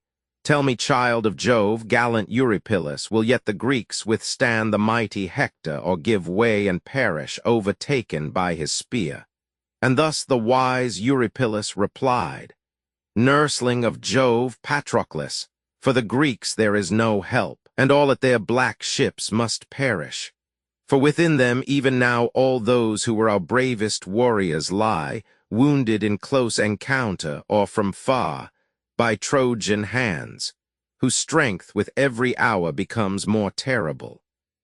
Give now thine aid and take me to my ship, and cut away the arrow from my thigh, and from the pot cleanse with warm water the dark blood, and shed soothing and healing balms upon the wound, as taught thee by Achilles, who had learned the art from Chiron, righteous in his day beyond all other centaurs. Now the leech Machaon lies, I think, among the tents, wounded, and needs the aid of others' skill, and Podalirius out upon the plain helps stem the onset of the Trojan host. Then spake the valiant Menoetius, O brave Eurypylus, what yet will be the end of this, and what are we to do?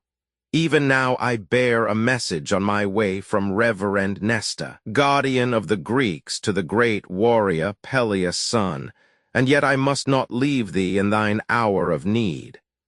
He spake, And lifting in his arms the prince, he bore him to his tent. A servant spread upon his entering hides to form a couch. And there Patroclus laid him down and cut the rankling arrow from his thigh, and shed warm water on the wound to cleanse away the purple blood, and last applied a root of bitter flavor to assuage the smart, bruising it first within his palms. The pangs ceased, the wound dried, the blood no longer flowed. Chapter 22. Chapter 23. Book Roman 12. The battle at the Grecian wall division of the Trojan army, by advice of Polydamas, into 5 bodies to storm the Greek entrenchments. A breach in the wall made by Sarpedon, one of the gates beaten open by Hector with a stone, his entrance at the head of his troops. Thus in the camp Menoetius' valiant son tended Eurypylus and dressed his wounds, while yet in mingled throngs the warriors fought, Trojans and Greeks. Nor longer was the trench a barrier for the Greeks, nor the broad wall which they had built above it to defend their fleet. For all around it they had drawn the trench, yet not with chosen hecatombs paid to the gods, that so it might protect the galleys and the heaps of spoil they held. Without the favor of the gods it rose, and therefore was not long to stand entire. As long as Hector lived, and Peleus' son was angered, and King Priam's city yet was not o'erthrown, so long the massive wall built by the Greeks stood firm. But when at length the bravest of the Trojans had been slain, and many of the Greeks were dead, though still others survived, and when in the 10th year the city of Priam fell, and in their ships the Greeks went back to their beloved land, then did Apollo and the god of sea consult together to destroy the wall by turning on it the resistless might of rivers, all that from the Idaean heights flow to the ocean, Rhesus, Granicus, Heptaporus, Caesus, Rhodius, Aesepus, and Scamander's hallowed stream, and Cimeres, in whose bed lay many shields and helms and bodies of slain demigods. Phoebus Apollo turned the mouths of these all toward one spot. 9 days against the wall he bade their currents rush, while Jupiter poured constant rain, that floods might overwhelm the rampart. And the god who shakes the earth, wielding his trident, led the rivers on.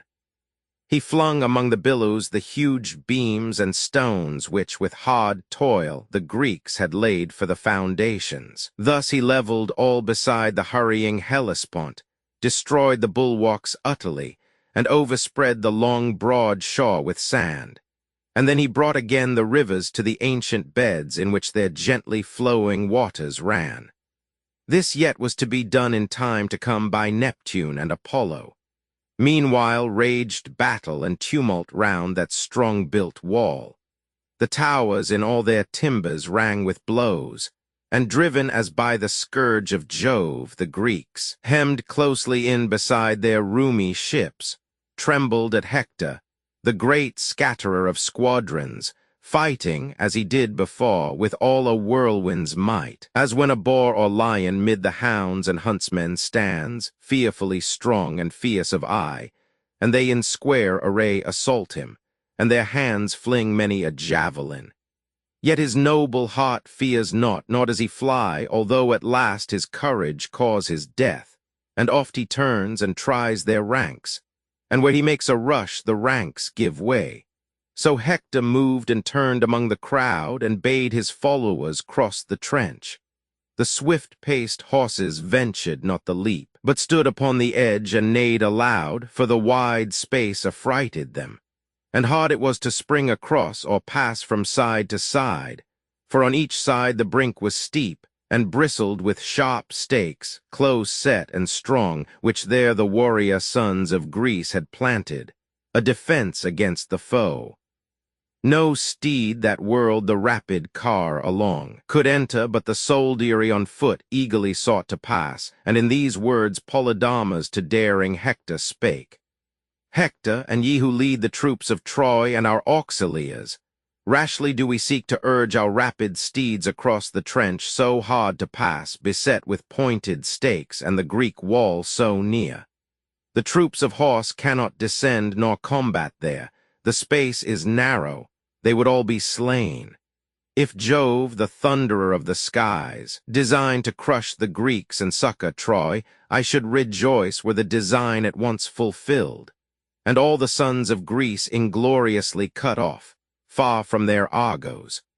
But if they should turn upon us and repulse us from their fleet, and we become entangled in the trench, I deem no messenger would e'er go back to Troy from fighting with the rallied Greeks. Heed then my words, and let the charioteers stay with the coursers at the trench, while we, armed and on foot and all in close array, follow our Hector, for the Greeks in vain will strive to stem our onset if, in truth, the hour of their destruction be at hand. So spake Polydamas, and Hector, pleased to hear the prudent counsel, leaped to earth with all his arms and left his car. The rest rode with their steeds no more, but hastily, dismounting as they saw their noble chief, each bade his charioteer hold back his steeds, reined at the trench in ranks.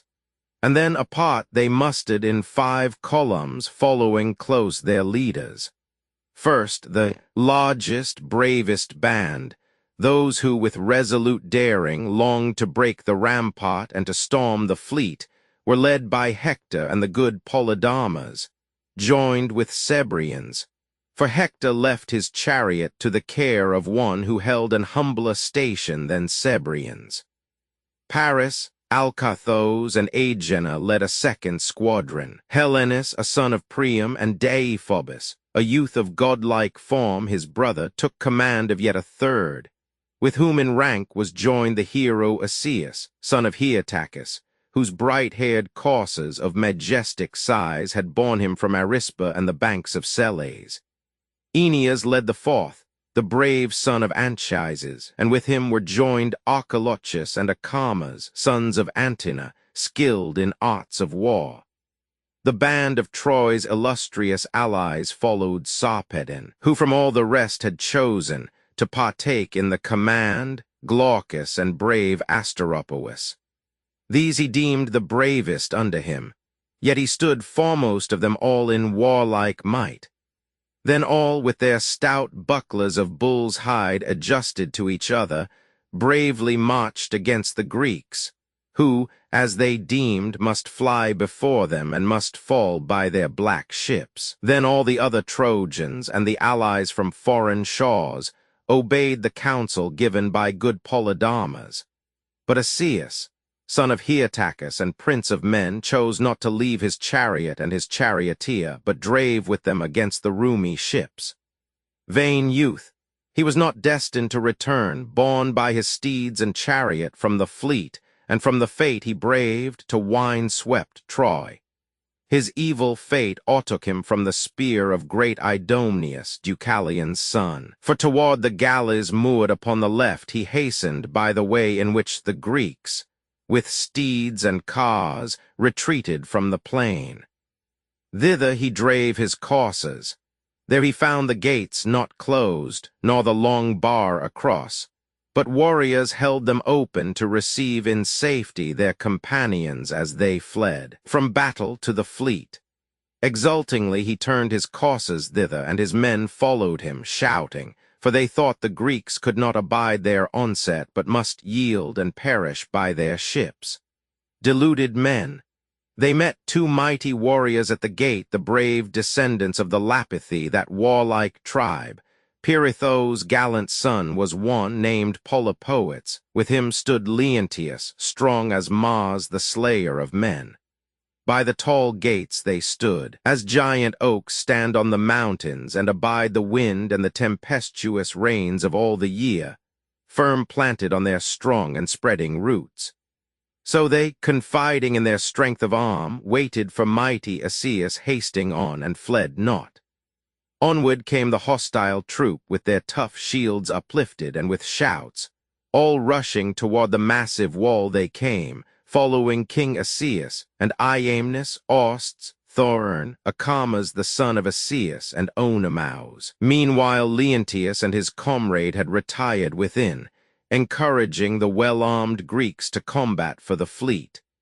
But when they saw the rout and panic of their flying host, they darted forth and fought before the gates, fought like wild boars that in the mountains meet a clamorous troop of men and dogs, and dart sideway at their assailants, break the trees close to the root, and fiercely gnash their tusks, until some javelin strikes them and they die. So on the breasts of the two warriors rang the shining brass, oft smitten, for they fought fearlessly, trusting in the aid of those who held the wall and their own valiant arms. And they who stood on the strong towers hurled down stones, to defend the Achaeans and their tents and their swift ships, as snowflakes fall to earth when strong winds, driving on the shadowy cloud, shower them upon the nourishing glebe. So thick were showered the weapons from the hands of Greeks and Trojans, and the helms and bossy shields, beaten by stones, resounded.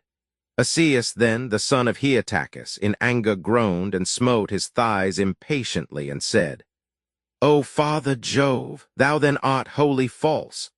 I did not look to see the men of Greece stand thus before our might and our strong arms. Yet they, like pliant-bodied wasps or bees that build their cells beside the rocky way and quit not their abode, but waiting there the hunter, combat for their young. So these, although but two, withdraw not from the gates, nor will, till they be slain or seized alive.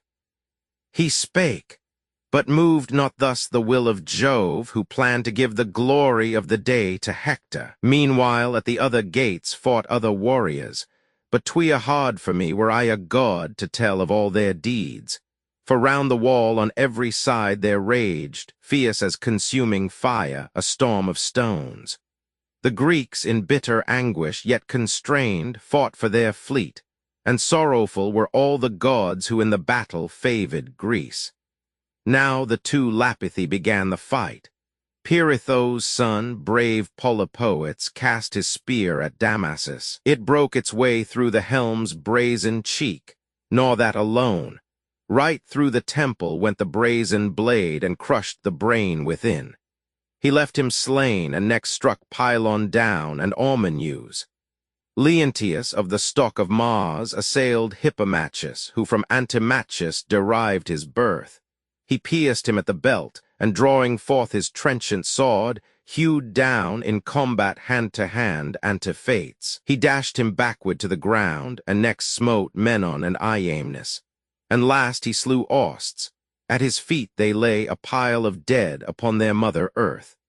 Then, as the twain were stripping from the dead their glittering arms, the largest, bravest band of those who eagerly desired to break the rampart and to burn the ships with fire, following Polydamas and Hector, stood consulting at the trench.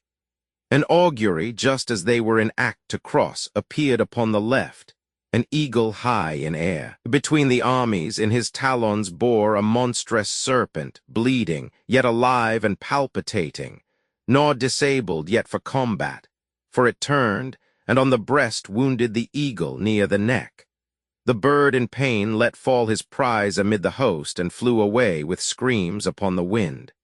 The Trojans shuddered at the spotted snake lying among them, and Polydamas said thus to fearless Hector, standing near, Hector, thou almost ever chidest me in council, even when I judge aright. I know it ill becomes the citizen to speak against the way that pleases thee in war or council. He should rather seek to strengthen thy authority. Yet now I will declare what seems to me the best. Let us not combat with the Greeks to take their fleet.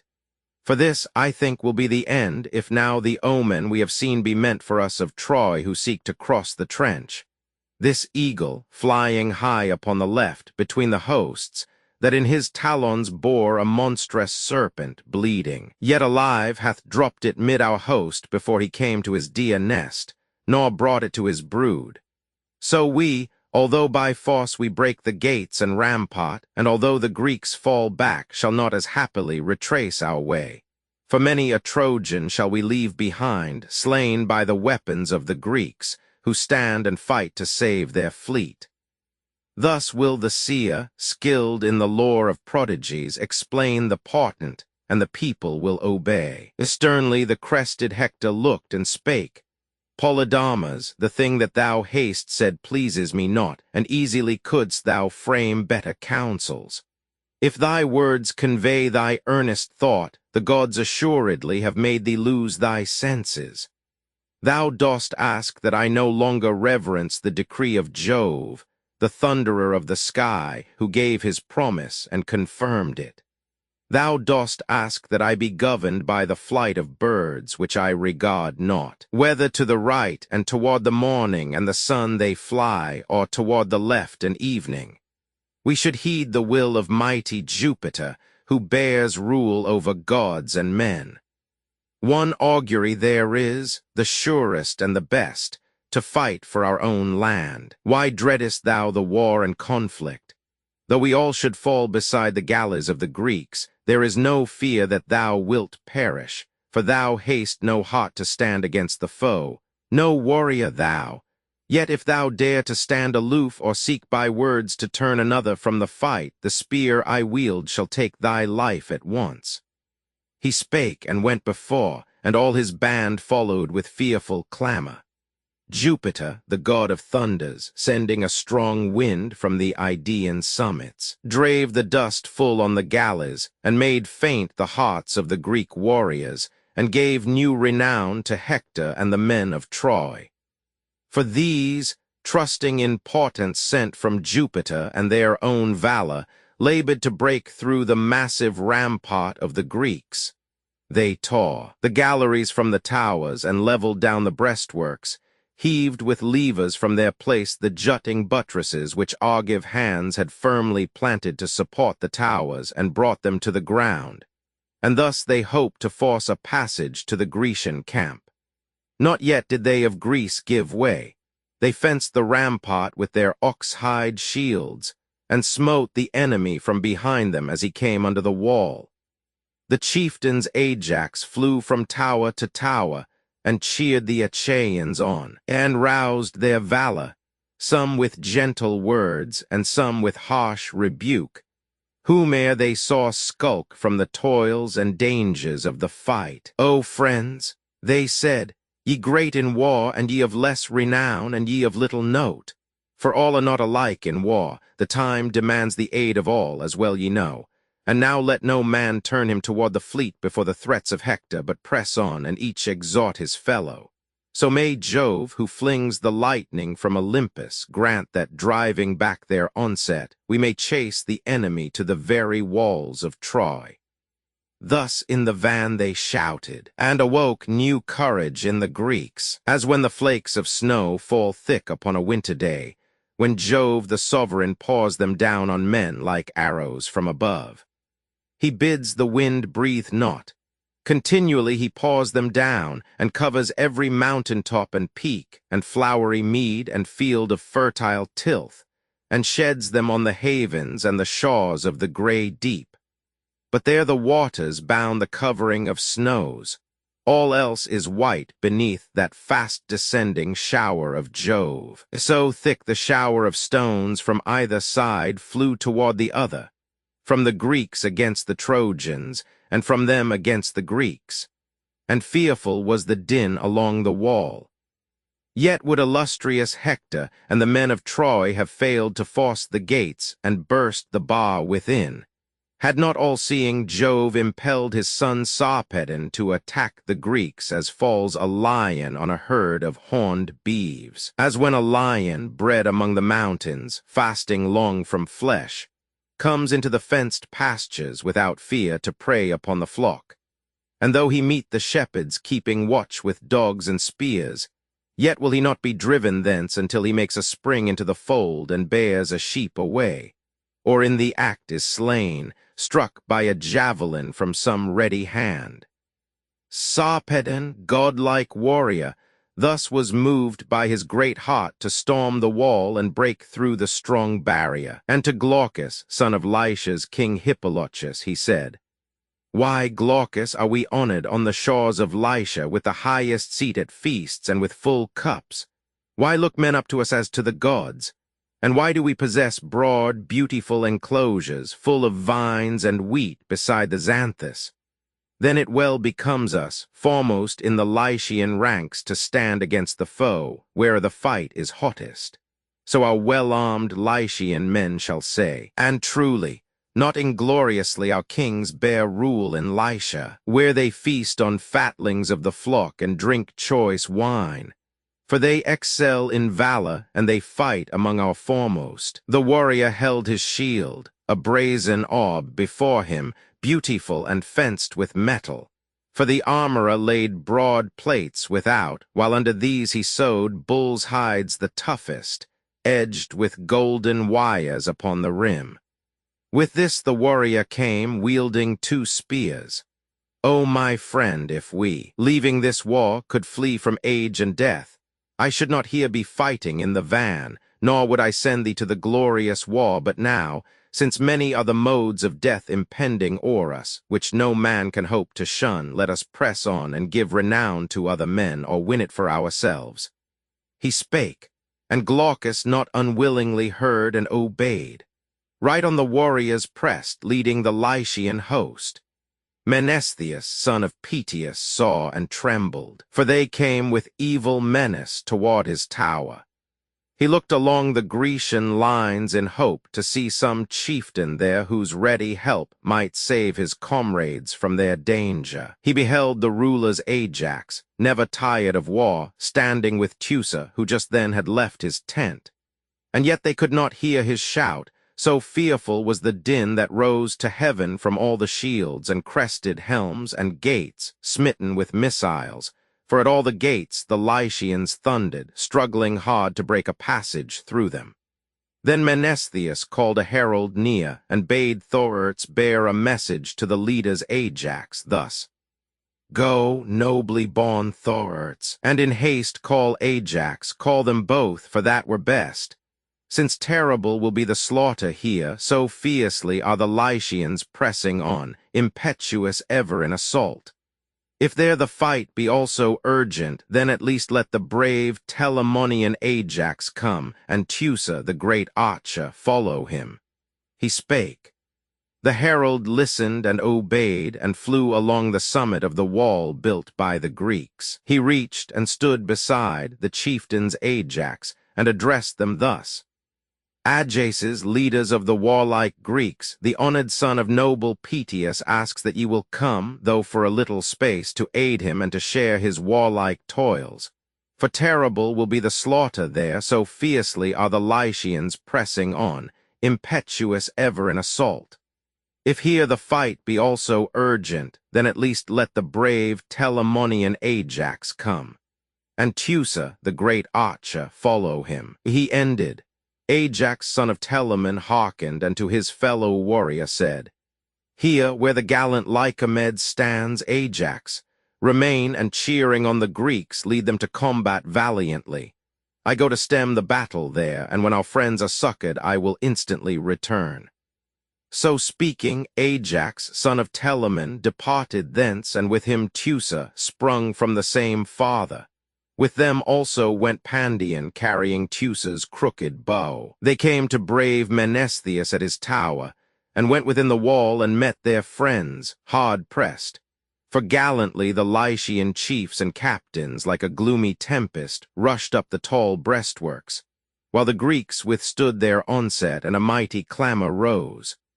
Then Telamonian Ajax smote to death Epicles, great of soul, Sarpedon's friend. Against that chief he cast a huge, rough stone that lay high up beside a pinnacle within the wall. No man with both his hands, such men as now are, though in prime of youth, could lift its weight, and yet he wielded it aloft and flung it. Through the fauconed helm it crashed and brake the skull within. Down plunged the Lycian like a diver from his place on the high tower, and life forsook his limbs. Then Teucer also wounded with a shaft Glaucus, the brave son of Hippolochus, as he leaped forth to scale the lofty wall, wounded him where the naked arm was seen, and made him leave the combat. Back he sprang, hiding amid the crowd, that so the Greeks might not behold the wounded limb and scoff. With grief Sarpedon saw his friend withdraw, yet paused not from the conflict, but took aim at the star's son, Alcmaeon, with his spear, pierced him, and drew the weapon out. The Greek, following the spear, fell headlong, and his arms, studded with brass, clashed round him as he fell. Then did Sarpedon seize with powerful hands the battlement. He wrenched it, and it came to earth, and laid the rampart's summit bare, to make a passage for the assailing host. Ajax and Teucer saw, and both took aim together at Sarpedon. Teucer's shaft struck in the midst the buckler's glittering belt, just at the bosom. But Jove warded off the death stroke from his son, lest he should fall beside the galleys. Ajax, springing, struck the buckler with his spear and pierced its folds, and checked the eager warrior, who gave way a little, yet retreated not, but turned, encouraging the godlike Lycians thus: "Where, Lycians, is your fiery valor now? Were I the bravest, it were hard alone for me to force a passage to the fleet, though I have cleared the way. Come on with me. Light is the task when many share the toil." He spake, and they who reverenced his words of exhortation drew more closely round their counselor and sovereign, while the Greeks above them made their phalanxes more strong within the wall. For urgent was the need, since neither could the gallant Syrians break the barrier of the Greeks, and cut their way through to the fleet, nor could the warlike Greeks drive back the Lycians when they once had reached the rampart. As two men upon a field, with measuring rods in hand, disputing, stand over the common boundary in small space, each one contending for the right he claims, so, kept asunder by the breastwork, fought the warriors over it, and fiercely struck the orbed bull's hide shields held up before the breast, and the light targets. Many a one was smitten when he turned and showed the back unarmed, and many wounded through the shield. The towers and battlements were steeped in blood of heroes, Greeks and Trojans. Yet were not the Greeks thus put to flight, but as the scales are held by some just woman who maintains by spinning wool her household. Carefully she poises both the wool and weights to make the balance even, that she may provide a pittance for her babes. Thus equally were matched the warring hosts, till Jupiter conferred the eminent glory of the day on Hector, son of Priam. He it was who first leaped down into the space within the Grecian wall, and with far-reaching voice thus shouted, calling to the men of Troy: "Rush on, ye knights of Troy! Rush boldly on, and break your passage through the Grecian wall, and hurl consuming flames against their fleet." So spake he, cheering on his men. They heard, and rushed in mighty throngs against the wall, and climbed the battlements to charge the foe with spears. Then Hector stooped, and seized a stone which lay before the gate, broad at the base and sharp above, which two, the strongest men, as men are now, could hardly heave from earth into a wain. With ease he lifted it alone and brandished it. Such strength the son of Saturn gave him that it seemed but light, as when a shepherd carries home with ease a wether's fleece. He bears it in one hand, and little is he cumbered with its weight. So Hector bore the lifted stone to break the beams that strengthen the tall folding gates. 2 bars within laid crosswise hold them firm, both fastened with one bolt. He came and stood before them, with wide-parted feet he stood, and put forth all his strength, that so his arm might drive the missile home. And in the midst he smote the folding gates. The blow tore off the hinges. Heavily the great stone fell within, the portals crashed. Nor did the bars withstand the blow. The shattered beams gave way before it, and illustrious Hector sprang into the camp. His look was stern as night, and terribly the brazen armor gleamed that swathed him. With 2 spears in hand he came, and none except the gods, when once his foot was on the ground, could stand before his might. His eyes shot fire, and turning to his men he bade them mount the wall, and they obeyed. Some o'er the wall, some through the sculptured gate poured in. The Achaeans to their roomy ships fled, and a fearful uproar filled the air. Chapter 24. Chapter 25. Book Roman 13, the continuation of the fourth battle descent of Neptune in aid of the Greeks. His exhortations addressed to the chiefs. The Trojans harangued by Hector, and the battle renewed with great fury. Hector's advance checked by the Ajaxes, who rally the Greeks, exploits of Merians and Idomeneus. Idomeneus forced to retire by Deiphobus and Aeneas. The Trojans, hard pressed on their left, are rallied by Hector, reproof of Paris by Hector, and mutual defiance of Hector and Ajax. When Jove had brought the Trojans and their chief Hector beside the ships, he left them there to toil and struggle and endure, while he turned his resplendent eyes upon the land of Thracian horsemen, and the Mysians, skilled to combat hand to hand, and the famed tribe of long-lived Hippomolgi, reared on milk, and the most just of men. On Troy no more he turned those glorious eyes, for now he deemed that none of all the gods would seek to aid either the Greeks or Trojans in the strife. The monarch Neptune kept no idle watch, for he in Thracian Samos, dark with woods, aloft upon the highest summit sat, all-looking thence the tumult of the war. For thence could he behold the Idaean mount, and Priam's city, and the Grecian fleet. There, coming from the ocean deeps, he sat, and pitied the Greek warriors put to rout before the Trojans, and was wroth with Jove. Soon he descended from those rugged steeps, and trod the earth with rapid strides. The hills and forests quaked beneath the immortal feet of Neptune as he walked. 3 strides he took, and at the 4th reached Aegae, where he stopped, and where his sumptuous palace halls were built, deep down in ocean, golden, glittering, proof against decay of time. These when he reached, he yoked his swift and brazen-footed steeds, with manes of flowing gold, to draw his car, and put on golden mail, and took his scourge, wrought of fine gold, and climbed the chariot seat, and rode upon the waves. The whales came forth from their deep haunts and frolicked round his way. They knew their king. The waves, rejoicing, smoothed a path, and rapidly the coursers flew, nor was the brazen axle wet below. And thus they brought him to the Grecian fleet. Deep in the sea there is a spacious cave, between the rugged Imbrus and the Isle of Tenedos. There Neptune, he who shakes the shores, held back his steeds, took off their yoke, gave them ambrosial food, and binding next their feet with golden fetters which no power might break or loosen, so that they might wait their lord's return, he sought the Grecian host. Still did the Trojans, rushing on in crowds, like flames or like a tempest, follow close Hector, the son of Priam. Still their rage abated not. With stormy cries they came, they hoped to seize the fleet and slay the Greeks beside it. But the power who swats the earth and shakes it, Neptune, coming from the deep, revived the valor of the Greeks.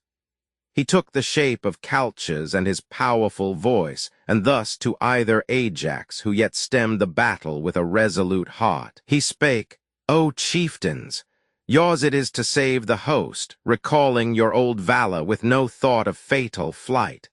Elsewhere I feel no dread of what the daring sons of Troy may do who climb the wall in throngs.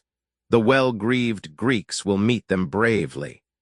But where Hector leads, fierce as a flame, his squadrons, he who boasts to be a son of sovereign Jove, I fear, lest we should sorely suffer. May the gods strengthen your hearts to stand against the foe, and flinch not, and exhort the rest to stand, and drive him back, audacious as he is, from the swift ships, though Jove should urge him on. Thus earth-surrounding Neptune said, and touched each hero with his scepter, filled their hearts with valor, gave new lightness to their limbs and feet and hands. And then, as when a hawk shoots swiftly from some lofty precipice and chases o'er the plain another bird, so swiftly Neptune, shaker of the shores, darted from them away.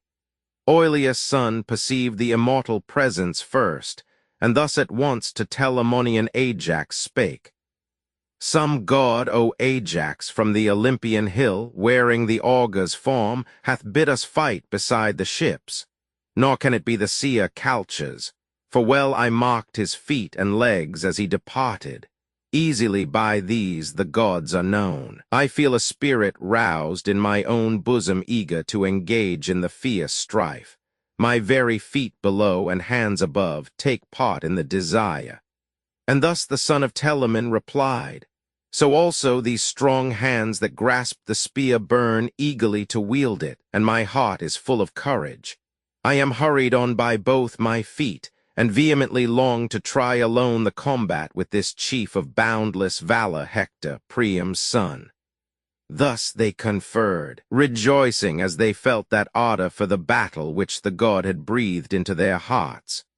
Meantime he roused the Achaeans at the rear, who in their ships too sought respite, and whose limbs were faint with toil, and their hearts sad to see the Trojan host with tumult pouring o'er the lofty wall. As they beheld, the tears came gushing forth from underneath their lids. They little hoped for rescue from destruction. But when came the power that shakes the shores, he woke anew the spirit of their valiant phalanxes. Teucer he first addressed, and Leitus, the hero Peneleus, and Thoas next, Deipyrus, Merion's expert in battle, and Antilochus his peer, and thus exhorted them with winged words. Shame on you, Argive youths! I put my trust in your tried valor to defend our fleet. But if ye fear to face the perilous fight, the day has risen which shall behold us fall vanquished before the Trojans. O ye gods! These eyes have seen a marvel, a strange sight and terrible, which I had never thought could be. The Trojans close upon our ships, they who, erewhile, were like the timid deer that wander in the wood, an easy prey to jackals, pards, and wolves. Weak things, unapt for combat, fleeing, but without an aim. Such were the Trojans, who till now ne'er dared withstand the might and prowess of the Greeks even for an hour. But now, afar from Troy, they give us battle at the hollow ships, all through our general's fault, and through the sloth of the Greek warriors, who, displeased with him, fight not for their swift galleys, but are slain beside them. Yet although our sovereign chief, Atrides Agamemnon, may have done foul wrong, dishonoring the swift-footed son of Peleus, still ye cannot without blame decline the combat.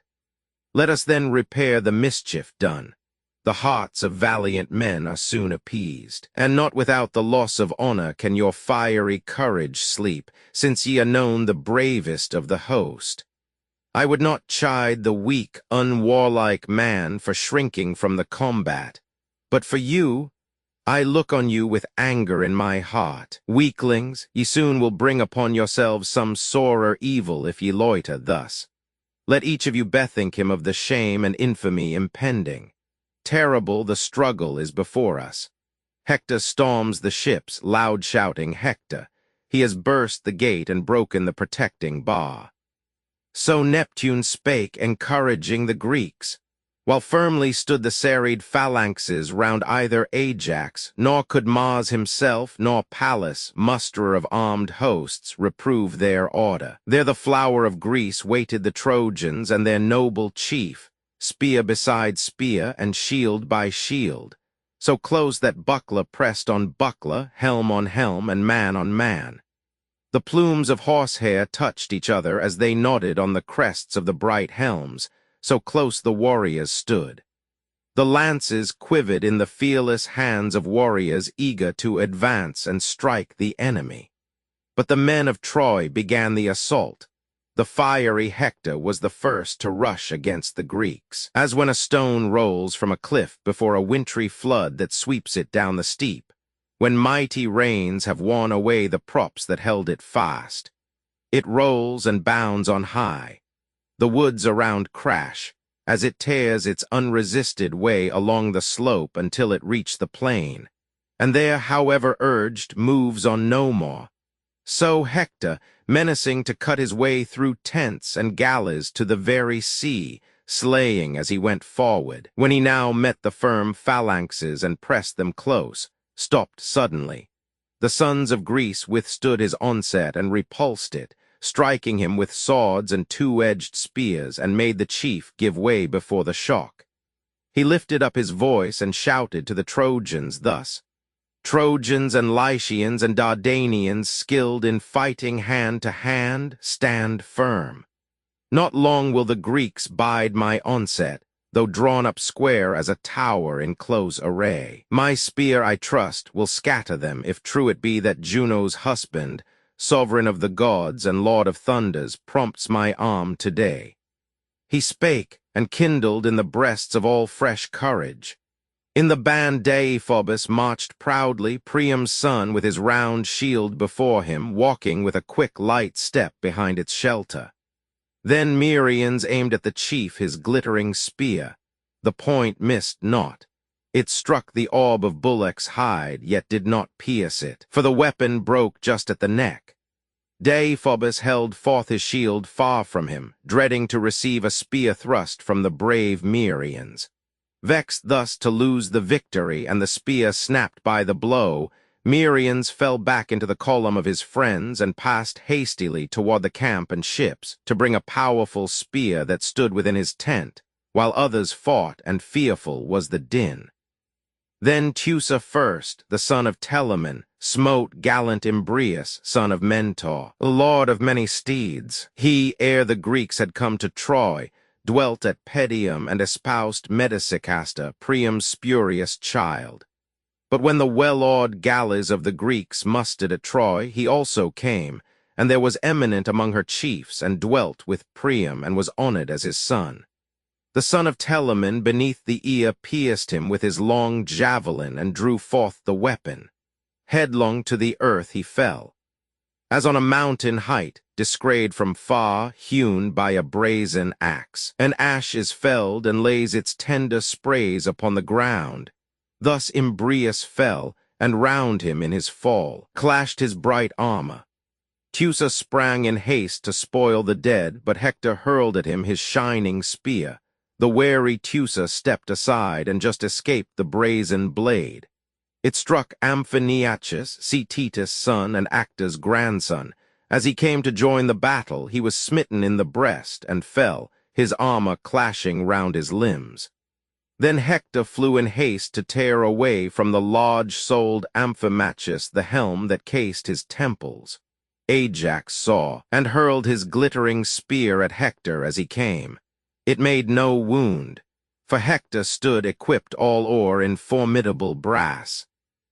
The spear struck on the bossy shield with such a shock as forced him to recoil, and leave unspoiled the bodies which the Achaeans dragged away. For Stichius and Menestheus, chief among the Athenians, bore the dead Amphimachus to the Greek camp, while the two men of might, the chieftains Ajax, lifted Imbrius up.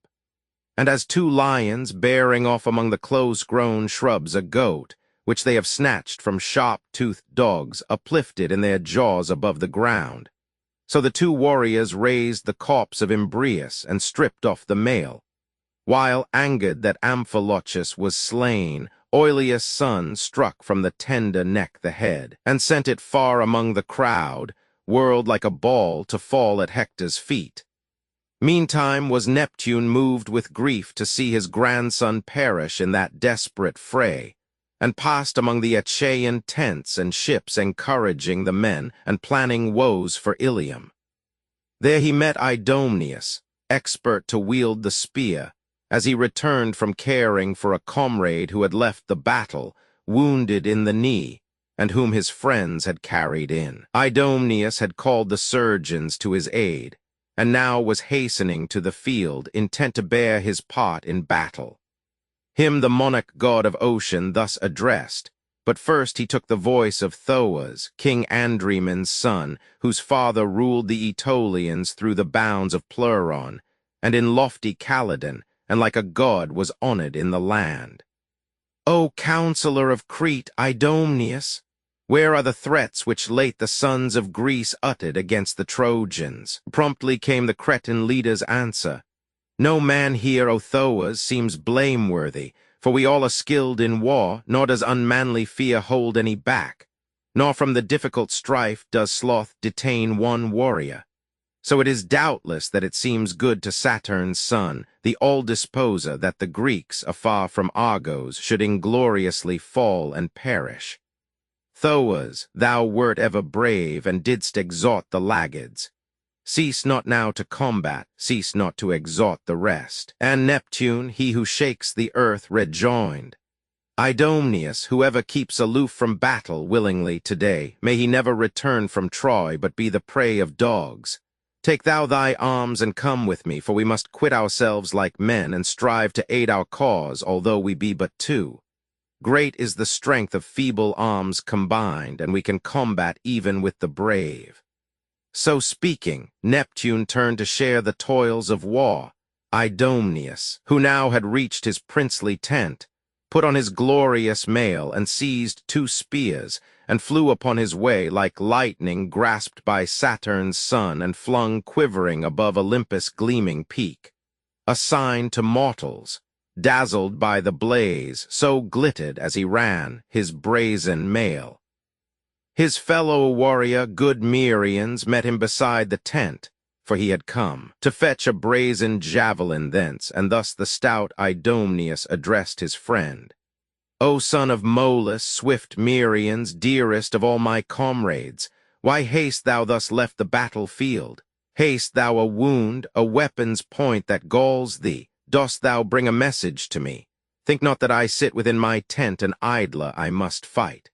Discreetly did Merians reply, Idomeneus, whose sovereign counsels rule the well-armed Cretans, I am come to seek a spear if one be left within thy tents. I broke the one I bore in hurling it against the shield of fierce Deiphobus.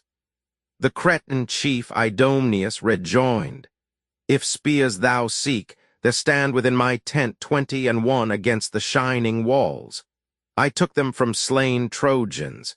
'Tis my wont never to fight at distance from the foe, and therefore have I spears and bossy shields and helms and body mail of polished brass. Then spake in turn discreet Merians, Within my tent are also many spoils won from the Trojans and in my black ship, but they are far away. I do not think that I forget what valor is.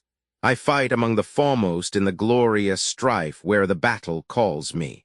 Other men among the well-armed Greeks may not have seen what I perform, but thou must know me well. Idomeneus, the Cretan leader, spake, I know thy courage well. What need haste thou to speak as thou hast done? If all of us, the bravest of the Greeks, were set apart to form an ambush. For an ambush tries and shows men's valor. There the craven, there the brave is known. The coward's color comes and goes. His spirit is not calm within his bosom, so that he can rest a while and tremble not. He shifts his place. He sits on both his feet. His heart beats audibly within his breast. His teeth at thought of death chatter. The brave man's color changes not, nor when with other warriors he sits down in ambush is he troubled. But he longs to rise and mingle in the desperate fray. For thee, in such an ambush, none could blame thy courage or thy skill. If there the foe should wound thee from afar or smite thee near, the weapon would not strike thy neck behind or pierce thy back, but enter at thy breast or stomach, as thou wert advancing fast among the foremost. But enough of this. Come, stand we here no longer idiot-like, lest someone chide us sharply. Hasten thou, and bring a sturdy javelin from the tent. He spake. Merians, like Mars in port and swiftness, hastened to the tent and brought a brazen spear and joined Idomeneus, eager for battle.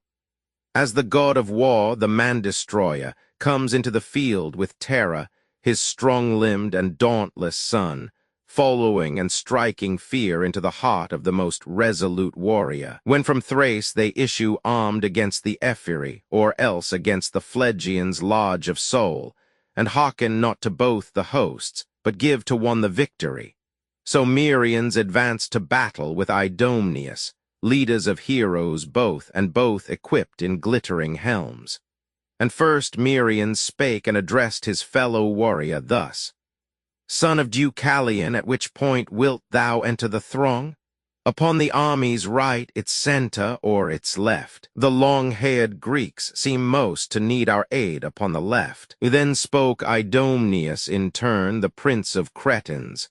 At the center of the fleet are others who will guard it. Posted there are either Ajax and the most expert of Grecian archers, Teusa, not less skilled in standing fight, and amply will they task the arm of Hector, Priam's son, though bent on desperate conflict and though passing fierce. With all his fierceness, he will find it hard to quell their prowess, never yet overcome and fire the ships, unless Saturnian Jove himself should cast on them the flaming torch. Nor yet will Telamonian Ajax yield to any man of mortal birth, or reared upon the grains of Ceres, or whom brass or ponderous stones can wound. He would not own the warlike son of Peleus mightier than he in standing fight, although in speed he vies not with him.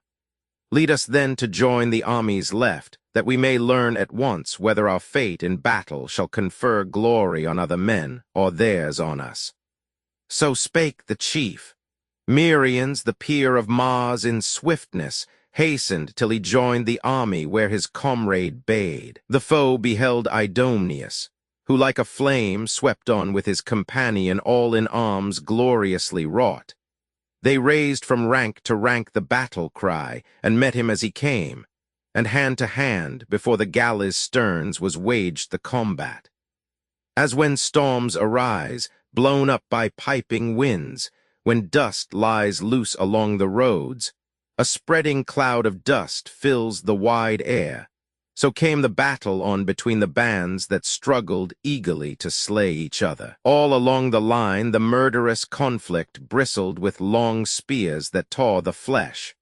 The brazen splendor, shot from gleaming helmets and from burnished mail and shining bucklers, all in narrow space dazzled the eyes.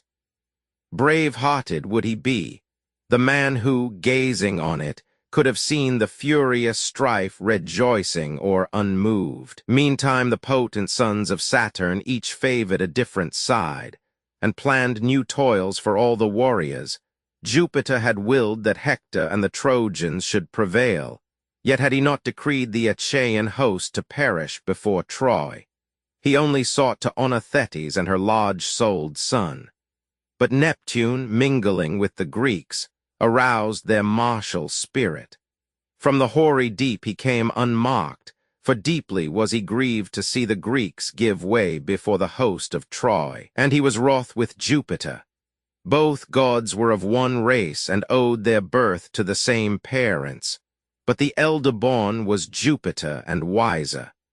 For that cause not openly did Neptune aid the Greeks, but as by stealth, disguised in human form, moved through their army and encouraged them to combat. Thus it was the potent twain each drew, with equal hand, the net of strife and fearful havoc, which no power could break or loosen, stretched o'er both the warring hosts, and laying many a warrior low in death.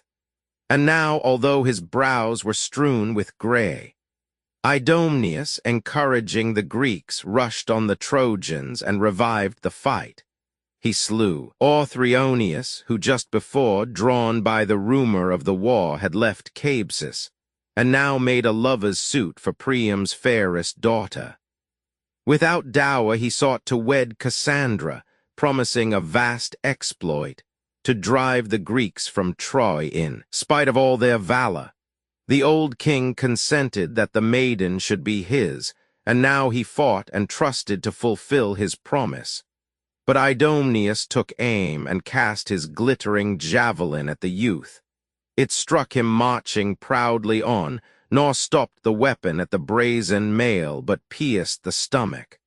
With a clash the warrior fell, and thus the victor boasted over him. Orthrioneus, I deem thee worthy of praise beyond all other men, if thou perform what thou hast undertaken, to defend Dardanian Priam, who has promised thee his daughter.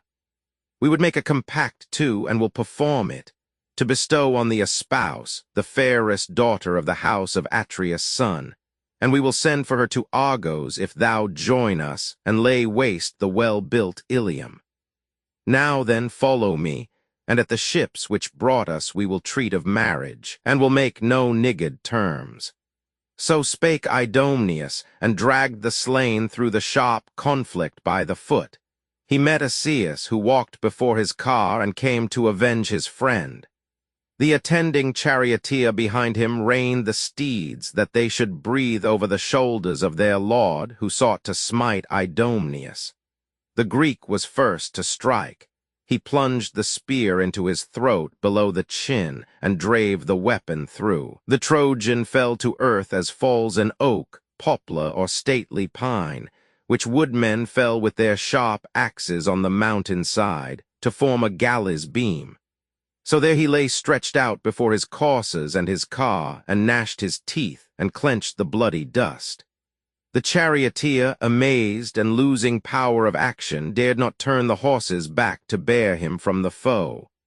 Antilochus the warlike cast his spear, and in the midst transfixed him. Little did the brazen mail avail to stay the blade, which cleft its way into the stomach. With a sudden gasp he toppled from the sumptuous chariot seat, and large-souled Nestor's son, Antilochus, drave with the chariot to the well-armed Greeks. Deiphobus, who sorrowed for the fate of Asius, drawing near Idomeneus, hurled at him his bright spear. The Greek beheld as face to face they stood, and scaped the stroke, covered by his round shield, two-handled, strong, with bullocks' hides and glittering brass. With this he hid himself, close couched within, and turned the brazen point aside. The buckler rang shrilly. The weapon glanced away, yet flew not vainly from the Trojan's powerful hand. It struck Hypsena, son of Hippasus, the shepherd of the people, on the side where lies the liver just below the breast. His knees gave way, he fell. Deiphobus thus shouted o'er the dead his empty boast.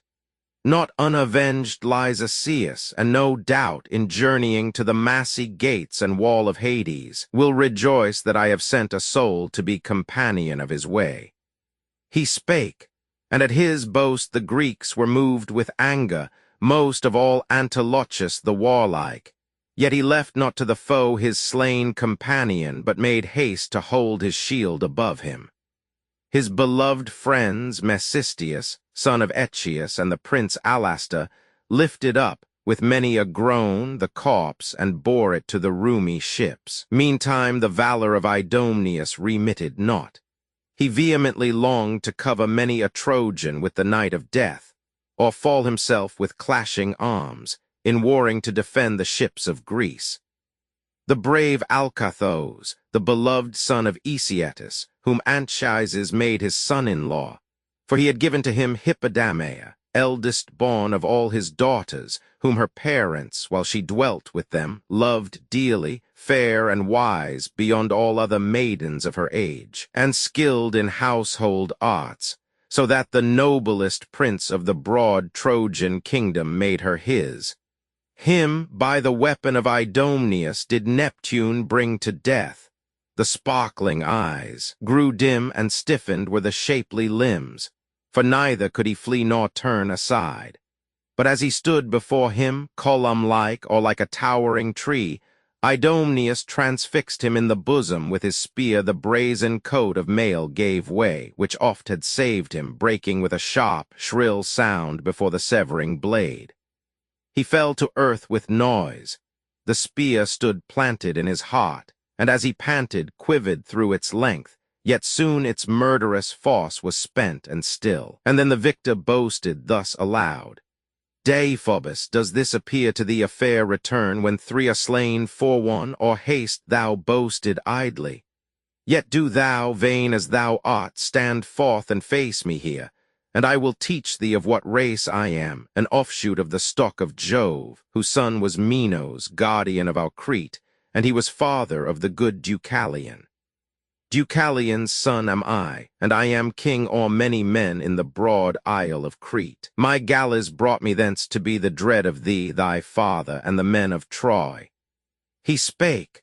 Deiphobus, irresolute, stood doubting whether to retreat and bring some other of the heroic sons of Troy to aid him, or to try the fight alone. As thus he mused, it seemed most wise to seek Aeneas. Him he found withdrawn among the rear of the army, for he was displeased with noble Priam, who had paid his worth with light esteem. Deiphobus approached, and thus with winged words accosted him. Aeneas, counsellor of Troy, if thou hadst ever a regard to him who was thy sister's husband, it becomes thee now to avenge him.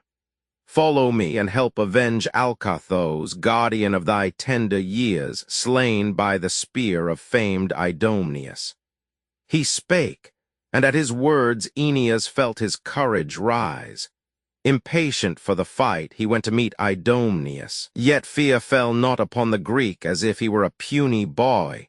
He stood and kept his ground, as when a mountain boar, unterrified, waits in the wilderness the hunter crew that come with mighty din. His bristly back rises, his eyes shoot fire. He whets his tusks, and fiercely keeps both dogs and men at bay. So did Idomeneus, expert to wield the spear, await Aeneas hastening on with fury. Not a backward step he made, but called upon his warrior friends aloud, looking at Epharus, Ascalaphus, Dapyrus, Merians, and last Antilochus, all skilled in arts of war, and thus exhorted them with winged words. Haste hither, O my friends, and bring me aid. I stand alone in dread of the approach of swift Aeneas, who comes fiercely on, powerful to slay, and in his prime of youth the highest vigor of the human frame. Yet were our years the same, that chief or I would quickly triumph at the other's cost. He spake, and all with one accord drew near and stood by him, with shields obliquely held upon their shoulders. On the other side, Aeneas cheered his comrades on. He fixed his look on Paris and Deiphobus, and nobly born Agenor, who, like him, were leaders of the Trojans. After these the soldiers followed, as the thronging flock follow the ram that leads them to the fount from pasture, and the shepherd's heart is pleased. So was Aeneas glad at heart to see the multitude of warriors following him. Then mingled they in battle hand to hand around Alcathous with their ponderous spears, and fearfully upon their bosoms rang the brass, as through the struggling crowd they aimed their weapons at each other. Two brave men, Aeneas and Idomeneus, the peers of Mars, conspicuous o'er their fellows, strove with cruel brass to rend each other's limbs. And first Aeneas cast his spear to smite Idomeneus, who saw it as it came and shunned it. Plunging in the earth beyond, it stood and quivered. It had left in vain the Trojan's powerful hand. Idomeneus next smote Oenomaus. The spear brake through his hollow corselet at the waist. It pierced and drank the entrails. Down amid the dust he fell, and grasped the earth with dying hand. Idomeneus plucked forth the massy spear, but pressed by hostile weapons, ventured not to strip the sumptuous armor from the dead, since now no more the sinews of his feet were firm to bear him rushing to retake his spear, or start aside from hostile spears. Wherefore in standing fight he warded off the evil hour, nor trusted to his feet to bear him fleetly from the field. He moved slowly away, and now Deiphobus, who long had hated him and bitterly, aimed at him his bright spear. It missed its mark and struck Ascalaphus, the son of Mars. The weapon cleft the shoulder of the Greek, who fell amid the dust and clenched the earth. Not yet the clamorous Mars of passionate mood had heard that in the fray his son was slain. But on the summit of the Olympian mount he sat, awe-canopied by golden clouds, restrained from combat by the will of Jove with other gods, forbidden like himself to aid the combatants. Meantime around Ascalaphus the combat hand-to-hand still raged. Deiphobus had torn away the slain man's shining helm, when suddenly Merians sprang forward, spear in hand, and smote him on the arm. The wounded limb let fall the helm, resounding as it fell, and with a vulture's leap Merians rushed toward him, plucking out from the torn flesh the spear and falling back among the crowd. Polites, brother of the wounded, threw both arms around his waist and bore him off from the loud din of conflict. till he reached his swift-paced steeds that waited in the rear of battle with their chariot nobly wrought and charioteer. These took him back to Troy, heavily groaning and in pain, the blood yet gushing from the newly wounded limb. Still fought the other warriors, and the noise of a perpetual tumult filled the air. Aeneas, rushing upon Epharus, Caleta's son, who turned to face him, thrust a sharp spear through his throat. With drooping head and carrying shield and helmet to the ground, he fell and rendered up his soul in death. Antilochus, as Thorn turned away, attacked and smote him, cutting off the vein that passes through the body to the neck. This he divided sheer. The warrior fell backward and lay in dust, with hands outstretched to his beloved friends. Antilochus flew to the slain, and from his shoulders stripped the armor, casting cautious glances round, while toward him pressed the Trojans on all sides, striking the fair broad buckler with their darts, yet could not even score with pointed brass the tender skin of Nestor's son. For still Neptune, the shaker of the sea-coast, kept watch o'er him while the weapons round him showered. Yet he withdrew not from his foes, but moved among the crowd, nor idle was his spear, but wielded right and left, and still he watched with resolute mind the time to strike the foe at distance, or assault him near at hand. The son of Asius, Adamas, beheld the hero meditating thus, and struck, in close attack, the middle of his shield with a sharp brazen spear. The dark-haired god who rules the deep denied to Adamas the life he sought, and weakened the hard stroke. Part of the Trojan's weapon, like a stake hardened by fire, stood fixed within the shield, part lay on earth, and he who cast it slunk among his comrades to avoid his fate. Merions, pursuing with his spear, smote him between the navel and the groin, where deadliest are the wounds in battle given to man's unhappy race. He planted there the cruel blade, and Adamas, who fell, writhed panting round it as a bullock bound by cowherds on the mountain with strong cords pants as they lead him off against his will. So wounded, Adamas drew heavy breath, and yet not long. The brave Merions, approaching, plucked the weapon forth, and night came o'er the eyes of Adamas. At hand stood Helenus, and struck Deipyrus upon the temple with his ponderous sword of Thracian make, and cut the three-coned helm away and dashed it to the ground. It rolled between a Grecian warrior's feet, who stooped and took it up, while o'er its owner's eyes the darkness gathered. Grieved at this, the son of Atreus, Menelaus great in war, rushed forward, threatening royal Helenus. He brandished his sharp spear. The Trojan drew his bow, advancing, one to hurl a lance, and one to send an arrow. Priam's son let fly a shaft at Menelaus' breast. The bitter missile from the hollow mail glanced off, as when from the broad winnowing fan on some wide threshing floor the swarthy beans, or vetches, bound before the whistling wind and winnower's force, so, bounding from the mail of gallant Menelaus, flew afar the bitter shaft. Then Menelaus, great in battle, smote the hand of Helenus that held the polished bow. The brazen spear passed through the hand and reached the bow, and there stood fixed, while Helenus, avoiding death, drew back among his comrades with his hand held low and trailing still the ashen stem. Magnanimous Aegina from the wound drew forth the blade, and wrapped the hand in wool carefully twisted, taken from a sling carried by an attendant of the chief. To meet the glorious Menelaus sprang Pisander, led by his unhappy fate to perish. Menelaus, by thy hand in that fierce conflict. When the two were near, advancing toward each other, Atreus' son took aim amiss. His spear flew far aside. Pisander smote the buckler on the arm of mighty Menelaus, yet drave not the weapon through.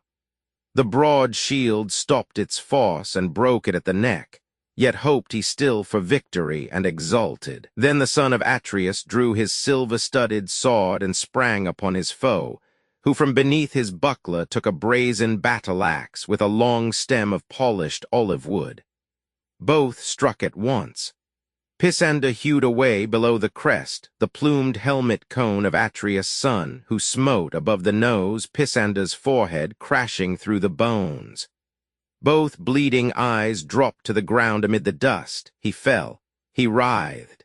The conqueror, advancing, set his heel upon his breast, and stripped the armor off, and boasting said, "Thus shall ye leave unharmed the fleet that brought the knights of Greece, ye treaty-breaking sons of Ilium, never satisfied with war.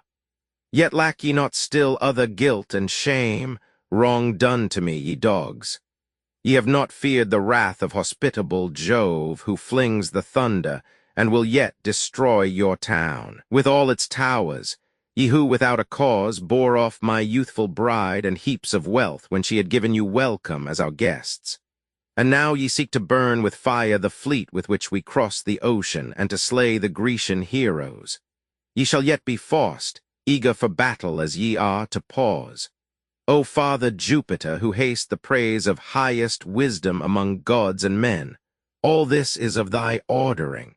How haste thou favored this arrogant crew of Troy, in love with violence, who never have enough of war and all its many miseries. All other things soon satisfy desire, sleep, love and song and graceful dance, which most delight in more than warlike toils. Yet they of Troy are never satisfied with war." So spake the illustrious man, and having stripped the bloody armor from the dead, he gave the spoil to his companions, and rejoined the warriors in the van. Harpalion then, a son of King Pythimenes, with whom he left his home to join the war at Troy, assaulted him. He never saw again his native land. Close to Atride's shield, he struck it in the center with his lance, yet could not drive the weapon through the brass, and backward shrank, in fear of death, among his comrades, looking round him lest some foe should wound him with the spear. Merians let fly a brazen arrow after him, which, entering his right flank below the bone, passed through and cleft the bladder. Down he sank where the shaft struck him, breathing out his life in the arms of his companions. Like a worm he lay extended on the earth. His blood gushed forth, a purple stream, and steeped the soil. The large-souled Paphlagonians came around and placed him in a chariot, sorrowing, and bore him to the gates of sacred Troy.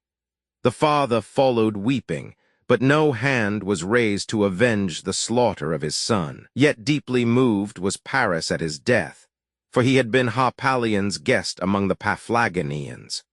Grieving for the slain, he sent a brazen arrow from his bow. Now there was one Euchenna, rich and brave, the son of Polyidus, hoary seer. His dwelling was in Corinth, and he came, forewarned and conscious of his fate, to Troy.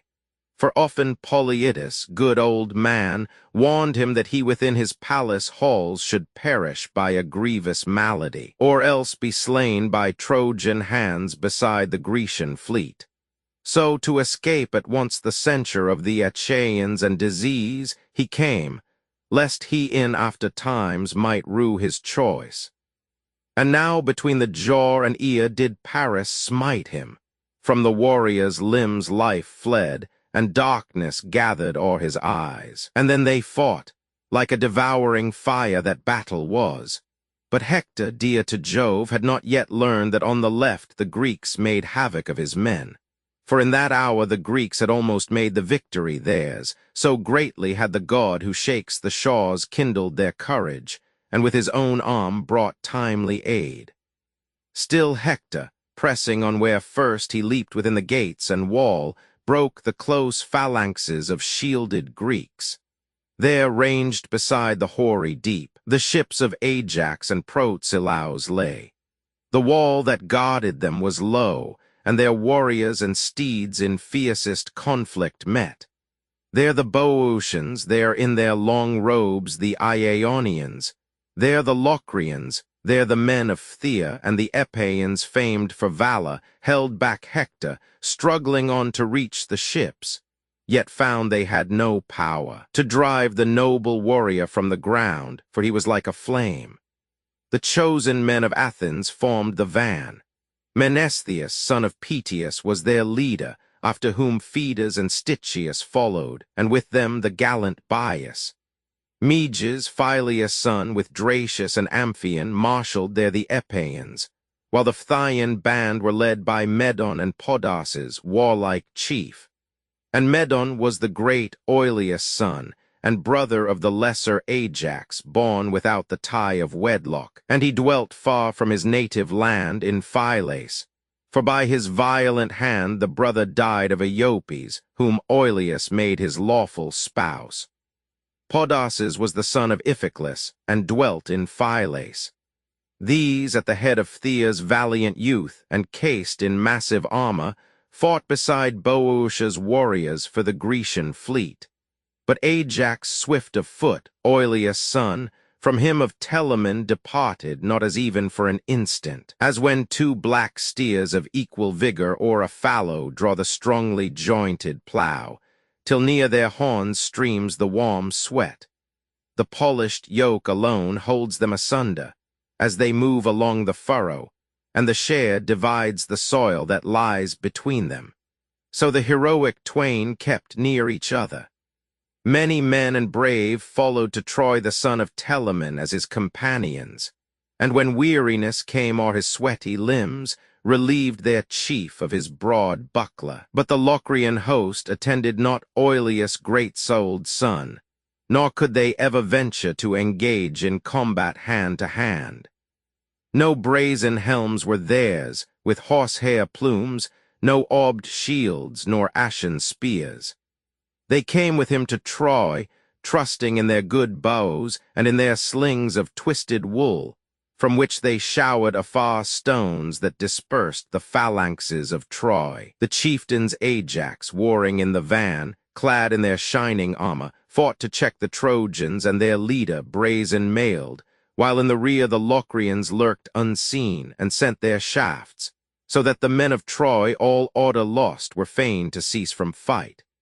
Then had the Trojans from the ships and tents turned back and fled with fearful loss of life to lofty Ilium, if Polydamas had not accosted valiant Hector thus: Hector, thou hearkenest not to warning words. Deemst thou, because a god has given thee strength beyond all other men for feats of war, that therefore thou art wiser than they all in council? Think not for thyself to claim all gifts at once. On one the god bestows prowess in war, upon another grace in dance, upon another skill to touch the harp and sing. In yet another, Jove the thunderer implants the prudent mind, by which the many profit, and by which communities are saved. And well doth he who hath it know its worth. Now let me speak what seems to me the wisest. Round thee flames the encircling war. The valiant sons of Troy, since they have crossed the ramparts, stand aloof, armed as they are, or fight against large odds scattered among the galleys. Yield thou now the ground, and, summoning the chiefs, decide what plan to follow, whether we shall storm the well-oared galleys, should the god vouchsafe the victory to us, or else depart in safety from the fleet. I greatly fear the Achaeans may repay to us the debt of yesterday. There yet is at the fleet one who, I think, no longer will refrain wholly from battle. Thus Polydamas spake, and the sage advice pleased Hector well, who, leaping from his chariot to the ground with all his weapons, said these winged words: Remain with all the bravest warriors here, Polydamas, while I depart to give the due commands and instantly return. He spake, and with a shout he rushed away, seen from afar like a snow mountain's peak, and flew among the Trojans and allies, who crowded round the brave Polydamas, the son of Pantherus, at Hector's call. Among the foremost combatants he sought Deiphobus, and mighty Helenus, the king. He looked for Adamas, the son of Asius, and for Asius of the house of Heotachus. Some not unharmed he found, yet not Orcum, while others lay in death beneath the galley sterns where Grecian hands had slain them, others on the wall, struck down by missiles or in combat hand to hand. There on the left of that disastrous fray he met the noble Alexander, spouse of fair-haired Helen, as he cheered his men and rallied them to battle. Hector thus addressed his brother with reproachful words.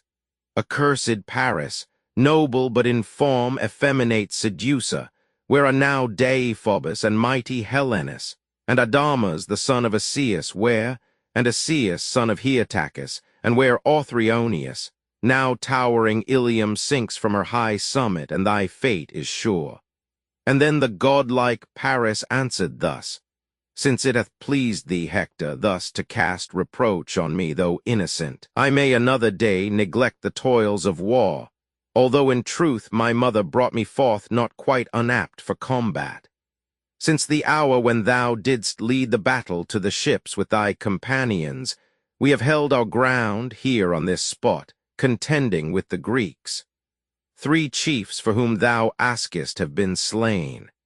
Deiphobus and mighty Helenus, both wounded in the hand by massive spears, have left the field.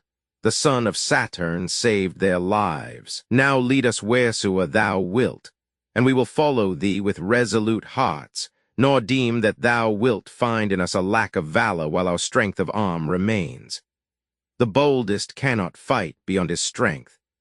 With such persuasive words the warrior calmed his brother's anger, and they went where raged the hottest conflict round Cebrians, Phalces, Artabazus, and the excellent Polydamas, with Parmes at his side and Polyphotes, godlike in his form, and where Ascanius and Mores fought, sons of Hippotion. They the day before came marching from Ascania's fertile fields, moved by the will of Jove to share the war. All these swept on, as when a hurricane, a thunder gust from Father Jupiter buffets the plain, and mingles with the deep in mighty uproar, and the billows rise all over the resounding brine, and swell whitening with foam, and chase each other on. So moved the Trojans on, man after man in close array, all armed in glittering brass, following their generals. Hector, Priam's son and peer of Mars in battle, led the van, his round shield held before him, tough with hides and overlaid with brass. Upon his brow the gleaming helmet nodded as he moved. On every side he tried the phalanxes, if haply they might yield to his assault, made from beneath that buckler, but the Greeks in spirit or in order wavered not. And Ajax, striding forth, defied him thus, Draw nearer, friend. Think'st thou to frighten thus the Greeks? We are not quite so inexpert in war, although so cruelly chastised by Jupiter. Thou thinkest in thy heart that thou shalt make our ships thy spoil. But we have also our strong arms to drive thee back, and far more soon the populous town of Troy, captured and sacked, shall fall by Grecian hands. And now I warn thee that the hour is near when, fleeing, thou shalt pray to Father Jove and all the immortals, that thy long-maned steeds, bearing thee townward mid a cloud of dust along the plain, may be more swift than hawks. As thus he spake, an eagle to the right, high in the middle heaven, flew over him, and gladdened by the omen all the Greeks shouted. But then illustrious Hector spake, Babbler and boaster, what wild words are these? O Ajax, would that I were but as sure to be the child of Aegis-bearing Jove, brought forth by Juno the August, and held in honor everywhere like that which crowns Apollo and Minerva, as I know that to the Greeks this very day will bring destruction, and that thou shalt also lie slain with the others, if thou dare abide the stroke of my long spear, which yet shall tear thy dainty flesh. And thou, with thy full limbs, shalt be the feast of Trojan dogs and birds, unburied by the galleys of the Greeks. So Hector spake and led his warriors on. They followed with a mighty shout, the Rhea sent up as loud a cry. On the other side shouted the Greeks, nor intermitted now their wonted valor, but stood firm to breast the onset of the chosen men of Troy. The mingled clamor of both hosts went up to heaven, and to the shining seat of Jove. Chapter 26. Chapter 27. Book Roman 14. The fraud practiced on Jupiter by Juno. Consultation of Agamemnon with Nestor, Diomed, and Ulysses. Proposal of Agamemnon to withdraw from Troy by night opposed by Ulysses. Visit made by these wounded chiefs to the battlefield in order to encourage the army. The cestus of Venus borrowed by Juno, who decoys Jupiter to her chamber, where he falls asleep. Neptune, meanwhile, actively aids the Greeks, who commit great slaughter, Hector wounded by Ajax. The mighty uproar was not unperceived by Nestor's ear, who, sitting at the wine, addressed the son of Aesculapius thus: "Noble Machaon, what will happen now? Bethink thee, for the clamor grows more loud from our young warriors at the ships. Stay here and drink the purple wine, while for thy limbs the fair-haired Hecamed warms the bath and washes the dark blood away, and I will climb the watchtower and will know the worst." He spake, and took a buckler fairly wrought, glittering with brass, and left within the tent by Thrasimes, his own knightly son, who to the war had borne his father's shield. He grasped a ponderous spear with brazen blade and stood without the tent and saw a sight of shame. The routed Greeks, and close behind the haughty Trojans putting them to flight, and the Greek wall o'erthrown. As when the face of the great deep grows dark with weltering waves, that silently forebode the swift descent of the shrill blast, the yet uncertain seas roll not to either side, till from the seat of Jupiter comes down the violent wind. So paused the aged chief, uncertain yet of purpose, whether he should join the throng of Greeks with their swift coursers, or repair to sovereign Agamemnon, Atreus' son. This to his thought seemed wiser, and he went to seek Atrides. Meantime both the hosts urged on the work of slaughter.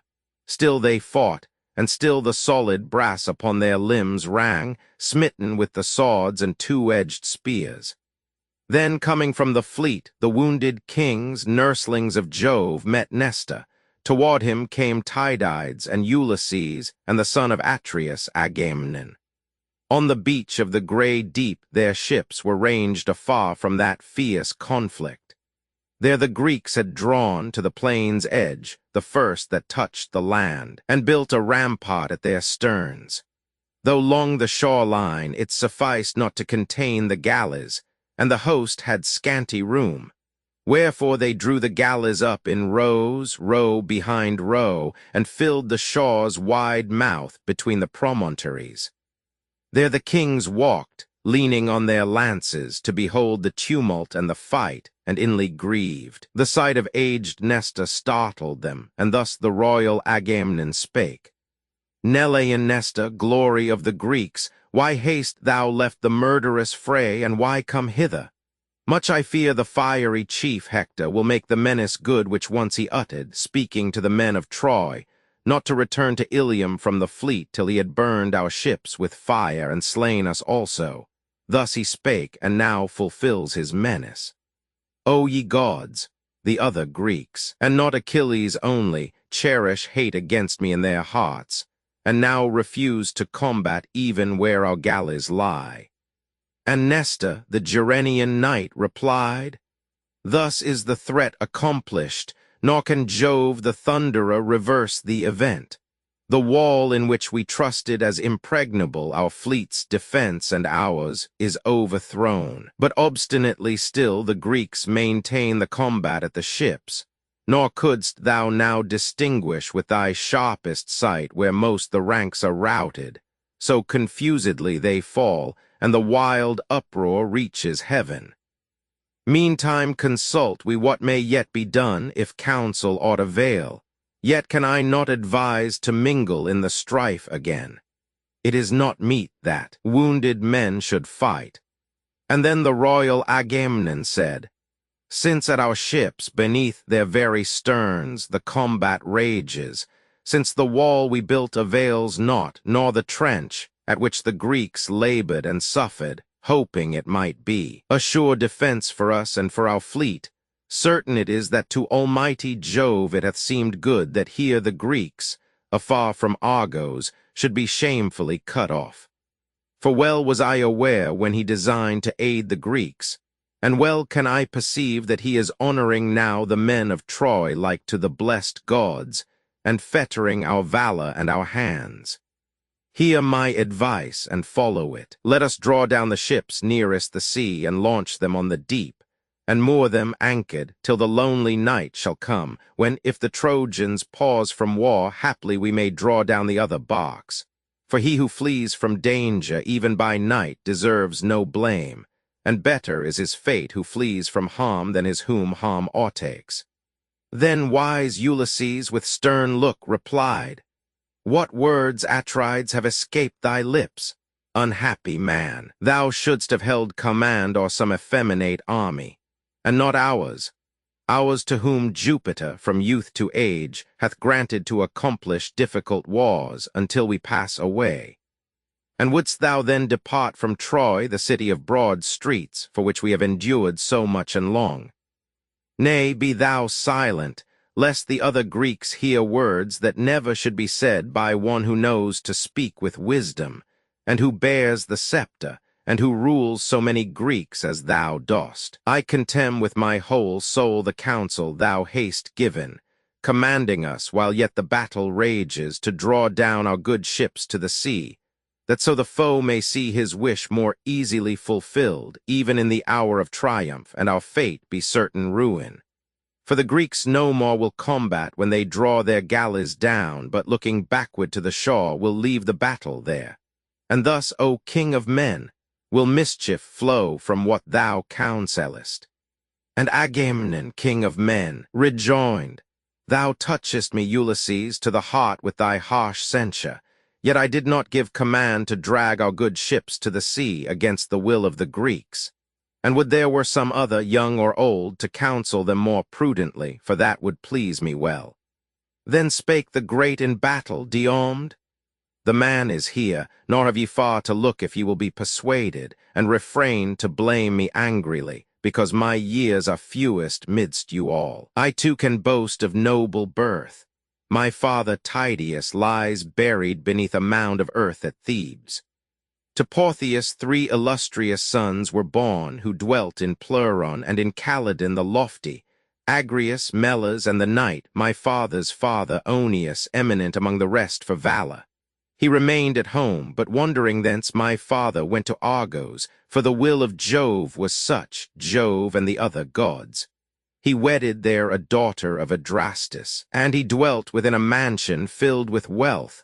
Broad fields, fertile in corn, were his, and many rows of trees and vines around him. Large his flocks, and great his fame as one expert to wield, beyond all other Greeks, the spear in war. This should ye know, for this is true, nor yet contemn my counsel given with careful thought and for your good, nor deem it comes from one unwarlike and low-born. Now let us join the battle, wounded as we are, for much it needs our presence, keeping carefully beyond the reach of weapons. To avoid wound upon wound, and cheering on the rest, send back into the combat those who stand apart, indulgent to their weariness. He spake. They hearkened, and with hasty steps went on, King Agamemnon at their head. Nor was the glorious power that shakes the earth unmindful of his charge. He went among the warriors in the semblance of a man stricken in years, and seizing the right hand of Agamemnon, spake these winged words. O son of Atreus, the revengeful heart of Peleus' son must leap within his breast for joy to see the slaughter and the rout of the Achaeans, since with him there dwells no touch of pity. May he perish too like us, and may some god o'erwhelm his name with infamy.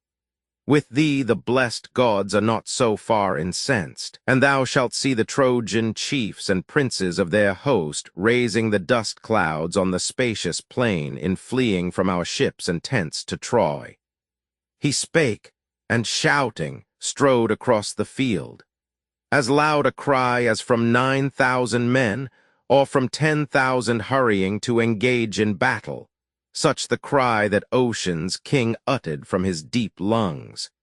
It woke a new invincible resolve in every heart among the Greeks to combat to the end. Now Juno of the golden throne beheld as, standing on the Olympian height, she cast downward her eyes to where her brother moved, bearing his part with glory in the fray, and inly she rejoiced.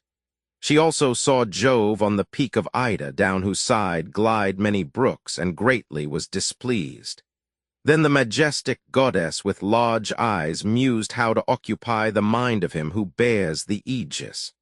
This at length seemed best, to deck herself in fair array and haste to Ida, that the god might haply yield to amorous desire, and in that hour her hand might pour into his lids, and o'er his watchful mind, a soft and pleasant sleep. She went to her own chamber, which her son Vulcan had framed, with massive portals made fast to the lintels by a secret bolt, which none but she could draw. She entered in and closed the shining doors. And first she took ambrosial water, washing every stain from her fair limbs, and smoothed them with rich oil, ambrosial, soft and fragrant, which, when touched within Jove's brazen halls, perfumed the air of earth and heaven. When thus her shapely form had been anointed, and her hands had combed her tresses, she arranged the lustrous curls, ambrosial, beautiful, that clustering hung round her immortal brow. And next she threw around her an ambrosial robe, the work of Pallas, all its web embroidered o'er with forms of rare device. She fastened it over the breast with clasps of gold, and then she passed about her waist a zone which bore fringes an hundredfold, and in her ears she hung her 3-gemmed earrings, from whose gleam she won an added grace. Around her head the glorious goddess drew a flowing veil, just from the loom and shining like the sun. And last, beneath her bright white feet she bound the shapely sandals. Gloriously arrayed in all her ornaments, she left her bower, and calling Venus to herself, apart from all the other gods, addressed her thus: "Wilt thou, dear child, comply with what I ask? Or, angered that I aid the Greeks, while thou dost favor Troy, wilt thou deny my suit?" And thus Jove's daughter, Venus, made reply: "O Juno, whom I reverence, speak thy thought, daughter of mighty Saturn. For my heart commands me to obey thy wish in all that I can do, and all that can be done." And thus imperial Juno, planning guile, rejoined: "Give me the charm and the desire with which thou overcomest gods and men. I go to the far end of this green earth to visit Ocean, father of the gods, and mother Tethys, who, receiving me from Rhe, cherished me and brought me up in their abodes. When Jove the thunderer cast Saturn down to lie beneath the earth and barren sea, I go to visit them and end their hateful quarrel, for too long have they been strangers to the marriage bed. But if my words persuade them and bring back their hearts to their old love, my name will be honored by them and dear throughout all time."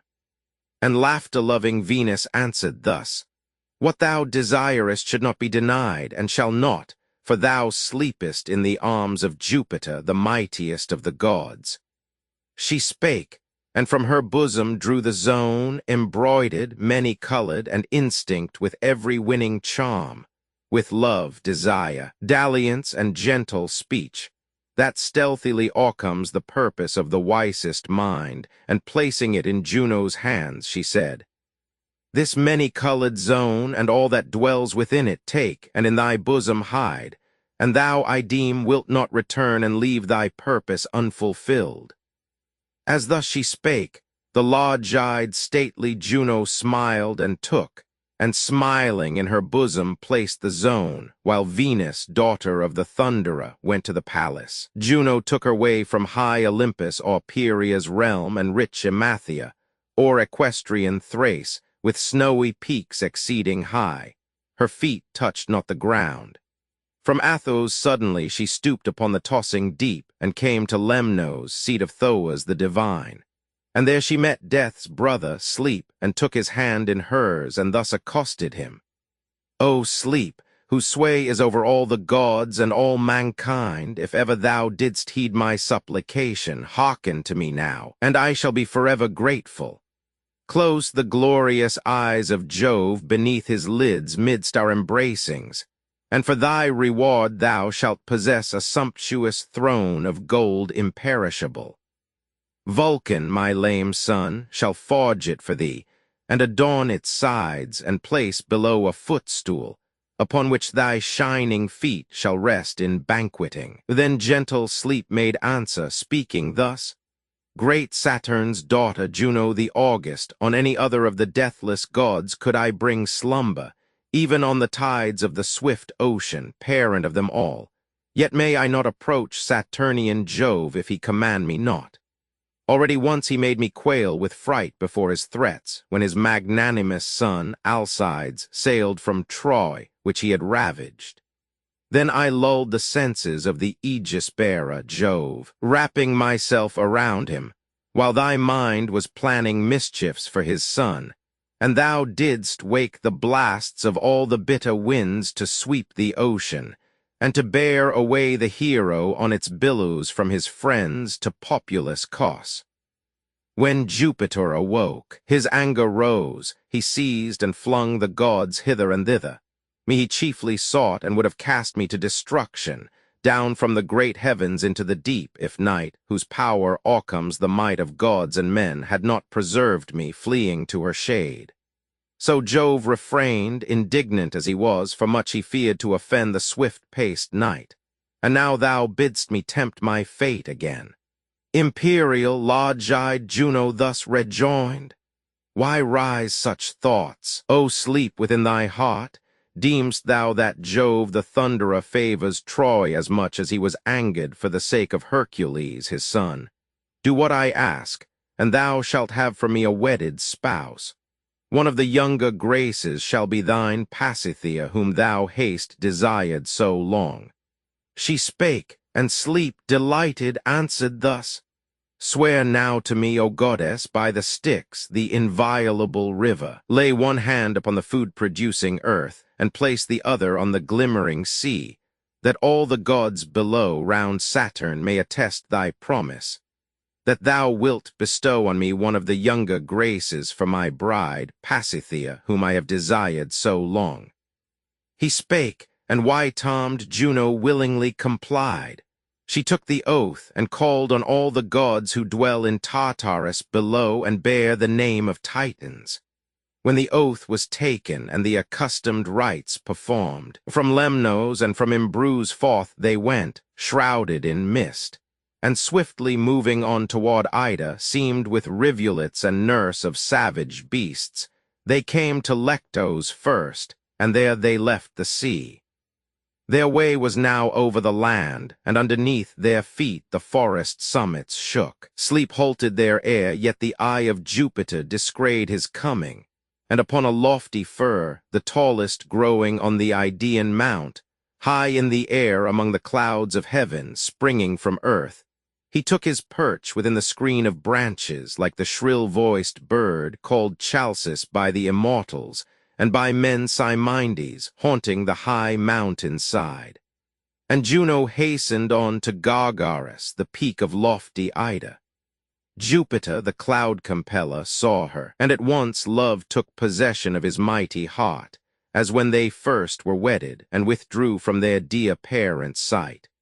The god drew near and stood before her, and addressed her thus: Why art thou hastening from Olympus thus, and whither, yet without thy steeds and car? And Juno answered with dissembled guile: To the far ends of the green earth I go, to visit Ocean, father of the gods, and mother Tethys, in whose palace halls they nourished me and brought me up. I go to end their hateful quarrels, for too long have they been strangers to the marriage bed, incensed against each other. Now my steeds, waiting to bear me over land and sea, stand at the foot of Ida seamed with rills, and now I come to thee, lest thou perchance be wroth if I unknown to thee repair to where old Ocean dwells amid his deeps. The cloud compeller, Jupiter, rejoined: Hereafter, Juno, there will be a time for such a journey. Meantime, let us give this hour to rest and dalliance. Never yet did love of goddess or of mortal maid possess and overcome my heart as now. Not even when I loved Ixion's dame, who bore Pirithous, prudent as a god among the counselors. Nor when I loved Acrisius' daughter with the dainty feet, Danae, who brought forth Perseus, eminent above the other warrior chiefs. Nor when I carried off from Phoenix the renowned his daughter, who bore Minos afterward and Rhadamanthus. Never so I loved Semele, nor Alcmena, who in Thebes brought forth to me the great-souled Hercules, my valiant son, while Bacchus, the delight of men, was born of Semele. Nor yet so loved I Ceres, fair-haired queen, nor yet Latona, gloriously beautiful, nor even thee, as now I love, and yield my spirit to the sweetness of desire. Imperial Juno artfully replied, Importunate Saturnius, what is this that thou hast said? If on this summit height of Ida we recline, where all around is open to the sight, how will it be should any of the ever-living gods behold us sleeping, and to all the rest declare it? I could never, rising thence, enter again thy palace, save with shame. Yet if thou truly speakest thy desire, thou hast a marriage chamber of thine own, which Vulcan, thy beloved son, for thee framed, fitting to its posts the solid doors. And thither let us go to take our rest within it, since thou hast declared thy will. Then spake again the cloud-compeller Jove, O Juno, fear thou not that any god or man will look upon us.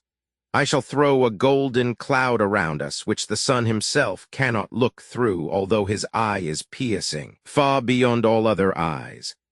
The son of Saturn spake, and took his wife into his arms, while underneath the pair the sacred earth threw up her freshest herbs, the dewy lotus, and the crocus flower, and thick and soft the hyacinth. All these upbore them from the ground. Upon this couch they lay, while o'er them a bright golden cloud gathered, and shed its drops of glistening dew. So slumbered on the heights of Gargarus the All-Father, overcome by sleep and love, and held his consort in his arms. Meanwhile the gentle sleep made haste to seek the fleet of Greece. He bore a message to the god Neptune, who shakes the shores, and drawing near, he thus accosted him with winged words. Now, Neptune, give the Greeks thy earnest aid, and though it be but for a little space, while Jupiter yet slumbers, let them win the glory of the day. For I have wrapped his senses in a gentle lethargy, to which he is betrayed by Juno's wiles. He spake, and took his way, departing thence among the tribes of men. These words inflamed the god's desire to aid the Greeks. He sprang far on among the foremost, and exclaimed, O Greeks, do ye again submit to yield the victory to Hector, Priam's son, that he may seize our fleet and bear away the glory of the day? This is his hope, and this his boast, since now Achilles lies inactive at his ships in sullen wrath. Yet little should we need him if the rest stood bravely by each other. Hear me now, and do what I advise. Let all of us, the best and bravest, bearing shields and capped with glittering helms, and wielding in our hands the longest spears, advance, and I will lead the charge. Nor do I think that Hector, son of Priam, daring as he seems, will yet abide our onset. Whoso has the heart to make a stand with me, and yet who bears a narrow shield, let it be given to one less warlike, and a broader shield be found. He spake, they hearkened and obeyed. The kings Tydides, and Ulysses, and the son of Atreus, Agamemnon, though their wounds still galled them, marshaled and reviewed the ranks, and changed their arms. They made the braver wear the better armor, and the worse they gave to the less warlike. Now, when o'er their breasts the burnished mail was girded, they began their march. The great earth-shaker, Neptune, led the onset, grasping in his sinewy hand a sword of fearful length and flashing blade like lightning. No man dared encounter it in combat. Every arm was stayed by fear. Right opposite, illustrious Hector ranged his Trojans. Dark-haired Neptune and the son of Priam now engaged in desperate strife, one on the side of Troy and one for Greece. The sea swelled upward toward the Grecian tents and fleet, while both the armies flung themselves against each other with a loud uproar. Not with such noise the ocean billows lash the mainland, when the violent north wind tumbles them shoreward. Not with such a noise roar the fierce flames within the mountain glen, when leaping upward to consume the trees. And not so loudly howls the hurricane among the lofty branches of the oaks when in its greatest fury, as now rose the din of battle from the hosts that rushed against each other with terrific cries.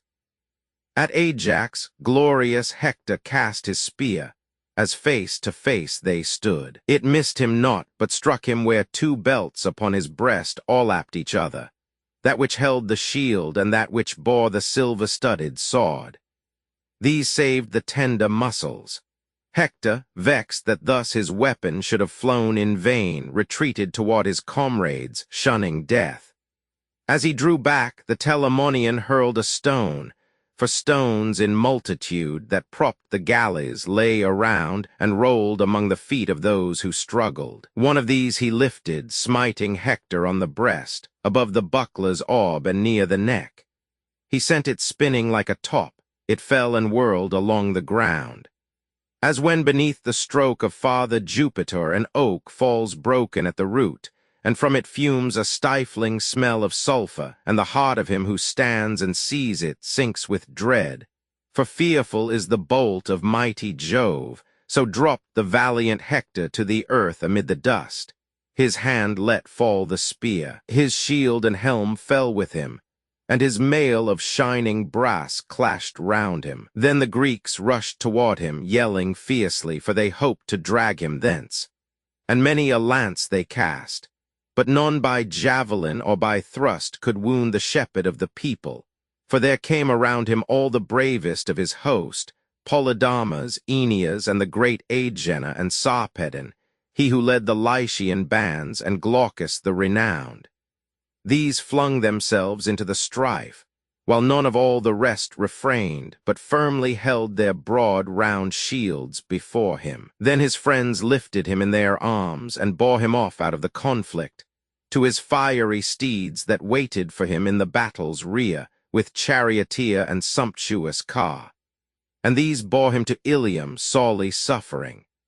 But when they now had reached the crossing place of Xanthus, full of eddies, pleasant stream, the progeny of ever-living Jove, they lifted out the hero from the car and laid him on the ground, and on him poured water at which his breath and sight returned. He sat upon his knees, and from his throat gave forth the purple blood, and then he fell back to the ground, and darkness veiled his eyes, for still his senses felt the stunning blow. The Greeks saw Hector leave the field and press the foe more hotly, and bethought themselves of their old valor. Then the swift of foot, Oilean Ajax, darted to the van, and with his fir-tree spear smote Satnius, son of Enops, whom a naiad eminent for beauty among all the nymphs brought forth to Enops, when on Satnio's banks he kept his flocks. Oileus' son, expert to wield the spear, drew near and pierced him in the flank. Prostrate he fell, and suddenly the Greeks and Trojans gathered round in desperate fray. Polydamas, the mighty spearman, son of Pantherus, coming to avenge him, smote on the right shoulder Prothuna, son of Areolochus. The pitiless spear passed through, and falling in the dust he grasped the earth with dying hands. Polydamas shouted aloud, exulting over him. Not vainly, as I think, hath flown the spear from the strong hand of the magnanimous son of Pantherus. Some Achaean hath received the weapon in his side, to lean upon in going down to Pluto's dim abode. He spake, the Achaeans chafed to hear his boast, and most the warlike son of Telamon, for the slain Greek fell near him. Instantly, just as the Trojan moved away, he hurled his shining lance. Polydamas, to escape the death stroke, sprang aside. Archilochus, Antenor's son, received the blow. The gods had doomed him to be slain. It pierced the spine where the head joins the neck, and severed there the tendons on each side. His head and mouth and nostrils struck the ground before his knees. And thus to excellent Polydamas did Ajax shout in turn, "Bethink thee now, and tell me truly, was not this a man worthy to die for Prothouna's sake? No man of mean repute or meanly born he seems, but either brother to the knight Antenor or his son, for certainly his looks declare him of Antenor's race." He spake, but well he knew the slain. Meanwhile the Trojans heard and grieved. Then Acamas, stalking around his fallen brother, slew Promachus the Boeotian with his spear, while dragging off the dead man by the feet. Then o'er the fallen warrior Acamas boasted aloud, "O measureless in threats, bowmen of Argos, not to us alone shall woe and mourning come, ye also yet will perish. See your Promachus o'erthrown, and by my spear, that so my brother's death may not be unrequited. Every man should wish a brother left to avenge his fall." He ended, and the Greeks were vexed to hear his boast. The brave Peneleus most of all was angered, and he rushed on Acamas, who waited not the onset of the king, and in his stead was Ilioneus slain, the son of Phoebus, who was rich in flocks, whom Mercury of all the sons of Troy loved most, and gave him ample wealth. His wife brought Ilioneus forth, and only him, and him Peneleus smote beneath the brow in the eye's socket, forcing out the ball. The spear passed through, and reappeared behind. Down sat the wounded man with arms outstretched, while drawing his sharp sword Peneleus smote the middle of his neck, and lopped away the helmed head, which fell upon the ground, the spear still in the eye. He lifted it as one would lift a poppy up, and thus he shouted, boasting, to the Trojan host, "Go now, ye Trojans, and inform for me the father and the mother of the slain, that they may mourn within their palace walls illustrious Ilioneus. After this shall the sad wife of Promachus, the son of Alegenna, never hasten forth to meet her husband with glad looks, when we the Greeks return from Ilium with our fleet." He spake. The Trojans all grew pale with fear, and gazed around for an escape from death. Say, Muses, ye who on the Olympian height inhabit, who was first among the Greeks to gather bloody spoil, when now the power that shakes the shores had turned the tide of war. First, Ajax, son of Telamon, struck down Hietius, the leader of the Mysian band and son of Geacias, while Antilochus spoiled Murmurus and Phalces. Mores next, slain by the weapon of Merians, fell with Hippotion. Teucer overthrew Prothus and Periphotes. Atreus' son smote Hyperina, prince among his tribe, upon the flank. The trenchant weapon drank the entrails, and the soul, driven forth, escaped through the deep wound, and darkness veiled his eyes. But Ajax swift of foot, Oileus' son, o'erthrew the most, for none could equal him in swift pursuit when Jove ordained a flight. Chapter 28. Chapter 29. Book Roman 15. The fifth battle at the ships. The anger of Jupiter on awaking, appeased by Juno's denial that she had instigated Neptune to aid the Greeks. Iris dispatched to recall Neptune from the field. Mars, enraged at the death of his son Ascalaphus and arming to aid the Trojans, is restrained by Minerva. Hector healed by Apollo. His return to the field. The Greeks driven back to the ships by the Trojans, who attempt to set the fleet on fire. Defense of the ships by Ajax.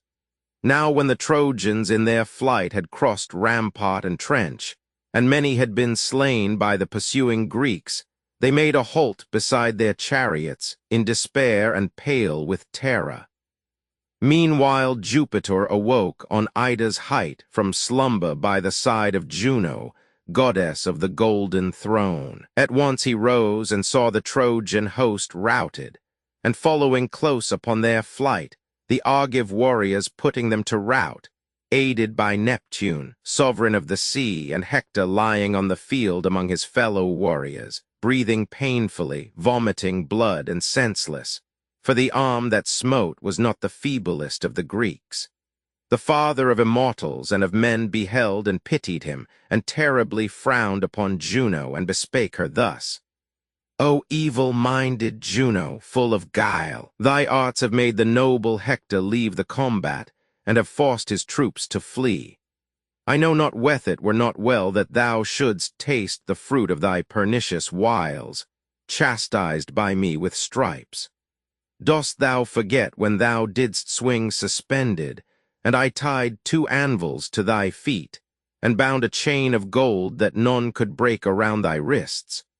Then didst thou hang in air amid the clouds, and all the gods of high Olympus saw with pity. They stood near, but none of them were able to release thee. Whoso came within my reach I seized, and hurled him o'er heaven's threshold, and he fell upon the earth scarce breathing. Yet the passion of my wrath, caused by the wrongs of godlike Hercules, was not to be so calmed, for craftily hadst thou called up the violent northern blast, to chase him far across the barren deep, and drive him from his course to populous Cos. I rescued him at length, and brought him back to Argos famed for steeds, though after long and many hardships. I remind thee now of this, that thou mayst see of what avail hereafter thy dissembled love and all thy cunning strategies will be to thee. He spake, and Juno, large-eyed and august, shuddered and answered Jove with winged words. Be witness, earth and the great heavens above, and waters of the Styx that glide beneath, that dreadful oath which most the blessed gods revere.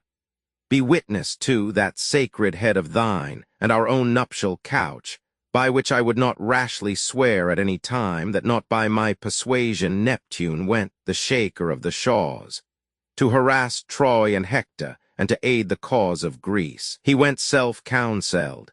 He had seen the Greeks pressed grievously beside their fleet, and took compassion on them.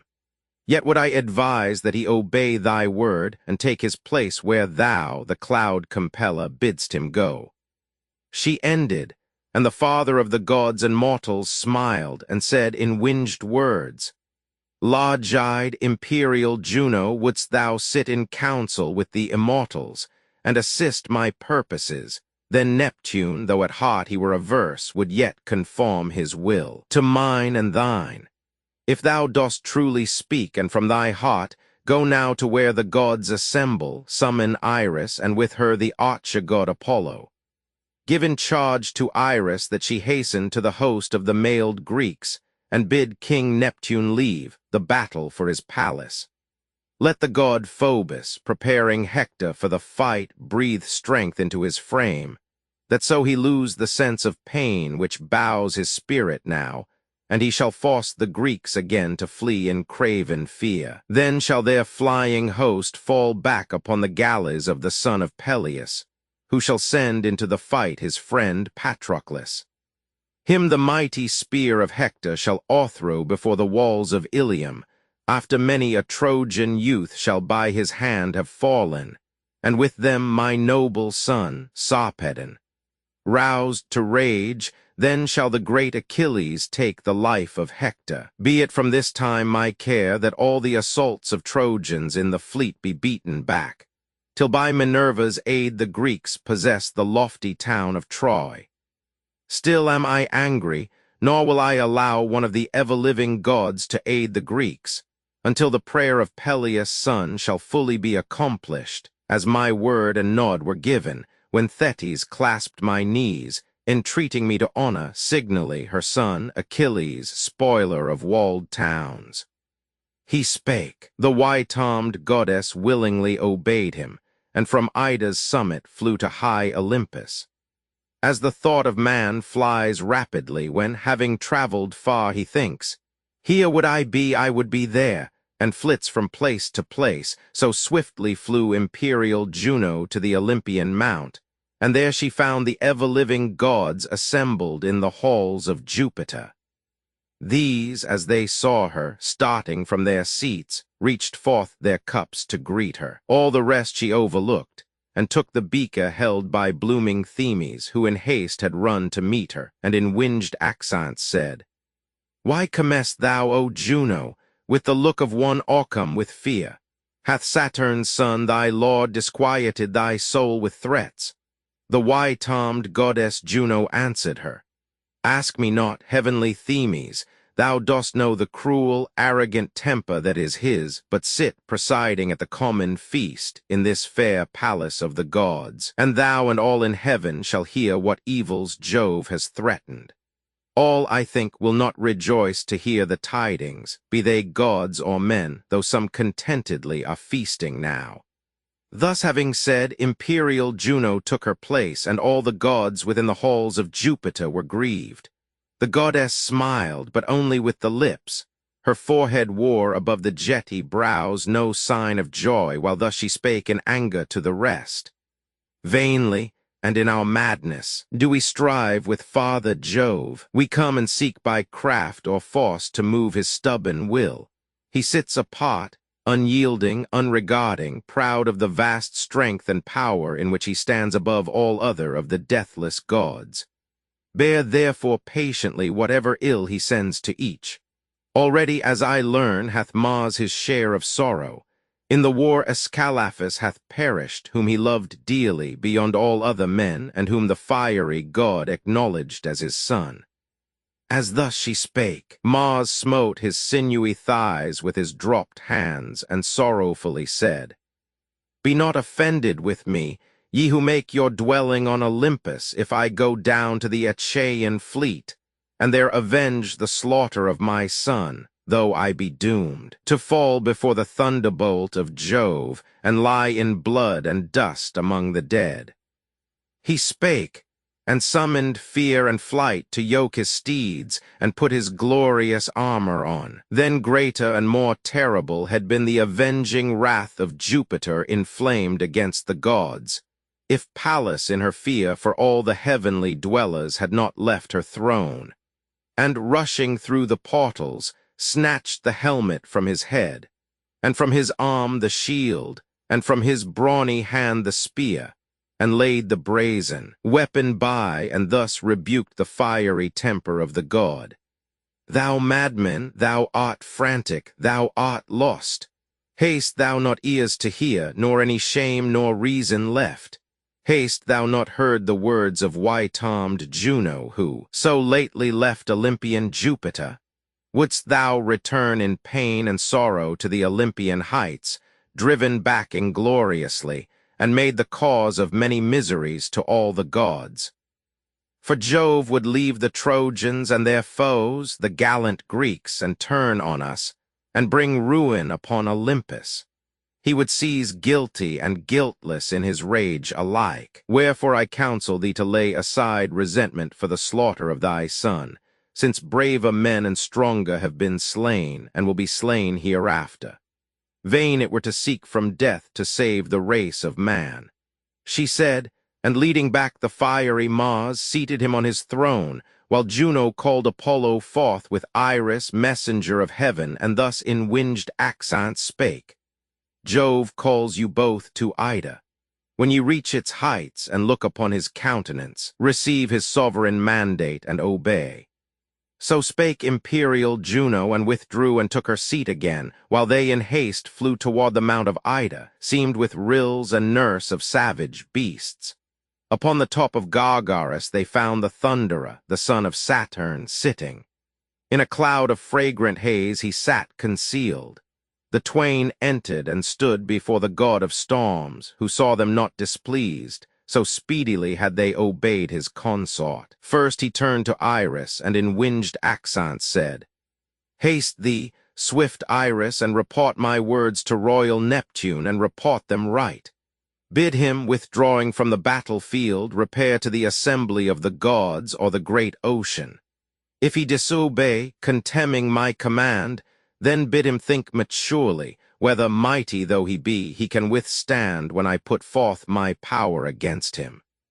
Greater is my strength than his, and elder born am I. Yet in his pride of heart he dares to call himself my peer, though all the others look on me with awe. Thus spake the god, and Iris, whose swift feet are like the wind, obeyed, and downward plunged from Ida's height to sacred Troy, as when snowflakes or icy hail are dropped to earth from clouds before the north wind when it sweeps the sky. So darted Iris to the ground, and stood by mighty Neptune's side, and said, O dark-haired shaker of the shores, I bring a message from the aegis-bearer, Jove, that thou, withdrawing from the battlefield, repair to the assembly of the gods or the great ocean. If thou disobey, contemning his command, then hear his threat.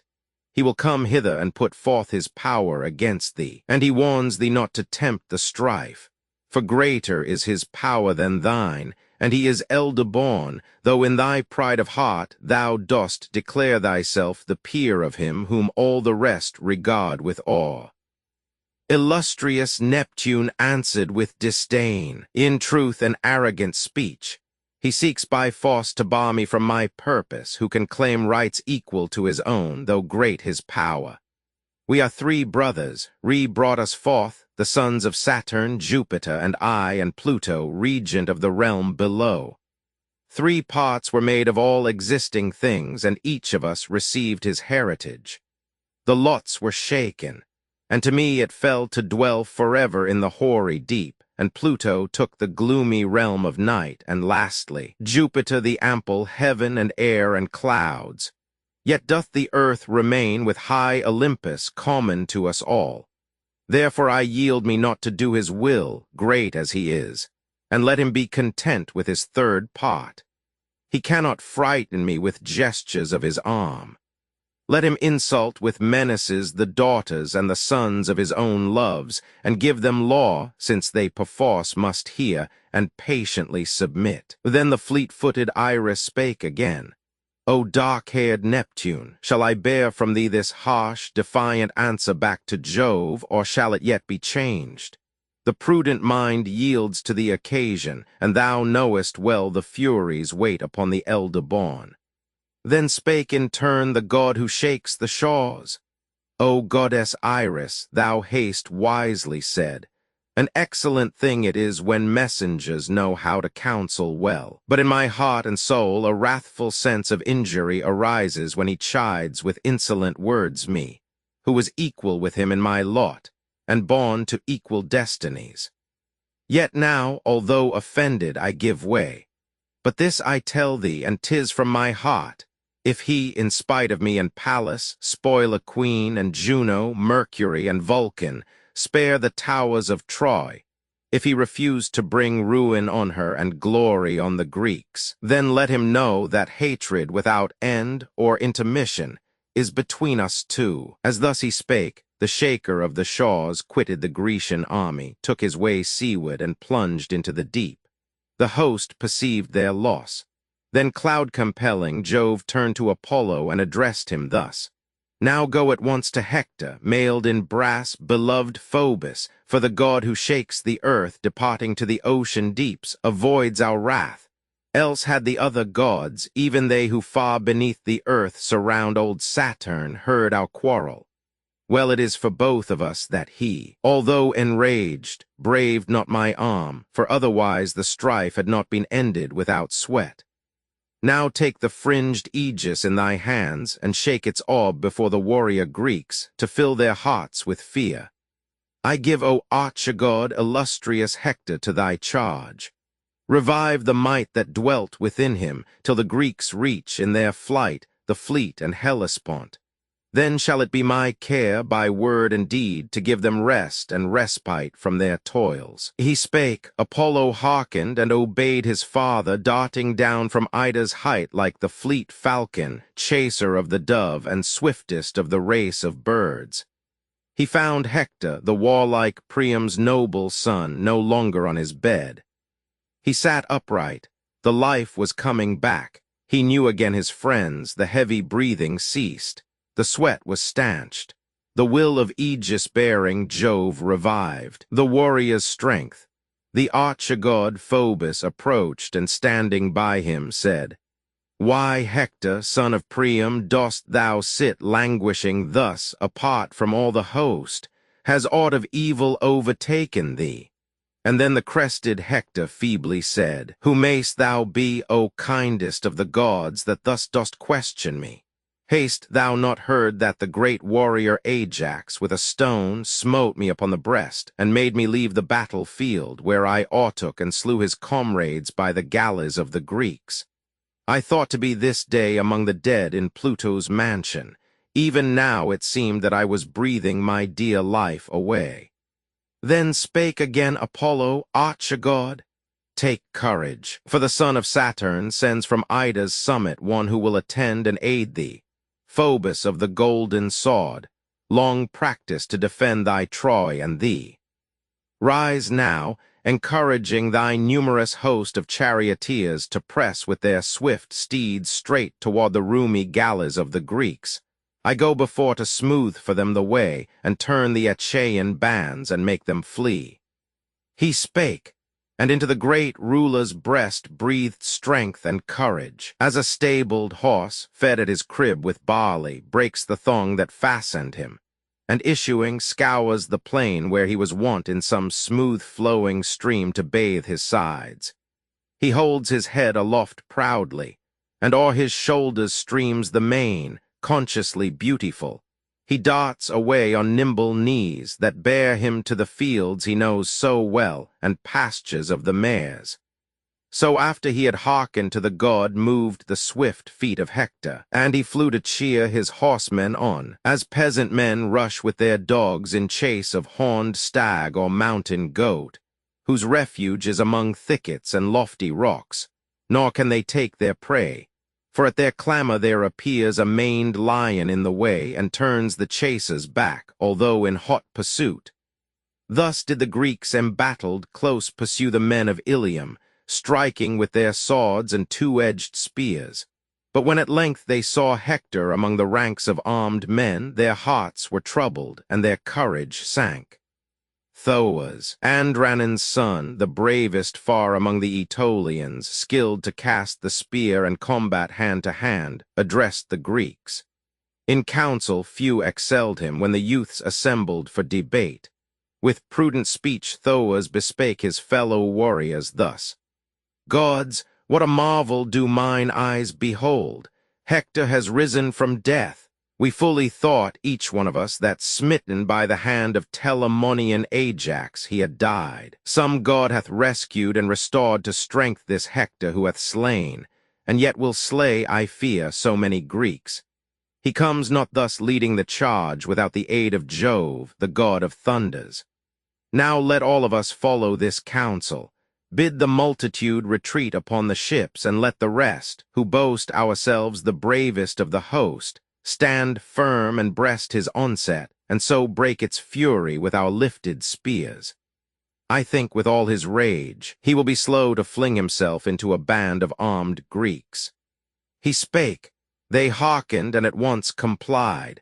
The Ajaxes, the Prince Idomeneus, Teucer, Merians, and Meges, peer of Mars, assembled all the chiefs and ranked their files to encounter Hector and his band of Trojans, while the multitude fell back to the Greek galleys.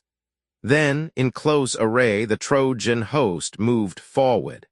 Hector led the van in rapid march. Before him walked Phoebus, the terrible aegis in his hands dazzlingly bright within its shaggy fringe, by Vulcan forged, the great artificer, and given to Jupiter with which to rout armies of men. With this in hand he led the assailants on. The Achaeans kept their ground in serried ranks, and a sharp yell arose from Greeks and Trojans. Arrows from the string flew through the air, and spears from valiant hands. Some pierced the breasts of warrior youths, but more fell halfway ere they reached their aim, and plunged into the ground, still hungering for their prey.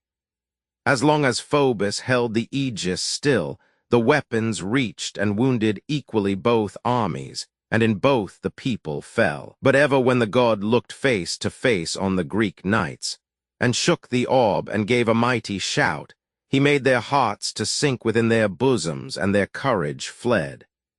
As when two beasts of prey at dead of night suddenly, while their keeper is away, scatter a herd of beeves or flock of sheep, So the disheartened Greeks were put to rout, for Phoebus sent among them fear, and gave victory to Hector and the men of Troy. Then, as the lines were broken, man slew man. First Stichius fell by Hector's hand, and next Arcesilaus. One was chief among the mailed Boeotians, one the trusty friend of brave Menestheus. Medon fell before Aeneas, and with him Iasus died. Medon was great Otylius' base-born son, and Ajax was his brother, and he dwelt in Phylace an exile, for his hand had slain the brother of his father's wife, the stepdame Eriopes, late espoused. Iasus was appointed to command the warriors sent from Athens, and he claimed his birth from Sphelus, son of Bucolus. Mesestes fell before Polydamas.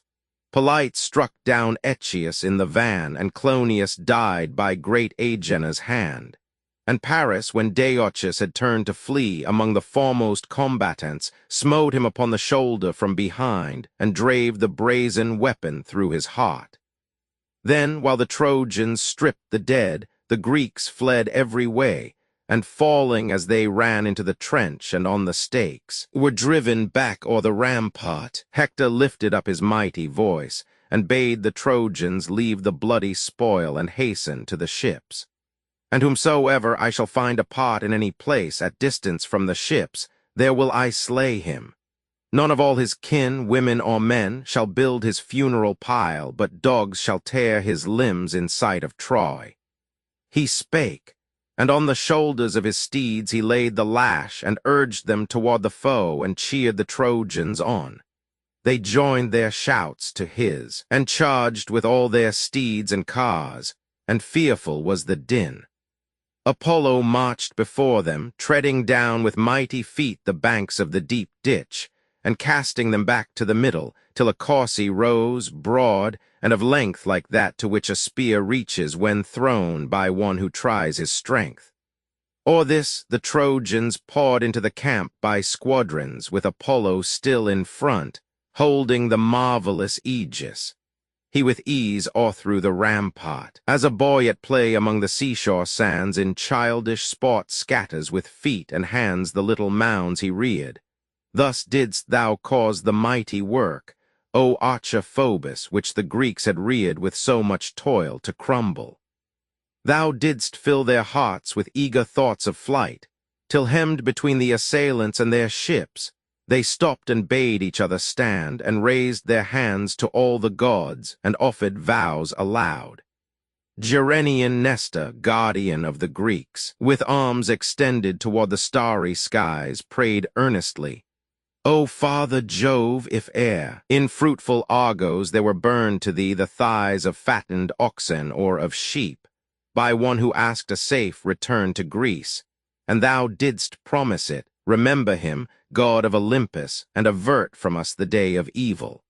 Suffer not the Greeks to perish, slaughtered by the sons of Troy. So spake he supplicating. Jupiter the all-disposer thundered as he heard the old man's prayer. The Trojans by that voice of aegis-bearing Jove were moved to press the Greeks more resolutely, and were filled with fiercer valor.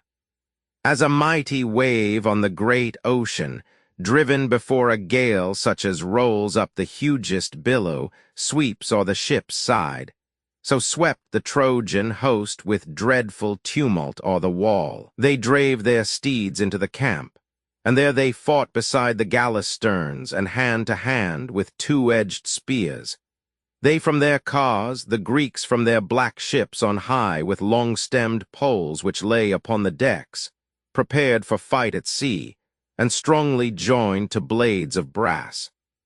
Patroclus, while the Greeks and Trojans fought around the wall, at distance from the fleet sat with the brave Eurypylus in his tent, amusing him with pleasant talk, and dressed his wound with balms that calmed the bitter pain. But when he saw the Trojans bursting in over the wall, and heard the din, and saw the Achaeans put to rout, he gave a cry of sudden grief, and with his open hands smote both his thighs, and sorrowfully said, Eurypylus, I cannot stay with thee much as thou needest me, for desperate grows the struggle. Now let thine attendant take the charge of thee. I hasten to persuade Achilles to the field, who knows but I, with Jove's good help, may change his purpose yet, for potent are the counsels of a friend. The hero spake, and instantly his feet bore him away. Meanwhile the Achaean host firmly withstood the onset of their foes, and yet though greater was their multitude, they could not drive the Trojans from the fleet, nor could the Trojans break with all their power the serried lines and reach the tents and ships. As when a plumb line, in the skillful hands of shipwright well instructed in his art by Pallas, squares the beam that builds a bark, so even was the fortune of the fray. While some beside one galley waged the war, and others round another, Hector came to encounter Ajax the renowned, and both fought for one ship. The Trojan could not drive the Greek away and burn his ship with fire, nor the Greek drive the Trojan, for a god had brought him thither. Then did Ajax smite Caleta, son of Clytius, with his spear upon the breast, as he was bringing fire to burn the ship. He dropped the torch and fell with clashing armor. Hector, as he saw his kinsman lying slain amid the dust by the black galley, raised his voice and thus called to the Lycians and the men of Troy. Hear, men of Troy and Lycia, and ye sons of Dardanus, who combat hand to hand, stand firm, and never yield this narrow ground. Rescue the son of Clytius, who has fallen before the ships, nor let the Achaeans make his arms their spoil. The hero spake, and aimed his shining spear at Ajax, whom it missed, but smote Lycophron, Master's son, who served Ajax and dwelt with him. For he had left his native land, Cythera, having slain one of the gallant Cytherean race. Him Hector smote upon the head beneath the ear with his keen weapon as he stood near Ajax. From the galley's stern he fell headlong upon the ground with lifeless limbs. Then to his brother Teucer Ajax spake, Dear Teucer, see, our faithful friend is gone, the son of Master, from Cythera's isle, whom we had learned to honor equally with our own parents in our palaces. He falls before the great-souled Hector's hand. Where then are now thy shafts that carry death, and where the bow that Phoebus gave to thee? He spake, and Teucer, hearkening, came in haste, with his bent bow and quiver full of shafts, and standing near him, sent his arrows forth among the Trojan warriors. There he smote Clitus, Paesenna's eminent son, the friend of the renowned Polydamas, who claimed his birth from Pantherus. Clitus held the reins, guiding the courses of Polydamas, where most the crowded Grecian phalanxes wavered and broke, that so he might support Hector and his companions. Soon he met, brave as he was, disaster which no hand had power to avert.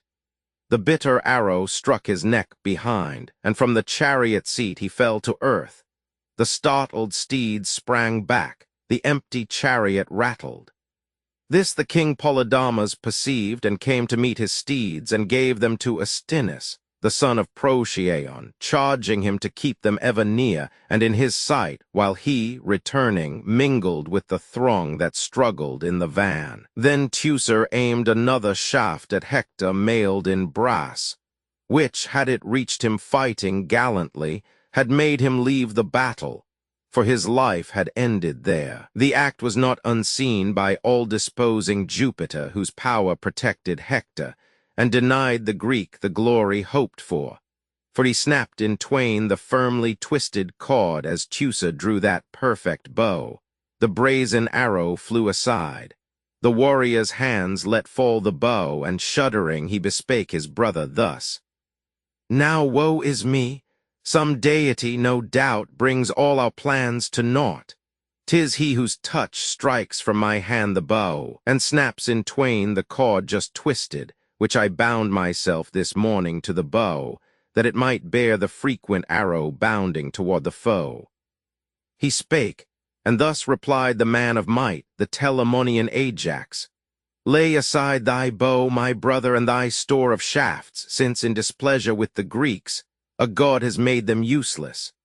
Haste to arm thy hand with a long spear, and on thy shoulders lay a buckler, and with these attack the foe, and bid thy fellows stand. Let Trojans see that, even though the day thus far be theirs, they cannot lay their hands on our good ships without a mighty struggle. Let us all be mindful of our fame for gallant deeds.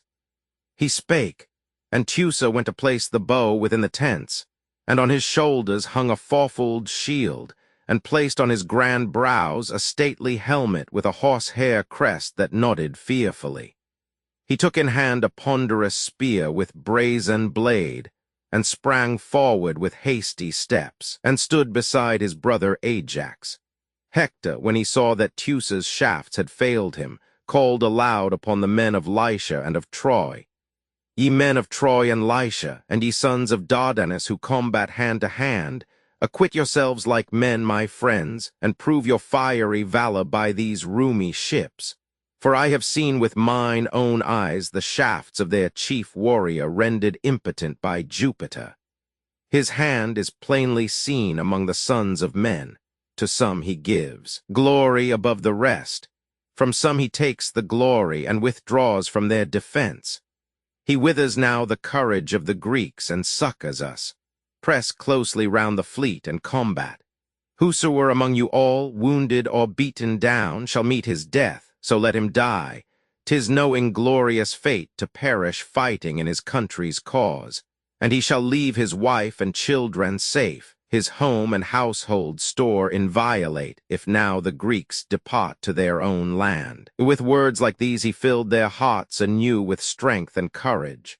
On the other side Ajax exhorted thus his warrior friends. Shame on you, Greeks!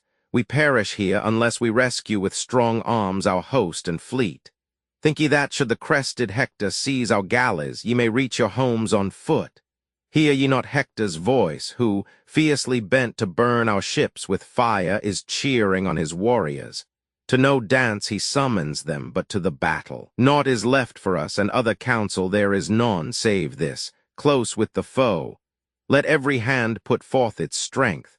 Far bet it were to die at once, or make at once our safety sure, than thus to waste away in lingering fight beside our ships, destroyed by weaker arms than ours. So spake the chief, and all who heard received courage and strength. Then Hector put to death Schedius, the son of Paramedes, prince of the Phaeacians. Ajax also slew Laodamas, Antenor's honored son, a chief of infantry. Polydamas struck down Selenian Otus, who had come, the comrade of Phylides, at the head of the high-souled Epeans. Meges saw and rushed upon Polydamas, who sprang aside unharmed, for Phoebus suffered not the son of Pantherus thus to be o'erthrown, fighting among the foremost. But the spear of Meges wounded Crosmus in the breast. He fell with clanging arms. The slayer stripped the corpse, but Dolops, son of Lampus, skilled to wield the spear, leaped on him in the act. Lampus, the father best of men, was son of King Laomedon, and eminent for warlike prowess. Dolops struck the shield of Meges in the midst. The corselet stayed the blade with its close-jointed plates, and saved the warrior's life. That corselet Phyleus brought from Ephyra beside the Selles, given by his host, Euphetes, king of men, for his defense in battle, and it now preserved his son from death. Then Meges smote with his sharp spear the helm that Dolops wore, and from its summit struck the horsehair crest, new-tinged with purple, and the cone entire fell midst the dust. While Meges, standing firm, fought thus and hoped the victory, to his aid came warlike Menelaus, unobserved, and standing near, smote Dolops from behind, beneath the shoulder, and drave through the spear till it appeared beyond. The Trojan fell upon his face, and both the Greeks rushed on to wrench the brazen armor from his limbs, when Hector saw his fall and called aloud upon the kindred of the slain. He first rebuked the valiant Melanippus, son of Hystaun, who but lately fed his slow-paced beeves at Percote, while yet the enemy was far from Troy. But when the Achaeans landed from their well-oared barks, he came to Troy and took an eminent place among the Trojans. Near to Priam's halls he had his dwelling, honored equally with Priam's sons. Him Hector thus rebuked. Why, Melanippus, are we loitering thus? Grievest thou not to see thy kinsmen slain, and seest thou not how eagerly the Greeks are spoiling dollops of his arms? Come on with me. No time is this for distant fight, but either we must rout the Greeks, or they will level to the ground the lofty towers of Ilium and will slay its citizens.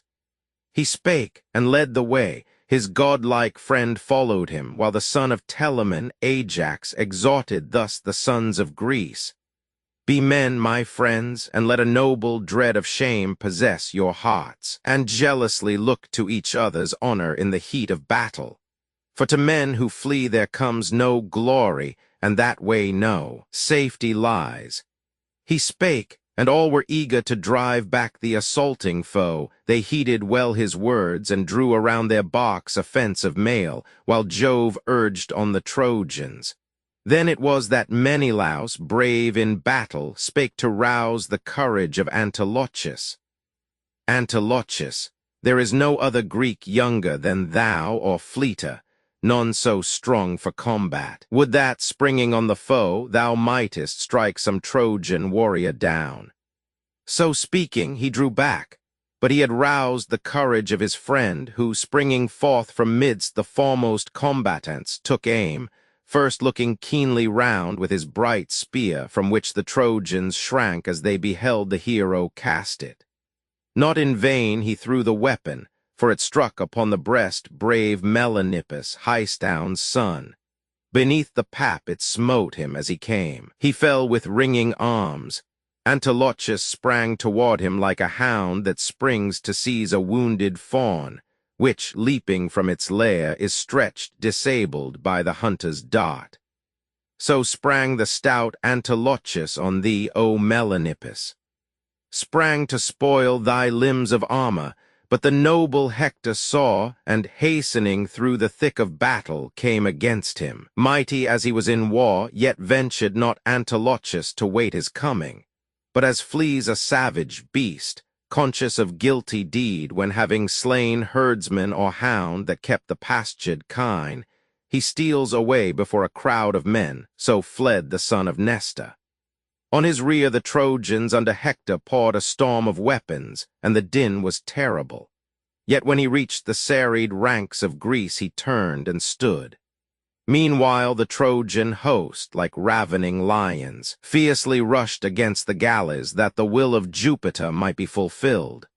For now he nerved their limbs with vigor ever new, while he denied stout hearts and victory to the Greeks, and cheered their foes with hope.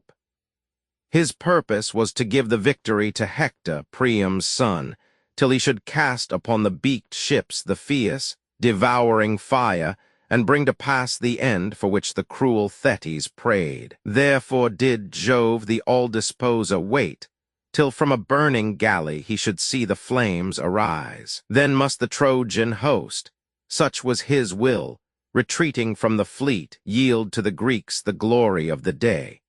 For this he moved the already eager heart of Hector, son of Priam, to attack the roomy ships. The hero was aroused to fury fierce as Mars when brandishing his spear, or as a desolating flame that rages on a mountain side among the thickets of a close-grown wood. His lips were white with foam, his eyes from underneath his frowning brows streamed fire, and as he fought, upon the hero's temples fearfully the helmet nodded. Jupiter himself sent aid from his high seat, and heaped on him honor and fame beyond the other chiefs. And they were many, for his term of life was to be short. Minerva even now was planning to bring on its closing day, made fatal by the might of Peleus' son. And now he strove to break the Grecian ranks, assaulting where he saw the thickest crowd and the best weapons. Yet in vain he strove with all his valor. Through the serried lines he could not break.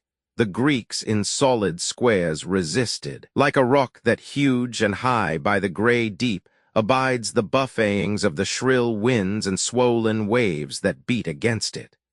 Firmly thus the Greeks withstood the Trojan host, and fled not. In a blaze of armor Hector, rushing toward their ranks, fell on them like a mighty billow raised by the strong cloud-born winds that flings itself on a swift ship and whelms it in its spray, while fearfully among the cordage howls the blast. The sailors tremble and are faint with fear, as men who deem their death hour nigh. So the Greek warriors were dismayed at heart, as when a hungry lion suddenly springs on a herd of kine that crop the grass by hundreds in the broad, moist meadow grounds, beneath the eye of one who never learned to guard his horned charge from beasts of prey, but ever walks before them or behind, while the grim spoiler bounds into the midst and makes a prey of one, and all the rest are scattered in affright. So all the Greeks were scattered by the will of heaven before Hector and father Jove. Yet only one, young Periphotes of Mycenae, fell, the son of Copreus. Once his father went an envoy from Eurystheus to the court of mighty Hercules. The son excelled the father in all gifts of form and mind, in speed, in war, in counsel eminent among the noblest of his land. His death brought Hector new renown, for as he turned, stepping by chance upon his buckler's rim that reached the ground, the buckler which had been his fence against the enemy's darts, he fell backward, his helmet clashing fearfully around his temples. Hector saw and came in haste, and pierced his bosom with his spear among his fellow warriors, who with grief beheld, yet dared not aid him, such their awe of noble Hector. Now the Greeks retired among that row of galleys which were first drawn up the beach. The foe pawed after them in hot pursuit. Again the Greeks fell back, constrained, and left that foremost row behind, and stood beside their tents in close array, and not dispersed throughout the camp, for shame and fear restrained them, and unceasingly with shouts they bade each other bravely stand. Chiefly Gerenian Nestor, wise to guide the counsels of the Greeks, adjured them all and in their parents' name to keep their ground. O friends, be men, so act that none may feel ashamed to meet the eyes of other men. Think each one of his children and his wife, his home, his parents, living yet or dead. For them, the absent ones, I supplicate and bid you rally here, and scorn to fly. He spake, and his brave words to every heart carried new strength and courage.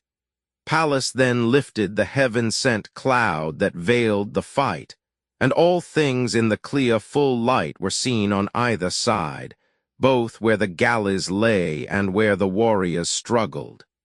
They beheld Hector the Great in war and all his host, both those who formed the rear and wielded not their arms, and those who combated in front beside the ships.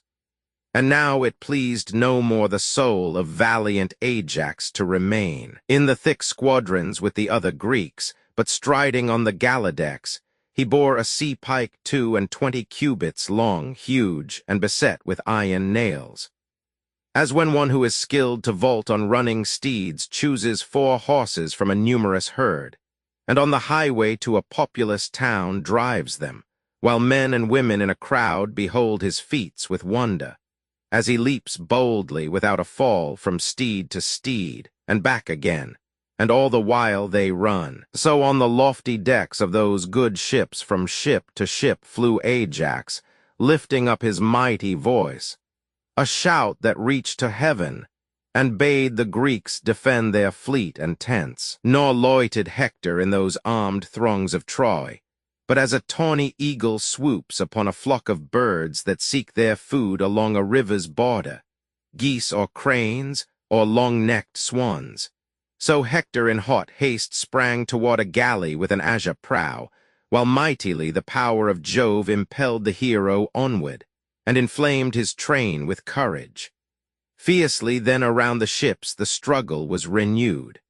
Thou wouldst have said no toils of war could tire those resolute arms. So stubbornly they fought. In every mind the thought was this: the Greeks were in despair of rescue and believed their hour had come to perish.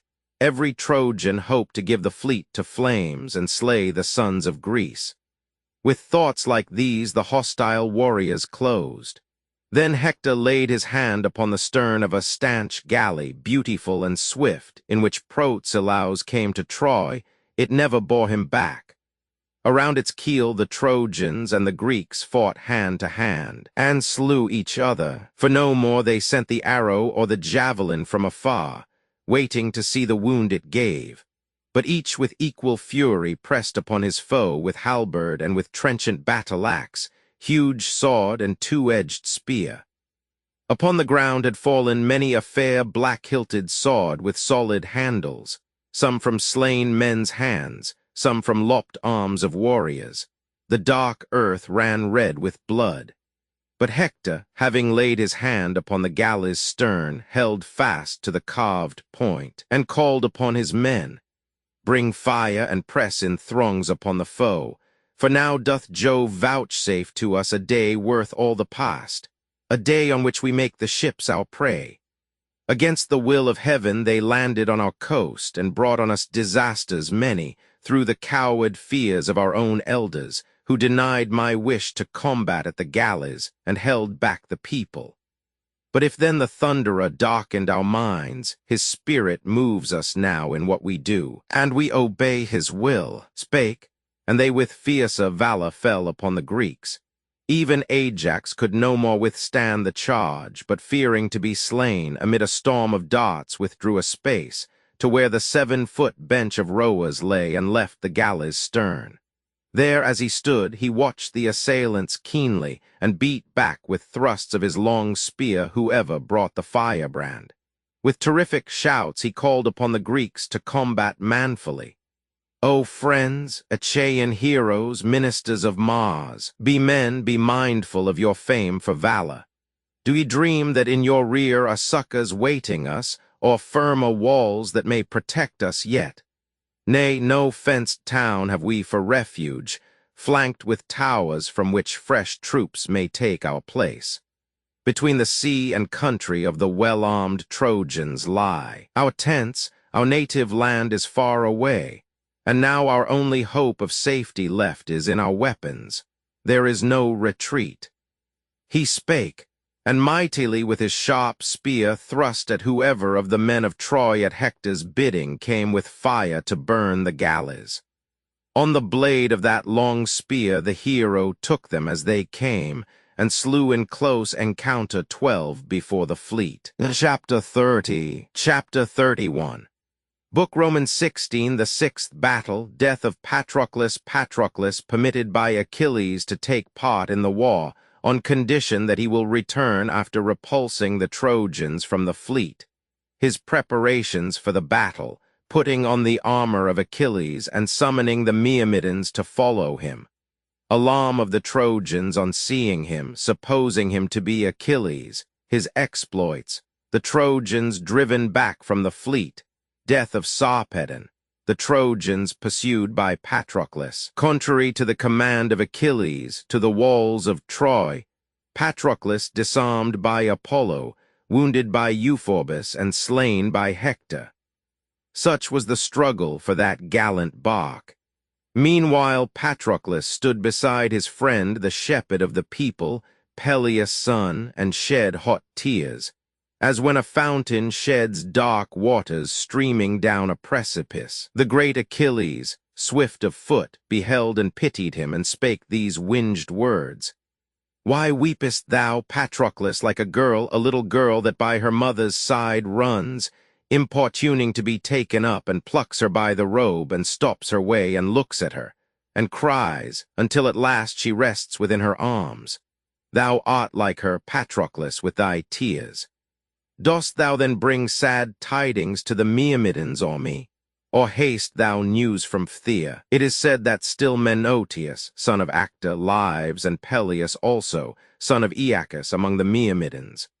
Full bitterly should we lament to hear that either died. Or mournest thou because the Achaeans fall through their own folly by the roomy ships? Speak, and hide nothing, for I too would know." And thou, O knight Patroclus, with a sigh deep drawn, didst answer thus: "Be not displeased, Achilles, son of Peleus, bravest far of all the Achaean army. for the Greeks endure a bitter lot. The chiefs who late were deemed their mightiest are within the ships, wounded or stricken down.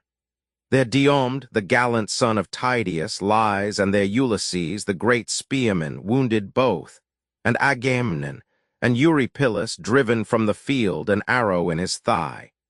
Round them the healers, skilled in remedies, attend and dress their painful wounds, while thou, Achilles, sittest here implacable.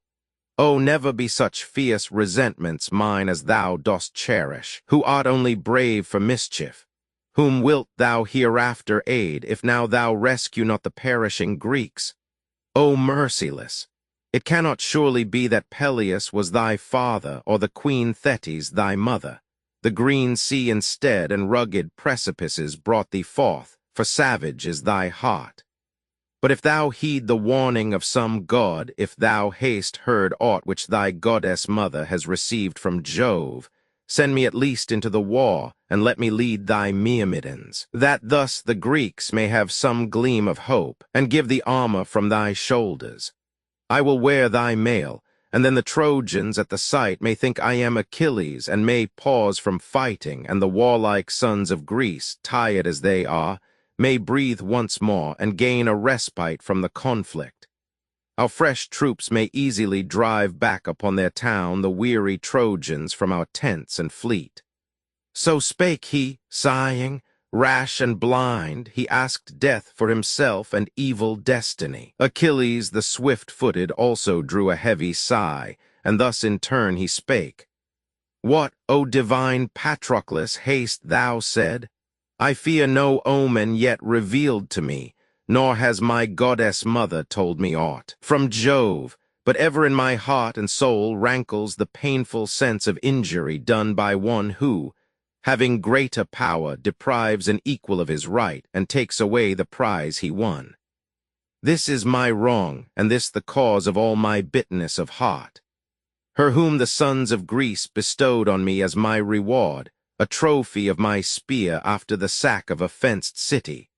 Her did Agamemnon, son of Atreus, take out of my hands as if I were a wretch, a worthless outcast. But let that affront be with the things that were. It is not well to bear a grudge forever. I have said my anger should not cease to burn until the clamor of the battle and the assault should reach the fleet. But go thou and put on my well-known armor.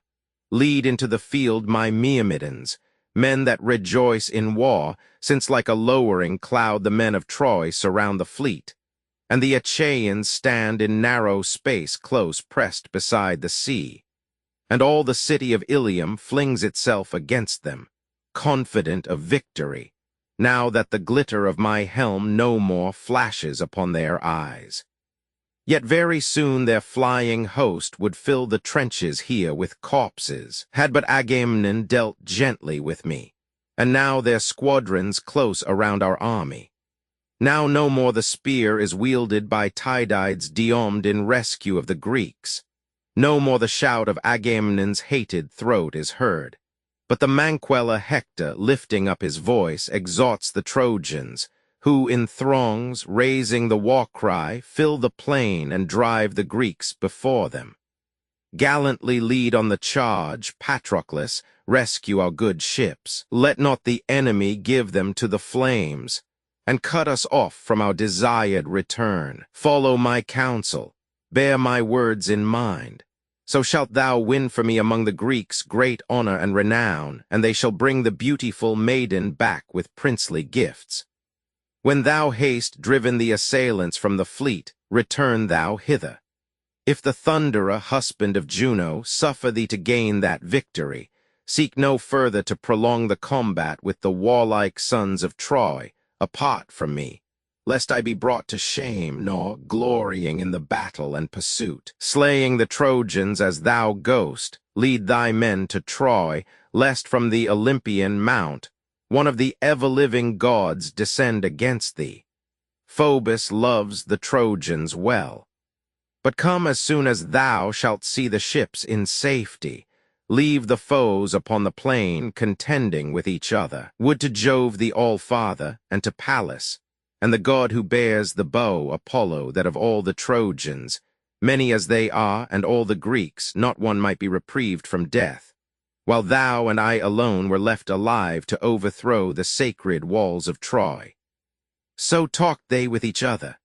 Ajax, whelmed beneath a storm of darts, meantime but ill endured the struggle, for the will of Jove and the fierce foe prevailed. His shining helm rang fearfully as on his temples fell, stroke following after stroke, the weapons hurled against its polished studs. The buckler borne firmly on his left arm and shifted oft from side to side had wearied it, and yet the Trojans, pressing round him, could not drive with all their darts the hero from his place. Heavily heaved his panting chest, his limbs streamed with warm sweat. There was no breathing time. On danger, danger followed, toil on toil. Now, muses, dwellers of Olympus, tell how first the galleys of the Greeks were fired. Hector drew near, and smote with his huge sword the ashen spear of Ajax just below the socket of the blade, and cut the stem in two.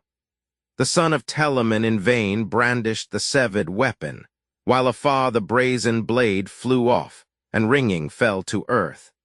Then Ajax in his mighty mind acknowledged that the gods were in the war, and shuddered, knowing that the Thunderer was thwarting all his warlike purposes, and willed the victory to Troy.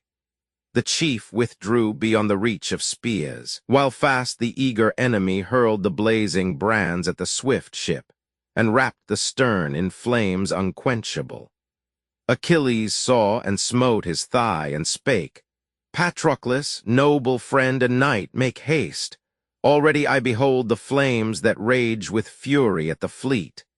Now, lest the enemy seize our ships and we be barred of our return, put quickly on thy armor, be my task to call the troops." He spake. Patroclus then in glittering brass arrayed himself, and first around his thighs he put the beautiful greaves, and fastened them with silver clasps. Around his chest he bound the breastplate of the swift Aeacides, with star-like points and richly chased. He hung the sword with silver studs and blade of brass upon his shoulders, and with it the shield solid and vast. Upon his gallant head he placed the glorious helm with horsehair plume that grandly waved on high. 2 massive spears he took that fitted well his grasp, but left the spear which great Achilles only bore, heavy and huge and strong, and which no arm among the Greeks save his could poise. His strength alone sufficed to wield it. 'Twas an ash which Chiron felled in Pelion's top and gave to Peleus, that it yet might be the death of heroes. Then he called, to yoke with speed the steeds, Automedon, whom he esteemed next to Achilles, that great scatterer of armies, for he found him ever firm in battle, breasting faithfully its shock. Automedon led forth to take the yoke Xanthus and Balius, coursers that in speed were like the wind. Podage brought them forth to Zephyrus, while she, the Harpy, grazed by ocean's streams. Upon the outer side he joined to them the noble Pedasus, brought by Achilles from the captured town where ruled Aetion. Though of mortal stock, well might he match with those immortal steeds. Meanwhile Achilles armed the Myrmidons, passing from tent to tent, like ravening wolves, terribly strong, that, having slain among the hills an antlered stag of mighty size, tear and devour it, while their jaws are stained with its red blood. Then gather in a herd about some darkly flowing stream, and lap the sullen water with their slender tongues, and drop the clots of blood from their grim mouths, and although gorged, are fierce and fearless still. So came the leaders of the Myrmidons in rushing crowds about the valiant friend of swift Aeacides. Among them stood Achilles, great in war, encouraging the charioteers and warriors armed with shields. Achilles, dear to Jupiter, had led 50 swift barks to Ilium, and in each were 50 men companions at the oar. O'er these he gave command to 5. Himself, supreme in power, was ruler over all. One band the nobly armed Menestheus led, son of Spercheius. To that river god beautiful Polydora brought him forth, daughter of Peleus. She, a mortal maid, met an immortal's love. Yet Boreas, son of Pierieras, owned the boy and took the mother for his bride. With princely dower Eudorus led the second band, a youth of warlike mold, whom Polymela bore, daughter of Phylas, graceful in the dance. In secrecy she brought him forth, for once the mighty Argisquela saw the maid among the choir of those who danced and sang at Dian's festival, the huntress queen who bears the golden shafts. He saw and loved, and climbing to her chamber, met by stealth the damsel, and she bore a gallant son, Eudorus, swift of foot and brave in war. When Ilithea, midwife goddess, gave the boy to see the pleasant light of day, the stout Echecleus, son of Acta, brought the mother to his house with liberal dower. The aged Phylas reared the child she left tenderly as a son, and loved him well. Pisander, warlike son of Msemalus, commanded the third squadron. None like him among the Myrmidons could wield the spear except Pelides. Phoenix, aged knight, led the fourth squadron. With the fifth and last there came Alcimedon, Laeseus' son, as leader. When their ranks were duly formed, Achilles spake to them in earnest words. Now, Myrmidons, forget no single word of all the threats ye uttered against Troy since first my wrath began. Ye blame me much and say, hard-hearted son of Peleus, sure thy mother must have suckled thee on gall, for sternly thou dost keep us in the ships, unwilling as we are. We might, at least, crossing the sea, return in our good ships. If thus thine anger is to last, these words ye utter oft when our assemblies meet, and now the great occasion is at hand which ye have longed for. Now let him whose heart is fearless meet the Trojans valiantly. He spake, and roused their courage and their might, and as they heard their king, they brought their rank to closer order. As an architect builds up with closely fitting stones the wall of some tall mansion, proof against the blast, so close were now the helms and bossy shields. Shield leaned on shield, and helm on helm, and man on man, and on the glittering helmet cones the horsehair plumes with every motion touched each other, so compact the squadrons stood.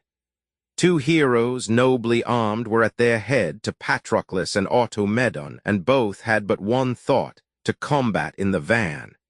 Entering his tent, Achilles raised the lid of a fair coffer, beautifully wrought, which silver-footed Thetis placed on board his bark, and filled with tunics, cloaks well lined, and fleecy carpets. There he also kept a goblet richly chased, from which no lip of man, save his, might drink the dark red wine, nor wine be poured to any god save Jove, the mighty father. This he took in hand and purified with sulphur first, and then rinsed with clear water. Next, with washen hands, he drew the dark red wine, and stood without in the open space, and pouring out the wine, prayed with his eyes turned heavenward, not unheard by Jupiter, who wields the thunderbolt. Dodonian Jove, Pelasgian, sovereign king, whose dwelling is afar, and who dost rule Dodona winter-bound, where dwell thy priests, the Selli, with unwashen feet, who sleep upon the ground. Thou once haste heard my prayer, and thou haste honored me, and terribly avenged me on the Greeks. Accomplish yet this one request of mine. I shall remain among the rows of ships, but in my stead I send my comrade, who will lead to war my vast array of Myrmidons. With him, O God of thunders, send the victory. Make his heart bold. Let even Hector learn whether my follower, though alone, can wage successful war, or conquer only then, when I go forth with him into the field of slaughter. When he shall have beaten back the assailants from the fleet, let him return unharmed to my good galleys and to me, with all his arms and all his valiant men. So spake he, offering prayer, and Jupiter, the great disposer, hearkened. Half the prayer the All-Father granted him, and half denied. To drive the storm of battle from the fleet he granted, but denied his friends return in safety.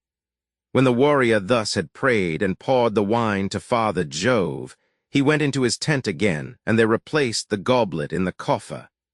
Coming forth, he stood before the entrance to behold the terrible encounter of the hosts. The newly armed, led by their gallant chief, Patroclus, marched in warlike order forth, and in high hope to fall upon the foe, as wasps that by the wayside build their cells, angered from time to time by thoughtless boys, whence mischief comes to many. If by chance some passing traveler should unwittingly disturb them, all at once are on the wing, and all attack him. To defend their young so fearless and so fierce the Myrmidons pawed from their fleet, and mighty was the din. Patroclus with loud voice exhorted them. O Myrmidons, companions of the son of Peleus, bear in mind, my friends, your fame for valor, and be men, that we who serve Achilles, we who combat hand to hand, may honor him by our exploits, and teach wide-ruling Agamemnon how he erred slighting the bravest warrior of the Greeks. These words awoke the courage and the might of all who heard them, and in close array they fell upon the Trojans.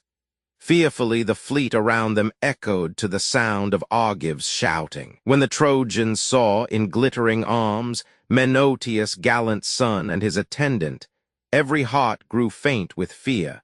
The close ranks wavered, for they thought that the swift son of Peleus at the fleet had laid aside his wrath, and was again the friend of Agamemnon. Eagerly they looked around for an escape from death. Then first Patroclus cast his shining displeasure into the crowd before him, where they fought most fiercely round the stern of the good ship of brave Protesilaus. There it smote Peirechmes, who had led from Amydon on the broad Axius his Paeonian knights. Through his right shoulder went the blade. He fell, heavily groaning, to the earth. His band of warriors from Paeonia, panic-struck, fled from Patroclus as they saw their chief cut off, their bravest in the battlefield.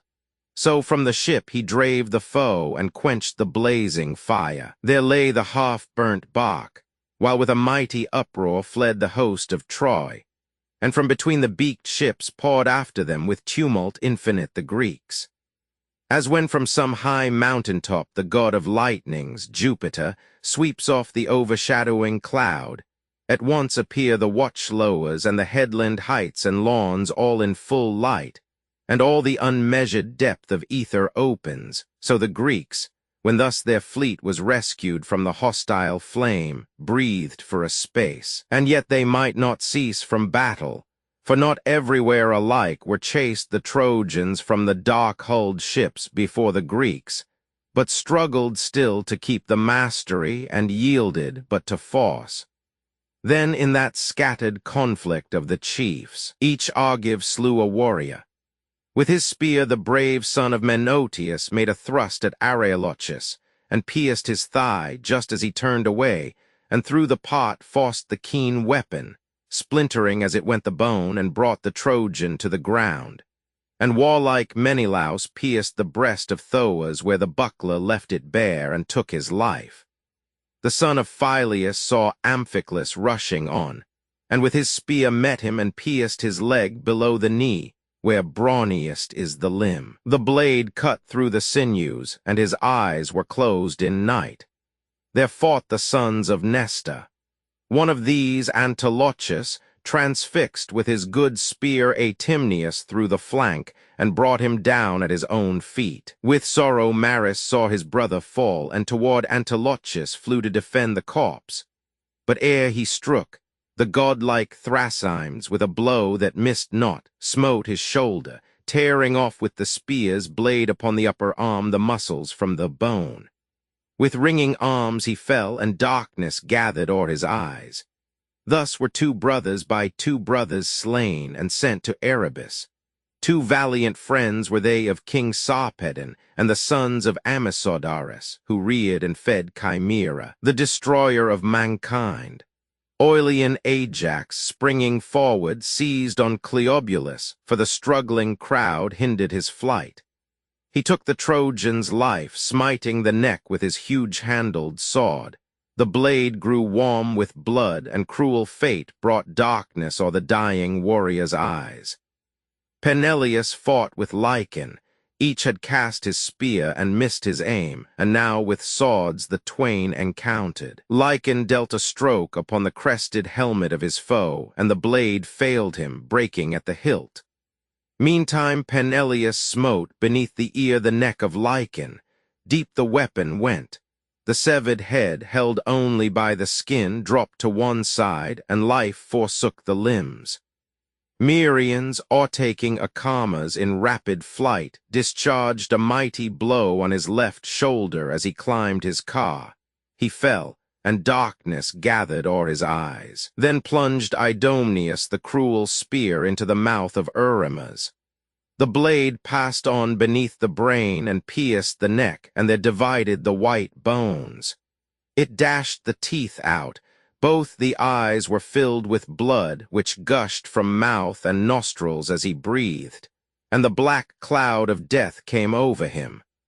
Thus every Grecian leader slew his man, as ravening wolves that spring on lambs and kids, and seize them, wandering wide among the hills beyond the keeper's care, and bear them off, and rend with cruel fangs their helpless prey.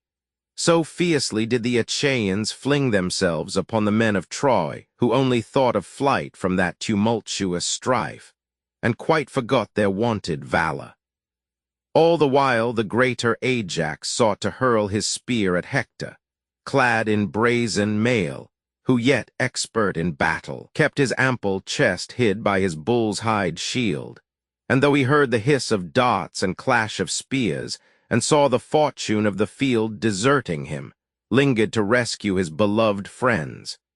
As from the summit of Olympus spreads a cloud into the sky that late was clear, when Jove brings on the tempest, with such speed in clamorous flight the Trojans left the fleet, yet passed they not the trench in seemly plight. The rapid steeds of Hector bore him safe across with all his arms. A while left between the high banks of the trench, the Trojan host struggled despairingly. The fiery steeds, harnessed to many a chariot, left it there with broken pole. Patroclus followed close, with mighty voice encouraging the Greeks, and meditating vengeance on the foe that noisily ran on, and right and left were scattered, filling all the ways.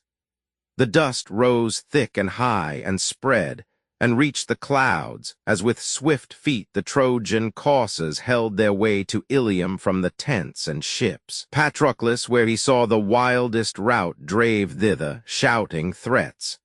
Full many a chief fell unto his own axle from his car, and chariots with a crash were overthrown. The swift, immortal horses which the gods bestowed on Peleus leaped the trench at once, eager to reach the plain. As eagerly Patroclus longed to overtake and smite Hector, whose steeds were hurrying him away, as when in autumn time the dark brown earth is whelmed with water from the stormy clouds, when Jupiter pours down his heaviest rains, offended at men's crimes who override the laws by violence, and drive justice forth from the tribunals, heedless of the gods and their displeasure. All the running streams are swelled to floods. The furious torrents tear the mountain slopes, and plunging from the heights with mighty roar, lay waste the works of men, and fling themselves into the dark blue sea. Thus with loud tumult fled the Trojan horse.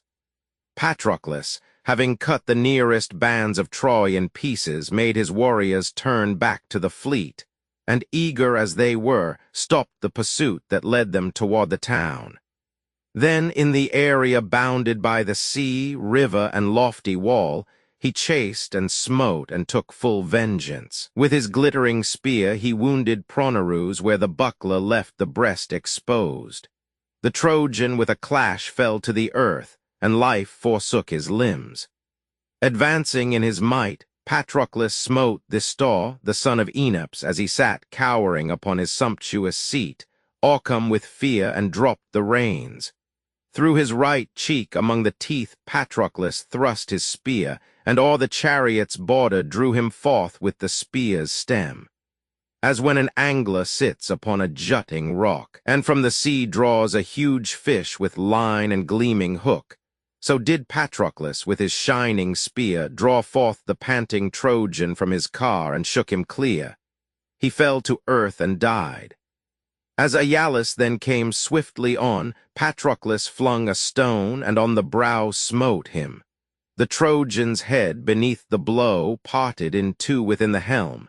He fell headlong to earth, a prey to ghastly death. Then slew he Eurymas, Amphotrus, Epalus, Pyrrhus, Iphias, Echius, Tlepolemus, Damastus' son, and next Euippus.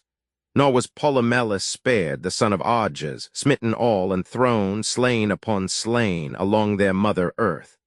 And now Sarpedon, as he saw his friends, the unbelted Lycians, falling by the hand of Meneuchiades, exhorted thus the gallant Lycians. Shame upon you all, my Lycians! Whither do you flee? Be bold! For I myself will meet this man, and learn who walks the field in triumph thus, and makes such havoc in our squadrons. For his hand has laid full many a gallant warrior low. He spake, and from his car with all his arms sprang to the ground, while on the other side Patroclus, as he saw him come, leaped down and left his chariot. As on some tall rock 2 vultures with curved talons and hooked beaks, fight screaming, so these two with furious cries advanced against each other. When the son of crafty Saturn saw them meet, his heart was touched with pity, and he thus bespake his spouse and sister Juno. Woe is me! Sarpedon, most beloved of men, is doomed to die, Orcum by Meneuchiades. And now I halt between two purposes, whether to bear him from this fatal fight, alive and safe, to Lycia's fertile fields, or let him perish by his enemy's hand. Imperial, large-eyed Juno answered thus. What words, dread son of Saturn, haste thou said? Wouldst thou deliver from the common lot of death a mortal doomed long since by fate? Do as thou wilt, but be thou sure of this. The other gods will not approve. And bear in mind these words of mine. If thou shouldst send Sarpedon home to Lycia safe, reflect some other god may claim the right, like thee, to rescue his beloved son from death in battle. For we know that in the war round Priam's noble city are many sons of gods, who will with vehement anger see thy interposing hand. Yet if he be so dear to thee, and thou dost pity him, let him in mortal combat be Orcum by Meneuchiades, and when the breath of life has left his frame, give thou command to death and gentle sleep to bear him hence to the broad realm of Lycia. There his friends and brethren shall perform the funeral rites. There shall they build him up a tomb and rear a column, honors that become the dead. She ceased, nor did the All-Father disregard her words. He caused a bloody dew to fall upon the earth in sorrow for the son whom well he loved, and whom Patroclus soon should slay upon the fertile plain of Troy, far from the pleasant land that saw his birth. The warriors now drew near. Patroclus slew the noble Thrasymachus, who had been Sarpedon's valiant comrade in the war. Below the belt he smote him, and he fell lifeless. Sarpedon threw his shining lance. It missed, but struck the courser Pedasus in the right shoulder. With a groan he fell in dust, and moaning, breathed his life away. Then the 2 living horses sprang apart, and the yoke creaked, and the entangled reins were useless, fastened to the fallen horse. Automedon, the mighty spearman, saw the remedy, and from his brawny thigh he drew his sword, and cut the outside horse loose from his fellows. They again were brought together, and obeyed the reins once more, and the 2 chiefs renewed the mortal fight. And now again Sarpedon's shining spear was vainly flung. The point, in passing o'er Patroclus's left shoulder, gave no wound. In turn, Patroclus, hurling not in vain his weapon, smote him where the midriff's web holds the tough heart. He fell as falls an oak or poplar or tall pine, which workmen hew among the mountains with their sharpened steel to frame a ship. So he before his steeds and chariot fell upon the bloody dust, and grasped it with his hands, and gnashed his teeth. As when a lion coming on a herd seizes, amid the crowd of stamping beeves, a tawny and high-mettled bull that dies bellowing in fury in the lion's jaws. Like him, indignant to be overcome, the leader of the buckled Lycian host, laid prostrate by Patroclus, called by name his dear companion, and addressed him thus: "Beloved Glaucus, mighty among men, now prove thyself a hero, now be bold. Now if thou have a warrior's spirit, think of naught but battle. Go from rank to rank, exhorting all the Lycian chiefs to fight around Sarpedon. Combat thou for me with thy good spear, for I shall be to thee a shame and a reproach through all thy days, if here the Greeks, beside whose ships I fall, bear off my armor. Stand thou firm and stir thy people up to combat valiantly." While he was speaking, death crept o'er his sight and stopped his breath. Patroclus set his heel against his bosom and plucked out the spear. The midriff followed it, and thus he drew the life and weapon forth at once. Meantime the Myrmidons held fast the snorting steeds, that, loosened from the Lycians' car, were bent on flight. The grief of Glaucus as he heard his comrade's voice was bitter, and his heart ached at the thought that he could bring no aid. He seized his arm and pressed it in his grasp, for there the wound which Teucer's arrow left, when Glaucus stormed the wall and Teucer's shafts defended it, still pained him grievously, and thus he prayed to Phoebus, archer-god: "Give ear, O king, wherever thou abide, in the opulent realm of Lycia or in Troy, for everywhere thou nearest those who cry to thee in sorrow, and great sorrow now is on me. Grievous is the wound I bear, sharp are the pains that pierce my hand. The blood cannot be stanched. My very arm becomes a burden. I can wield the spear no more with a firm grasp, nor combat with the foe. A mighty chief, Sarpedon, son of Jove, has perished, and the father came not nigh to aid his son. Yet come thou to my aid, O monarch god, and heal this painful wound, and give me strength to rally to the fight the Lycian warriors, and myself contend valiantly for the rescue of the dead." So prayed he. Phoebus hearkened, and at once assuaged the pain, and stanched the purple blood in the deep wound, and filled his frame with strength. The warrior felt the change, rejoiced to know that with such friendly speed the mighty god granted his prayer. And first he went among the Lycian chiefs, exhorting them to wage fierce battle for Sarpedon. Then he sought, walking with rapid strides, the Trojan chiefs, Agenor, nobly born, Polydamas, the son of Pantherus, Aeneas next, and Hector mailed in brass. By him he stood, and thus accosted him with winged words: "O Hector, thou art careless of the fate of thine allies, who for thy sake, afar from those they love, and from their native land pour out their lives. Thou bringest them no aid. Sarpedon lies in death, the chief who led the buckled Lycians, who with justice swayed the realm of Lycia, and defended it with valor. Him hath brazen Mars beneath the weapon of Patroclus smitten down. Come then, my friends, repulse we gallantly these Myrmidons, else will they bear away his armor and insult his corpse, to avenge the havoc we have made among the Greeks who perished by our weapons at the fleet." He spake, and grief immitigable seized the Trojans. For the slain, though stranger born, had been a pillar of the realm of Troy, and many were the troops that followed him, and he was bravest of them all in war. Then rushed the Trojans fiercely on the Greeks, with Hector, sorrowing for Sarpedon's fall, leading them on, while the bold-hearted chief, Patroclus Meneuchiades, aroused the courage of the Greeks.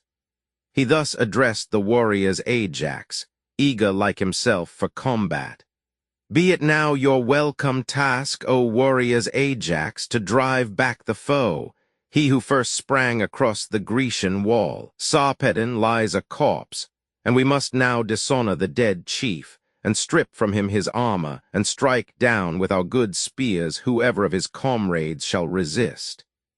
He spake, and all were resolute to beat the enemy back. And when on either side Trojans and Lycians, Myrmidons and Greeks had put their phalanxes in firm array, They closed, with dreadful shouts and horrid clash of arms, in fight around the dead, while Jove drew o'er that deadly fray an awful veil of darkness, that the struggle for the corpse of his dear son might rage more furiously. The Trojans first drave back the dark-eyed Greeks, for one was in the onset smitten down, not the least valiant of the Myrmidons, the son of brave Agacles, nobly born Epagius, who aforetime, when he ruled the populous Budeum, having slain a noble kinsman, fled a suppliant to Peleus and the silver-footed queen, Thetis, his consort, and by them was sent, with terrible Achilles, to the coast of courser-breeding Ilium and the siege of Troy. As now he stooped to seize the dead, illustrious Hector smote him with a stone upon the forehead, cleaving it in two in the strong helmet. Headlong on the corse he fell, and cruel death crept over him. With grief Patroclus saw his comrade slain, and broke his way among the foremost ranks. As a swift hawk that chases through the air starlings and daws, so didst thou dart among Trojans and Lycians, for thy wrath was roused, O knight Patroclus, by thy comrade's death. And now his hand struck Esthenelaus down, the dear son of Ithaemenes. He flung a stone that crushed the sinews of the neck. Back drew illustrious Hector, and with him the warriors who were fighting in the van. As far as one can send a javelin when men contend in martial games or meet their deadly enemies in war, so far withdrew the Trojans, and the Greeks pursued. The leader of the buckled Lycian host, Glaucus, was first to turn against his foes. He slew the brave Bathicles, the dear son of Chalcon, who in Hellas had his home, and was the richest of the Myrmidons. The Lycian, turning on him suddenly as he drew near pursuing, sent his spear right through his breast, and with a clash he fell. Great was the sorrow of the Greeks to see that valiant warrior fall. The men of Troy exulted and pressed round him in a crowd. Nor lacking was the valor of the Greeks, who met them manfully. Merion struck down a Trojan chief, Laegonus, Wanta's valiant son. His father stood priest at the altar of Idaean Jove, and like a god was honored by the realm. Below the jaw an Merion smote him, and instantly the life forsook his limbs, and fearful darkness shrouded him. Straight at Merion's, Aeneas aimed his brazen spear to smite him as he came beneath his buckler. But the Greek beheld the weapon in the air, and stooping low, escaped it. Over him it passed, and stood fixed in the earth behind him, where its stem trembled, for now the rapid steel had spent its force. As thus it quivered in the ground, Aeneas, who perceived that it had left his powerful hand in vain, was vexed, and said, "Had I but struck thee, dancer as thou art, Merion's, my spear had suddenly ended thy dancing." Then Merion's, the skilful spearman, answered, "Thou art brave, but thou wilt find it hard to overcome the might of all who gather to repulse thy onset. Thou art mortal, and if I, aiming at thee with my good spear, I should pierce thy bosom, valiant as thou art and proud of thy strong arm, thy death would bring me praise and send thy soul where gloomy Pluto dwells." He spake, the brave Patroclus heard, and thus rebuked him. "Why wilt thou, Merion's, with all thy valor stand to make a speech? The foe, my friend, will not be forced to leave the corpse by insults. Some of them must die. In deeds the issue of a battle lies, words are for counsel. Now is not the time to utter swelling phrases, but to fight." He ended and went on. The godlike man followed his steps. As when from mountain dells rises, and far is heard, a crashing sound where woodmen fell the trees, such was the noise from those who fought on that wide plain. The din of brass, of leather, and of tough bull's hide smitten with swords and two-edged spears. No eye, although of keenest sight, would then have known noble Sarpedon, covered as he lay from head to foot with weapons, blood, and dust. And still the warriors thronged around the dead. As when in springtime at the cattle stalls flies gather, humming when the milk is drawn round the full pails, so swarmed around the corpse the combatants. Nor once did Jove withdraw his bright eyes from the stubborn fray, but still gazed, planning how Patroclus should be slain. Uncertain whether, in the desperate strife over the great Sarpedon, to permit illustrious Hector with his spear to lay the hero dead, and make his arms a spoil, or spare him yet a while, to make the war more bloody. As he pondered, this seemed best, that the brave comrade of Achilles first should put to flight the Trojans and their chief, Hector the brazen-mailed, pursuing them toward Troy with slaughter. To this end he sent into the heart of Hector panic fear, who climbed his car and fled, and bade the rest flee also, for he saw how Jove had weighed the fortunes of the day. Now none remained, not even the gallant Lycians, when they saw their monarch lying wounded to the heart among a heap of slain. For Saturn's son in that days strife had caused a multitude to fall in death. Now when the Greeks had stripped Sarpedon of the glittering brazen mail, the brave son of Menoetius bade his friends convey it to the hollow ships. Meanwhile the cloud-compeller spake to Phoebus thus: Go now, beloved Phoebus, and withdraw Sarpedon from the weapons of the foe. Cleanse him from the dark blood, and bear him thence, and lave him in the river stream, and shed ambrosia o'er him. Clothe him then in robes of heaven, consigning him to sleep and death, twin brothers and swift bearers of the dead, and they shall lay him down in Lycia's fields, that broad and opulent realm. There shall his friends and kinsmen give him burial, and shall rear his tomb and column, honors due the dead. He spake. Apollo instantly obeyed his father, leaving Ida's mountain height, and sought the field of battle, and bore off noble Sarpedon from the enemy's spears, and laved him in the river stream, and shed ambrosia o'er him.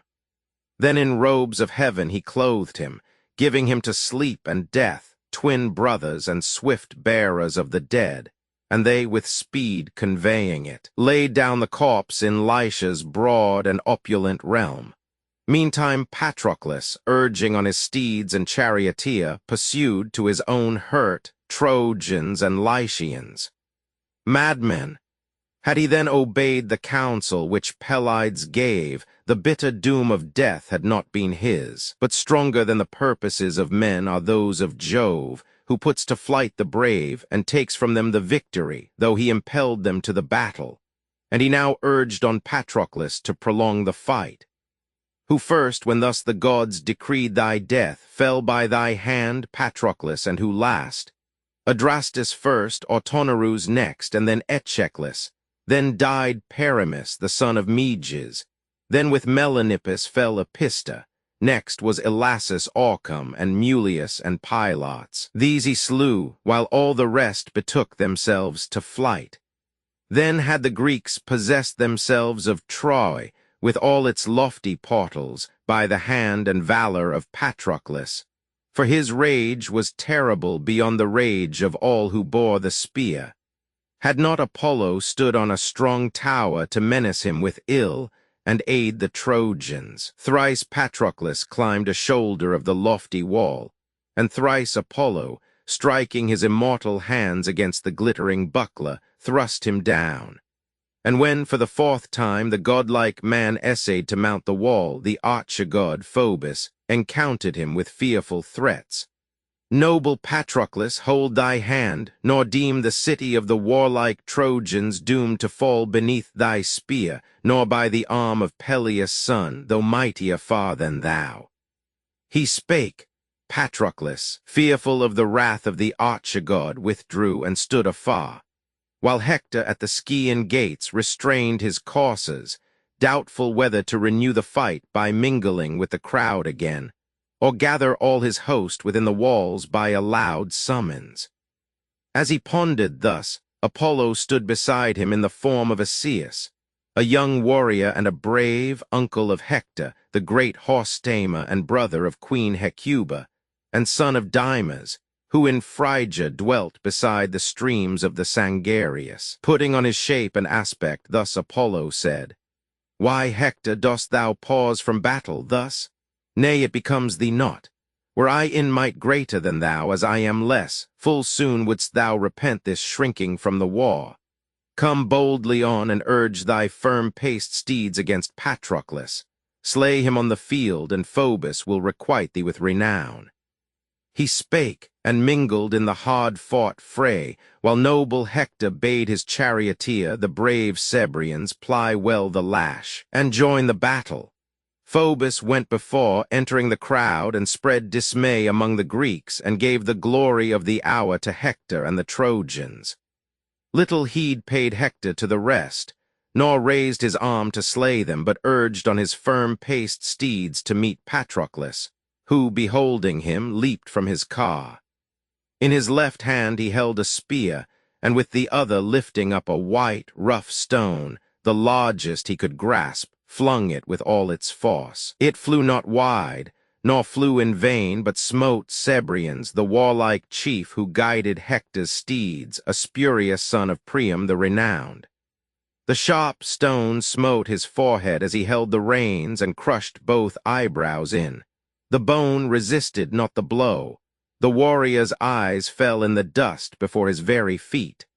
Down from the sumptuous seat he plunged, as dives a swimmer, and the life forsook his limbs. And this, Patroclus, was thy cruel jest. Truly a nimble man is this who dives with such expertness.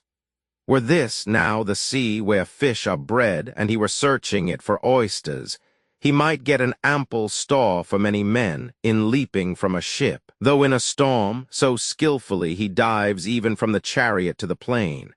No doubt there must be divers in the town of Troy.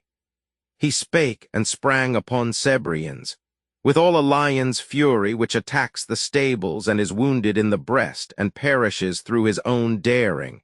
Thus, Patroclus, didst thou fall upon the slain, while Hector, hastening also, left his steeds, and both contended for Cebrians. As lions for the carcass of a deer fight on a mountain summit, hungry both, and both unyielding, thus two mighty men of war, Patroclus Meneuchiades and glorious Hector, eager each to smite his adversary with the cruel spear, fought for Cebrians. The slain man's head was seized by Hector's powerful hand, whose grasp relaxed not, while Patroclus held the foot. And thronging to the spot, the other Greeks and Trojans mingled in the desperate strife, as when the east wind and the south contend in the open mountain grounds, and furiously assail the deep old woods of beech and ash and barky cornel, flinging their long boughs against each other with a mighty roar, and crash of those that break. So did the Greeks and Trojans meet with mutual blows, and slay each other. Nor had either host a thought of shameful flight. Full many a trenchant spear went to its mark beside Cebrians, and many a winged arrow that had left the bowstring. Many a massive stone was hurled against the ringing bucklers, as they fought around the dead, while he, the mighty, lay stretched on the ground amid the eddying dust, forgetful of his art of horsemanship. While yet the sun was climbing to his place in middle heaven, the men of either host were smitten by the weapons, and in both the people fell. But when he stooped to the west, the Greeks prevailed, and from that storm of darts and tumult of the Trojans they drew forth Cebrians and stripped him of his arms. Still rushed Patroclus onward, bent to wreak his fury on the Trojans. Fierce as Mars, he charged their squadrons thrice with fearful shouts, and thrice he laid 9 warriors in the dust. But as with godlike energy he made the 4th assault, then clearly was it seen, Patroclus, that thy life was near its end, for Phoebus terribly in that fierce strife encountered thee. Patroclus saw him not advancing in the tumult, for he moved unseen in darkness. Coming close behind, he smote with open palm the hero's back between the ample shoulders, and his eyes reeled with the blow, while Phoebus from his head struck the tall helm that, clanking, rolled away under the horse's feet. Its crest was soiled with blood and dust, though never till that hour had dust defiled its horsehair plume. For once that helmet guarded an illustrious head, the glorious brows of Peleus' son, and now Jove destined it for Hector to be worn in battle, and his death was also near. The spear Patroclus wielded, edged with brass, long, tough, and huge, was broken in his hands, and his broad buckler, dropping with its band, lay on the ground, while Phoebus, son of Jove, undid the fastenings of his mail. With mind bewildered and with powerless limbs, he stood as thunderstruck. Then a Dardanian named Euphorbus, son of Pantherus, who excelled his comrades in the wielding of the spear, the race, and horsemanship, approaching, smote Patroclus in the back with his keen spear between the shoulder blades. Already he had dashed down 20 warriors from their cars, guiding his own, a learner in the art of war. The first was he who threw a lance at thee, Patroclus, yet o'ercome thee not. For plucking from thy back its ashen stem, he fled, and mingled with the crowd, nor dared await thy coming, though thou wert unarmed, while, weakened by that wound, and by the blow given by the god, Patroclus turned and sought shelter from danger in the Grecian ranks. But Hector, when he saw the gallant Greek thus wounded and retreating, left his place among the squadrons, and advancing pierced Patroclus with his spear below the belt, driving the weapon deep. The hero fell with clashing mail, and all the Greeks beheld his fall with grief. As when a lion bears a stubborn boar to earth, what time the twain fight on the mountains for a slender spring, both thirsty and both fierce, the lion's strength lays prone his panting foe. So Priam's son slew, fighting hand to hand, the valiant Greek, son of Menoetius, who himself had slain so many. Hector gloried over him with winged words. Patroclus, thou didst think to lay our city waste, and carry off our women captive in thy ships to Greece. Madman! In their defense the fiery steeds of Hector sweep the battlefield, and I, mightiest of all the Trojans, with the spear will guard them from the doom of slavery. Now vultures shall devour thee, wretched youth. Achilles, mighty though he be, has brought no help to thee, though doubtless when he sent thee forth to battle, and remained within, he charged thee thus: Patroclus, flower of knights, return not to the fleet until thy hand hath torn the bloody armor from the corpse of the Manquella Hector. So he spake, and filled with idle hopes thy foolish heart. Then thou, Patroclus, with a faltering voice didst answer thus: Now, Hector, while thou mayst, utter thy boast in swelling words, since Jove and Phoebus gave the victory to thee. Easily have they vanquished me. 'Twas they who stripped the armor from my limbs, for else, if 20 such as thou had met me, all had perished by my spear. A cruel fate o'ertakes me, aided by Latona's son, the god, and by Euphorbus among men. Thou who shalt take my spoil art but the third, yet hear my words and keep them in thy thought. Not long shalt thou remain alive. Thy death by violence is at hand, and thou must fall, slain by the hand of great Aeacides. And while he was speaking, death stole over him and veiled his senses, while the soul forsook his limbs and flew to Hades, sorrowing for its sad lot, to part from life in youth and prime of strength. Illustrious Hector thus answered the dying man: Why threaten me, Patroclus, with an early death? Who knows that he, thy friend, whom fair-haired Thetis bore Achilles, may not sooner lose his life, slain by my spear? He spake, and set his heel upon the slain, and from the wound drew forth his brazen spear, and pushed the corpse aside, and with the weapon hurried on to smite godlike Automedon, the charioteer of swift Aeacides. But him the steeds fleet-footed and immortal, which the gods bestowed on Peleus, swiftly bore away. Chapter 32. Chapter 33. Book Romans 17, the 7th battle contest for the body of Patroclus, which is guarded by Menelaus, death of Euphorbus, retreat of Menelaus, and his return with Ajax, after which Hector is obliged to give way. Hector reproved for this by Glaucus. He puts on the armor of Patroclus and renews the contest, driving back the Greeks. Rally of the Greeks by Ajax, bravery of Aeneas, flight of Automedon with the horses and chariot of Patroclus. The defenders of the body of Patroclus involved in darkness, which is dispelled at the prayer of Ajax. A message sent to Achilles informing him of the death of Patroclus, whose body is rescued and borne off by Menelaus and Merians. The warlike Menelaus, Atreus' son, beheld Patroclus fall by Trojan hands, and came in glittering armor to the van to guard the body of the slain. As walks a heifer moaning round her newborn young, so fair-haired Menelaus stalked around the body of Patroclus, holding forth his spear and great round shield, intent to slay whoever came against him. But the son of Pantherus, mighty spearman, not the less intent to spoil the illustrious dead, drew near and spake to warlike Menelaus thus: Atrides Menelaus, reared by Jove and leader of thy host, give way and leave the dead, and quit to me his bloody spoil. For none of our brave Trojans and allies smote him in deadly combat with the spear before me. Leave me therefore to receive the glory due me from the sons of Troy, else will I smite thee too, and thou wilt lose thy precious life. Indignant at the word, the fair-haired Menelaus answered him, O Father Jove, unseemly boasts are these.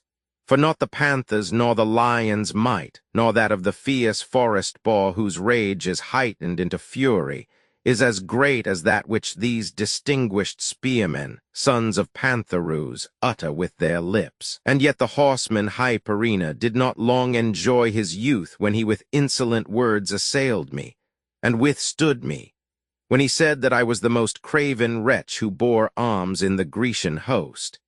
He never turned, I think, his footsteps homeward to delight his reverend parents and beloved wife. And I, like his, will take thy life if thou oppose me. Heed my counsel and withdraw among the crowd, and so avoid my stroke before thou come to harm. He is a fool who only sees the mischiefs that are past. He said, Euphorbus, heeding not his words of warning, spake again. Now is my time, Jove-nurtured Menelaus, to avenge my brother slain by thee, and over whom thou utteredst such swelling words, whose wife in her new bridal chamber thou hast made a widow, and upon her parents brought mourning and endless sorrow. It may make the sorrow less, should I into the hands of Pantherus and the noble Phrontes give thy head and armor. Let us now delay the strife no longer. It will show with whom the valor dwells and who is moved by fear. He spake and smote his enemy's round shield, but pierced it not. The stubborn metal turned the weapon's point. Then Menelaus, son of Atreus, with a prayer to Jupiter, struck, as Euphorbus made a backward step, his throat, and drave the weapon with strong hand through the soft neck. He fell with clashing arms. His locks, which were like those the Graces wear, and ringlets, bound with gold and silver bands, were drenched with blood, as when some husbandman rears in a lonely and well-watered spot, an olive tree with widely spreading boughs, beautiful with fresh shoots, and putting forth white blossoms gently waved by every wind. A sudden blast descends with mighty sweep and tears it from its bed, and lays it prone upon the earth. So lay Euphorbus, skilled to wield the spear and son of Pantherus, slain and spoiled by Menelaus, Atreus' son. As when a lion of the mountain wilds, fearless and strong, bears from the browsing herd the fairest of the kine, and breaks her neck with his strong teeth, and tearing her, devours the bloody entrails, while a clamorous throng of dogs and herdsmen with incessant cries gather around him, yet approach him not, withheld by fear. So of the warriors round, so the gallant Menelaus none could find the courage to encounter him. And then Atrides easily had borne away the sumptuous armor worn by Pantherus' son, if envious Apollo had not moved Hector to meet him. Putting on the form of Ments, chief of the Ciconian band, he said to him aloud with winged words, "Hector, thou art pursuing what thy feet will never overtake, the steeds which draw the chariot of Achilles. Hard it were for mortal man to tame them or to guide, save for Achilles, goddess born. Meanwhile hath warlike Menelaus, Atreus' son, guarding the slain Patroclus, overthrown Euphorbus, bravest of the Trojan host, a son of Pantherus. He will fight no more." Thus spake the god, and disappeared among the warring squadrons. Bitter was the grief that seized the heart of Hector as he looked along the ranks and saw the Greek bear off the sumptuous arms, and saw the Trojan lie weltering in blood. At once he made his way to the front rank, all armed in glittering brass, and with loud shouts. As terrible he came as Vulcan's inextinguishable fires. The son of Atreus heard that mighty shout, and thus to his great soul lamenting said, "If I abandon these rich spoils and leave Patroclus, who has perished in my cause, I fear the Greeks will look upon the act with indignation. If through dread of shame I fight alone with Hector and his men, I fear to be overwhelmed by multitudes, for crested Hector leads the whole array of Trojans hither. Yet why question thus? For when a warrior ventures to assault one whom a god protects, a bitter doom is his. Then none of all the Greeks should blame if I give way to Hector, whom a god hath sent against me. Yet could I but hear the voice of mighty Ajax, we would both return, and even against a god renew the combat, that we haply might restore Patroclus to Achilles, Peleus' son. Such in this choice of evils were the least."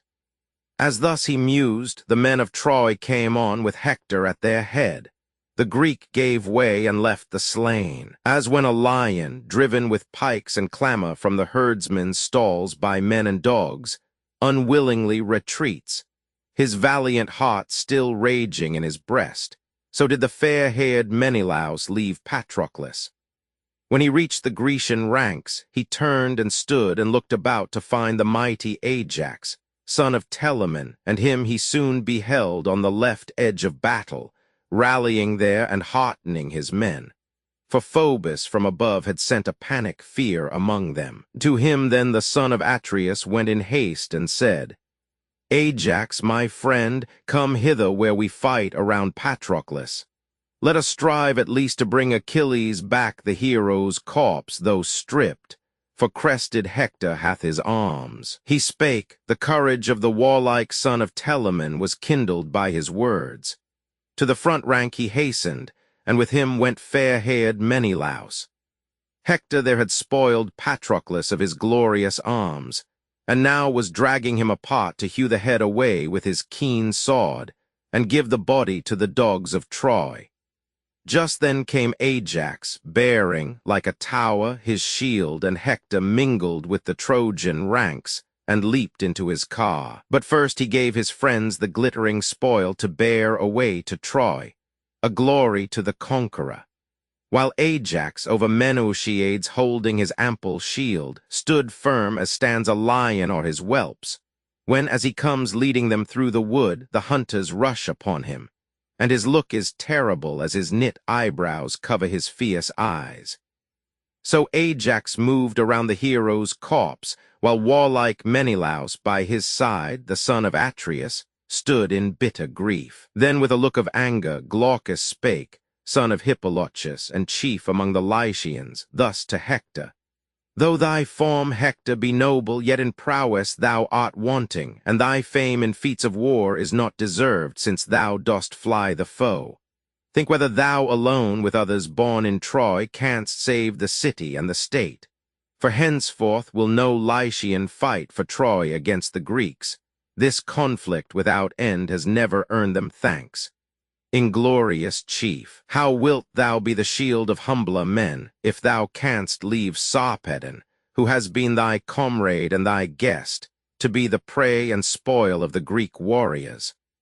While he lived, great was the aid he brought thy cause and thee, and now thou dost not seek to drive away the dogs from his neglected corpse.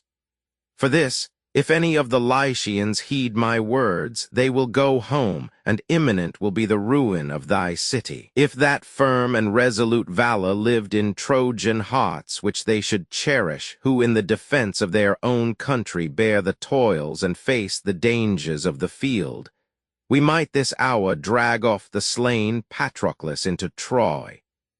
And should we bear him from the thick of fight to the great city of Priam, soon the Greeks would let us ransom the rich armor worn by our Sarpedon, and bring back his corpse. For he lies slain who was the bosom friend of the most valiant chieftain at the fleet of Greece and leader of her bravest men.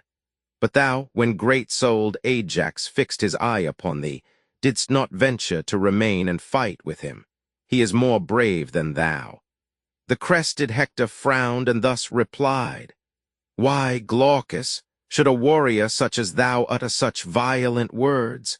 My friend, I deemed that thou wert wise above all other men of fertile Lycia. But I now must blame thy judgment when thou say'st, I shrink to meet the mighty Ajax. I do neither dread the battle's fury nor the rush of steeds, but all prevailing are the purposes of aegis-bearing Jove, who makes the brave to flee and takes from him the victory, and then again impels him to the fight. Come then, my friend, stand by me. See if I skulk this time from the conflict, as thou say'st, or tame the courage of whatever Greek the bravest who defends Patroclus slain. He spake, and shouting, cheered the Trojans on. Trojans and Lycians and Dardanians, trained to combat hand to hand, let it be seen, my friends, that ye are men, and still retain your ancient valor, while I buckle on the glorious armor of the illustrious son of Peleus taken from Patroclus slain. So spake the crested Hector, and withdrew from the fierce conflict, and with rapid steps o'ertook his comrades as they bore away townward the glorious arms of Peleus' son. There from that deadly strife apart he stood, and changed his coat of mail. He gave his own to his companions, to be carried thence to sacred Ilium, and he buckled on the immortal armor of Achilles, son of Peleus, which the gods of heaven bestowed upon his father, who in his old age consigned them to Achilles, but the son was never in that armor to grow old. And when the cloud-compeller Jove beheld Hector apart, accoutred in the arms of Peleus' godlike son, he shook his head, and to himself he said, Unhappy man, death even now is near to thee, and yet is not in all thy thoughts. Thou puttest on the heavenly armor of the terrible chief, before whom others tremble. Thou hast slain his friend, the brave and gentle, and hast stripped, to do him shame, the armor from his limbs. Yet will I for the moment give to thee fresh triumphs, since Andromache shall ne'er receive, when thou returnest from the field, the armor of Pelides from thy hands. The son of Saturn spake, and gave the nod with his dark brows. Well did that coat of mail suit Hector's form. Meantime the god of war in all his fierceness entered Hector's breast. Fresh vigor filled and nerved his frame.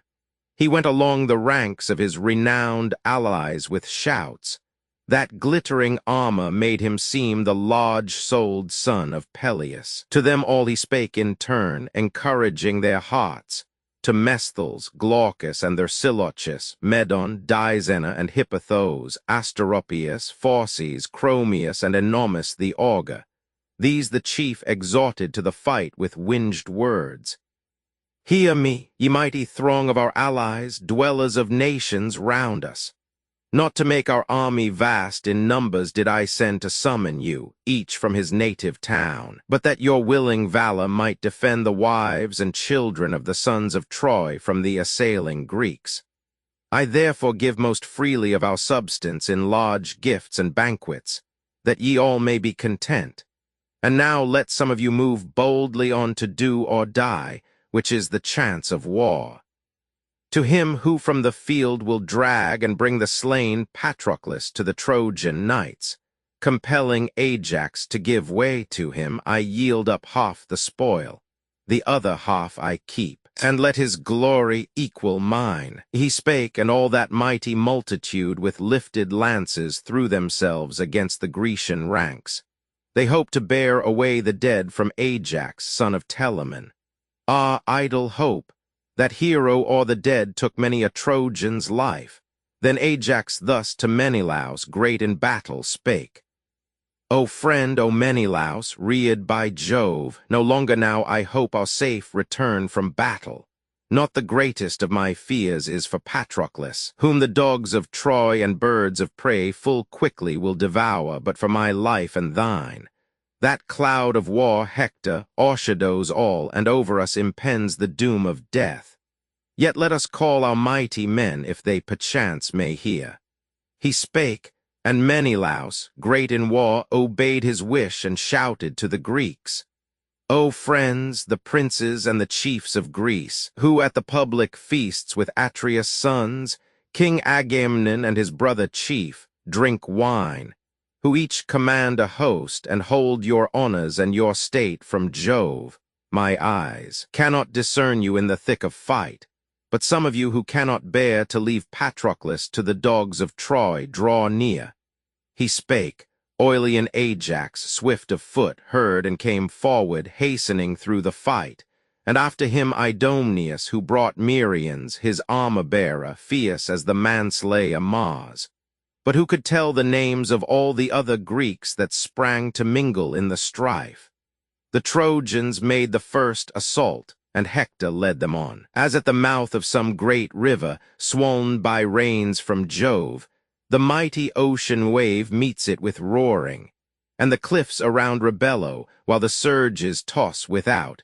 With such a clamor came the Trojans on, while round Patroclus closed with one accord the Greeks, protected by their brazen shields, and o'er their shining helmets Saturn's sun poured darkness. For when Menociades yet lived, attendant upon Peleus' son, Jove looked on him with no unkind regard, and now he would not that his corse should feed the enemy's dogs, and therefore moved his friends to rescue him. At first the Trojans drave the dark-eyed Greeks before them. Back they fell and left the dead. Yet fiercely as they came, the Trojans slew no man, but dragged away the dead. A moment, and no more, the Greeks fell back, for Ajax quickly rallied them, Ajax, who, next to Peleus' valiant son, excelled them all in form and feats of war.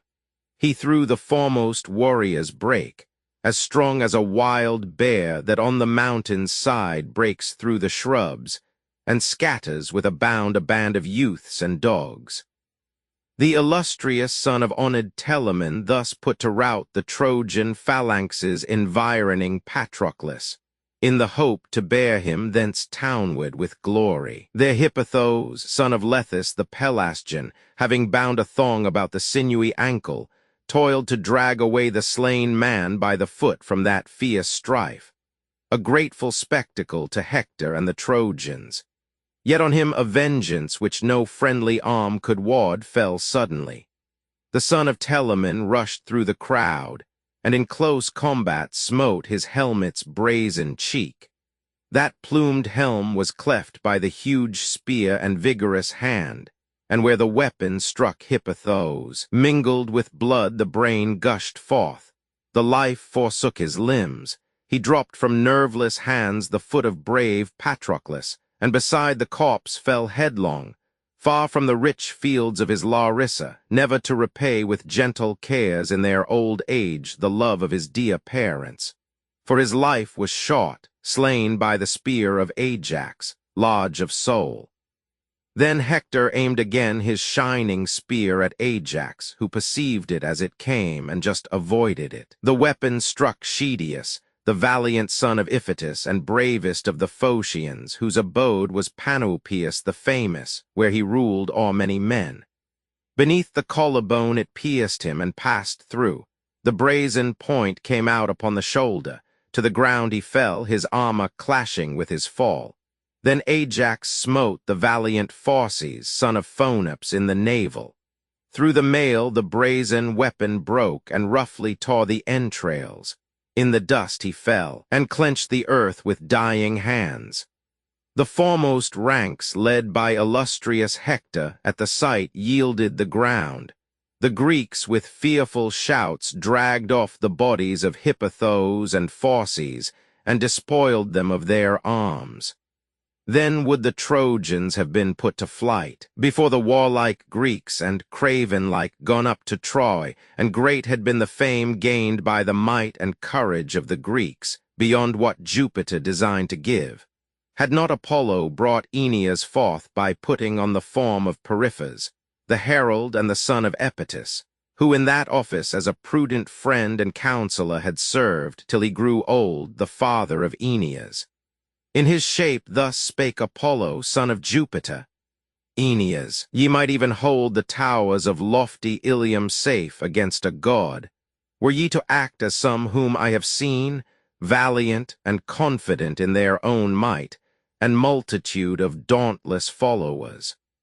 And now Jove favors us and offers us the victory o'er the Greeks, and yet ye flee in abject terror and refuse to fight. He spake. Aeneas, looking at him, knew the archer-god, and with a mighty voice called out to Hector, Hector, thou and all who lead the troops of Troy and our allies, great shame it were if we were put to rout before the warlike Greeks and beaten back to Troy like cowards.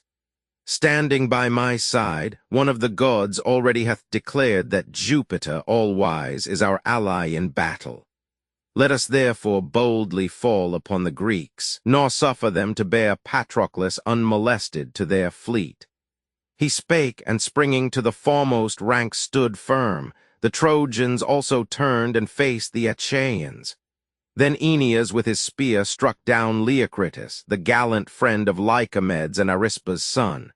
The warlike Lycomedes saw his fall with grief, and came and cast his shining spear at Apisaon, son of Hippasus, a shepherd of the people.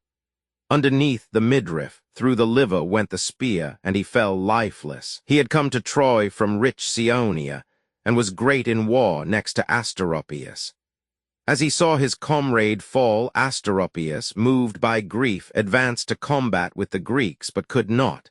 For the group that stood around Patroclus showed a fence of shields and held their spears before them.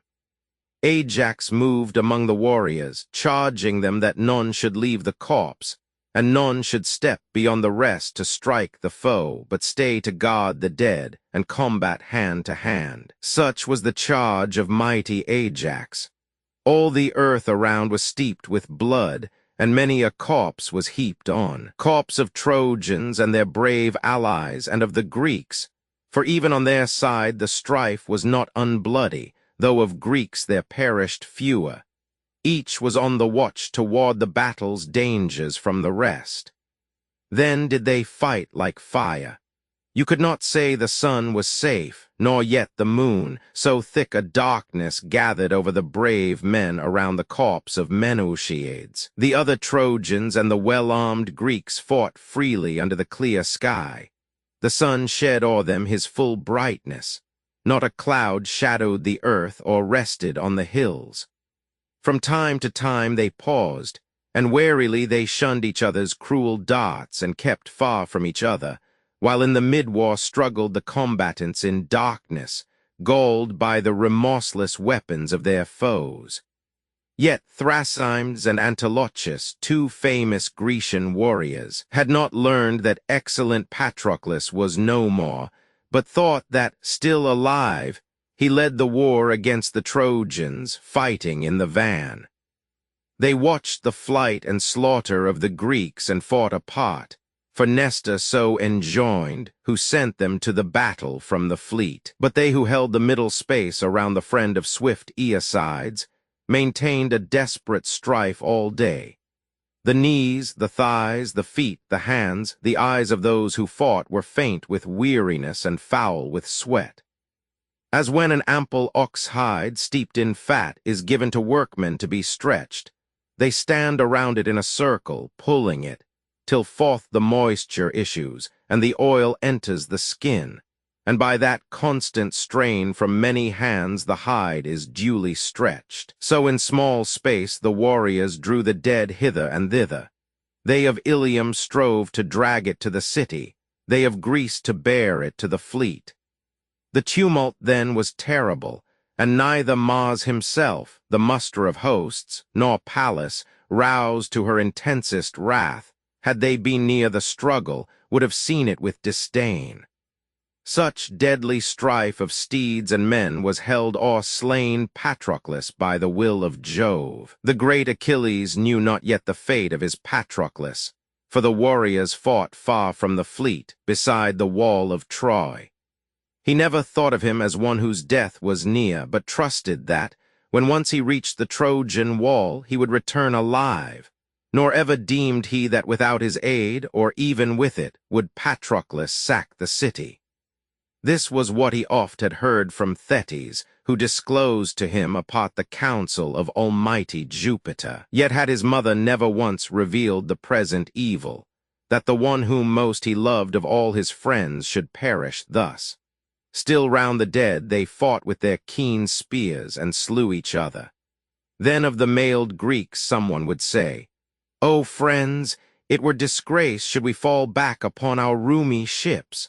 First let the dark earth swallow us, for this were better than to let the Trojan knights drag off the dead in triumph to their town." And some among the large-souled sons of Troy would say, "O friends, though all of us should fall beside this corpse, let no one turn and flee." Thus they, encouraging each other, spake, and thus the fight went on. The iron din rose through the waste air to the brazen heaven. Meantime aloof from battle stood the steeds of Peleus' son, and sorrowed when they knew that he who guided them lay stretched in dust by Hector's slaughtering hand. Automedon, the brave son of Dios, often tried the lash and gentle words as oft, and oft shouted forth threats.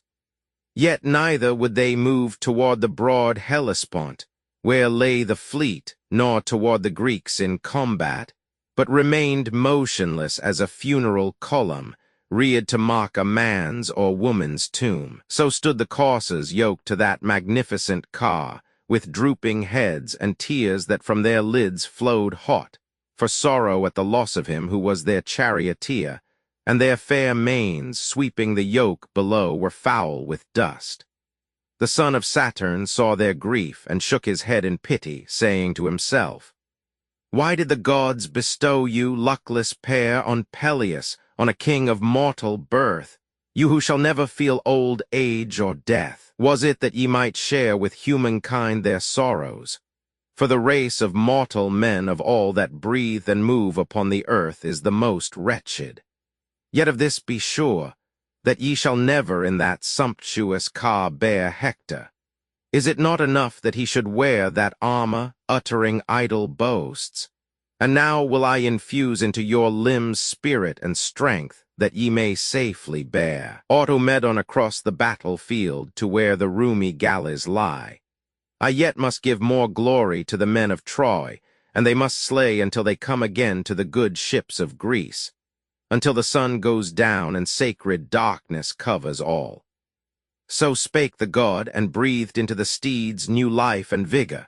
From their manes they shook the dust, and flew with that swift car among the Greeks and Trojans. With the Trojan throng, Automedon, though mourning his slain friend, maintained the fight. He rushed upon their ranks, a vulture pouncing on a flock of geese. Swiftly he passed from out the Trojan throng. Swiftly again he charged their phalanxes in fierce pursuit. Yet slew he none of those whom he pursued. He could not guide at once the steeds and cast the spear, when seated thus alone within that sacred car. At last a friend, the valorous Alcimedon, Laius' son of Aemon's line, beheld his plight, and standing near his chariot said, "What god, Automedon, hath prompted thee to these mad acts, and stolen thy better sense, fighting alone among the foremost ranks of Trojan warriors, thy companion slain and Hector in the field, who boastfully stalks in the armor of Aeacides?" And thus Automedon, Dior's son, made answer, "Who is there among the Greeks able like thee, Alcimedon, to rein and curb the spirit of immortal steeds? None were there save Patroclus while he lived, wise as a god in council. Death and fate now hold him. To thy hand I give the lash and shining reins while I descend and fight. He spake, and into his swift chariot sprang Alcimedon and took the lash and reins. Automedon leaped down. As Hector saw, he thus bespake Aeneas at his side.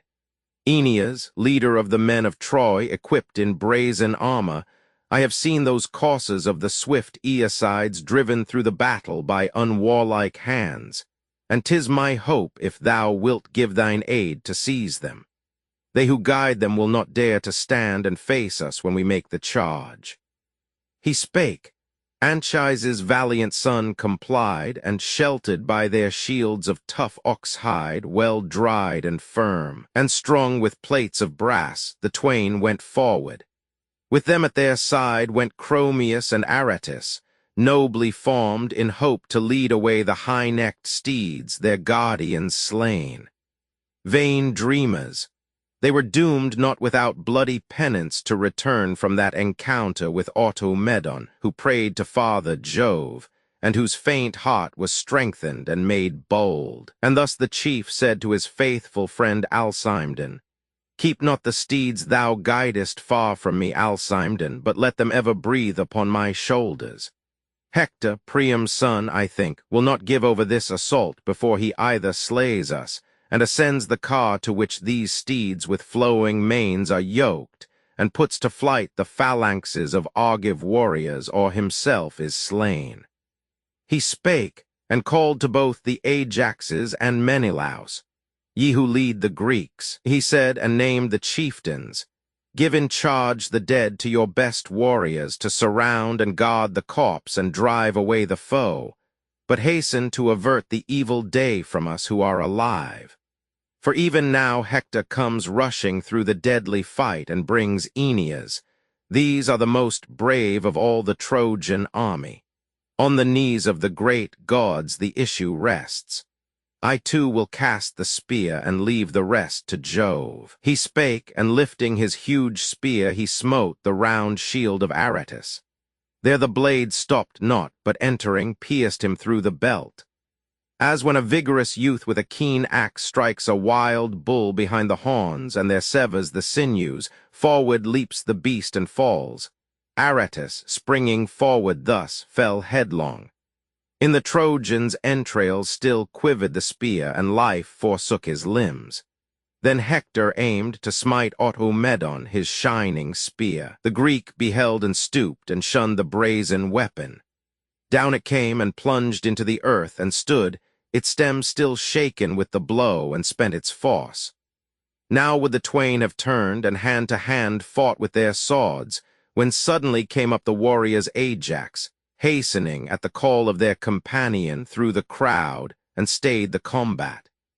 Hector and Aeneas then, and Chromius of the godlike form, withdrew through caution, leaving on the battlefield Aratus lying mangled. The fierce chief Automedon despoiled the dead, and spake boastfully, Somewhat lighter on my heart lies now my grief for Menœtiades, though I have slain a man of meaner note. As thus he spake, he threw the bloody spoils into his chariot, mounting to the seat, his feet and hands all crimson with the blood, as when a lion has devoured an ox. Then round Patroclus raged the strife again, murderous and sad to see. For Pallas there inflamed the strife, sent down from heaven by Jove to rouse the courage of the Greeks, since such was now his will. As when the god displays to men a purple rainbow in the skies, a sign of war or of a bitter storm, which drives the laborer from his task and makes the cattle droop, so in a purple cloud concealed she went among the Greeks, and filled their hearts with valor, taking first the form of Phoenix, and his clear, unwearied voice she spake in stirring words to Atreus' son, the gallant Menelaus, standing near. Shame and dishonor will it be to thee, O Menelaus, if beneath the walls of Troy the hungry dogs should tear the corpse of him who was in life the faithful friend of great Achilles. Fight thou therefore on bravely, and bid the other Greeks be brave. And Menelaus, great in war, rejoined, O Phoenix, aged father, who wert born in days long past, would but Minerva give the needed strength, and ward from me the stroke of weapons, then would I stand by and guard Patroclus, for his death hath filled my heart with grief. But Hector's rage is like the rage of fire. He ceases not to slay, for Jove gives to his spear the glory of the day. He spake, and well was blue-eyed Pallas pleased that first to her of all the deities he prayed. And therefore did she nerve his chest and knees with strength, and put into his heart the daring of the fly that, often driven from man, returns and bites, and finds how sweet is human blood. Such resolute zeal she woke in his stern soul, as quickly he approached Patroclus and sent forth his shining spear. Among the Trojans was Aetion's son, Podes, the rich and brave, whom Hector held in highest honor, choosing him to be companion of his feasts. Him in the waist the fair-haired Menelaus, as he fled, smote, driving home the weapon. With a clash he fell to earth, and Menelaus drew the slain away among the Grecian ranks. Then came Apollo, putting on the form of Phaenops, son of Asius, whose abode was in Abydos, and whom Hector most esteemed of all his guests. The archer-god drew near to Hector, and bespake him thus, Hector, what other Greek will fear thee now, since thou dost